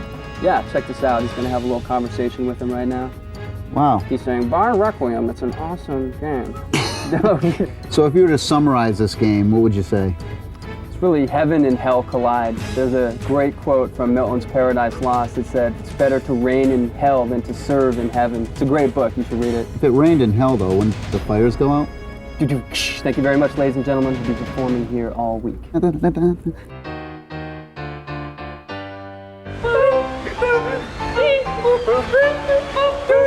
Who invented Pong? Some little short dude. Yeah, I knew that. Go, see? Which one's that? You remember the one with the two sticks? And it was like tennis, and then you'd flick the switch and another stick would come up and it'd be hockey? Nolan Bushnell is considered by many to be the grandfather of video games. As a matter of fact, he's responsible for the very first video game, Computer Space. Another game he did after this, Pong. He also started a company called Atari and a pizza place called Chuck E. Cheese. We had a chance to talk to him to see what it's all about. Well, we have, as you can see, a lot of dogs. Yeah, now what are the names? Oh, that's Bandit, and that's Maggie, and Pug. You mean that's not Ping and Pong? We used to work late nights at the computer center. We'd play games on the big computers. Things haven't changed much then, I guess, huh? Exactly, but in those days, the computers we were playing on cost, $9 million. Right, so right. you'd say, gee, $9 million, 25 cents a play. Math doesn't work. I knew that the games we were playing on the big computers, if I could make them commercial, would be a big success. Rather than to say I invented the video game, I really commercialized the video game. Okay. I made it possible. And then the first game that you would put out commercially? It was Computer Space, which was very much more complex than Pong. All my friends liked it. Yeah. All my friends were engineers. That product that was the almost first had one. too much innovation in it. Right, it was ahead of its time. No, really. I mean, the fiberglass case, all that sort of stuff. And so, in some ways, the second one, I dumbed it way down. Anybody with one hand could play it and hold a beer in the other. And then, of course, Atari. Atari was really the first, what I'd call cyber sports game mecca. I mean, we just annihilated everybody who was our competition. Who came up with the name Atari and why? I came up with the name of Atari because it was a word that was used in the game that I like to play. Which was Go, which is actually an Oriental game. And when you attack another group of stones, it's a black and white stones on a matrix, you say Atari. And it's sort of like, yeah, and it's a polite warning to your opponent that he's about to get whacked. And do you know anything about the rumors that there are ET cartridges buried somewhere in the desert? Absolutely true. Are you serious? See, I can poke fun at it because this was after I left. And right. Okay, now think of this decision. Okay. As a corporate maven, you build more cartridges than you have installed base. Installed base, Yeah. right? How many 2600s were there back then when this fiasco happened? I think that there was like 8 million. 8 million, and then how many ET cartridges did they make? I think they did 10. Why did they bury them in the desert? I think that you always want to hide your sins. Yes. Thank you very much for taking time out of your busy schedule. You're a true master in the industry, and if it wasn't for you, none of us would be here, and there would be no Laura Croft and things of this sort. So it's all up to you. You ain't seen nothing yet. Excellent. The best stuff is yet to come. Very cool. Okay. Hi, I'm Alan Bellardinelli from Nintendo of America. We'll be right back to talk about 1080 snowboarding.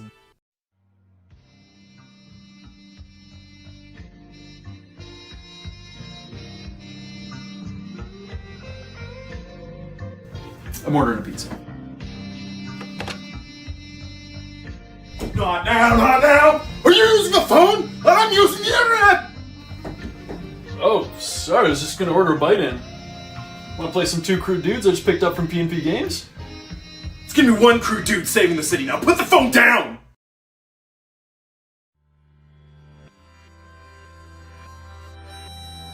Listen, I've got Rhonda on Instant Messenger. I can't blow it this time. I can't! You should have said so, man. The grub can wait. Go get her, crude dude. Thanks, crude dude.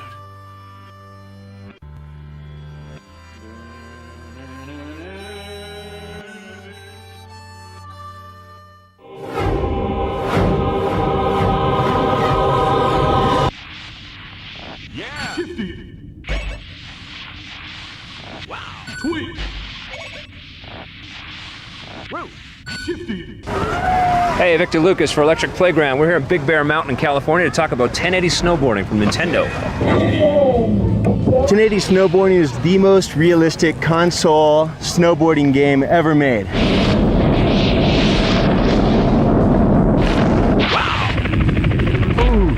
I can win the GS, but 1080 kills me. It's got real-time physics on all the board surfaces, so it depends on the board you ride, the weight of your rider, the skill level of your rider. Extension. 180.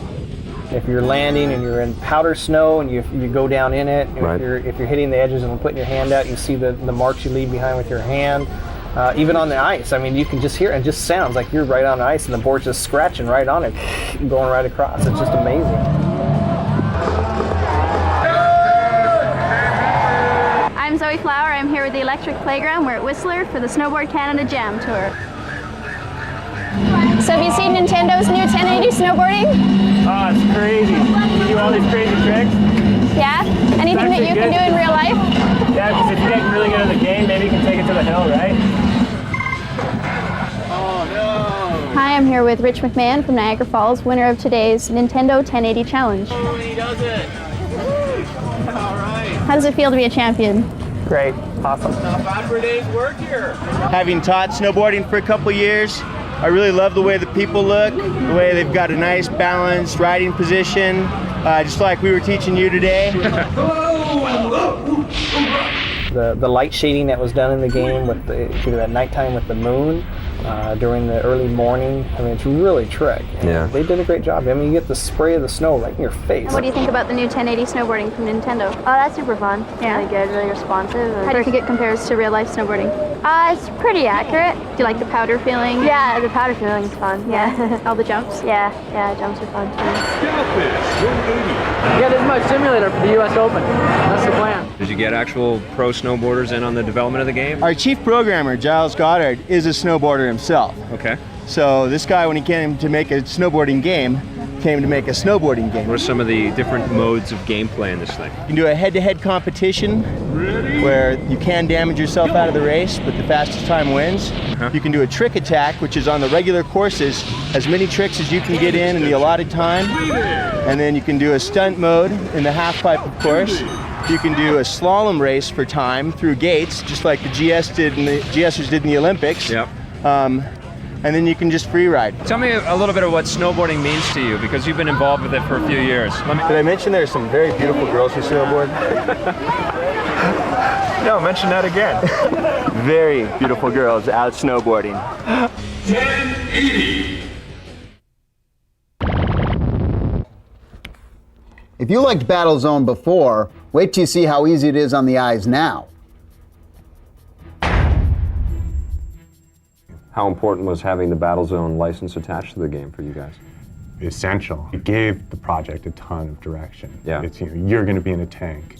You're going to be, driving around, shooting things, that type of stuff.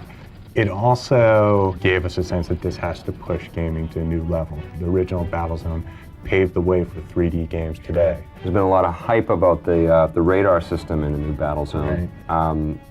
What do you think is the coolest part about this new game? That's a tough question. There's so many things that, like, through the course of development, where we'd have a problem, and when we solved it, it was like the coolest thing that we'd come up with. And we had this one programmer who was on a totally different schedule than us. He'd gone completely nocturnal. And we'd come in the morning, and there would be a message from the code elf, and there would be all these new cool features. What we wanted to do was have the cool, over-the-top weapons, vehicles that were just outrageous. I mean, we didn't want this to be realistic simulation type stuff. We wanted it to be outrageous and fun. We actually started by building the gameplay. That was really important to us, was that we get the gameplay mechanics exactly right. It's just terrifying. You never know when your enemy is going to pop out and start to attack your base. We haven't heard from any of the original designers of Battlezone, but we had, we demoed the game for a Battlezone world champion, and he gave us his seal of approval. One thing that I really like about this game is the ability to jump out of the vehicles and cruise around the world in first-person perspective. That was one of the fundamental design assumptions, that you were a person on the battlefield.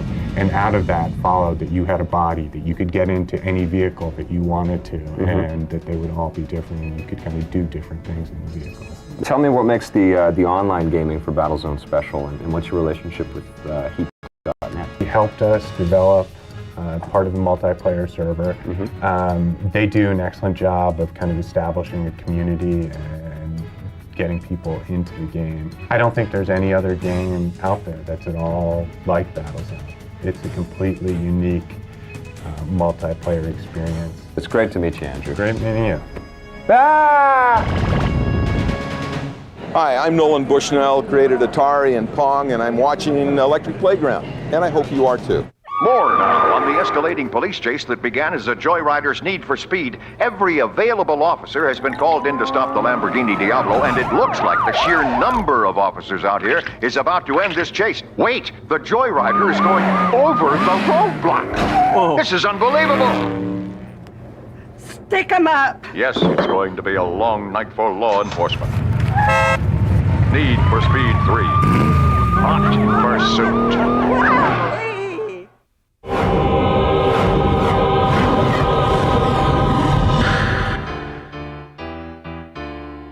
Tell me, how does a light gun work? It sends infrared signal. It sends like a light beam out, reflects off the TV, comes back, and it's back through the gun thingy.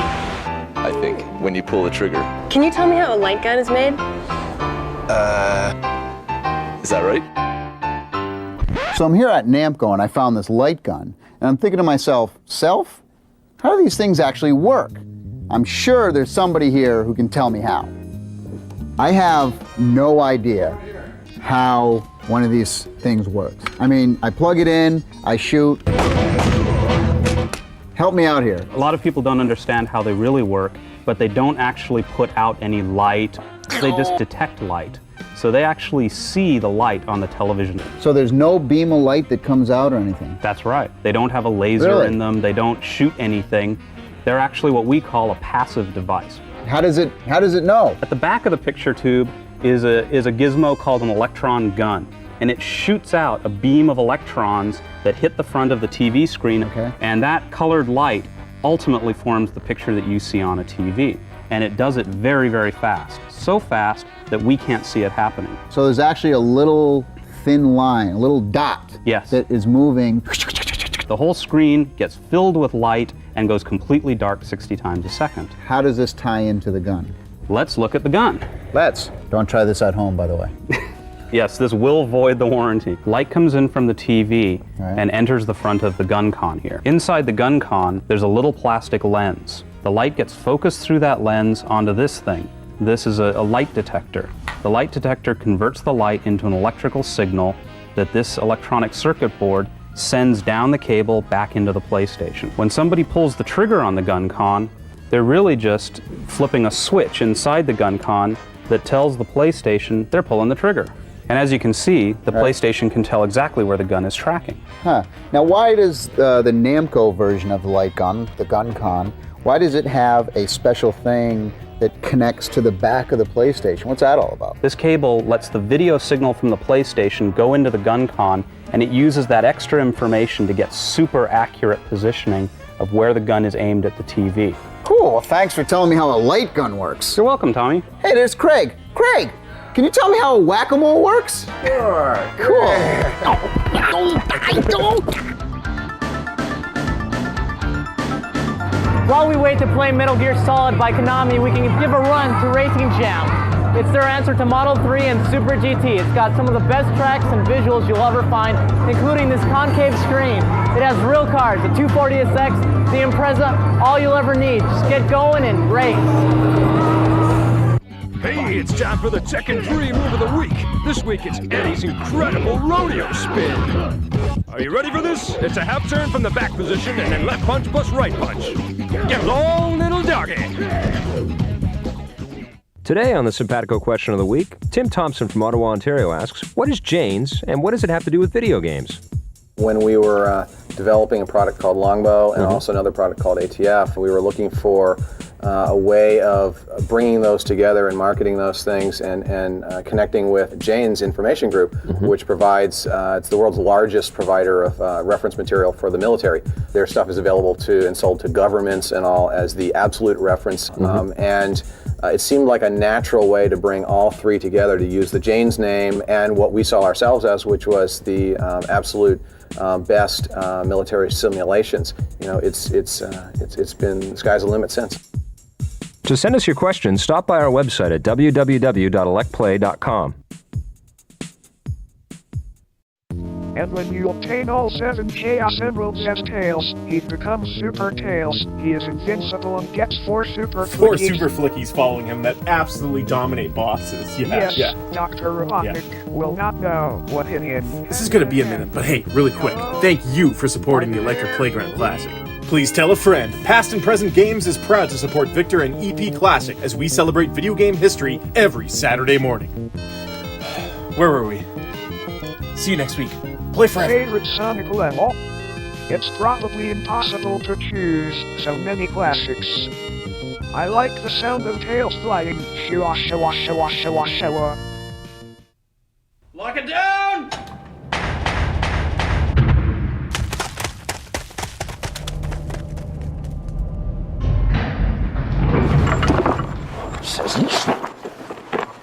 Oh, man. What are we going to do now? How about Cool Borders 2 for the Sony PlayStation? I like the graphics in this game, but the problem is that the terrain was like tearing. All the holes and the seams, it looked like a big quilt. Yeah, you shouldn't be able to see where each texture map has been applied through the game. No. Why didn't they use the analog controller? The PlayStation analog controller is terrific. Why don't people Especially for a use that snowboarding thing? game. Yeah, it would be awesome. The voice in this game, though, is my God. absolutely awful. Ready? Go! Totally annoying. Oh, Turn man. that guy off right away. How come every snowboarding game there has to be like I some don't know. surfer guy? Hey, way to go, dude! You know, Gnarly it's- guy. I liked how you could like pick the character's clothes. That was kind of neat. Yeah. RuPaul likes that feature too, man. What'd you think about the game? It was better than Cool Borders 1. Better stunts. There's more tracks. Yeah. I It's- give it a 5.5. If you like the first Cool Borders, you'll really like this one. I'd give it a 6.5. I think 6.5? it's a pretty good snowboarding game. What about steep slope sliders for the Sega Saturn there, Simple Simon? This game is just, the graphics are completely awful. Yeah. But out of all the snowboarding games, it's the easiest one to get into. Yeah, I like the funky characters in the game. It's only a one-player game, that's a problem with it, but there's some cool secrets, like you can play an alien and you can go into these like stunt modes and you're going over traffic and all kinds of snowed-in objects and stuff. Once you finish a race, you have to go back to the front loading screen again. It doesn't even take you to a menu or anything. Yeah, It's you're like, what's that trying. all You have to about? get better times and new tracks are revealed and new racers are sucks. revealed. I actually enjoyed playing this game more than I enjoyed playing Cool Borders 2, even though there's more stunts and stuff in the other game. The presentation was so poor. I mean, to me, that really affects a game like this. Even still, it's an enjoyable game, and it's there aren't many to choose from on the Saturn. 5. 5 out of 10. I'd give it the same as Cool Borders 2. I give it a 6.5 out of 10. 1080. Now there's a snowboarding game. Now this is the best snowboarding They game got this I think one right. done. Yeah. And this is a beautiful looking game. The all of the lens flare and the sun in the distance, the fogging, the flurries of snow coming right at your face, the different borders, the animations, the motion captured moves, the stunts, the Tommy Hilfiger. The Tommy Hilfiger clothes. Watch this. What are you doing? Hey, what are you doing? No, man, don't. Isn't that cool? You're crazy. We're gonna fall from here, man. Don't worry about it. The courses I love the half amazing. pipe, man. The half you like pipe. the half Oh, pipe? it's so cool. Just you could play that half pipe for hours. The most amazing thing about 1080 is that it actually feels like with you're the on analog different control. surfaces. And the you're on rumble different pack? surfaces. Yeah. I mean, you're on soft snow or hard snow or ice They or got the that ground. I perfectly. mean, it's just amazing. It's the same team that did Wave Race 64, so you know you're talking was about. it? Yeah, it's exactly the I same didn't know team. that. It's EAD out at Nintendo. But you know what? It didn't involve me like Wave Race because I knew that once I got past the 6 main courses, that was it. You get some extra players and stuff, but it's just not long enough. Yeah, I like the track. I liked all the tracks. I thought. Yeah, it was they're all enough. cool. They're all cool, but I wish there was more. I'd give it. I give it about an 8.5 out of 10. I give it a 9. Wow. A 9 out of 10. You're giving a Nintendo 64 game more than me? Yeah. Holy moly! Let the bells ring out. I mean, it is what it is. For what it is, a snowboarding game. Snowboarding Kids. Hey, that's a fun little game. Atlas. Yeah, that's a pretty cool game. This is Mario Kart on snow. Yeah, This is exactly. exactly what it is. So you take realism, you throw it out the window. They shouldn't have called this Snowboarding Kids. They should have called it Big Nose Kids. Big Nose Kids? What's up with that? Yeah. Everybody's got like a honking schnoz. I don't get it. The tracks and stuff in this game are pretty fun, aren't they? It's got a lot of cool little secret weapons. It's not snowboarding, okay? It's chasing after your buddies and throwing bombs and. It's Mario Kart. It's Mario Kart. You know what I like is the little parachute special. Oh, weapon yeah, that when they you have. do- yeah. You shoot the guy with the parachute and poof, he's up in the air for 10 minutes. What's it's really he do? cool. Right, just like that. There's lots of cool little weapons and the tracks are fun. I like the fact that you got to get on one of these things in the game. That's the best Isn't that part cool? to get to the next, or when you do laps, you go on the ski lift and it takes you around. All the other snowboarding games that I was playing, I was That's going, funny. man, the only thing that these things are missing is getting on the chairlift. And then I play Snowboard Kids, and it's the only one that has the chairlift in it. 7.5 out of 10. What I would give you it a 7. 7 out of Yeah, 10? pretty even with the snowboarding Yeah, games out check there. it out. Don't be scared. It's not just for kids. It's fun. And actually, up to 4 people can play at the same time. Well, man, how are we going to get out of here? I don't know, man. I tell you what, I'm going to get us out of here. is What are you I'm doing? gonna No, man, Climb this up is and the wrong fix place. thing. Wrong place. Don't worry no, about it. We're gonna fall, man. I'm all Oh my over it. God. I'm all over it. Whoa. Oh, you're getting stuff on my hair, man. That's bad. Hey, you're psychotic. And you're getting stuff in my hair. Hey, what are you doing, man? I'm going to get us out of here. No. Don't worry. Hey.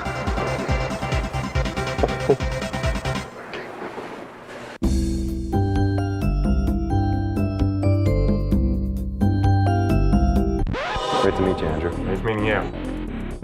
Production assistance for the Electric Playground is provided by Nintendo of Canada, makers of 1080 snowboarding. Heat.net, makers of Netfighter. Electronic Arts, makers of Need for Speed 3. Buy our game. I'm doing it right now. Namco, makers of Tekken 3. Sophistication. Buy Requiem. Come on, let's get a goal around here. Let's pump it up. Let's raise the roof a little bit.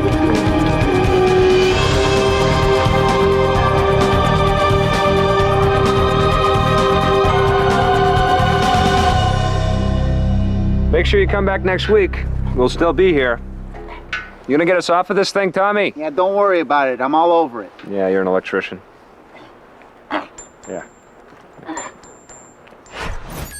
This classic episode of the Electric Playground was brought to you by P&P Games, your source for everything video games. Support the partners that support the Electric Playground. Thanks for watching, and play forever.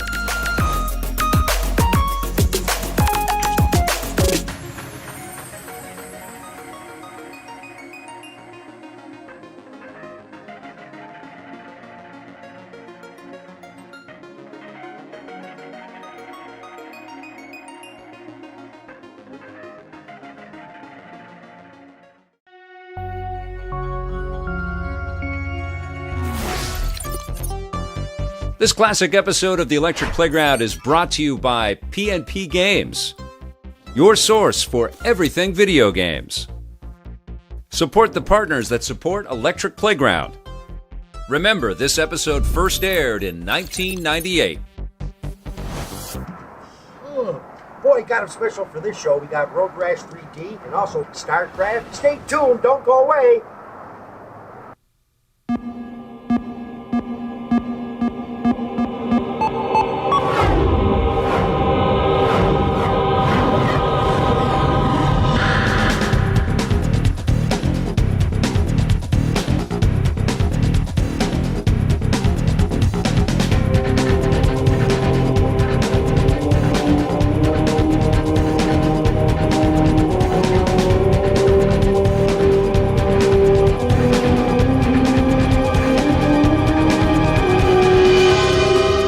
First, Trip Hawkins founded Electronic Arts.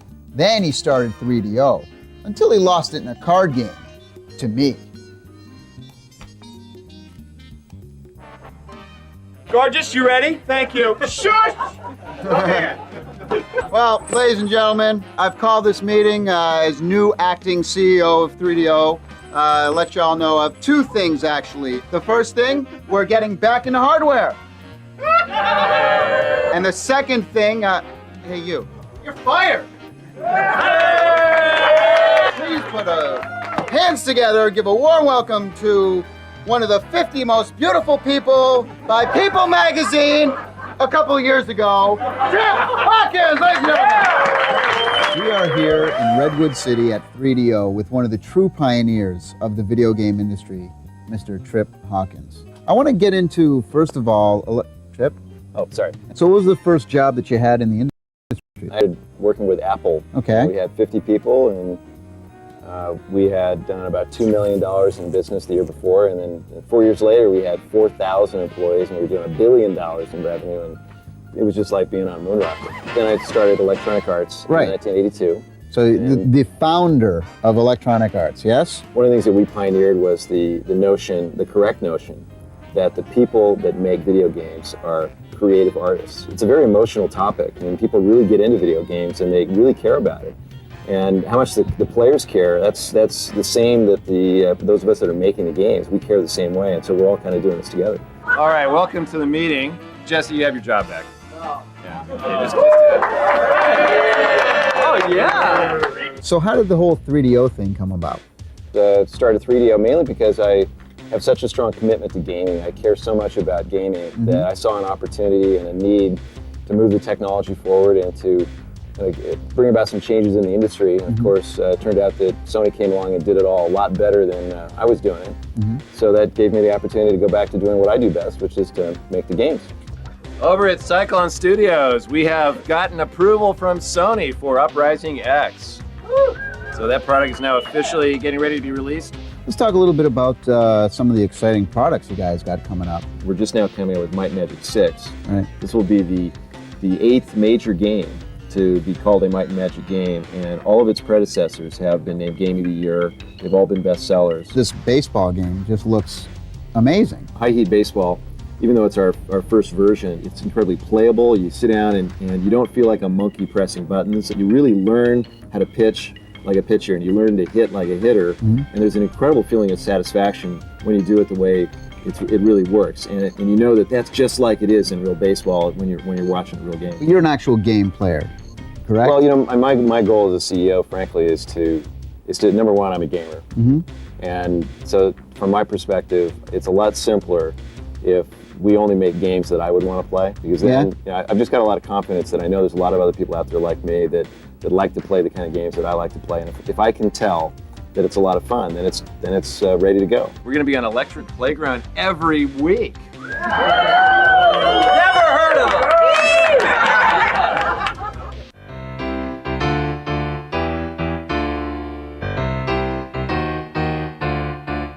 When you're racing along on a motorcycle, how do you get somebody off another motorcycle? Kick or punch them, I believe. What would be the best thing to knock them off with? My foot. Best weapon to knock somebody off a motorcycle? Flaming spear, that'd be the best. What's the best thing to knock a person off a motorcycle with? Racing on another motorbike? Probably to kick him. Could you demonstrate that? You would go like that. There we go. This is not an automatic one. An automatic one would be better. You could push the button here and it'd go straight out. EP is here at EA, and I gotta tell you, I'm really excited because we're talking with Hunter Smith, the producer for Road Rash 3D. Hunter, how's it going? Going pretty well, yourself? Very good. I'm excited about this game. I tell you what, I'm a huge Road Rash fan from way back when. You gotta tell me what's new in Road Rash 3D. It's all in 3D. 360 degrees of freedom. You can drive any direction you want, turn around, drive the opposite way anytime you want, knock somebody down, get into a little fight, turn around, run them over again just in case you didn't get them good the first time. Crazy. So let's cut right to the chase. Crashes. Crashes. You can high side, low side, you can endo, you can splat against the wall, you can swim through the air, you can tumble on the ground. That was always my favorite part of the older Genesis good games. air You when get you some hit air jumps. and you just nail the guy in the Jump side of the over wall. a car, jump over the mount, jump over a big hill. And I understand you guys are like licensing, not only licensing music from bands, but getting big bands to write tunes for the game. Got Sugar Ray, the Mermen, Civ, Full in the Mouth, and Tea Party. All from Atlantic. Okay. They're also releasing a soundtrack based on the game. You know, how many tracks we got in this one? We've got over 40 tracks in the game. 40 tracks? There's actually over 100 miles of interconnected roads in the game.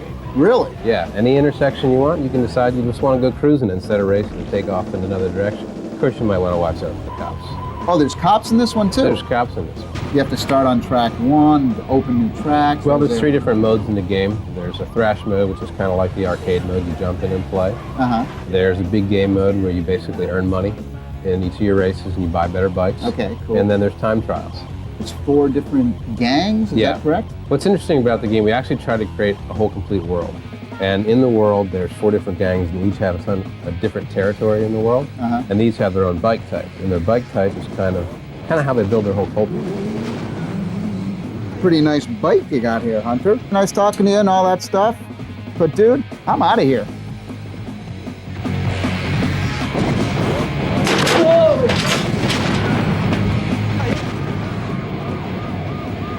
Don't forget to visit the Electric Playground website and check out our EA feature at www.elecplay.com.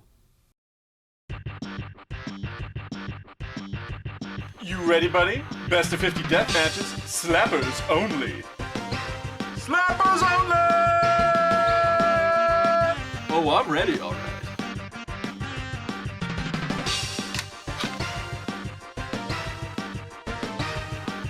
Dude, is that the unauthorized N64 pack accessory Furious Felines Air Daddy 98? No more sweaty hands, dude! No more sweaty hands! No more sweaty hands! No more sweaty hands! No more sweaty hands! No more sweaty hands!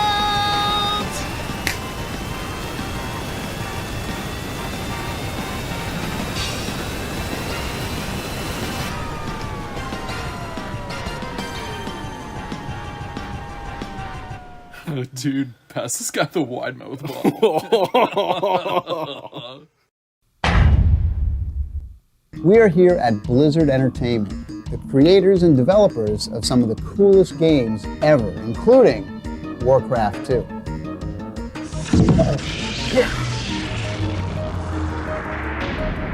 I'm sitting here with Bill at Blizzard, and Bill, you're really kind of a jack of all trades here, aren't you? Yeah, they make me do everything they don't want to do, like wash cars and get pizza and stuff like this. So I've done some voiceover here. Welcome to the world of Warcraft. Alright, I'm sorry.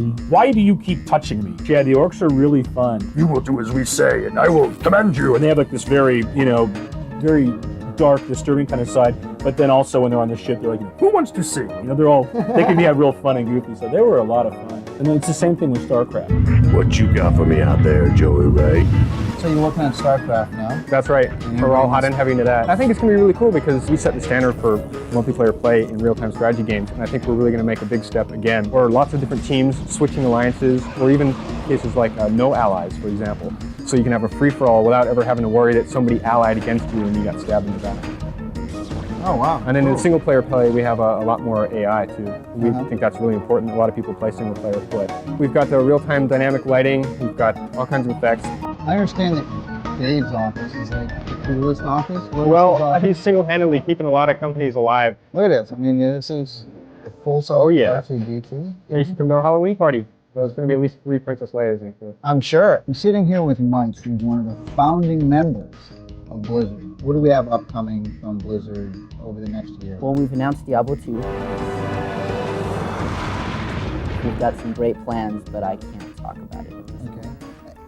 Warcraft 3, can we assume? We all want to do it. We just want to make sure the technology is there to do it right, to make sure that it's as epic as the first two. Are you doing any work on StarCraft? Right now we're working on the scenarios, the kind of whole big plot line that comes across during it. And we're working on kind of polishing that up and editing it, and then I'll be doing some directing on the voiceover work on that. And then, of course, I always try to get my grubby little fingers into the storyline and the manual and all that kind of thing, right? Yeah. To help that along. But it's been a lot of fun. I haven't been as directly involved in StarCraft as I have on some of the other projects, and it's been really neat. It's a very different experience. Because I'll load up, here's today's build of the game, and I load it up and I'm surprised. Whoa, this is in. Whoa, God, that looks amazing. So yeah, it's a lot of fun. Sure. IEP is in San Jose, and we're here at the 3D Effects headquarters, and I'm with Greg Ballard, who's the president and chief executive officer, and any other titles in there? Chief bottle washer. You guys were really one of the first innovators with this 3D acceleration technology. Yeah, to some extent, we almost invented the notion of 3D on the PC. Up until then, if people wanted to have a 3D experience in gaming, they had to use the Sony PlayStation or Nintendo 64 or God forbid, the Saturn. How does this make games better? I have no clue. If I did that, I'd be an engineer making a lot more money than I do as a CEO. First day that I saw 3D on a console, and I thought I had seen some sort of religious experience. So what was the philosophy, Greg, with the 3D effects card? We think of ourselves as the Nintendo or the Sony of the PC world, so that you can go out and buy a Voodoo 2 card and know with certainty that there are game titles out there that are going to run better on that than any other system in the world. The Nintendo 64 right now is about a 250,000 triangle per second machine. This is a 3 million triangle per second, more than 10 times more powerful. From the very beginning, we went to the game developers and said, work with us. As a matter of fact, I think emblematic of that is the fact that I come from that world. I mean, I used to run a company called Capcom, the home of Street Fighter and Mega Man, and more recently Resident Evil. Is 3D Effects thinking about implementing their technology into other hardware, into arcade machines, for instance? One of the best arcade games that I've ever seen in my life, NFL Blitz, uses the 3D Effects technology. Awesome game. And you're going to see a lot of other companies, including some very major companies in Japan, that are going to start using our technology in the arcades. In the year 2000, will be over 100 million PCs shipped with 3D in it. The consoles, on the other hand, at the peak of any one generation, maybe ship as many as 15 million units. So from a business perspective, the PC market's a better place to be. One of the wonderful things about the games business right now is that the general quality of titles has gotten really exciting. Yeah. And if you are into games, and if you really want to enjoy the full experience, you got to have a Voodoo 2 board. The technology that's now available for the PC is so much more powerful than what they're used to on the console that they're not really going to even believe the differences. It's even bringing in people who had forgotten about how exciting games could be. I mean, I for a period of time, even though I was in the business, wasn't playing as many games because the 16-bit Genesis or the 16-bit SNES was a little hard for me to get involved with. Sure. But you sit down and you play NHL Hockey 98, I got to tell you, it's an exciting experience. Right. When you have friends over and all of a sudden you've lost control of your day. Lines up, moved ahead by Lidstrom. Pleasure talking with you. Thank you very much. Enjoyed it. Thanks. After the break, I'm with Kobe Bryant and the rest of the Lakers to talk about NBA courtside. Guys like me don't get much respect. I mean, I hit big, but there's no D-Order commercial. I make huge plays. I'm not even in a cereal box. But man, I could care less. Triple Play 99. You've never seen baseball like this. Whoa. EA Sports, it's in the game. Last year, Kobe Bryant was a rookie in the NBA. This year, he's a rookie video game superstar in Nintendo's NBA courtside. Electric Playground's here at the Great Western Forum. How's it feel to be a part of the video game world? Oh, it's great. It's great. It's a dream. We're Nintendo America. I'm here with Henry Sturchy, who's a senior development specialist for NBA courtside. Now, I noticed there's a bunch of rules here, man. What's the one rule that we have to remember while we're playing? Okay. What are your favorite games growing up? What are some of the games that you saw? NBA Live. NBA Live? That was my favorite. So you got a game out there that's challenging NBA Live now. Yeah. Oh, you can't top this one. Yeah. It's so real. It has everything. Oh, look at that little spin roll. Oh! How is this thing going to compare to the other hoop games that are out there? First of all, Nintendo always has a history of not doing a game unless they can innovate. One of the key things we got in to make the game so much a better two-player game is solid defensive rotation. So if you go and you're, a human, you never know what, the computer doesn't know what you're going to do. So if you go and say, pick up somebody else, you go and pick somebody else up. Wasn't solid defensive rotation. Did you play any of Shaq's games or Michael Jordan's games along the way? Growing up? Yeah. Oh yeah, all the time. Yeah. All the time. Right on. Big video game, man. Kobe's got his new cartridge out there. What do you think about him being the cover boy for a new Nintendo game? I really don't play Nintendo games. That's stuff for kids. But I'll bust your ass in the video game. Hey, anytime. Let's go. Thanks, Shaq. All right, man. He's not so big. What makes your game more successful than the other NBA games? Well, I think one thing is frame rate. You've got to have a good, decent frame rate. If you have any sort of lagging control, it's going to suck. Frame rate is everything. The first thing we thought of was the analog controller. In real basketball, you never run at full speed. I don't see other companies taking advantage of the analog control as much as they should do. Using the analog controller to walk and jog and have better control of your dribble is really key. The other thing is our animations. If you look at basketball games, they'll go from a standing frame to a passing frame. They have no in between. So it still looks like it's sprite-based. So you're a huge Hoops fan. Absolutely. Is this it? As I stuff him like you wouldn't believe. How's it working with Nintendo? Oh, it's great. Yeah. It's great. It's beautiful, man.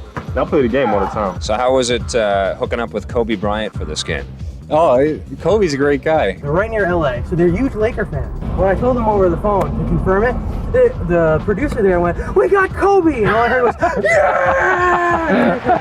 Crazy in the background. So how did it work out? Did they just give you a call out of the blue, kind of, we want you to be the star of our game? Yeah, actually, they came to me with a proposal. Yeah. And, I was shocked. Kobe Bryant he's new to the league, and he's not afraid to do things different. He still's got his own moves and his own style, and that's what we want for courtside. Yeah. Courtside's kind of new to the game, but it's got its own moves and it's got its own style. Did they give you a free copy, at least one copy? They gave me one free copy. Yeah. The rest of them I had to pay for, man. No. That's very cool. No, they gave me a sweet deal.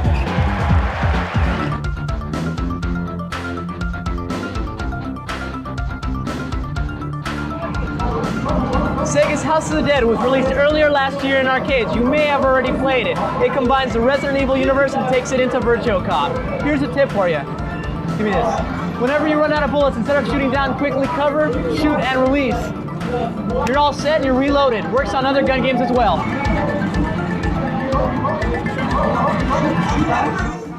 Hey, it's time for the Tekken 3 move of the week. It's time for another incredible King chain throw. First we start with the reverse arm slam, then the cannonball buster, and then it's the Manhattan drop. That's a victory bomb. And get ready for the giant swing. Whoa, that's gotta hurt. Whoa, all right. All right, pay attention now. It's gonna get tough. Forward, down, forward, plus left punch plus right punch. Right punch, left punch plus right punch. Left kick plus right kick. Left punch plus right punch. Left punch plus right punch plus right kick.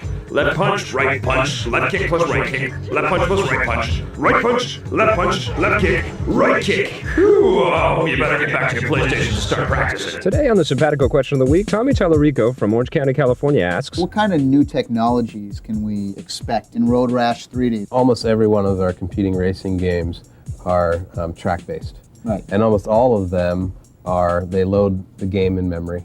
So you basically go around that loop track. Right. So we've got 100 miles of interconnected road. Anytime you can turn down the intersection, go a different way.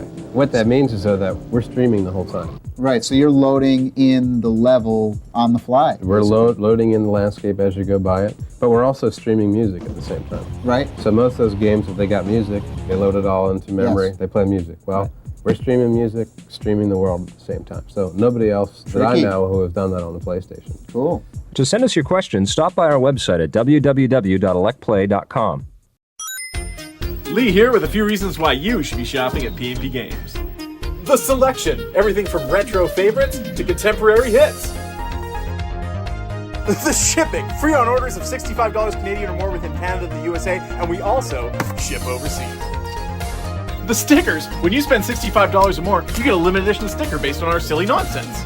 Locals can check out our retail stores in Winnipeg, but for everyone else, we're at pnpgamesonline.com. Support us as we support the Electric Playground Classic. Play forever.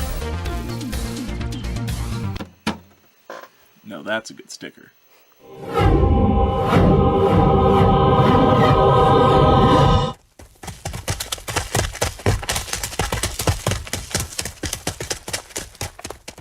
What about NBA Action 98 for the Saturn? It'll come back. It's pretty good. I like the pace of this game a lot because it really resembles the actual pace of an NBA game. The pacing is okay. I got a big problem with the graphics though, compared to all the other basketball games. There's just no gloss on the courts, there's no shine. Exactly, no reflections on the court. Yeah, but what I did like though was the solidity of the players. You got to deal with these big square players. They take space on the floor. I like Chick Hearn was the announcer, and Chick is, you know... Out of these 4 games, Chick Hearn is definitely the coolest announcer. He had the coolest stuff to say, but again, because it's kind of on the Saturn, the quality of the voice the sound was a little is abysmal. scratchy and...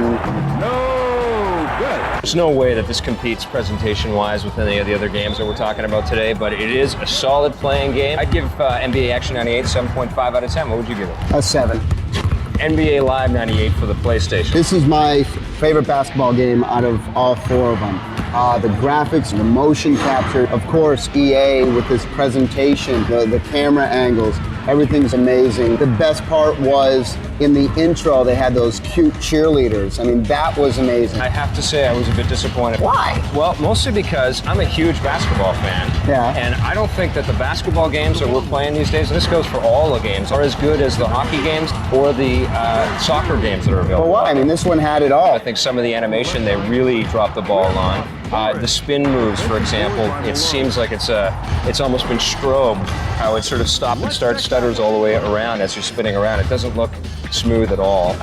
It's a fun game to play. You've got direct dunks, icon passing and stuff like that. It's definitely up there, but I think they've got a ways to go. I'd only give this an 8 out of 10. Oh man, to me this is the best basketball game on any system I give it a 9.5. What about Kobe Bryant courtside? Kobe Bryant courtside. Now this one I was a little bit surprised. I was expecting to be disappointed because it's... oh, really? I was. Were you disappointed? This game is very playable. There's no way that it competes with the presentation of Live 98. The graphics are just okay. For the N64, you could expect a lot higher caliber. I don't know, I need to be stimulated graphically. Right. They were doing like the chicken dance when they're dribbling the ball. What was that all about? You have some incredibly innovative control techniques, and that's pretty cool. That's pretty innovative.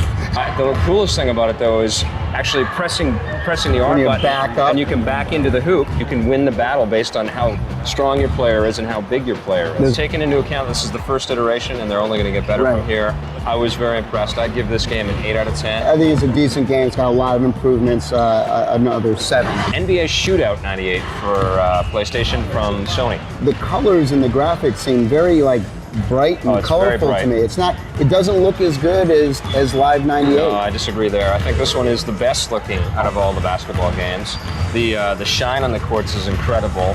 The players look really cool. This game is way too fast, though. It's no ludicrously kidding, huh? fast. The NBA has not played this fast. But if you're into fast action type of moving basketball games, you want that fast-paced action, this is the game to get out of all of them. Yeah, but you also have these incredibly slow jump shots. When you pull up for your jump shot, you have to go through the whole motion captured animation of the player doing the jump shot, and by the time you do that, which is about a year, the other guy comes up and slaps it at you. It's incredibly easy to stuff another player, and it's really difficult to get a jump shot. I thought out of all 4 of the games, this one was probably the hardest. The difficult level was, I think, the hardest, which is good. So if you're in a hard, fast games, this is the one to get. It's not balanced because it's not because the game's AI is tough. The camera angles suck. There's just too much activity. You're looking at a screen, it's just a jumble of players like this, and you're trying to decipher who's got the ball. It doesn't matter what camera you go to. It's really disappointing. So what do you give it? I give it a 6 out of 10. I think Live 98 is way above the other 3. You're crazy. I give this one a 7.5. So all right, dude. Time to show me if you got any skills. I'm going to get vertical on you, chump. All right, let's go. I mean, I'm not very vertical to begin with, but you're going down. Hey, make sure you come back next week for the Electric Playground. Production assistance for the Electric Playground is provided by Nintendo of Canada, makers of 1080 Snowboarding. Heat.net, makers of Netfighter. Electronic Arts, makers of Need for Speed 3. Namco, makers of Tekken 3.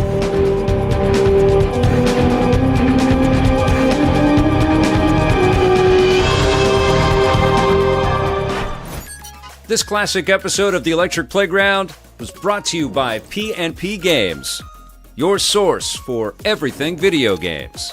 Support the partners that support the Electric Playground. Thanks for watching, and play forever.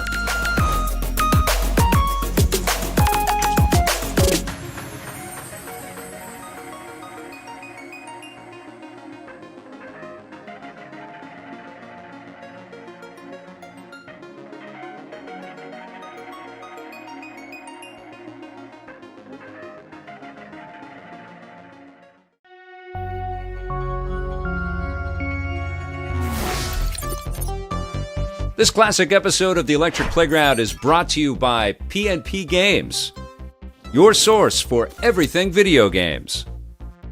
Support the partners that support Electric Playground. Remember, this episode first aired in 1998. How's this for action-packed fun? This week we're going to be visiting with my good friend David Perry. We'll take a look at Ken Griffey Jr. baseball and Army Men. Over hill, over dale, we will hit the dusty trail as the caissons go rolling along.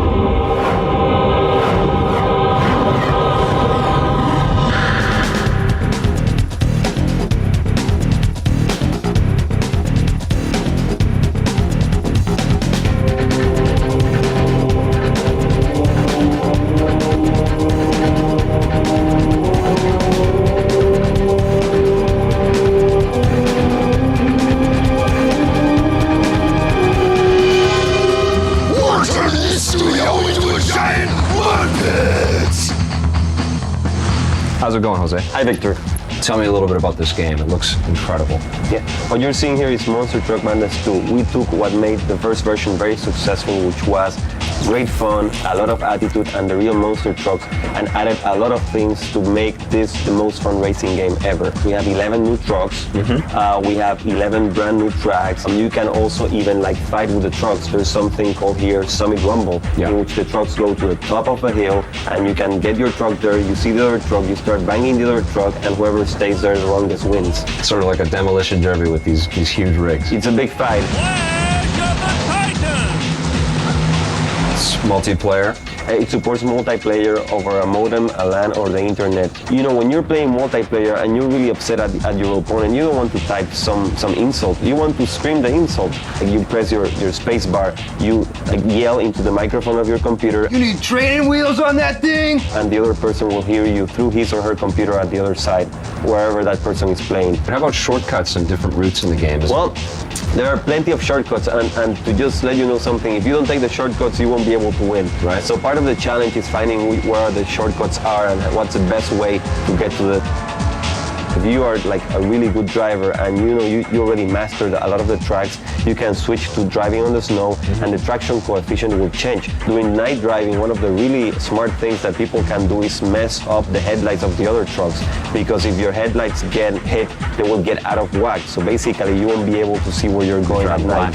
Cool. Was the headlight thing a part of the first game as well? No, the headlights is brand new, and like that also takes advantage of some of the latest 3D graphics technology, like alpha blending and things like that, because you see the headlight, you see the stream of light, but at the same time you can see behind that, so it's a transparent effect.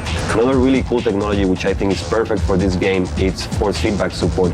So if you're using one of the force feedback joysticks, exactly, you can feel the ground. If you hit a rock, you can feel a rock, because the game is so aggressive. If somebody hits your truck, you'll be able to feel the jolt. Cool. We appeal to people that had already other PC racing games, and if you have other great racing games and you want to get sort of a quick fix and you want to just jump on the internet, race against somebody, exchange a few insults pretty fast, this is the game to do it. Great. Thank you very much, Jose. Thank you very much. Looks like you got a winner here, man. Thanks.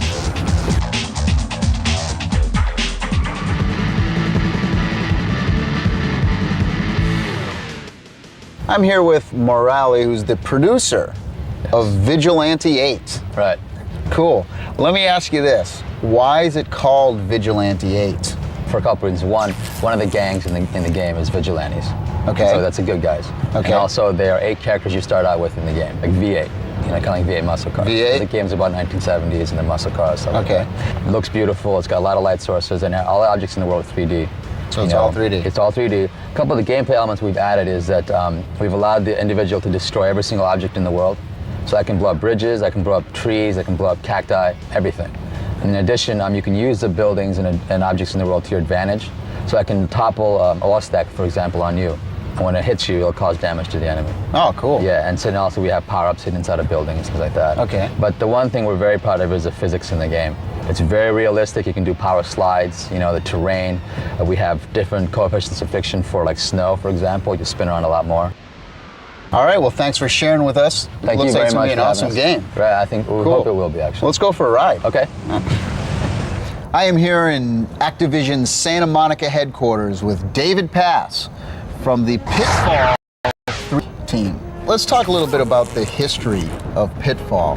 What was after the initial Pitfall? There was like another one that came out after that. Yeah, there was Pitfall 2, which was the Lost Caverns. And then we came out with the Mine Adventure. Tell me the whole like kind of backstory for Pitfall. Well, what we wanted to do was take Harry off of Earth. At the very beginning, you see him on Earth, but he quickly goes through a dimensional rift, and he goes into another world. His objective there is to save this world, which is becoming extinct by the evil Temptress. And so you want to defeat her while saving this other civilization. And then their next target is Earth. So you're not only saving this world, but you're also saving the fate of Earth. Is the original Pitfall game in this one? I'll give an exclusive to your viewers right now. Okay. In a tribute to David Crane, the man who made the original. It's Crane's Baby. You get to the Atari 2600. People still don't realize how difficult it is to make a 3D game. You know, people kind of take it for granted now that all games are 3D, but not all of them are truly 3D and wide open like Pitfall is. Everything that we did that was hard had to do with 3D. Let me ask you about that blue stuff and some of the other stuff in the game. This magical property called Lucence, which happens to be blue. Blue stuff. Blue stuff. Right. And that allows you to float. So it's kind of like being on ice, but you're floating. So we start you off slowly on it to get used to it, and then we use it as a pretty tough mechanic where you have to change direction. And we even use it in one of our boss rooms, which is pretty incredible. What's your favorite game ever of all time? I would say that would have to be in television baseball. I think it's the greatest game ever. Out. Tell me about it. That was a great game. We got to play some of that stuff. That's I have it set up in my office. No way. We're going at it. Third. I'm going to third. Going to third. Coming off with your shortstop there, huh? Coming up next, Ken Griffey Baseball for the N64. More now on the escalating police chase that began as a joyrider's need for speed. Every available officer has been called in to stop the Lamborghini Diablo, and it looks like the sheer number of officers out here is about to end this chase. Wait, the joyrider is going over the roadblock. Whoa. This is unbelievable. Stick 'em up. Yes, it's going to be a long night for law enforcement. Need for Speed 3. Hot Pursuit. Lee from P&P Games here with my latest purchase, a brand new Sega Saturn control pad.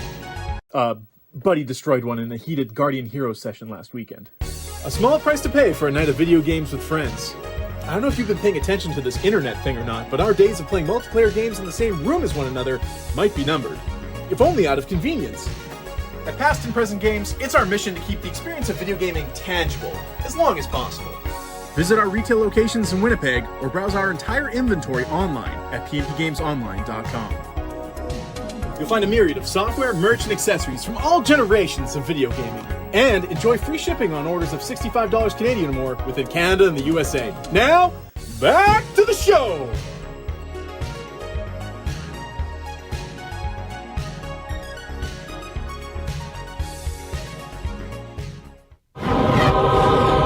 Hey man, come over. Hey, how's it going? What's going on, bro? Hey. Mind if I join you guys? Come on in, man. Cool. No problem. All right. I am here at Angel Studios with a couple of the programmers, and you guys are working on Ken Griffey Baseball for the N64. The best baseball game for the N64 or any console. And what makes it the best baseball game for the N64? Simply one thing, the gameplay. It's right up there. It's been tweaked and polished and perfected to be the best baseball game that's been out. It's from Nintendo, and when it comes to games, they know how to do that. So Tom, tell me a little bit about this new Ken Griffey game for the N64. Major League Baseball presents Ken Griffey Jr. It's quite an awesome, realistic baseball game. The pitcher gets tired through the game because the idea is you're moving this cursor around, and when it's disappeared, you try to hide the ball where you're going to throw it to. Oh, cool. And the batter has this like donut that you can move it around on the screen and try to match where you think the ball's going to be. Right. And the same thing. So as a pitcher gets tired through the game, then all of a sudden he can't seem to hide the ball as much, so you get an idea where he's going to pitch it. The stadiums are amazing in this thing. Oh yeah. What did you guys go through to get that? Well, we got a lot of the blueprints for a lot of the stadiums. We had a modeler who had done defense simulation, so he's very exact and everything was up to scale. You guys are both programmers, but you know, you guys do different stuff. What are you in charge of? I programmed a lot of the gameplay, specifically a lot of the fielding and running motion. Went to motion capture, helped direct the talent as far as what he actually physically does, and then translate that into pressing buttons on the controller and how the players respond on the field. If you know the 64 controller, it has the little camera buttons and they're shaped just like a diamond. Right. If you want to throw to second base, all you do is touch the top one, hit one pitch, boom, there it goes, right there. Same with stealing bases, and of course you can do pickle moves. You can change the places of the position of the players, so you can go after the ball, and you can run the players down. What more could you want than something that's so realistic than this? I smell the hot dogs, I smell the popcorn. But what was it like working with Ken Griffey? He was a really nice guy. He was really friendly, and he just seemed totally comfortable in the whole getting up there and repeating his swing dozens of times, and he was actually picture perfect every time. So when they took that data, would they just use that for when Griffey's up to bat, or did they take the data and work with it a little bit so that they could use that for all the batters? You know, they get everybody's stance from all the teams. You get the Joey Court where he's just crouched down, and you get Jay Buhner with the open stance. Use their realistic ones molded off of his batting stance. What would you guys say the best thing about programming games is? This has to be it. This right here. Enjoying. Wow. Well, I tell you what, I'm getting a bit wrinkly myself, so I think I'm going to go hit a few. All right. Come on back. Yeah, we will.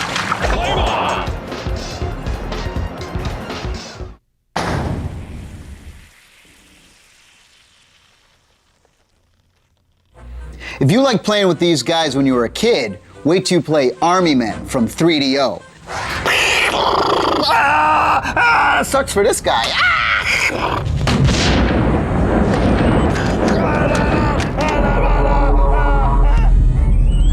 We are here with General Hawkins of 3DO talking about Army Men. Yeah, Tommy, I brought you a helmet of your own here because it's kind of dangerous out here with all the shrapnel. Right. Well, I better put that on. Yeah. Okay. So anyway, bar mitzvah now.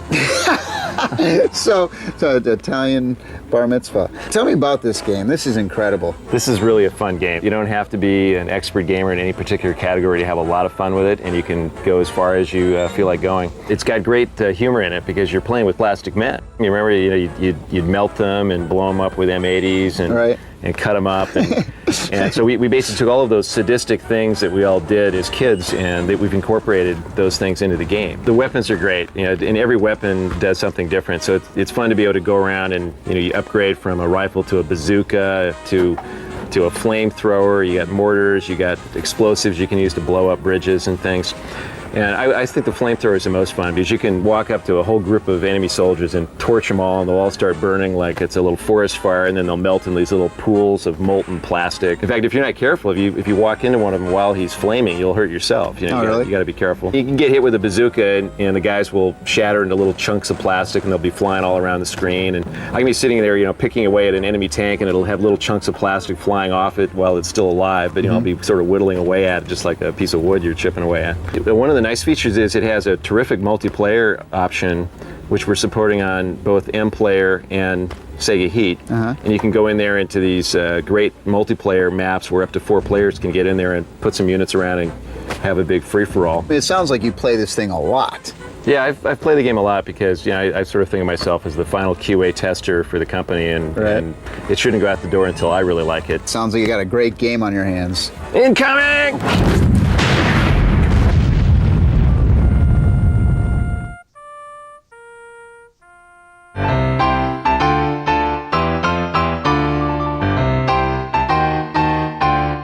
What do the letters MDK stand for?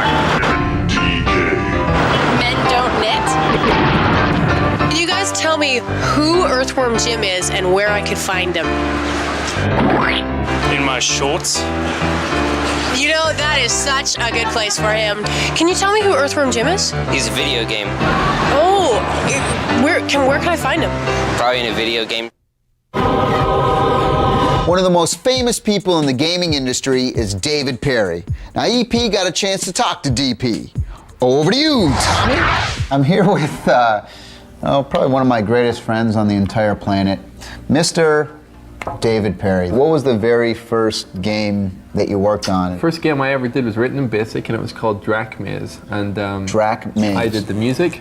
I did all the graphics, and I did all the programming. And boy, it sounded crap, and it looked terrible. And, it was really not great. My first big title was one called 3 Weeks in Paradise. 3 Weeks in Paradise? Yeah. Was that for the Commodore? It was for the Timex Sinclair. You came over to America. Get a phone call from Virgin. Hey, Dad, come to America. I've been watching Baywatch on TV, so I'm like, hey, it can't be bad. Gotta go to America. Gotta go check this out. So I came over, and that's when I started that Global Gladiators for McDonald's. We're making this game, and then McDonald's turns up and says to us, "Where's the restaurant?" Are you ready? We're like, restaurant? You don't have restaurants in game. How can you buy a burger? And we're like, well, we don't sell burgers. The biggest one I've sold over here so far is Aladdin. Aladdin sold 1.8? Something like, no, it's about $120 million worth of cartridges. It's funny because companies go, 120 million bucks? The people who drew the movie Aladdin were drawing. They actually drew every single frame of the animation. If you go into a Disney store, they sell those cells on the walls, and they cost like $250 each. Effectively, they drew thousands of these for our game. You're thinking, is it worth all this extra effort? You know, are people even going to see this? And it is really interesting that when we finally put Aladdin out there, they really did. I mean, the public really do have an eye for something that looks really smooth, and they bought it in droves. And that let me set up my own company. So I just thought, well, hey, let's set up a company, hire in people that we like from England and from America, and effectively, let's just try and do it ourselves. Let's make a game for game's sake. With Earthworm Jim, we didn't compromise anywhere. We put in every piece of gameplay we felt would be cool, and it got a bit bizarre towards the end because we were so tired that some of the ideas were a little bit warped. But I think that worked really well. Tell us about Shiny of today. Well, what's happened is Shiny, compared to any other developer, most developers tend to hide their staff. They try to, like Rare. Name one Rare programmer.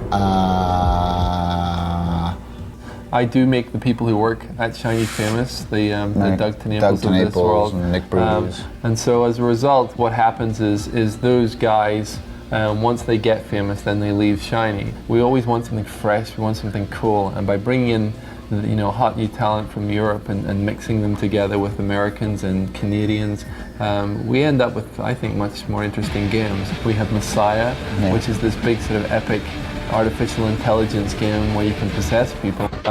Stunt Copter is a helicopter simulator for the PlayStation.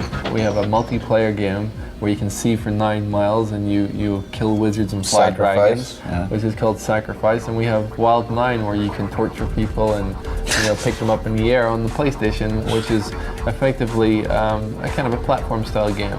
Yesterday I opened up a toy magazine, and a toy magazine, I mean the toy business is huge, and normally it's all action figure this, plush toy that, board game this, and I turn up, and the top of the charts by miles are video games. But it's so cool to see the top of the line. The most important toy in the world today is a video game machine.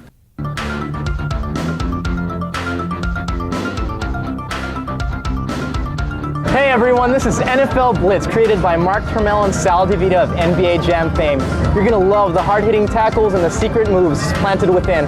Besides that, it's got some of the best characters in the business. If you'd like to control the God of Thunder, Raiden, highlight yes when you're entering your pin and secret character name.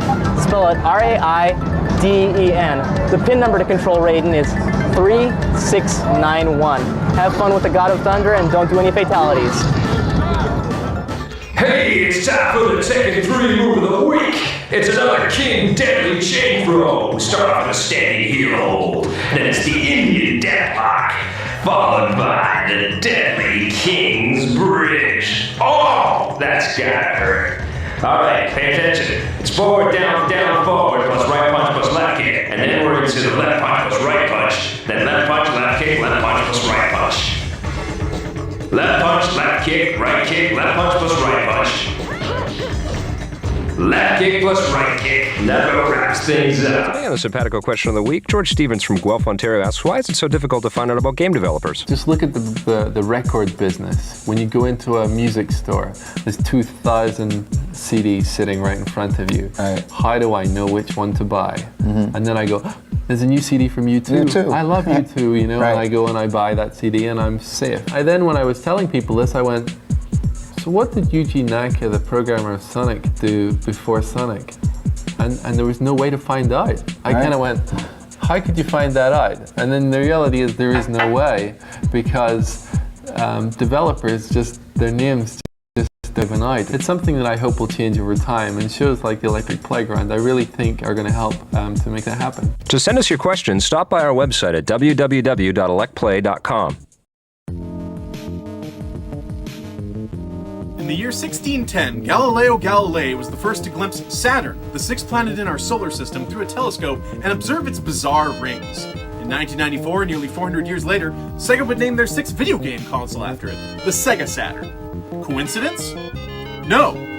Check out news and reviews for the latest from Sega circa 1998 in the Electric Playground Classic every Saturday at 9 a.m. Pacific Time, 11 a.m. Central. I've been Lee from PNP Games, and we'll see you again next week. Sega!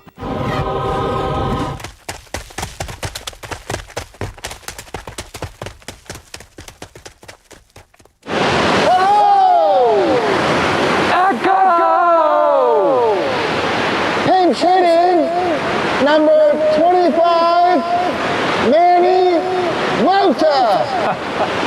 What about Star Wars, Masters of Terras Kasai for the PlayStation? Star Wars, Masters of Tiramisu. Tiramisu, yeah. That's what I call it. There's been a lot of negative things said about this game, you know, but I mean, the bottom line is I had fun, you know? I mean, you got the Star Wars characters, which are good. Yep. The sounds are excellent. It was kind of like taking your Star Wars action figures off the shelf and playing with those a little bit, you know, and you're actually having them being able to fight. The only two characters that I thought were cool, though, were Luke Skywalker and Darth Vader. And the lightsaber fighting is the best, and everything else is kind of lame. Good points, it's got incredible music, really great graphics, all the Star Wars characters you like. The lightsaber lighting effects are incredible. Really got something you have to see. The backgrounds look cool. For a fighting game, I think fighting game fans are going to be disappointed. If you like Star Wars and you like fighting games, I think you'll like it. I give it a 7 out of 10. What would you give it? I give it a 7.5. Point blank for the Sony PlayStation now, from here's Namco. a game that is awesome because it's a 2-player or up to 8 players. Right, yeah. Right? It's an ultimate shooting gun party game. We had the most fun with this game. It was awesome. I mean, the different games in there are incredible, aren't they? They've got lots of 70 different games in there. It's insane, man. Different games. And there's so many different ways that you can play. Yeah. It is incredible. Not just static targets popping up in the same places. Lots of different areas that you can explore. There's even an RPG mode in the thing. It's incredible, man. Can you guys imagine a shooting game that's an RPG? Dr. Don and Dr. Dan, and you take them through this little adventure. It's really amazing. Yep. The graphics are cartoony and stuff, so if you're into realism, it's not that. Yeah, it's not a virtual cop or if you time want crisis. a game that's fun to play, that's easy to get into, and a bunch of friends can come over and play. Everybody can play this thing. It's awesome. You're never going to get bored of Point Blank. It's one of those things you'll be able to pull out years from now and still enjoy. Definitely worth picking up. And you get one of the gun cons in the package too. Right. Which is great. Definitely something to play with your friends. 9.5. 9 out of 10. Grand Theft Auto for the PC. Here's one of my favorite games for the PC this year. The controls are real easy. You know, there's not a lot of buttons. You don't have to read a manual for this game. You get right in it. You go on your missions. You're a little thief who's trying to work his way up the mob ladder. And you go around first stealing cars, then you try to work your way up. You're a drug dealer. You kill innocent people. You can kill cops. Now, I'm not promoting any of this, but it's just fun to do on a computer. Yeah, you live vicariously through this thing. Every car you steal, depending on what kind of a car it is, has different music playing on the radio. You steal the pickup truck, you get country music. You steal the Lamborghini, you get rock music. They always have a lot of fun making this game, and it is a lot of fun to play. I suspect that they're going to probably tone down the PlayStation version of the game. Probably. Yep. But it's a good game. 8 out of 10. What would you give it? I give it a 9.7. 9.7 out of 10. Yeah. Wow. If parents are concerned, though, you should watch out. There's quite a bit of violence in there, and there's quite a bit of wrongdoing going on. So, changing gears, what about FIFA Road to World Cup 98? I'd have to say this is the best soccer game I've ever played. I was tossing up International Superstar Soccer 64 from Konami or this one, but in the end, I like the pick up and play attitude of this game and the style of this game. The graphics are way better. The control is fantastic. I love the way in the controls when you're just pointing to a guy, like the arrow lights up. Yeah. You know, I can see which guy I want to pass to before I pass it because the little arrow shifts up and down. It's extremely intuitive. I love the texture on the grass. Oh yeah. And you can see the brown where they run the most. The grass is a little burnt out. But the commentary on this was long and extensive. And it sounded great. It's in surround sound. They spent a lot of cartridge space on the audio, and that's good to see in an N64 game. Probably one of the best motion capture for any sports game. The attention to detail will astound you. This is, I give it a 9.5 out of 10. 9.5 for me also. Yeah, fantastic. Cool. All right, man. How do we get down from here? What are you doing?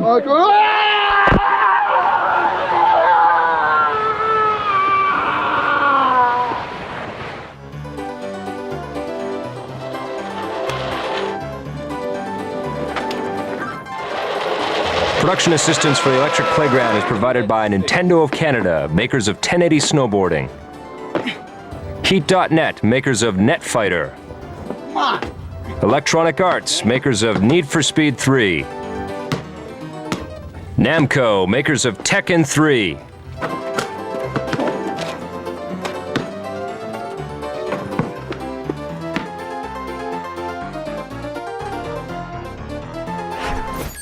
This classic episode of the Electric Playground was brought to you by P&P Games, your source for everything video games. Support the partners that support the Electric Playground. Thanks for watching, and play forever.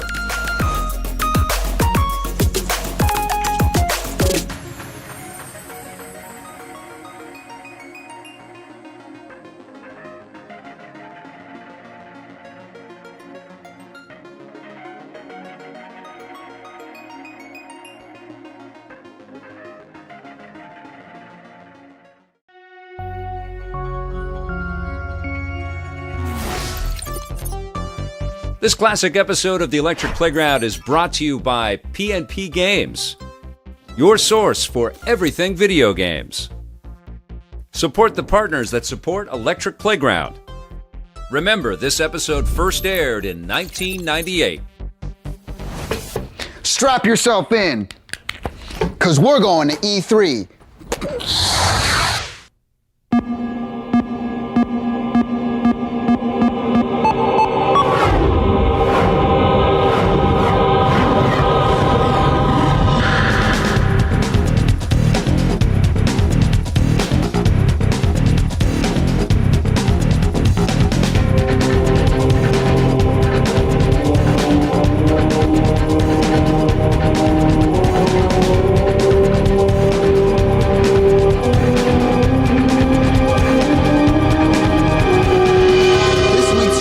Dedicated entirely to the biggest video game event of the year.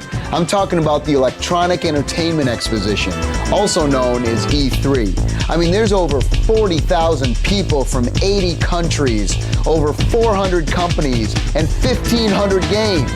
And we saw every single one of them, except one. I'm with Mr. Alan Bellardinelli from Nintendo America. How you doing, Alan? Great, Victor. How you doing? Always great to see you, man. Ladies and gentlemen, please join me in welcoming the first inductee ever into the Academy of Interactive Arts and Sciences Hall of Fame, Mr. Shigeru Miyamoto. Well, biggest game of the year. I think a lot of other people think it's going to be Zelda for the Nintendo 64. What do you think? We'll go a step farther than that. We think Zelda 64 could well be the biggest game ever. I first imagined the world of Link and Zelda many years ago. My goal was to make a place for players that would be very different from the real world. The Nintendo 64 lets me realize this goal better than ever before. Thank you. All of the fantasy that Zelda had when it came out on the original Nintendo Entertainment System, and makes it about 100 times bigger. Is there going to be a 64DB sequel to the Zelda?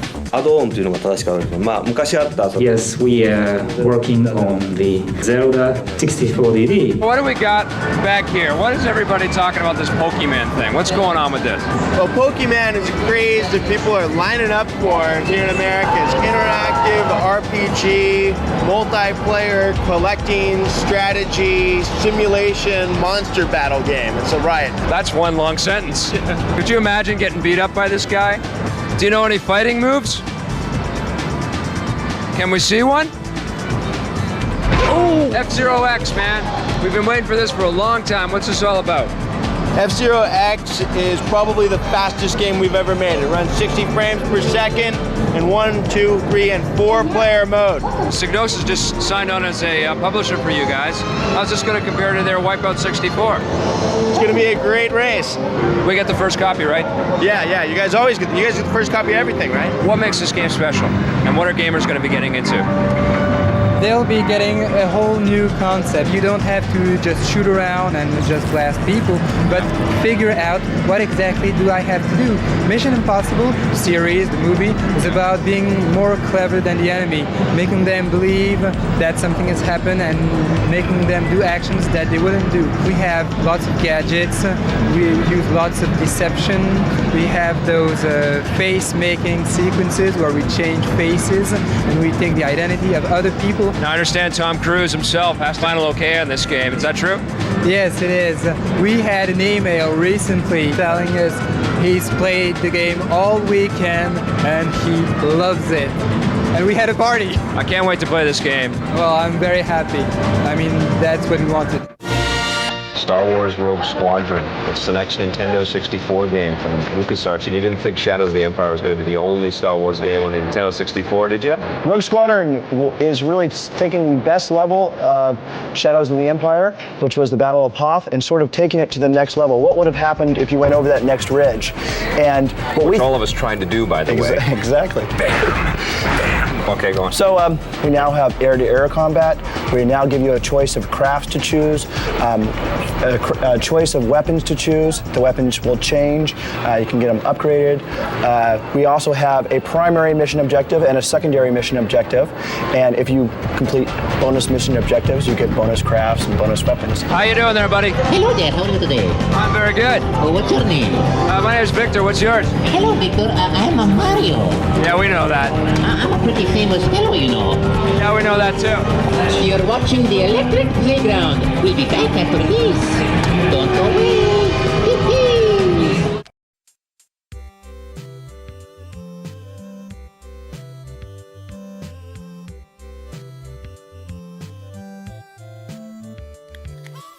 Bye. Thanks for coming. I knew we'd see the sunrise.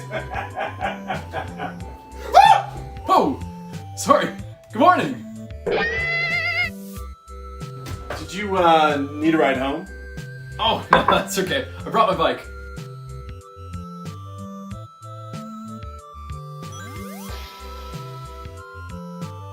You know what, Troy? Show me what that thing can do. You mean it? Sure. Yeah.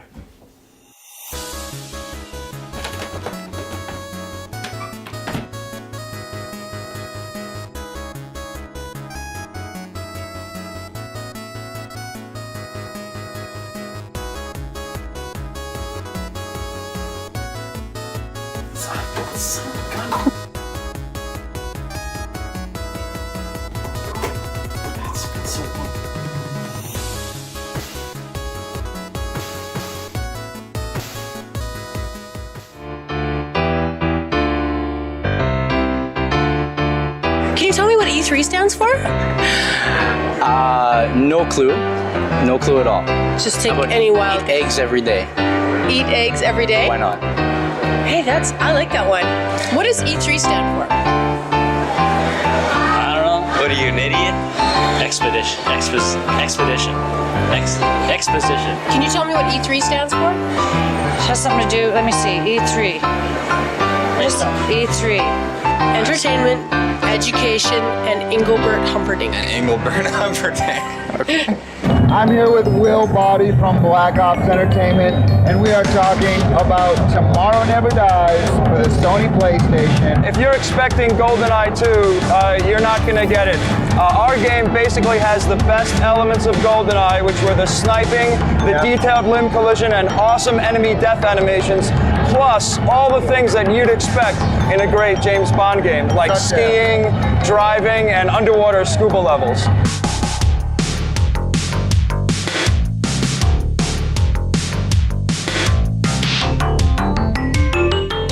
I'm here with Andy Gavin and Jason Rubin, guys from Naughty Dog, the creators of Crash Bandicoot, and we're talking about Crash 3, yeah? Crash 3 has more levels. We plan on making more levels than 1. We plan on making more levels than 2. There's more detail in them, and we're adding some new gameplay on getting crystals and getting gems as you did in the past. There's now an additional thing to get. So there's going to be endless gameplay for someone who wants to get the true 100%. I'm with Troy Horton, who is the producer of Tomb Raider 3. He's also been the producer of Tomb 1 and 2 as well. What kind of locations are in this game? We went to Venice, we went into the mountains of Tomb Raider 2. The underwater levels were amazing. Where are we going now to top that one? Okay, well, we've got various locations. One's going to be London, South Pacific Island, India, Alaska, and a secret location as well. I hope you played Tomb Raider 3. because we're making Troy rich. He's got a big fancy car. He's making lots of money. And I'm single too. We're at Konami to talk about Metal Gear Solid. I'm with John Sloan. What is Metal Gear Solid all about? You play a guy called Solid Snake. He's a genetically engineered super soldier.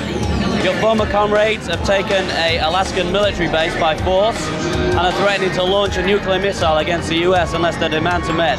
Your job is to get in there, defuse the situation, find out if they've got the capability to do this. So you're basically a spy, and you got some whooping to do. That's basically it. I am here with Kazunori, who is the creator of Gran Turismo Racing. Everyone's calling this the best racing game ever of all time. I mean, how does that make you feel? 僕らはいろんな人たちが Kazunori and his staff were playing the existing racing games, and he really enjoyed a lot of racing games. Although he enjoyed them, he really wanted to make something that he would really want to have. So that's the reason why he made GT, the Gran Turismo. And he is very happy that many people are highly appreciating GT and saying that this is the best racing game ever. But he always wants to be a challenger. So he would always want to make something even better. 今でもチャレンジャーとしてレースゲームを作っていきたいというふうに思ってます。 What would you say is your biggest competition? Gran Turismo? Gran Turismo, Need for Speed 3. Need for Speed 3, yeah. Gran Turismo's a different type of game. Yeah? Oh, look, the Sydney Opera House. Now, for anyone who doesn't know, also, you are the guys who did the Destruction Derby. Yeah, we did Destruction Derby. Some lads did Destruction Derby 1, 2, NBA Jams. And what element of NBA Jam did you add to this?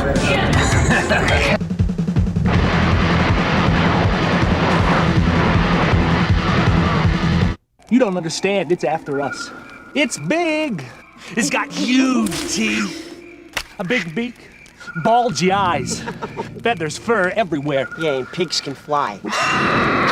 No, bears can fly. Bad guys beware. Here comes Banjo-Kazooie, where you're both bird and bear with amazing powers. There's never been anything like this head-banging, sky-flying, rock-hopping, egg-shooting, tag-teaming duo. Banjo-Kazooie, only for Nintendo. Guys like me don't get much respect. I mean, I hit big, but there's no Dior commercial. I make huge plays. I'm not even in a cereal box. But man, I could care less. Triple Play 99. You've never seen baseball like this. Whoa. EA Sports. It's in the game. Hey, you guys, she's with us. Come on. This way. Let's go, Zoe. I'm here with Seamus, the executive producer of Trespasser. Now, tell me about this title. I mean, this looks awesome. Well, it's the digital sequel to Lost World movie. And when Steven Spielberg cruises into your office and he says, you know what, dude, I really want to see a sequel to my film done in a game, you think to yourself, you know, what in God's name am I going to do to satisfy that guy? Chris, what do you got here at the show? Right in here we got Command and Conquer Tiberian Sun. We've had a great show. Everybody's been coming by congratulating us, saying it looks really good. Back here we got the boys of Lancelot 3, the product manager Keith Levinson and Chris Longtree, the producer. Lancelot 3 has been a big hit. Everybody's saying it's looking really good. And upstairs, I'll show you guys Doom 2000 and the cool Starbucks coffee bar. Right up here we have Doom 2000. Everybody's saying it's looking really good. Why is this being shown up here and not down there? Is it still early? Or? Well, actually, Doom 2000 is almost about to ship out. We're looking at early July for a ship date. Well, here's the Westwood. The Electric Playground. Hi, I'm Angela Edwards, and we're going to run the Microprose Marathon because we have so many products, we got to show it to you in 2 seconds. Over here, we got Mech Warrior 3. Check out the tonnage on these mechs. Over here, you got Mech Commander. For all you Mech Warrior fans, you need a tactical command. How about Klingon Honor Guard, using the Unreal Engine. And last but not least, we have Falcon 4.0, the granddaddy of all flight sims. This manual is 500 pages, and it features everything you ever want to know about an F-16. So we are here with an actual F-15 fighter pilot. F-16. Like I said, an F-16 fighter pilot That would be the Strike Eagle. No, that's the F-15. Tomcat. Falcon. See, that's why it's called Falcon 5.0. We're here to talk about Draken. Tell me the backstory on this game. Basically, you have the Order of the Flame, which is a bonding between humans and dragon riders, where they become a stronger whole. And you have the Dark Union, which are these evil, sort of chaotic forces that are fighting the Order of the Flame. Together with your dragon, you go on this epic adventure to through the rift, which is into an alternate dimension, to defeat an evil wizard. But basically, the coolest part is you get to ride a dragon and you get to blow stuff up with his fire breath. Exactly. What's the feedback been from people that have been playing Ultima Ascension? As always, we're cramming to the very last second to kind of spit and baling wire on some features to get that smoke and mirrors going, and it all worked out. So the good news is it worked. The bad news is they told us we really have a lot of work to do still. I'm with the team that designed Unreal. What's your name, man? Cliff Blazinski. What was that? Cliff Blazinski. Okay, that's much better. What's your name? James Schmaltz. James Schmaltz. What'd you do in the game? I created the original concept and then just did a lot of art, programming, design, worked in all areas. Yeah. And what'd you do on the game, Cliff? Lead level designer, and I assisted with a lot of the design. What are you, you're like 15, 16? Anyone interested in X-Files has got to pick this up, right? Actually, you don't need to be just exclusively an X-Files fan. The game is constructed in a way that you start the game out as an FBI agent, and you don't really know all about the X-Files world and all the characters. Right. You're slowly introduced into it. The game's purposely designed that way. Now, you guys have been working on this thing for, what, a decade now? It's been a long time. I think the original platform was like the 2600, wasn't it? I am here with one of the hoopiest guys in the entire galaxy, Mr. Douglas Adams, creator of Hitchhiker's Guide to the Galaxy and a new game, Starship Titanic. Mr. Adams here, I mean, this guy is so cool, you can keep a side of beef in him. Actually, Starship Titanic was referenced in Life, Universe, and Life, Universe and Everything. Right. Back in 1982, I do emphasize that because a number of people have been saying, "Oh, is this just a sort of cash in on that movie?" As if, as if you could actually bring, conceive and develop and bring out a CD-ROM in sort of 2 weeks. I'm with Chris Holden, who's the CEO of Kesmai Corporation, and we are here at the GameStorm booth. What are some of Kesmai's games that you're not going to find anywhere else? One of the big launches that we've made recently is Godzilla, which came out on the same day as the movie.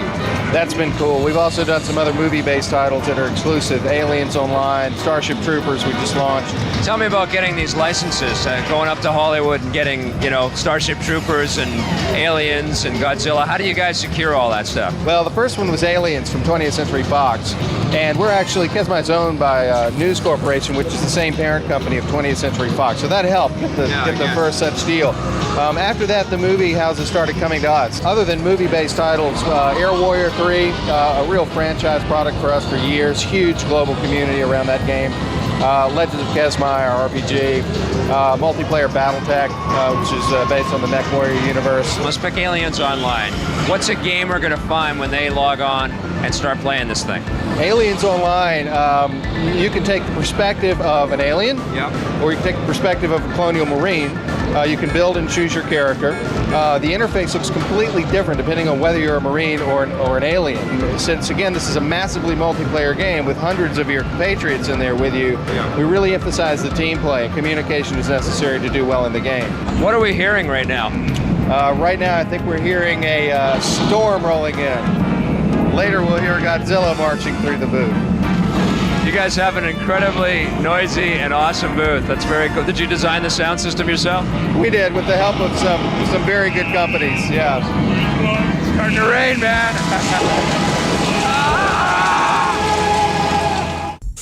Today on the Simpatico Question of the Week, Wayne Louie from Vancouver, British Columbia asks, where did the term massively multiplayer come from? Did you guys come up with the phrase massively multiplayer game? That's a good question. We think we did. We're not 100% sure. We started using it about 2 years ago when CD-ROM games became networkable and you saw groups of 4 or 8 players playing together. People started to call that multiplayer gaming. To us, that's not really multiplayer gaming. We're talking about thousands of people in the same client-server universe. So to distinguish what we do from what the networkable CD-ROM guys do, we came up with the phrase massively multiplayer. Right. We started using it around the company and it caught on outside in the industry. We think we invented it. To send us your questions, stop by our website at www.electplay.com. Lee from P&P Games here with my latest purchase, a brand new Sega Saturn control pad. Buddy destroyed one in a heated Guardian Hero session last weekend. A small price to pay for a night of video games with friends. I don't know if you've been paying attention to this internet thing or not, but our days of playing multiplayer games in the same room as one another might be numbered. If only out of convenience. At Past and Present Games, it's our mission to keep the experience of video gaming tangible, as long as possible. Visit our retail locations in Winnipeg or browse our entire inventory online at pmpgamesonline.com. You'll find a myriad of software, merch, and accessories from all generations of video gaming. And enjoy free shipping on orders of $65 Canadian or more within Canada and the USA. Now, back to the show!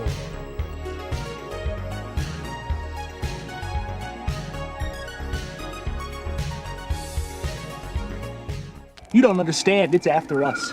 It's big. It's got huge teeth, a big beak, bulgy eyes, feathers, fur everywhere. Yeah, and pigs can fly. No bears can fly. Bad guys beware. Here comes Banjo-Kazooie, where you're both bird and bear with amazing powers. There's never been anything like this head-banging, sky-flying, rock-hopping, egg-shooting, tag-teaming duo. Banjo-Kazooie, only for Nintendo.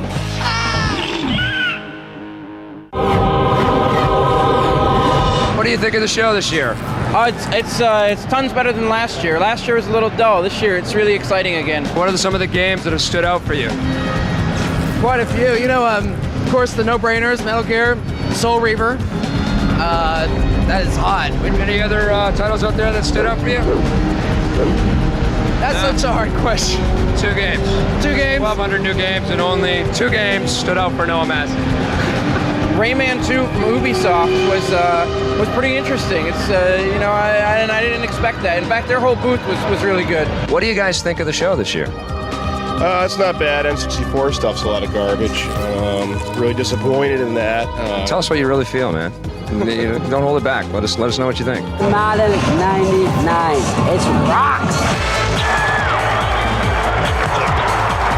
One of the titles that I'm actually excited about was Jackie Chan Stuntman, just because I'm a huge Jackie Chan fan. You know, it's Jackie Chan. You know, what can you do? You know, like as long as he has some wacky moves, I'll be happy and I'll buy it. Perfect Dark was the best game here that's not going to come out this year. I mean, that game was awesome. It might even be better than Zelda. Hey, it's time for the Tekken 3 move of the week. This week we've got special moves from Tommy Tallarico. It's a half circle plus left punch plus right punch. You're looking at the team who created the Tekken games. Could you please introduce yourselves, please? My name is Masanori Yamada. My name is Yoshinari Mizushima. My name is Tommy Tallarico. My name is Masahiro Kimoto. My name is Nakatani. What would you guys say is the hardest part of programming the Tekken games? First point was just fitting the huge RAM that's available in the arcade machine into the more limited RAM of the PlayStation. The second was making that motion fit in a lifelike way in a 60 frames per second format. So first was making the art fit into 60 frames per second format, and next was making the motion fit into the 60 frames, so that the memory and then the 2 elements related to the 60 frames per second. Those were his biggest challenges for Tekken 3.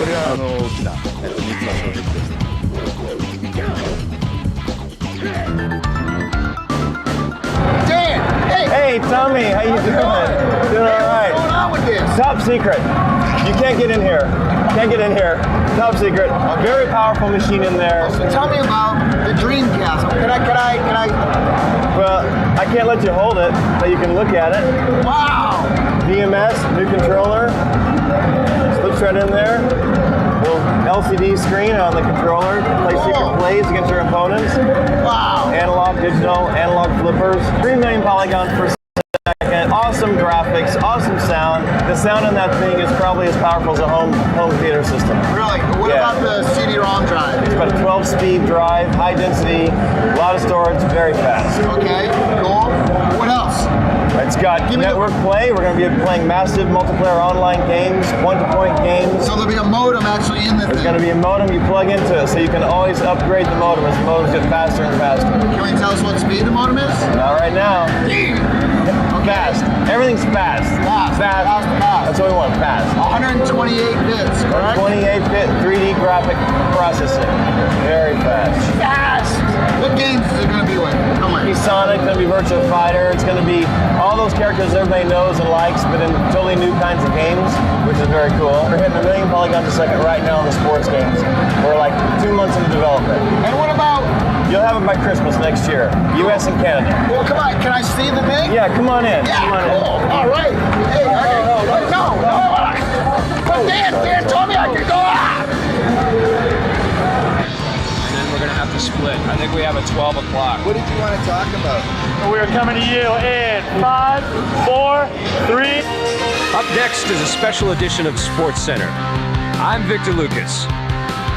And I'm Ian Vercher, and we're coming to you from E3 in Atlanta.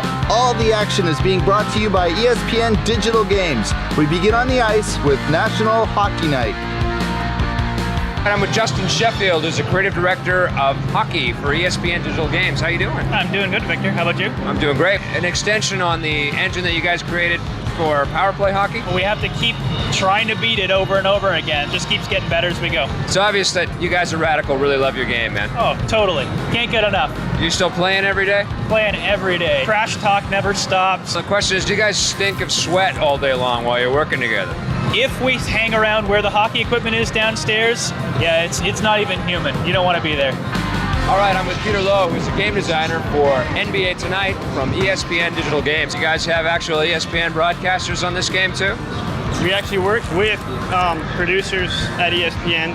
We had guys sitting in trucks at games to see how they do all the different types of camera edits, the different cuts from replays. Thanks, Peter. All right, thank you. There's plenty of action in the NBA. I'm here with Jeff Hassan, who is the assistant producer on EA's new boxing game, Knockout Kings. How's it going, Jeff? Doing good, doing great. What are some cool things about the game? The coolest thing about the game is that it's a boxing simulation. It's not a fighting game per se. You also got all the motion capture that we did with Sugar Ray Leonard, Oscar De La Hoya. They came in, they did their own motion. It's in the game right now. It looks awesome. Oh, Jeff, thanks for joining us, man. Thank you, Tommy. I'm sure the game's going to be a real knockout. No? What's it like playing yourself in a game? Well, it's weird. I grew up playing games as probably most kids did. Nowadays, I don't have very much time to do it, but it's weird to go over to someone's house, a friend, and their son sitting there playing me on a football game. So I think it's pretty exciting. What do you think of the games of today as opposed to back then? There's no comparison. You know, nowadays games are 3D. But we thought back when we were growing up that Atari and Space Invaders and games like that were real stuff. We look back at that now, and there's just no comparison. E3 98 is all over and done with. Hope you guys had as much fun watching this stuff as we had making it. E3 is quite a trip. We're going to see you next year in Los Angeles. Bye-bye. What have you seen at the show so far? Production assistance for the Electric Playground is provided by Nintendo of Canada, makers of 1080 snowboarding. I see. Yeah, that's great. Heat.net, makers of Netfighter. Electronic Arts, makers of Need for Speed 3. You have a great day now. Enjoy the show. Namco, makers of Tekken 3.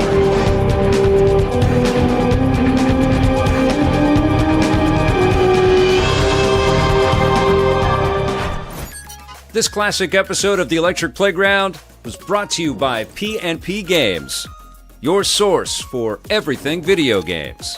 Support the partners that support The Electric Playground. Thanks for watching, and play forever.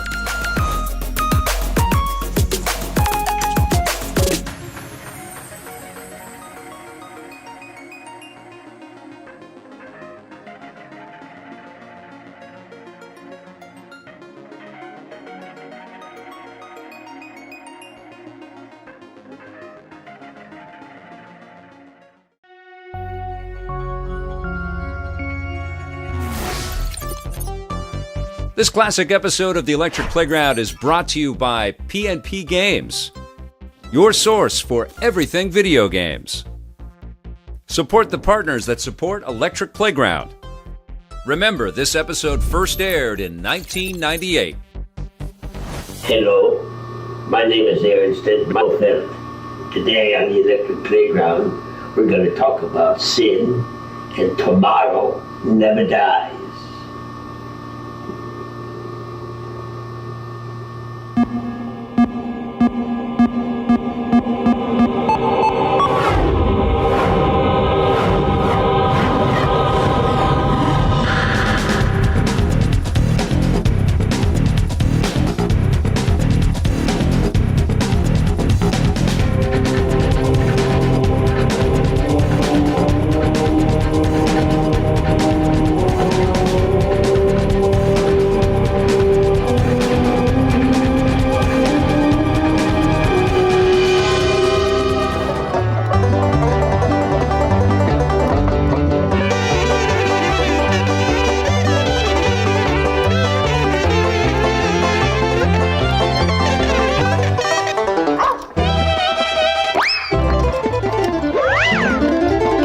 I'd like to thank everybody for coming out today to see Nintendo's quick debut of Banjo-Kazooie.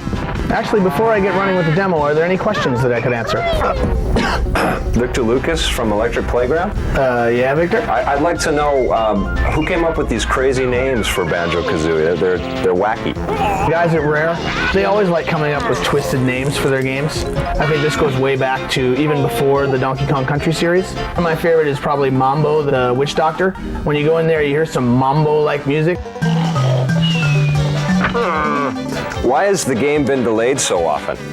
I think that in general, you want to ship your game when the team is happy. The only thing that matters is, not is it finished, but is it finished to perfection? Is Banjo and Kazooie a larger game than Mario 64? The way we like to judge the games here at Nintendo is exactly how long does it take the best player that knows exactly what they're doing. Mario 64 can be beaten in about 5.5 hours. Banjo-Kazooie, no one's been able to beat it in under 8.5 hours. And again, these are people that have beaten the game over and over and over. We didn't have anybody at Nintendo that was able to beat this game the first time in under 40 hours. What do you say about critics that compare Banjo-Kazooie to Super Mario 64 and say it's pretty much the same thing? This game is definitely riding the shoulders of Mario. It's taken the lessons that Mr. Miyamoto taught the world about the creation of a 3D adventure game, and it's building on that. This team is comprised of people that did Donkey Kong Country 1 and 2. Some of these guys go farther back. Is there anybody else who has a question besides Victor? Vic, again? There have been a few other true 3D platform games appearing since Mario 64 hit the shelves. Games like Croc and Gex 2 and Tomb Raider to some extent. What do you think, and what does Nintendo think about the competition that's out there? I respect Tomb Raider. Obviously, they were developing that game simultaneously with Mario. I don't feel that any of these games compete directly with Banjo-Kazooie either. What are some of the biggest challenges in making a game like this? What it really comes down to is how do you design a level that makes the player feel like they're in an adventure? The player initially feels lost. They have to have some feeling of where am I going and what am I doing? I'm confused, right? As you get deeper into the game, the levels become more and more complex. You get to the point where you have to really explore the level. Is the humor in the game distinctive to England? I know that a lot of the earlier Nintendo games and some of the more recent Nintendo games have humor that's distinctively Japanese in tone and flavor. I think that all the Rare games have always had a little bit of English style humor. This game is just packed with humor. Victor, yes. What are some of the secrets in the game that you can tell us about? What are some of the things that we can look forward to when we play this game? It doesn't give you the blatant obvious clues. Ride the furry cloud, and you will gain the Jiggy, which is what they call the puzzle pieces. You get none of that. So the biggest secret is, how did you get that 10th puzzle piece in level 6? I mean, it's nowhere. I've been every stitch, everywhere in the level. You're gonna have to earn your right to see the ending of this game. And believe me, after you see the opening, you're gonna want to see the ending. Yes, Vic, again. Can we see the ending, Ken? No. You're not getting to the ending. I'm about done, but Victor, do you have any questions? Or any more? You sure? Haha, now you're in the big leagues. 30 times in a row? I didn't expect this when I bought Mortal Kombat 2 from P&P Games. You thirsty? Uh-huh.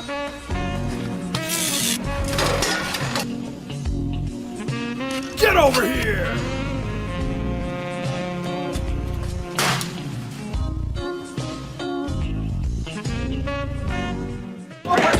Guys like me don't get much respect.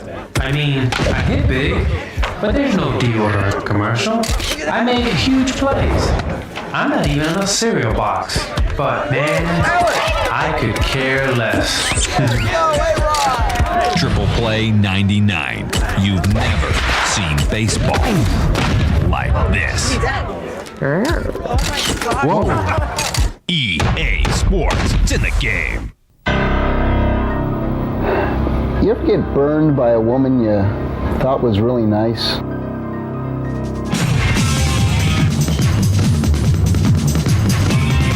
I'm here with Masa Nakajima from Squaresoft, and you worked over in the Japanese office, yeah? Yes, I'm originally from Tokyo, Japan. How many people do they have working over in Square Japan?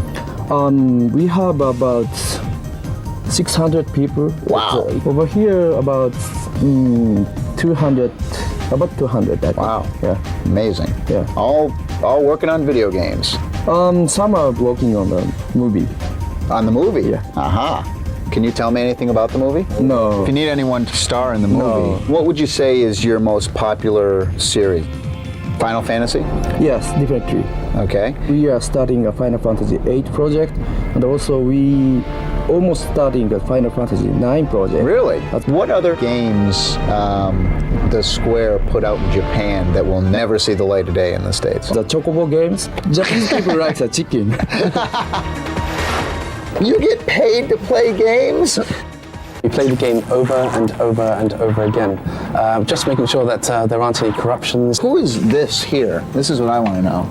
Well, she's a lovely girl. She's actually going to save the world. She's going to save the world? Yes, she is. She's actually going to be battling a young lady called Eve. Parasite Eve is actually a cinematic RPG, roughly around 25 hours. It has multiple endings. It's one of the best cinematic games I've ever seen in my life. What else you got? We have Xenogears. It's a 70-hour game. 70 hours? Huge amounts of text. It's a huge story, very epic. Essentially about a person that awakes from a nasty case of amnesia. It deals with sort of like who we are and what we are. Who are we? Can you tell us anything about the recent news of Electronic Arts and Squaresoft combining forces? Square and Electronic Arts will be joining forces to create 2 new joint venture companies. Square, Electronic Arts, kind of squarts? Talk to Randy. Talk to Randy? Yeah. Okay, let's talk to Randy then. Randy! Hey, Tom. Let's talk a little bit about the products that are being developed here at Square. This office here, we're doing PC development of FF7. That's one of the main things going on back here. We're also doing localization over on this side. What exactly goes into localizing? The main thing like translating. It's just a big translation task. Right. But it's that and a lot more. Sometimes there might be like religious issues, swear words or things like that might be commonplace over there, but we might want to tone it down. How many people does it take for a Square RPG? How many people does it take to make that? Well, guess how many people were on FF7's development team? Just 50 people. Maybe if you double that and add about 20 or 30 more. 130 people? Yeah, somewhere in there. Wow. Yeah. What was the budget for Final Fantasy VII? More than most games combined that are released this year have spent. It's in the tens of millions. So, really? Yeah. Tens of millions of dollars being spent for video games? When we first released it the first weekend, we sold more of FF7 over here than the top grossing movie. So more people were buying the game than going to movies. Amazing.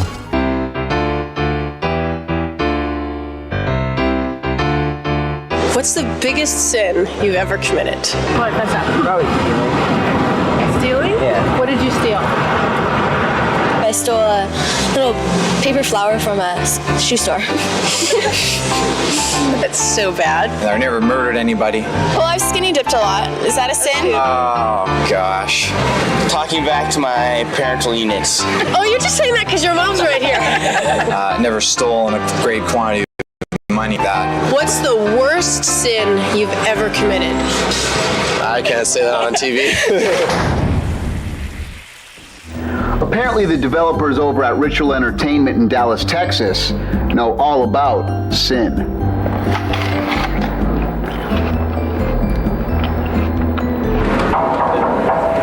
Electric Playground, come on in guys, welcome back. We need new digs, a little different from last time, huh?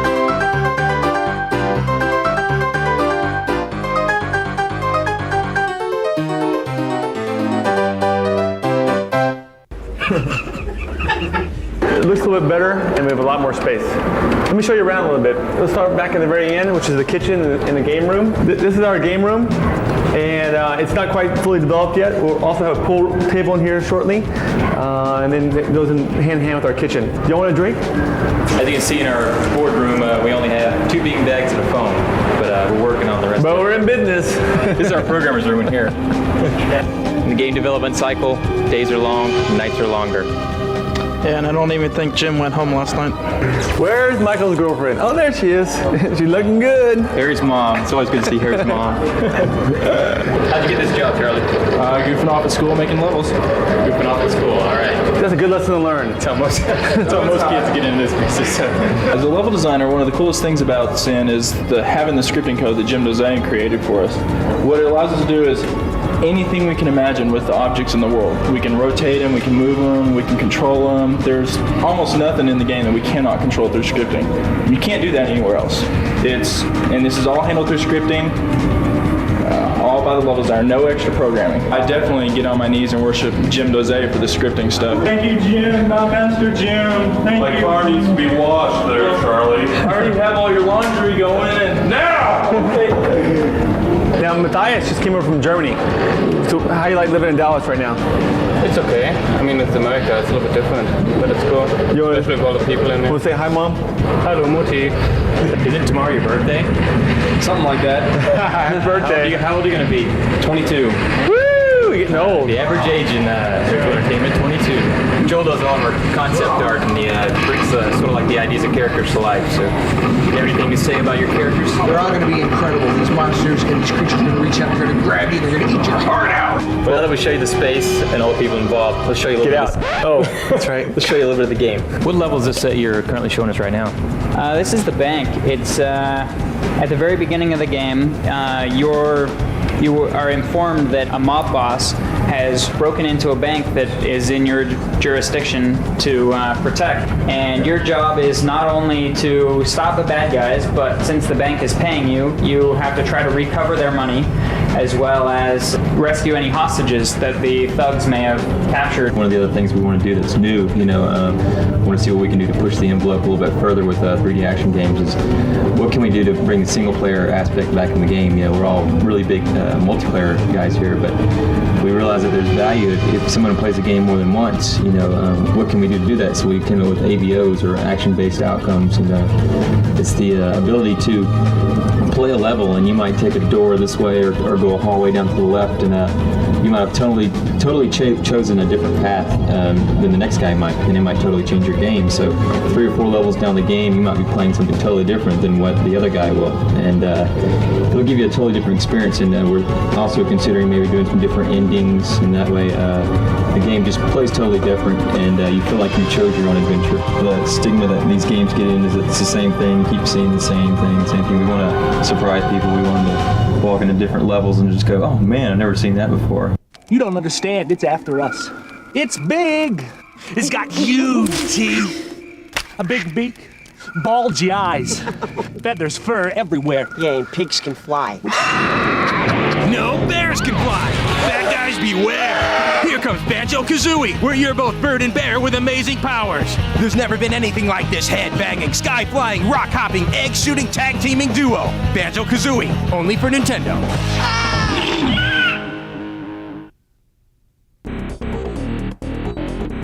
Big band ballroom dancing video games are making a big comeback in a big way.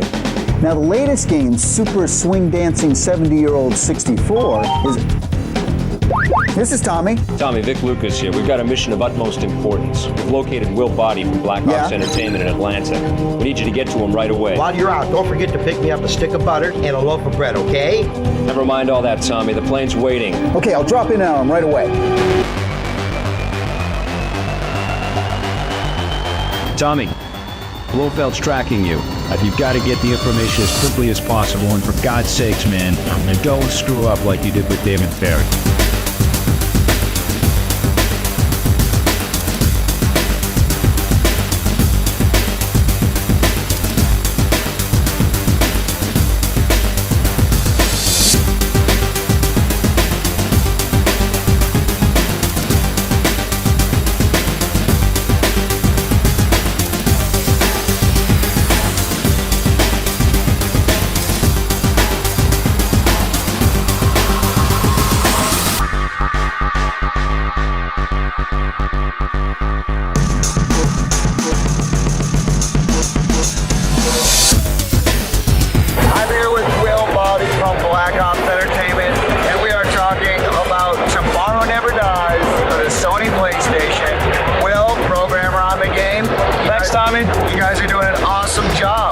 you're expecting GoldenEye 2, you're not going to get it.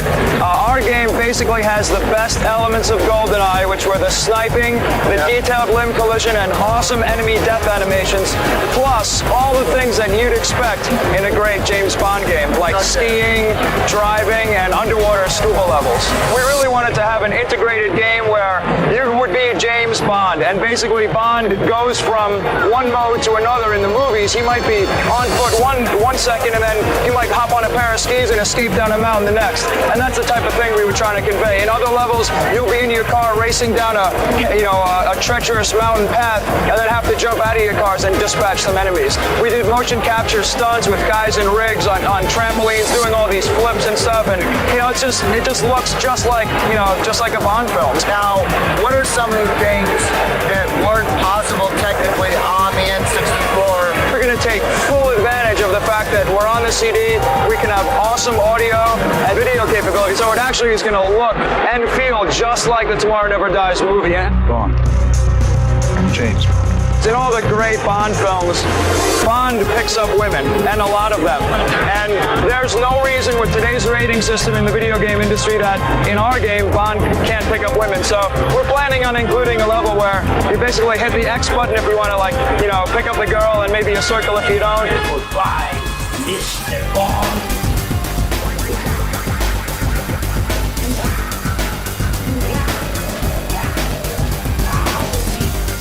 It's one of the things that'll make the title even that much more amusing and fun for the Bond fan. Hey, you need any motion capture help with any of those scenes? I think we're going to need to motion capture some dances, Tommy. Cool. Oh my.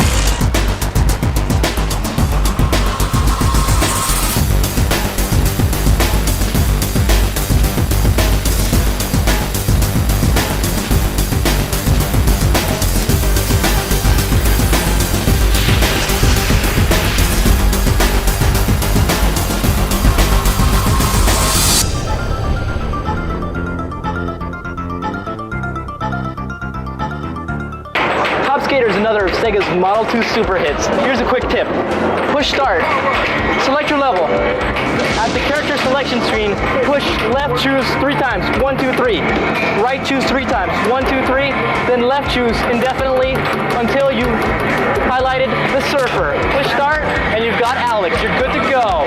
Ride the wave, baby. Hey, it's time for the Tekken 3 move of the week. This time it's a new one from Brian Fury. Back plus right punch plus left punch. Left punch plus both kicks. Back plus right punch. Left punch. Right kick. Today on the Simpatico Question of the Week, Eric Kim from Ottawa, Ontario asks, what kinds of new technologies went into Rare's Banjo-Kazooie? Rare always comes forward with some new technology, and they've definitely been doing that lately with their games like GoldenEye and Diddy Kong Racing last year. What new technologies can we look forward to in Banjo-Kazooie? Part of this is refining the mip mapping technology. Obviously, a lot of companies are using mip mapping on the Nintendo 64, and there's a couple different ways to use it. You can either pre-generate your mip maps or generate these mip maps on the fly. This has been the most effective way to do mip mapping on the Nintendo 64. And I think Rare has excelled beyond what everyone else has thought possible. A smooth mip map transition is very effective. To send us your questions, stop by our website at www.electplay.com. You don't understand. It's after us. It's big. It's got huge teeth, a big beak, bulgy eyes, feathers, fur everywhere. Yeah, and pigs can fly. No bears can fly. Bad guys beware. Here comes Banjo-Kazooie, where you're both bird and bear with amazing powers. There's never been anything like this head-banging, sky-flying, rock-hopping, egg-shooting, tag-teaming duo. Banjo-Kazooie, only for Nintendo. Lee from PMP Games here. What do you think buying video games is going to be like in the year 2020? Someday, you might not even have to leave your home to purchase video games. Someday, you might not be able to hold the games you purchase in your hands either. Hey! Whether you can visit us at one of our retail locations in Winnipeg or online at pmpgamesonline.com, we appreciate your support as we support Victor and the Electric Playground Classic. Another classic episode of EP is coming up next week, so play it loud and play forever.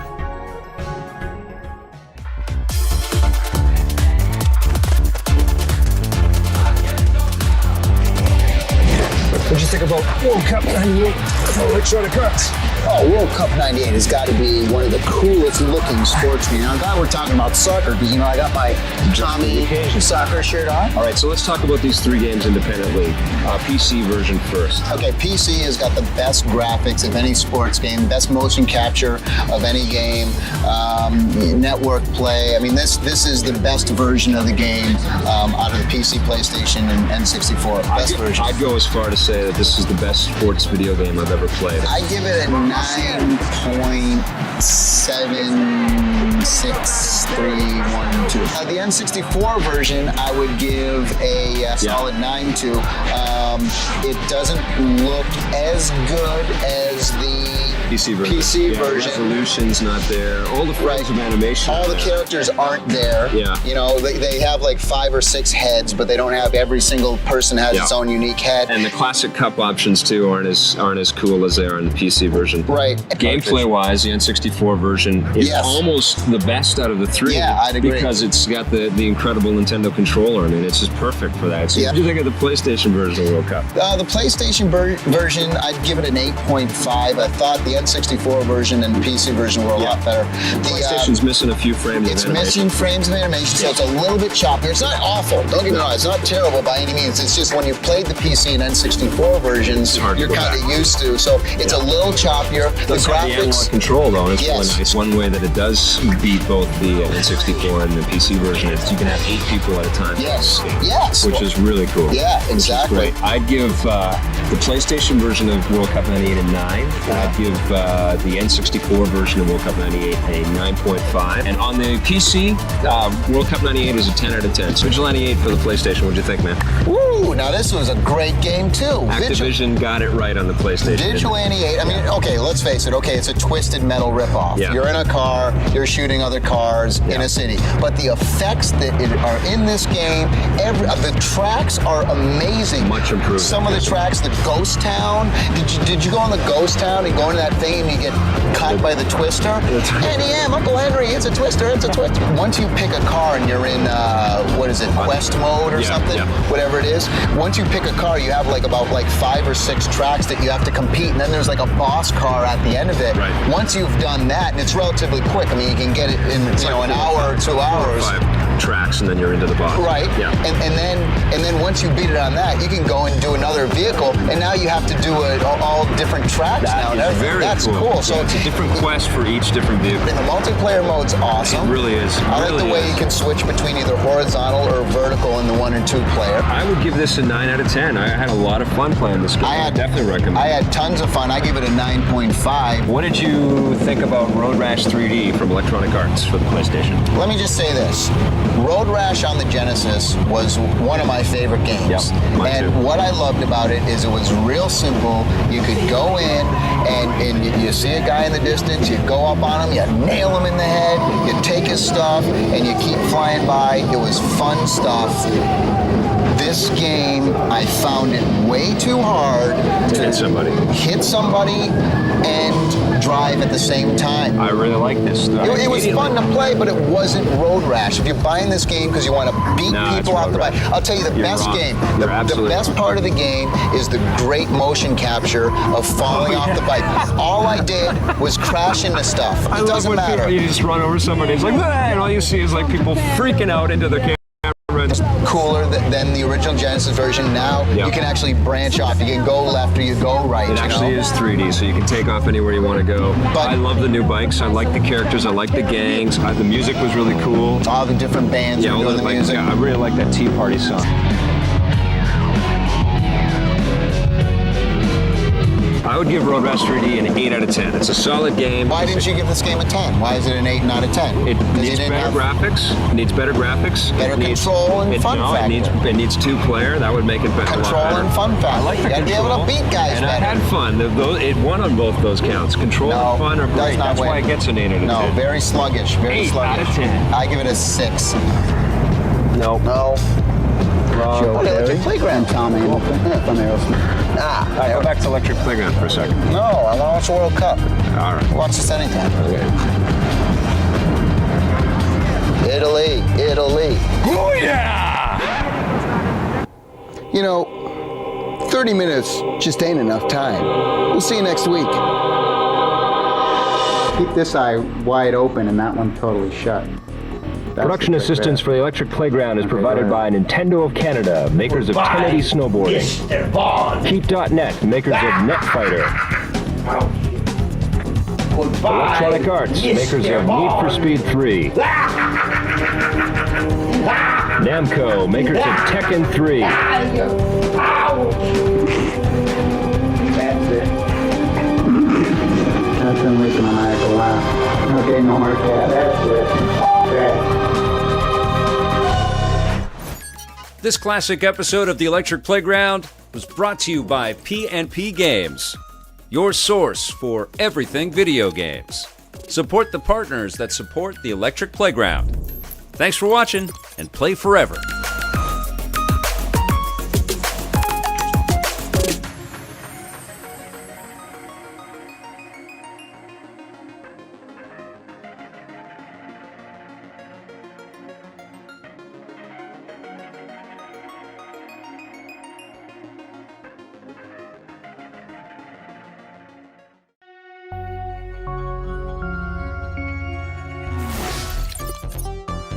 This classic episode of The Electric Playground is brought to you by P&P Games, your source for everything video games.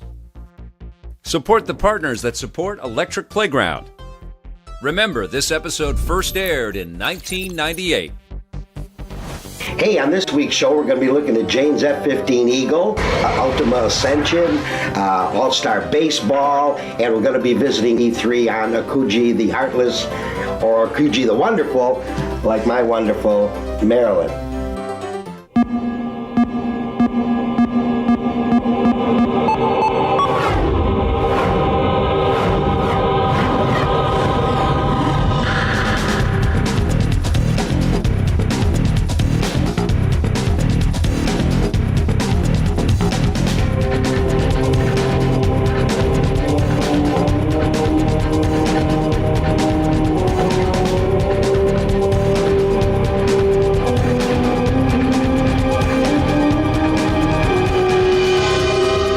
Are the guys who brought us Quarterback Club and Turok for the Nintendo 64.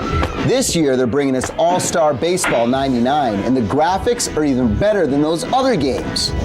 All-Star Baseball 99 is one of the most stellar products we've ever put out here. Without a doubt, I would say it probably is the best Nintendo 64 sports game there is now. How did you guys get this thing to this kind of polish? We spent a good 8 months to a year doing all the graphics for the game. The stadiums, we have every stadium in the league, and they're perfect representations of the real stadiums. How is this game going to impact acclaimed sports franchise or upcoming future sports titles? After Quarterback Club was finished, we decided to start with a brand new engine from scratch that was going to be our main sports engine. It was going to do everything faster and better than anything else. So what we've developed over the last year and a half is a 640 by 480 high-res 3D engine. You can see in All-Star Baseball what we've been able to achieve, and with that, we're carrying that over. We're doing a basketball game, a wrestling game, a soccer game, and as well we're doing hockey. So we've taken this engine that we've optimized for sports and applied it to 6 different sports games, and I think that that's going to help us, rule the sports world on this machine. What are some of the gameplay features in this title that make it unique? Most of the games is just timing. You wait, you hope you swing at the right time. Baseball's not about that. Baseball's about knowing the pitcher where he throws the ball and then being able to get your bat to that location, as well as timing. So we created a unique interface which allows you, as the batter, to try and see the ball coming out of his hand, determine where it's going to go, and then move your bat out to that location to hit the ball, as well as hit the timing. You guys are using the Rumble Pack in this game as well. How are you guys doing that? What we're trying to do is use it in ways that have never been used before. Yeah. When you're pitching, you have the ability to move a pitch icon throughout the strike zone. And when it gets to the edge of that strike zone, it starts to rumble a little bit. And as you get a little closer to the corner of the strike zone, it rumbles even more. Very cool. So without actually seeing the icon, the user's allowed to feel if he's on the edge of the strike zone or not as the pitcher. The N64 baseball products that are coming out against All-Star Baseball are more arcadey style games.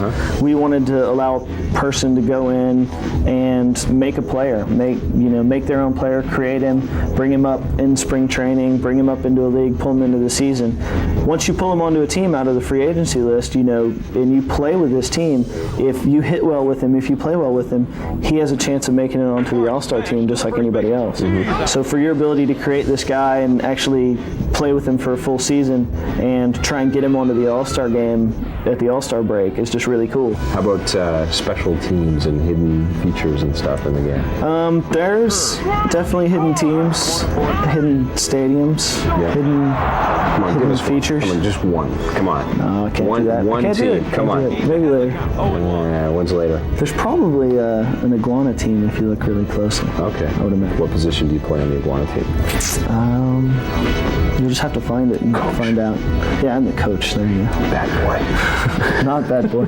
I'm the water boy. What are we going to expect from All-Star Baseball 2000? We probably left 40% of the design ideas on the floor on this one, so you can expect all those to be put back in. More now on the escalating police chase that began as a joyrider's need for speed. Every available officer has been called in to stop the Lamborghini Diablo, and it looks like the sheer number of officers out here is about to end this chase. Wait, the joyrider is going over the roadblock. This is unbelievable. Stick 'em up. Yes, it's going to be a long night for law enforcement. Need for Speed 3. Hot pursuit.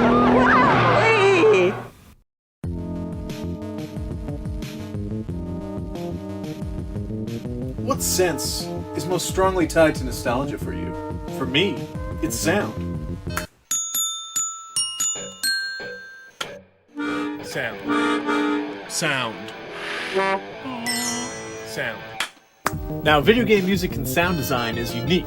It has a specific context and a specific purpose. Hearing the works of the brilliant video game composers and sound designers, the response is visceral. I know what the soundtrack to a duck bouncing a pogo stick on the moon is, and I'll bet some of you do too.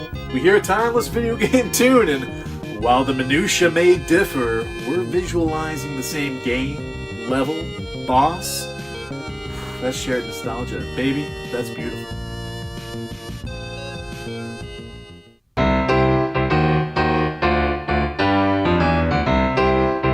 Do you guys believe in voodoo magic? Yep. Absolutely. Definitely. Yeah.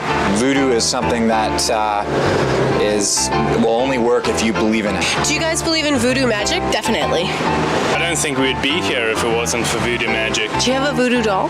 No. Do you wish you did? Yes. Of who? I don't think I'll say that. Okay. Recently, I was invited to Crystal Dynamics, and I got to meet two beautiful women. And we talked about their new game,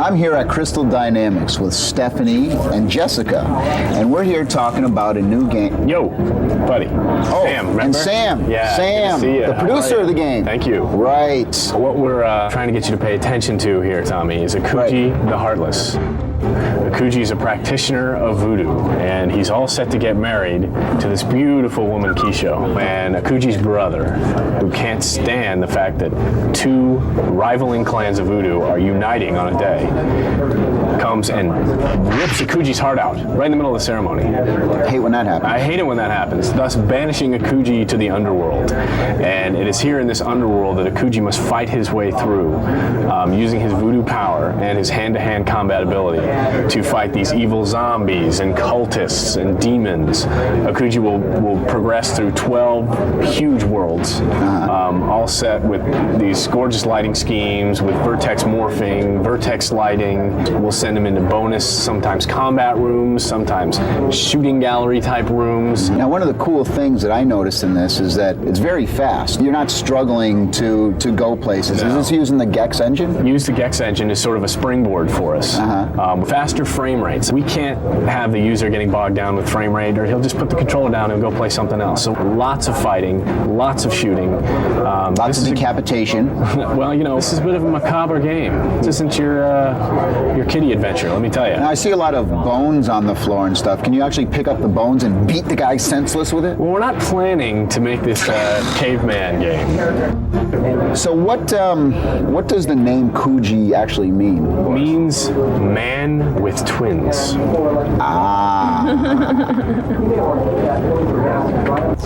The Ultima series has always been a huge success. Well, now they're moving into 3D. Get ready for Ultima Ascension. Hey, Electric Playground's here in Austin, Texas. We're in Origin, and this is the Hamster Trail. I'm with Ed Del Castillo. He's the producer of Ultima Ascension. How are you? This is the latest version of the Ultima series. Definitely, but it's more than that. It's actually the first 3D Ultima we've ever done. It's a completely new experience from the top down. We have a world that you actually really feel like you're part of, the avatar kind of right in front of you. All the previous Ultimas have been in 2D top-down bitmap graphics. With the advent of 3D hardware, I can get the polygon count that I need to do the high-end presentation as well as the detailed interactivity that I need in an Ultima. We're trying to strip away a lot of the things that made RPGs clumsy in the past. And we're getting right down to the core emotional feeling, you know, of coming around that corner and seeing that monster and just, you know, fighting your first impulse to run instead, you know, whipping out your sword and fighting him. How is the control going to be different for this game? Obviously, it's in 3D space. You're really controlling a camera behind the avatar, so you're going to be able to like look around on the fly and see the world. Takes what has classically been some of the learning curve and some of the difficulty out of RPGs and gets back to the fun. Role-playing games in general, and especially Ultimas, usually have a pretty high barrier to entry, including my most recent release, Ultima Online. Day one, you have to learn about 40 skills and what they mean. Terribly intimidating, even if you already know role-playing games. Once you know a spell, you might be able to learn 2 or 3 more, or go back and learn how to use that sword. And so you can evolve the skills of your character as you wish, as you play the game. It's going to lead you to the final battle of the series with the Guardian. How did you guys manage to get this 3D world together? What is the technology that you guys are using? Spit and baling wire? No, they just learned it from the ground up. You know, a lot of this industry is self-taught. And I think as a result, you have a lot of people who really know the guts of the game and really know how to do 3D. And now we're really happy with our coding staff, and you know, I think it's going to be really good. We got a really fast game. They're the ultimate dragons out there, and we totally didn't want to lose them. We're really sensitive to the fact that they you know, are really sensitive to issues like gameplay and depth and the scope of the game. You know, they don't want something that they can burn through in a weekend. And we're going to do our best, you know, to give them that does away with all the stuff that you hated about fantasy and just gets back to the fun. That's great. That sounds like fun. Nice to meet you, Ed. Thanks. Bye, Mom. There we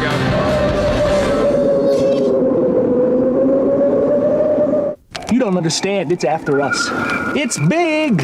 It's got huge teeth, a big beak, bulgy eyes. Bet there's fur everywhere. Yeah, and pigs can fly. No bears can fly. Bad guys beware.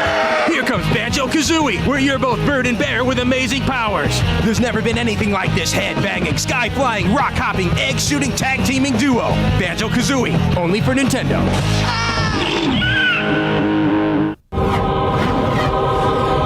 We had a chance to talk to Ron Gilbert about his success with Total Annihilation.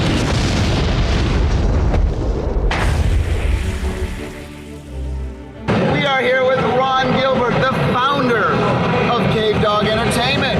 Total Annihilation, the best game ever of all time? Wow. We were thrilled by that one. How many people working at Cave Dog now? I mean, I'm seeing all these titles. There's probably just under 100 people there now. So in 1996 you formed Cave Dog. What was the inspiration? I really wanted to create a place where some of the best designers, programmers, and artists could come and really take their visions and make them real. That they could, you know, if they had an idea and they wanted to do something great, this was the place to do it. Battle Tactics, what exactly is it? Battle Tactics is an expansion pack for Total Annihilation. It's 100 quick and easy missions. Now, Total Annihilation is a big game, and sometimes it can suck you down for 4 or 5 hours. Or days. But maybe you just want to go in and play quickly. So we created 100 missions that are just real quick. Been a real movement towards multiplayer contests and online play, and Total Annihilation has that built into it. There's nothing more challenging than a real human being sitting at the other end. I mean, you could spend years writing computer AI and it is not going to play like a person. There's a certain social interaction that goes on when people are playing each other, and I could look at things like Monopoly. Those are really just catalysts for people to get together. What they really care about is getting a bunch of people together to have fun. And I think the computer games, as you get the multiplayer stuff, you'll start to see some of that. It's an excuse for a bunch of friends to get together and have a lot of fun. Hi, I'm here with Clayton. Hi, the Tiger. From Cave Dog. Tell us a little bit about this new title, Kingdoms. Kingdoms is the next title in the Total Annihilation franchise. And what we're looking at is a fantasy-themed RTS game. You know, castles, knights, catapults, demons, you know, zombies, all that kind of stuff. So how does this game warrant getting the Total Annihilation name if it's a fantasy-based game? Well, we're using a lot of the existing technology base from Total Annihilation. We want to put a little more meat on its bones, so that's where we thought a nice big theme with an epic story, 4 sides, would really just add to the game experience quite a bit. 2 teams to 4 teams. Yeah, there's 4 sides, 2 basically good sides, 2 basically evil sides. There's a lot of intrigue, a lot of backstabbing, a lot of stuff like that in the story. The good stuff. Yeah, the kind of stuff you want, the very, kind of dramatic stuff that, you kind of want in a good story. Well, thanks for taking the time to talk to me. Hey. Thanks a lot. Music. 3D effects cards and graphics accelerators. What do you think of all of this technology that's coming out now? Well, any hardware that can help, makes our job easier, because people want a very rich graphic experience. I mean, they're used to movies, they're used to television, they're used to action and speed and all this. And the more hardware we have to help us out to give the people what they want, the better. Hey, we're at Origin Systems here in Austin, Texas. I'm standing with Andy Hollis, who is one of the co-founders of the Jane's Combat Simulations brand. Great to meet you, Andy. Likewise. Tell me a little bit about how you guys got Jane's off the ground, so to speak. Everybody wants to be sort of the kind of Tom Cruise, Top Gun thing, and being able to put them in that situation, doing the same kinds of decision-making that a real pilot would have in the face of disaster or whatever. Just a really compelling situation, and a natural for a computer game. I'm in the Jane's booth here with Colonel Bud Anderson, who is the consultant on Fighter Legends Europe 1944. How are you, Colonel? Hey, I'm doing good today. So what do you think of these computer simulations? Are you amazed by what these guys are able to do with computers? It's absolutely fantastic. And of course, the big change is the graphics. They're remarkable. Is it difficult to balance the simulation aspects of a game and the action gameplay elements of a game? Sure is. Yeah. Sure is. There's a lot of things about flying that are no fun. People liken jet combat to hours of boredom with moments of terror. Are the missions that are in the game, were you in any of those missions in real life? There'll be escort missions in there and ground support missions and things like that. And is it going to be a specific mission? I can't tell you that right now. Why did you guys choose the F-15 as the plane to cover instead of the F-22? Right. Well, the F-22 is not yet in production. We're always looking for the ultimate in realism, and in order to do that, you have to have access to the operator manuals. You have to have access to the real aircraft. You like to have a combat history to see how the aircraft really performs, not just how it might perform. I understand you're a friend of Chuck Yeager. Chuck and I go back to the spring of 1943 when I was selected as a flight leader to be a member of a new fighter group that was training to train as a unit and go overseas and fly combat. Chuck came in as one of our first pilots to join us so that we'd train. So I was about 6 months ahead of him out of flying school. Wow. And we were the experts. How many missions are in this game, and where do you go while you're cruising around out there? This game has hundreds of missions, and they're set in a couple of main areas, mostly in the Middle East. We simulate over 3 million square miles of the Middle East terrain. We have a campaign that's set in Iran. It is set in the year 2002. too. It's a hypothetical campaign. We also let you relive the whole Desert Storm experience from the early days of Desert Shield, the build-up, through into the first night, and all the way through to the ground war. The terrain data set we use is all built off of real data.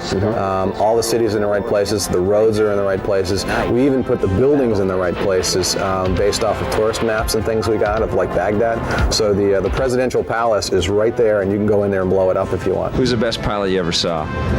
Well, Chuck Yeager would be would certainly be right up there. Yeah. I'll tell you that. I'm sure he'd say the same thing about you. Yeah. Is this all strict realism, or is there any sort of goofy stuff in the game as well? You know, mostly it's realistic, but there's a few things we like to throw in there kind of lighthearted. So, for example, the camels, there's a lot of camels out there in the desert areas, and if you just happen to strafe one, they sort of seem to be filled with gasoline, and they blow up in huge explosions and stuff like that. They might be carrying gasoline. Yeah, that's it. They're carrying gasoline. That's right. That's it. Right.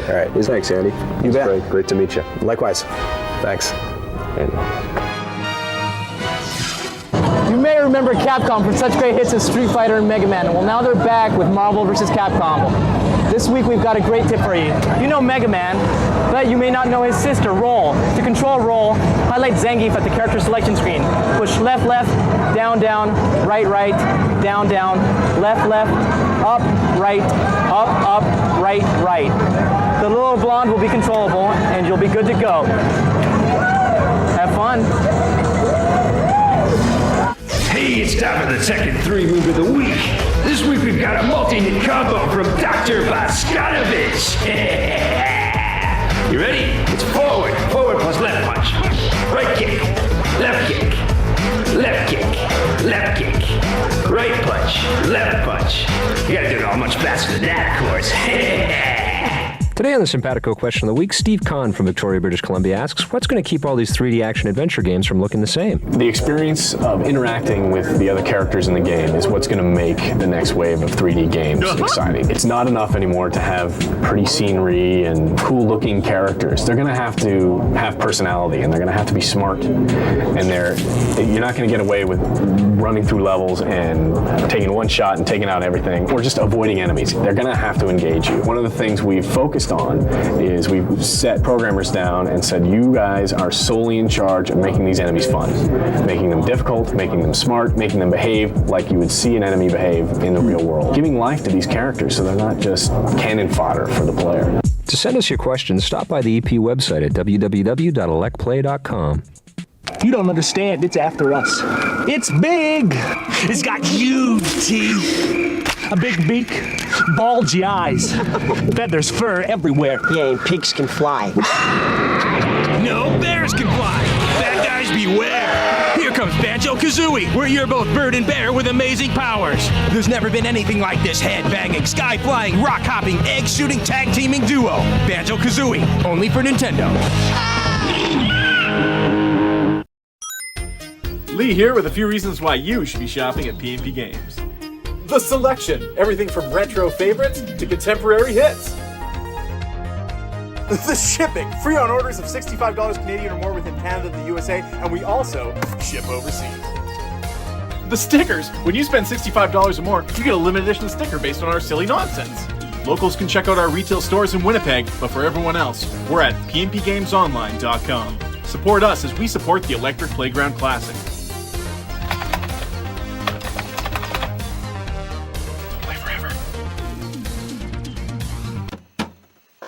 No, that's a good sticker.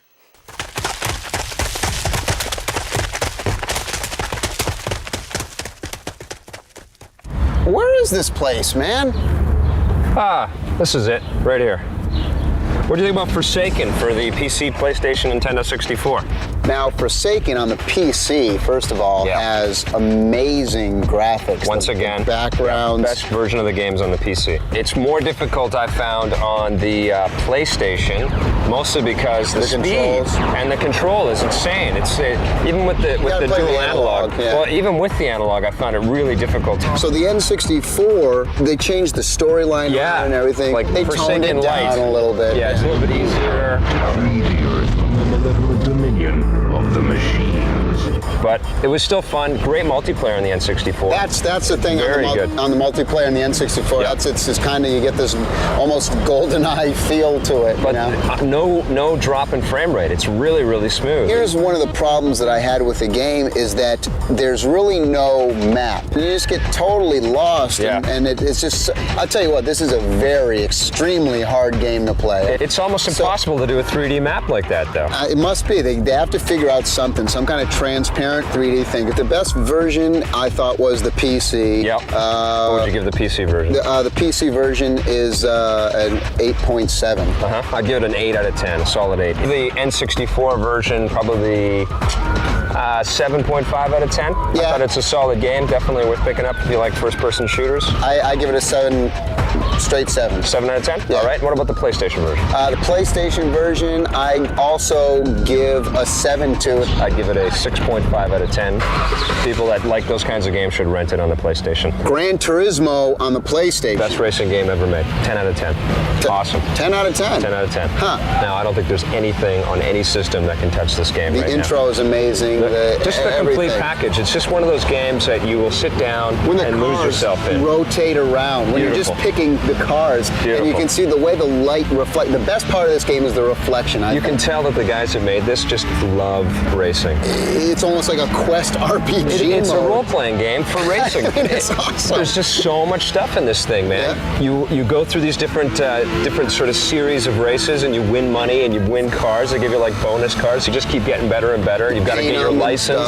You can paint them. You can totally customize them. We had problems getting our license the first time. Oh yeah, it's tough. Yeah. It's a tough game. The one thing I think they could improve a little bit on Gran Turismo is the controls are almost too realistic, and you got to get used to them, and that's cool. But it really depends. I mean, there's 150 different cars to play with, so you'll find one that feels comfortable. I love that arcadey Ridge Racer type control, but Gran Turismo is a great game. Yeah. The graphics is the most amazing graphics I've ever seen on any driving game, including the arcade. The first game that these guys did for the PlayStation was Motor 2 Grand Prix. Really? And that game was just loaded with secrets, and it had endless playability. This game is like 10 times that. Okay. 10 out of 10. Gran Turismo, 10 out of 10.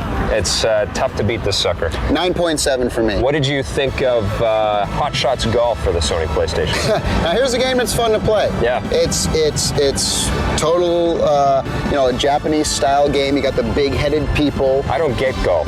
Really? But I had a lot of fun playing this game. I really like. It's not as great as like a PGA Tour 98. It's not as good of a golf game as that, but it's fun to play. It's a great change of pace from all these action titles and Kill Kill Kill and all these other games that we've been talking about. This is a golf game for everybody. This is a golf game that golf freaks can play with people that don't play any golf at all. Simple to pick up. Again, it's a Japanese game. It falls a little short on presentation, and the sound effects are, and the music is. But again, there's tons of secret characters. There's new courses that you can win. They made it fun. It's almost like you get experience points, so it's almost like a golf RPG a little bit. I give the game about an 8.5. What would you give the time? I'm also in there at 8.5. Yeah, I think it's a great game. Cool. Oh, here comes our ride. Whoa. Go!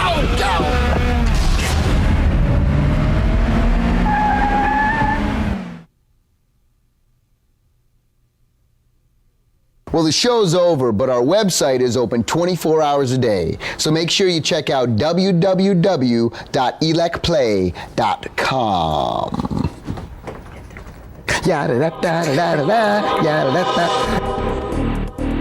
Production assistance for the Electric Playground is provided by Nintendo, makers of 1080 Snowboarding. Heat.net, makers of NetFighter.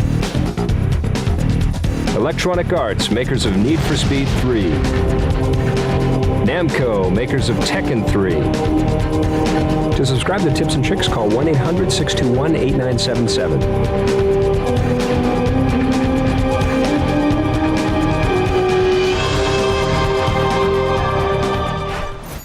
This classic episode of The Electric Playground was brought to you by P&P Games, your source for everything video games. Support the partners that support The Electric Playground. Thanks for watching, and play forever.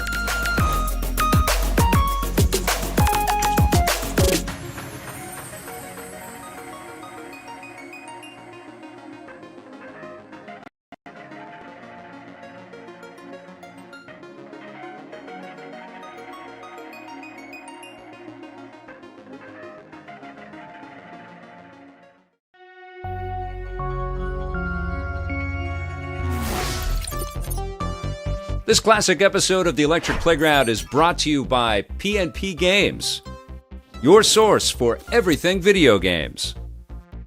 Support the partners that support Electric Playground.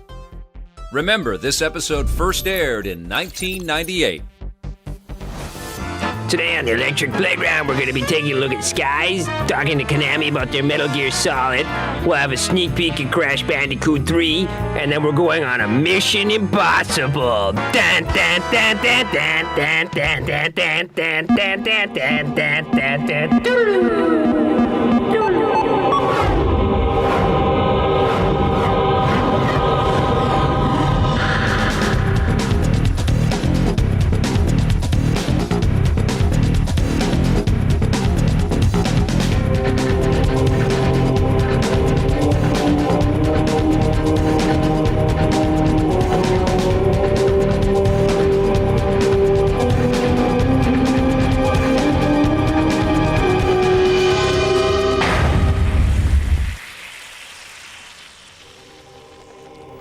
Looks like the sky's the limit with this game. I'm here with Vince Zampella, who's the producer of Skies, a new online world created exclusively for Heat. Tell me what the background story on this is. Well, the world is made up of fragments of an exploded planet. Okay. That have actually begun to float above this energy storm that is now the world, the core of the world. Okay. Players through time have gained the ability to fly. Characters in the world, everyone has wings, takes flight into the world, which gives you a new degree of freedom in a 3D game. We're at Paradigm Entertainment here in Dallas, Texas. I'm here to talk to three of the guys that helped build Skies. How are you keeping it from just people zipping around and not seeing anything or anybody for hours at a time? Well, the idea is to give people lots of things to do, but to try to organize that in a reasonable way. I mean, there will be cities, so there will be places where lots of people congregate.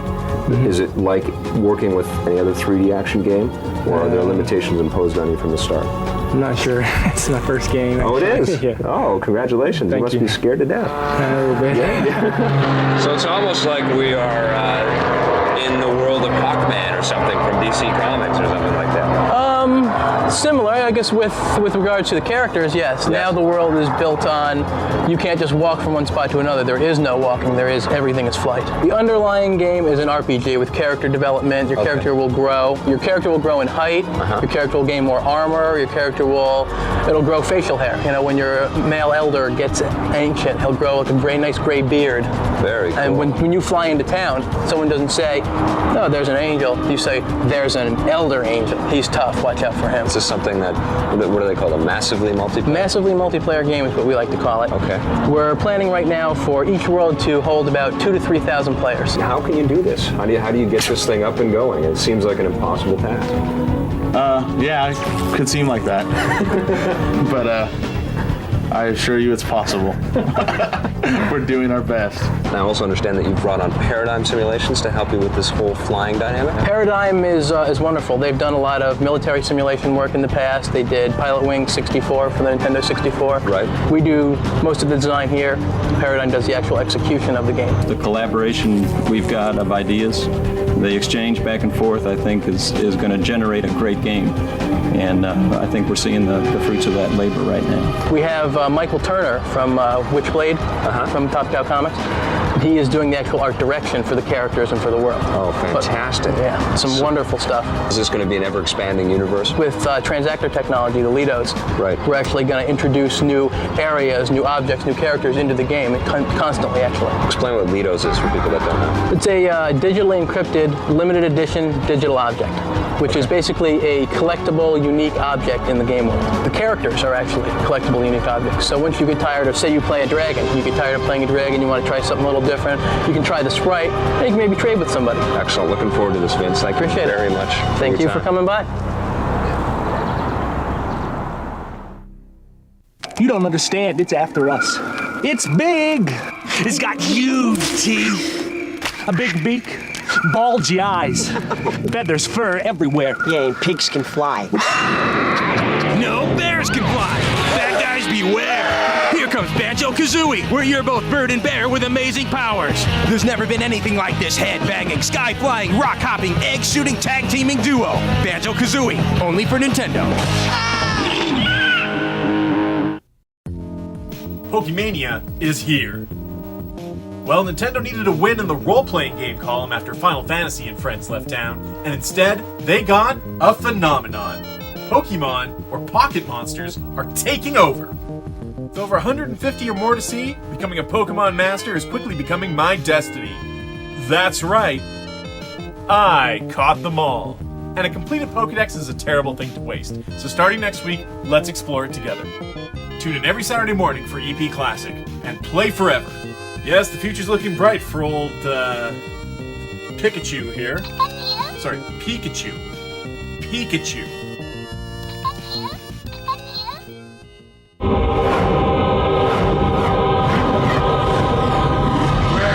To talk about Metal Gear Solid, I'm with John Sloan. How are you, John? Great, Victor. Thank you. What is Metal Gear Solid all about? It's a pretty complicated game, but I'll try and give you a short explanation. Okay. You play a guy called Solid Snake. He's a genetically engineered super soldier. Your former comrades have taken an Alaskan military base by force and are threatening to launch a nuclear missile against the US unless their demands are met. Your job is to get in there, defuse the situation, find out if they've got the capability to do this. So you're basically a spy, and you got some whooping to do. That's basically it. Tell me about some of the technological advances that the guys at Konami have been able to do in this game. The textures you see in the game are so detailed, much more advanced than anything else in the market at the moment. Plus, you have two perspectives. You have a top-down perspective and a first-person perspective, and the transition between them is incredibly smooth. And that's what happens when you spend 3 years perfecting a game. That's right. Is that why we've been waiting so long? They've basically had a finished game, but they just wanted to tweak it and make it beautiful? Yep, our guys are perfectionists. They don't want to put a game in the market unless it's absolutely wonderful. So they spend 3 years doing that. What kinds of weapons and what kinds of special attacks and stuff can we find in this game? If Snake doesn't have any weapons, he can punch and kick your opponent. Yep. If he sneaks up behind him, he can grab him by the neck, choke him, and break his neck. But when you get the guns, there are over 30 weapons in the game. From a single pistol, you can put a silencer on that, you can get a sniper rifle, or you can get some cool C4 explosive. Walk up behind the guard, and you have to be very good to do this. Place it on his back. Watch the guard walk back to his friends, blow them all up. Are there RPG elements in this game as well? You have over 15 characters. Some of them help you, some of them attack you. Those that help you, you communicate using a radio that's embedded in your head. These guys will tell you your objectives for a stage. They will tell you how to beat certain bosses in the game. And there's even one guy who will tell you all about the flora and fauna in Alaska. When's the game out? The game's out in October. Now, who are these guys? These are our metal girls and boys. They're playing characters from the game. You have Psycho Mantis here on the left. You have Vulcan Raven. He's a big guy with a huge gun, as you can see. We have Solid Snake there, and on the end we got Meryl. Meryl's a friend. She's going to help Snake during the game. The other two are the bad guys. I wouldn't want to make any of them angry. I can't wait for this game, man. Thank you very much. Thanks, Victor. We're here on the rooftops of Westwood Studios in Las Vegas, Nevada, to talk about the next Command & Conquer game, Tiberian Sun. I'm going to drop in on the producer right now. Hey, Roddy! Roddy! Whoa. How's it going? Hey, how's it going, man? Pretty cool, pretty cool. Hey, let me ask you a question. Sure. Where did the name Tiberian Sun come from? It's a three-part trilogy. We started with the first one being Tiberian Dawn, so Tiberian Sun, it's a little bit further, and then we've got one more, which will be Tiberian Twilight. This new whole real weird terrain thing that happens in this version. Right, we've got fully deformable 3D terrain now, which means you can do anything you want to it. For example, you have a cliff. You've got some guys that want to go up the cliff. You just start shooting at it. The rocks will start crumbling, and you'll get a little ramp, and you can drive up it. We'll have water that'll freeze over in the ice missions, and you'll be able to cross it. But if you stay on it too long, the ice will break. So tell me about the whole fire thing. Like the use of fire in this game is like really cool. It's pretty extensive. If you have a forest fire, for example, and you have an infantry unit that's nearby, he'll catch on fire and start taking damage, and he'll run around, start flailing about, and set other units and trees on fire also. Cool. Show me how that works. This ought to be good.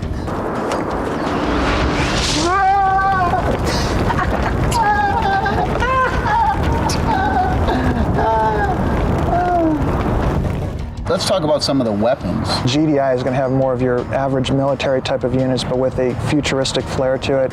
We have hover rocket launching tanks. We have mechanized infantry battle suits, which are kind of like a powered armor that the guy can run around in. APCs are still going to be in there. A lot of new ammunition types, rockets, lasers, rail guns, all sorts of neat stuff like that. I saw the intro for this thing, which just looks awesome. Yeah, you'll get a reward movie after each mission. This is the Westwood Rendering Farm. It consists of over 90 dual P2 300 systems. We are able to render out more artwork in one night than we were previously in 3 weeks. How many missions are there? Right now we're a little over 30, be able to do nighttime missions, which will be really interesting. If you blow up the enemy's light towers, it's going to go dark on the battlefield right away, and he might not be able to see your guys coming. What's it like working in Las Vegas? I mean, you seem to be a pretty low-key guy, you know? Dude, it's great! There's like nightclubs you could go to, they're always open. The bars, the clubs, the restaurants, it rules. You gotta go now! Right now! Now? Yes, go! Now? Right now! Whoa, go! whoa. Go! Later, man!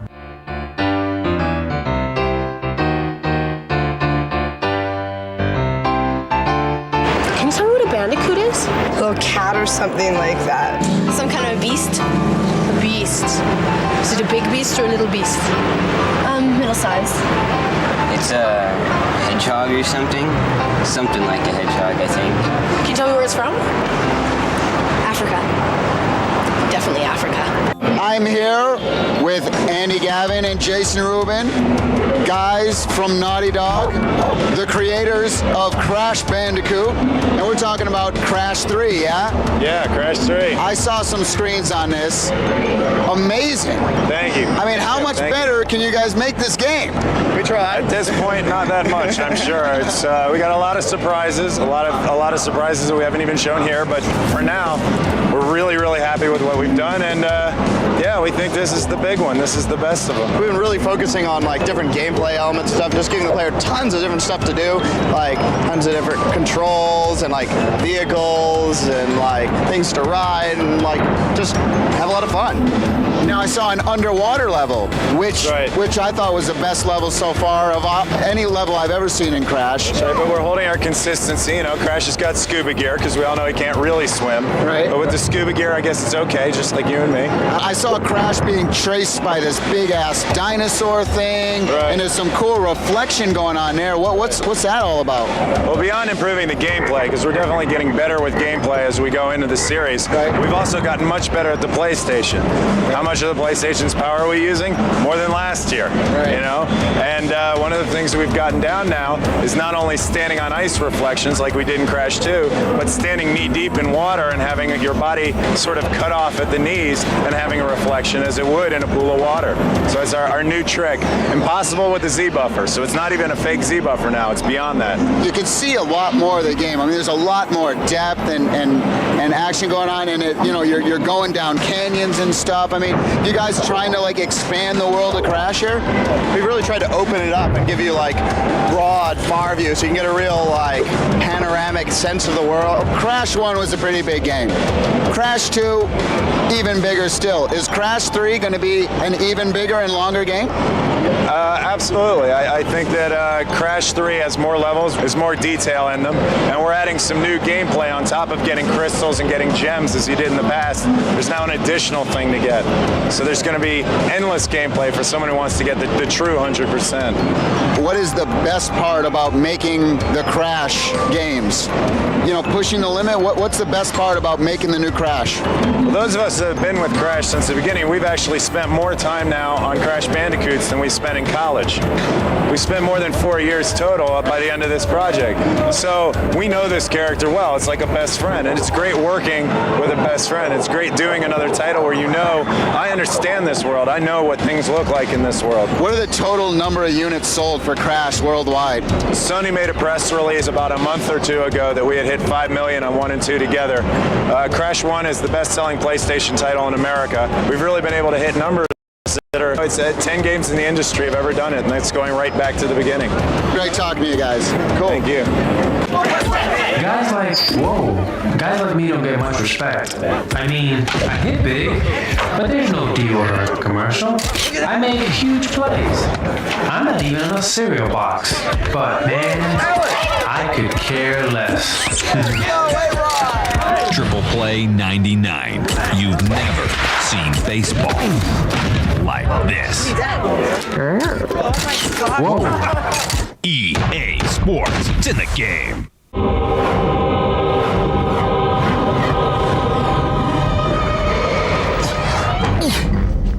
We've been hanging around waiting for the release of Mission Impossible for a long time. Whoa. We're here at the Mission Impossible stand, and I'm with Erwin Kurgal, who is the producer on the game. How you doing? We're having a great time here showing Mission Impossible. It's having good success and people like it, so we're very happy. There's been a lot of curiosity about the game, because it's been in development for a long time. Yes, originally Mission Impossible was developed by Ocean of America. The original design involved lip synchronization, terrible artificial intelligence, and also backgrounds with something like 40,000 polygons, which were much too heavy, and they thought the machine could do it. When they realized it wouldn't work, they had some kind of a breakdown. At that time, Infogram was taking over Ocean. We took a new team in-house, in front. We took the project back. So now this team, they reassemble the game, they put it together, they make it something that you can actually put onto a Nintendo 64 cartridge. What makes this game special? It's a third-person 3D adventure action game. GoldenEye, which is, of course, the game we're always compare with, is a first person, and that makes a lot of a difference. You don't get that feeling of having a real character that you're controlling. I feel you always have the feeling of bumping into walls and not knowing where your feet are and not knowing what exactly is your position in space and in relation to the background. Now, here we have something that's very different. You have a character, he's moving, have perfect control over him. Mary had more influence on Mission Impossible than GoldenEye had for the character control. What about some of the unique gameplay features in this title? What is very special about Mission Impossible is the complexity. That's what we wanted to give the players. A game where you don't have to just shoot around and punch holes and just blast people, but figure out what exactly do I have to do. Mission Impossible is about being more clever than the enemy, making them believe that something has happened and making them do actions that they wouldn't do.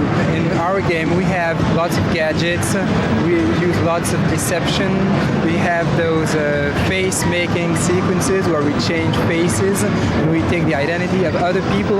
Imagine you have a guard and he's following you, pursuing you because you just shot someone, and then you go into a room and you take another face and you get out, and he puts your gun at you and then stops. Hey, that's not the guy I was following. And he puts his gun back. Wow. And that's great pleasure to play with this and have such realistic reactions. Now I understand Tom Cruise himself has to kind of give the final okay on this game. We had an email recently coming from his agent and telling us he's played the game all weekend and he loves it. And we had a party. You didn't get your haircut to be like Tom Cruise, did you? Does it look like him? Now I understand Tom Cruise is working on another Mission Impossible movie. Do you guys have the rights to create another Mission Impossible game after this one? That hasn't been discussed yet.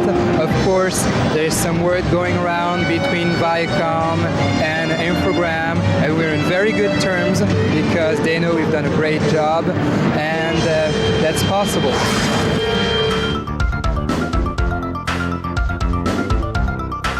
We're back with Marvel vs. Capcom. A while ago, Tyrone showed you how to choose Roll, Mega Man's little sister, but I'm going to show you how to choose Shadow Lady, Chun-Li's evil twin. Get ready to pause your VCR. At the character selection screen, press start. Highlight Morgan. Then move the joystick up, right, down, down, left, up, right, left, down, right, down, left, up, right, up, left, down. And Shadow Lady will be at your disposal. Hey, it's time for the Tekken 3 move of the week. You guys ready to juggle with Jin Kazama? Watch this. Ready? It's back, then forward plus right punch, left punch, right punch. Back, forward plus right punch, left punch, right punch. Forward plus right punch. Today on the Simpatico Question of the Week, Sarah Penn from Brandon, Manitoba asks, why are there so few cheat codes for Rare and Nintendo games? Nintendo is concerned about the internet. Secrets can be released too quickly. You know, it used to be in the old days that if there was a secret in the game, you basically beat the game, and maybe you read about it in a game magazine 2 months later. Now, if you buy the game, you go to the internet that night, and there's the no-die code.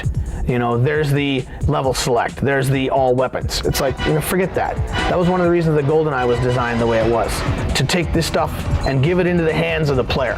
It's like, you can go on the internet and they'll tell you how to beat 2 minutes and 5 seconds in a facility, but they won't give you a code that gives you invincibility. You have to earn it.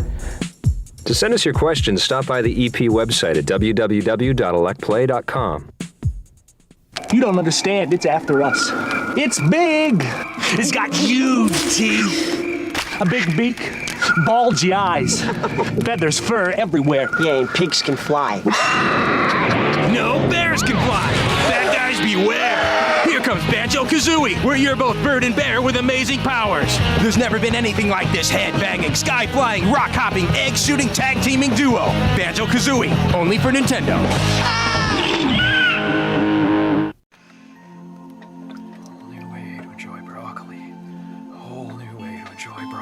Hey Trevor, I just picked up Puzzle Fighter from P&P Games. You can be Dan. What? I'll be right down. Just making some gamer broccoli. Some gamer broccoli. Enjoy broccoli. Enjoy broccoli. Whole new way to enjoy broccoli. Enjoy broccoli. Whole new way to enjoy broccoli. Whole new way to enjoy broccoli.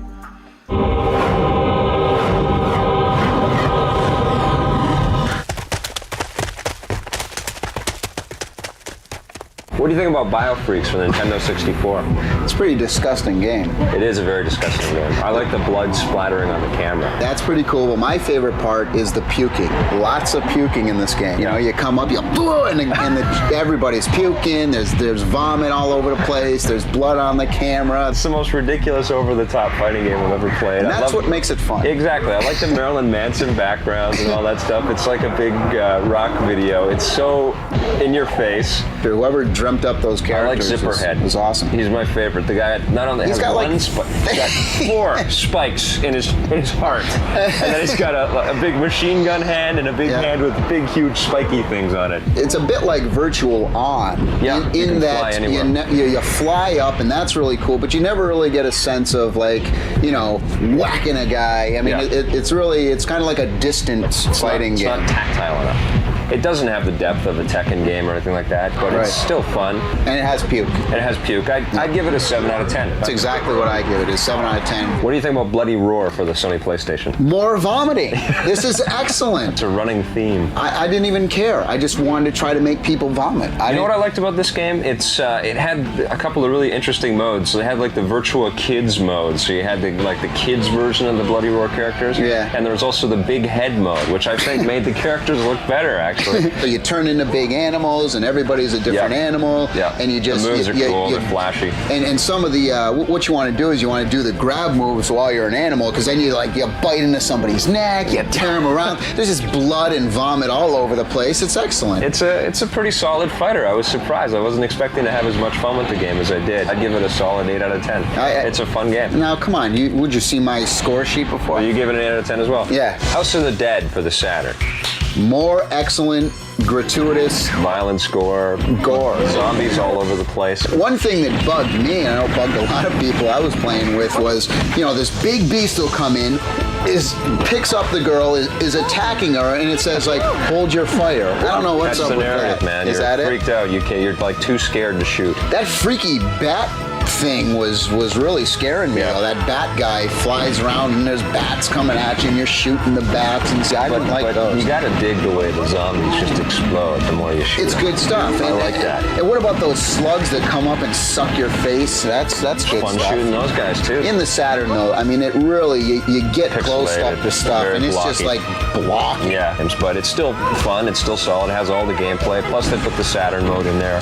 You have a chance to play the game by choosing a bunch of different characters, and you can go different ways. Different guns. There's different paths you can take. I'd give it a 7 out of 10. I also give it a 7 out of 10. What do you think about Unreal for the PC? Probably one of the most hyped games of the year. It's one of the best looking PC games to date, I think. I think so. The levels in this game are insane. They're beautifully structured, very solid. The textures and stuff are insane. The glassy reflections and the water surfaces, everything looks beautiful. My favorite part was some of the sounds, the backing ambient orchestral thing. The creatures didn't have enough variety, I found. I thought that there was like one or two predator type alien creatures that come after you. And there wasn't enough of them. Exactly. The thing is that whenever you see anything move, you're just, kind of so bored because you've been exploring around. You kill it. You don't care if it's on your side or not. You don't care if it's a little animal on the ground. It's dead. But that is cool, though, is that you're meeting non-player characters that are really on your side. And if you make friends with them, they'll treat you to new surprises and stuff. Now, well, yeah, treat me to new surprises. That one guy with the 4 arms, Very cool. He's like, scary. He's like, come here. No, I'm capping your butt. I go, boom, boom, boom, boom. You live in Los Angeles, don't you? Well, Orange County. So what'd you give Unreal, man? Unreal is 8.5. 8.5. I'd give it a 9 out of 10. So how much longer do you think we're gonna have to be in here, man? It's getting pretty cold. Don't worry, not too much longer.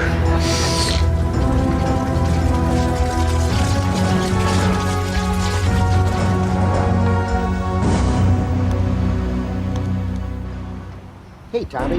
Production assistance for the Electric Playground is provided by Nintendo, makers of 1080 Snowboarding. Yeah, Eat.net, makers of Netfighter. Metal Gear Solid. Electronic Arts, makers of Need for Speed 3. Namco, makers of Tekken 3. To subscribe to Tips and Tricks, call 1-800-621-8977.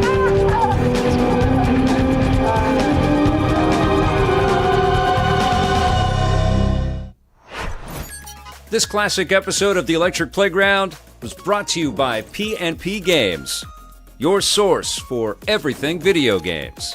Support the partners that support The Electric Playground. Thanks for watching, and play forever.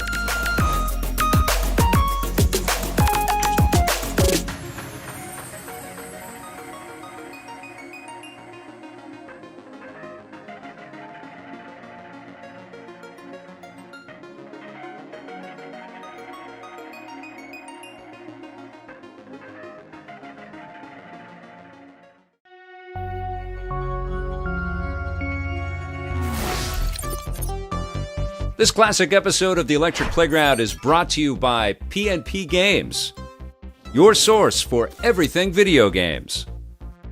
Support the partners that support Electric Playground. Remember, this episode first aired in 1998. Today on the Electric Playground, we swipe a few cars in Grand Theft Auto, we retro blast back to asteroids, Paradigm takes us out on the course for F1 World Grand Prix, and we learn how to survive Unreal.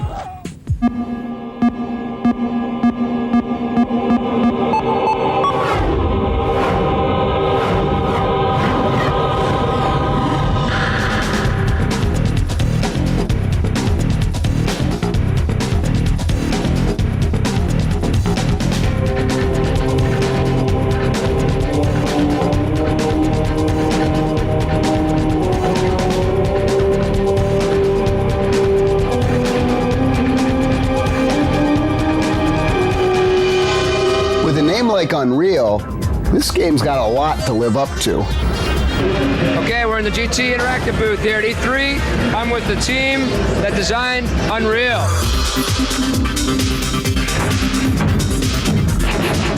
When you were putting the game ideas together, what were some of your influences? How'd you come up with the ideas for this title? Well, we all love the first-person action games like Quake and Doom, and we just wanted to create a game like that, so we just put all our efforts into it. When did you guys figure out that you guys had something that could be quite revolutionary and make an impact in the industry? Well, I'd say the first time we really got it up and running with the point where you could run through a level. Yeah. You know, the incredible lighting of Unreal, it really takes your breath away, and that's probably when we knew. Now, James, what do you think the 3D acceleration that's going on in the PC world has had? What kind of an effect has that had on PC gameplay? Oh, it's really helped a lot. Really allows us to create really beautiful and realistic worlds. We love the Voodoo chips and Power VR. Those are the ones we support, and we play on them, and they're great. Incredible lighting and just a great, more realistic experience than anybody's seen before. What are people going to find as they get deeper and deeper in Unreal? Well, a lot of the weapons have a lot of special special move. They're combo attacks, which are kind of like fighting games. So when you figure out how to use the weapons the right way, you're going to be able to dominate and really kick a lot of ass. We have 2 firing modes in all of our weapons. We have a regular fire and an alternate fire. And for instance, we have a gun that's a combination of a rocket launcher and a grenade launcher. So you always have rockets you can unload at people, or you can just dump grenades out. You can load up multiple rockets and unload up to 6 and blow the hell out of everybody. There's a lot of different firing modes in the weapons, and it really makes it dynamic. Any secret tips you can give to people that are playing this game right now, having a hard time with it? Yeah, use the ASMD. I believe it's weapon 3, and it has a special move where if you fire out your alternate fire and then you shoot it with the regular fire, it'll do a super explosion, which will kill anybody in the radius. If you guys think about some of the other games that are out there, like Sin or some of the other first-person action titles that are happening right now. They're all looking really good. We're looking forward to playing it. We love games ourselves, of course, and if somebody makes a great game, it's all, better for everybody. Where do you guys go from here? You're done with this game? You're on to what? Unreal 2? Well, we're finishing up the share version, so we're making a demo that everybody can play for free, and then we're working on add-on pack, and then looking forward to Unreal 2. Right on. Thank you very much, James. Thanks a lot, Cliff. Good luck with the game.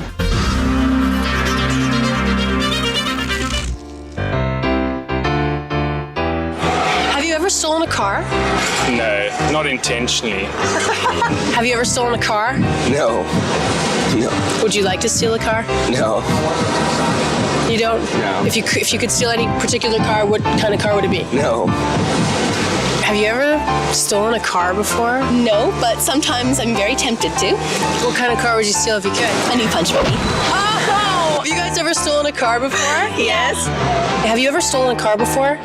Only once, but I didn't get across more than 4 states. I'm joking, of course. Right.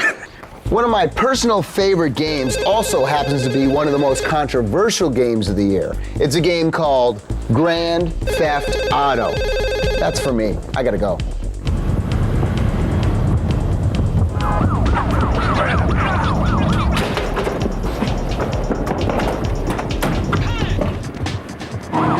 I'm here with David Jones, the creative director of DMA. Now, DMA is, of course, the company who did Grand Theft Auto. One of the best games of last year. Would you say that Grand Theft Auto is the biggest title you guys have done? It's up there. Lemmings? We did Lemmings, yeah, that's right. So that was big. But I would say second to that, Grand Theft Auto is the one, yeah. Right. Whose concept was it for Grand Theft Auto? It's basically myself and a few of the guys in the company. We just sat down, brainstormed as usual, decided what would be fun in a game. Over in Europe, there's a big controversy over in the States. I mean, you play somebody who's working their way up the mob ladder. You're stealing cars, you're killing cops. People have this misconception that games are for kids. Right. And that's not the case. Right. We've grown up with games, we love games. Exactly. We love watching 18 movies. We're thinking, well, we've been watching 18 movies, got violence, got some of this stuff in it. Why can't we play that sort of stuff? Why can't we go out there and say to people, we want to write a game that is not for kids, it's for us. What's the rating on the game? 18. 18? Yeah. Cool. Well, that's great. It's good to see that. Yep. The way the car controls and the way the power slide around the turns was just awesome. Yeah. I mean, how many programmers did you have working on it? We had about 6 programmers working on it. Wow. But we wrote that bit about 3 or 4 times just to get it absolutely perfect. Really? All the time you're going to be driving this car. So it has to feel great. You have to be able to ram things out your way, pick people out. And what's the best car in the game? Is it the Countach? The Countach is fast. I prefer what's in Europe called an Escort Cosworth. It's like a souped-up high-performance family car. Is it? Yeah, and they always get stolen in the UK because they're so good. All right. The one I hate the most is that damn peace van thing. Boy, that thing steers like a cow. All the cars have different... different characteristics. Even the flatbed pickup truck, if you get that, it only plays the country and western music. Scary, cause they were so big and hairy. The AI on the cops. I mean, that's just amazing. I mean, how long did you guys work on that? We worked on that probably about 6 months, just making sure you actually felt as though these guys wanted to get you. Right. And they do. I mean, they just come after you and they go balls out and you feel like they really want you back. Now, another favorite part of the game for me is the fact that you always have the yellow arrow on the screen, so you always know where to go. I mean, a lot of games, they come with big manuals, and you have to page through them and stuff. We're debating, should we keep this, should we scrap it, should we make it look at the maps? We we thought, no, it was a good balance because it's like, it's only as the crow flies direction. You know, you still got to sort of get around bridges and get over rivers. Sure do, right. So it's a great help, but it's not. It doesn't make it too easy. Now the multiplayer options in Grand Theft Auto are kick-ass also. I mean, the whole cannonball run thing. Yeah, it's like a race, but because in Grand Theft Auto, you smashing cars, they take damage, they start to give up. Right. So as you're racing around, if you suddenly see a nice car, you say, whoa, you stop, you get out, and then you're off again. And you just race around these streets, which we've marked out as racetracks. Can we expect a Grand Theft Auto 2? Yes, you can. Absolutely? Absolutely. We're working on it right now. Excellent. And that's going to be for PC and PlayStation again? Correct, yeah. What can you tell me about it? Well, it's set 20 minutes into the future. Really? Yeah. It's got a lot of gangs and everything in it. 20 minutes into the future. So if you want to be part of it, you better go get a car now. Hey, I'm out of here. Great. Thanks for talking to us. See you later. Cool.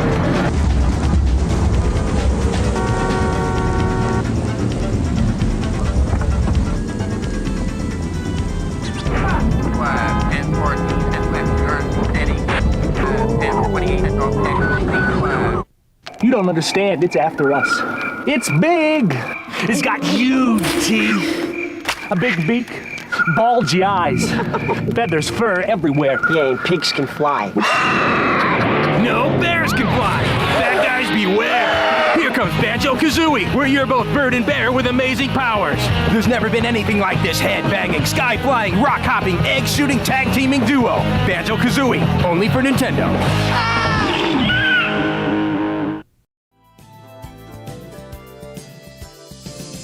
Adorable, rotund, deadly. Pikachu is the de facto mascot of the Pocket Monsters. All 151 Pokemon have one or two types. Fire, water, grass, poison? Old Pikachu here, his specialty is electricity. According to the Pokédex entry from the Japanese-only release Pokemon Green version, Pikachu's evolved form Raichu is able to produce electric charges exceeding 100,000 volts! And it specifically mentions that even careless contact with Raichu could cause even an Indian elephant to faint, but couldn't kill an elephant if commanded to.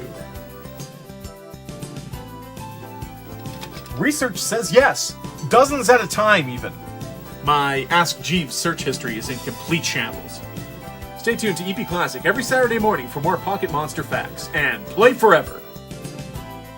I mean, it's only a third as powerful as a lightning strike, but once he starts, he doesn't need to stop.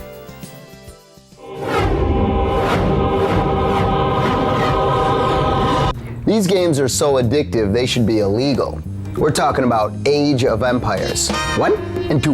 Electric Playground's here in Dallas, Texas. I'm here with Tony Goodman, who's the president of Ensemble Studios. We want to talk about Age of Empires. Now, this is the first game from your company. Yeah, we started this about 3 years ago, and seen plenty of game companies spring up and fall out of existence in the period of time. Game industry isn't what it used to be. You can't just have two people out of the garage, start programming things these days. You really need to manage a large team of people. They got some pretty unusual walking sticks here at Ensemble.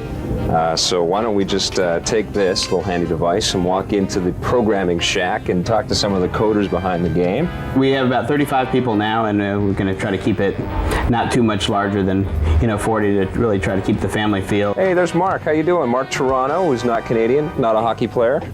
No, and not a programmer anymore either, but they let me hang out with them. Age 2 has got to be one of the most anticipated games for 1998. How are you guys going to top the first game? Well, we identified some things from the fans. We had a lot of demand for just really improving the combat, so we added some interesting tactical and strategic decisions with formations, unit facings, and things like that. Hey, what do we have here? It's a nice hat. Yeah, thanks. What are some of the technologies in Age of Empires that make it stand out against all the sea of real-time strategy games? Number one, our graphics programmer, Matt Pitcher, did an excellent job with our graphics engine, and I'd put our graphics engine up against any other one in the industry. It's a competitive situation. Everybody wants to make something better, so you got to basically keep up with all the other games. So take a look at some of this artwork, man. This is fantastic. And how heavy is that hat? It's actually not very heavy, but you certainly can't drink with this thing on. This game takes place from what time, in what time period? It's 450 to 1450, the Middle Ages, like one of the most interesting military periods in the history of the world. I don't know if you guys can see this. Microsoft sent these guys 1 million units sold, which is a considerable achievement for a PC game, isn't it? That's not easy to do. A few games that were aspired to sell 1 million copies, and we've done that in the first few months of our sales. And Microsoft came down and presented this to all our people and threw us a big party at GameWorks, and we had a great time. What kinds of civilizations are we talking about in here? We've got everything from Asian, from Japanese and Chinese, in Europe. Samurai warriors. So certainly samurai warriors. Yep. We've got some raider civilizations which really play a little bit differently than the civs in Age of Empires 1, like the Vikings, the Mongols, the Celts. Isn't this sort of the rest of the gear? Yeah, sure, we can try that. We'll put that sucker on there. Hello, all you North American babes. How much artistic license did you take with the designs of some of the architecture in these ancient civilizations? Well, we tried to follow historically anything we could from the books that we'd seen, but again, there's not exactly a picture that represents a given building at a given age all the time. So you definitely have to kind of make up. You just try to match it as closely as you can to what you see. I'm single. My phone number is area code 972-960-270. This world is made up of all of these complex 3D models that you guys can manipulate any way you want. And then in the end game, you have to shrink them all down to itsy-bitsy little size. Exactly. That's exactly how it works. Is it frustrating at all to see all that work go down into such a small little model? Yes, but at the same time, it's very gratifying to see the whole, once it's all put together and you see it, Age 2 is really a generational step up from Age 1. A lot of the things are similar and familiar, but the level of play is much more involving than in Age of Empires 1. Let's move on. Come on, follow me. Let's go. Where else? Where else we go? Here comes the latest incarnation of this arcade classic, and you can bet your asteroids it's going to be a blast. Droids. Hi, I'm with Rupert Easterbrook, who's the studio manager for, what's your company again? Quick Draw. Yeah, that's me, Yeah, how you doing, Rupert? Nice to meet you. You guys are working on... We're working on asteroids. On asteroids. You've taken this classic game and you've made it your own. What have you guys done to this game? The original asteroids was basically all gameplay. Yeah. So we've taken the essence of that gameplay, kept that formula, and jazzed it up for the 90s. We've added 120 levels, we introduced bosses, multiplayer, and over 30 weapons. So really gone to town. We've kept it high res, to make it as beautiful as possible. Multiplayer, what are you talking about? 2-player? 4-player. 4-player. 4-player, and looking high on the PC as well. So PlayStation 4-player, we can do it with Split screen? No, all in one, high res, zoomed out. So it's small, but I see. There's also there will be the asteroids heartbeat, so things getting a bit hairy still. Excellent, you gotta have that. Can you do the asteroids heartbeat? No, I can't, mate. Come on, you can do it. You can do it, mate. Bum, bum. No, it's like... Bum, bum. Oh yeah, that's right.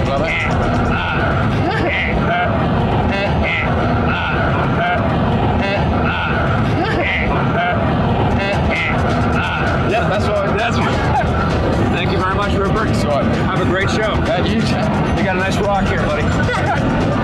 More now on the escalating police chase that began as a joyrider's need for speed. Every available officer has been called in to stop the Lamborghini Diablo, and it looks like the sheer number of officers out here is about to end this chase. Wait, the joyrider is going over the roadblock.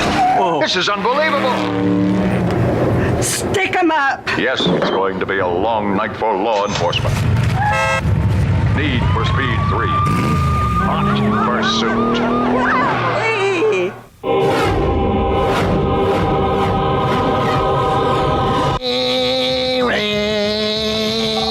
Ooh. This is Tommy. Hey, Vic. You where? World Grand Prix. World Grand Prix. Over to you, Vic. Whoa! This is Wes Hoffman. He's one of the founders of Paradigm Simulations. Can you tell us a little bit about this new race today? It's World Grand Prix, a real reenactment of the 97 season. It's got all 17 tracks, all 22 drivers, a very real physics model built into it with a lot of bells and whistles to make it fun. So Video Systems kind of charged you guys with getting this thing going and said, here you go, run with it. Did they leave you alone at that point? No, they've been very helpful. We had a lot more input, and and ideas, and helped us out as far as what was important to have in the game and what features people would be looking for that were really fans of the sport, and we all kind of had to sit down and learn about it. A large part of building the game is just learning about the sport. Wes and I went to Buenos Aires and saw the Argentina race, and it was really good because we actually had a feel of what F1 was like, the crowds, the chaos. And it's like the way football is here. So many people get excited about it, and that was totally foreign to us. The things that we're the most proud of in the game would be the motion model. What is a motion model? When we say a motion model, we're talking about a physics-based model of how a car should behave. We could take the approach of saying, well, I'm going to push the stick this way. If push stick this way, then do this. If push stick this way, if it's this much, then do this. That's what I would call an effects level model of a car driving. Right. And when we talk about a motion model, we're talking about building the infrastructure of a physics model so that the car will behave naturally or appear to behave naturally as it drives. This rain effect looks amazing. How did you guys cover that? How did you get that done? Well, that was Angus Henderson, one of our coders, special effects gurus. Yep. The way it came across, it just really immerses you. It makes it feel cold. We darken the database, and the rain just kind of speeds up and slows down as depending on your speed. So it almost feels like bullets hitting you. Like So you can it's real almost 3D rain kind of. Yeah, it really is. Somebody was talking to me about the challenge mode in this game. The idea is to take a player and immerse him in the 97 season, but not by playing each and every race, by sticking them in scenarios. So if you were Michael Schumacher in Argentina and there's like 5 laps left in a race and someone passed you by in the real race, well, we're going to stick you in Michael Schumacher's place and give you a chance to finish that race and win it. I think we've got a lot of technology in this game that as a company we'll be able to take out and do a lot with later on in other games. An attention to detail that just stands out. The brakes, they glow when you brake on them, and then the Goodyear and the Bridgestone on the tires, as you speed up, they blur out, and it looks really realistic. You even get that wagon wheel effect in the beginning. We've had a really great team of people working on this, and it's been a lot of hard work, and everybody's working really hard, and certainly the game wouldn't be the quality it is without the quality people we had working on it.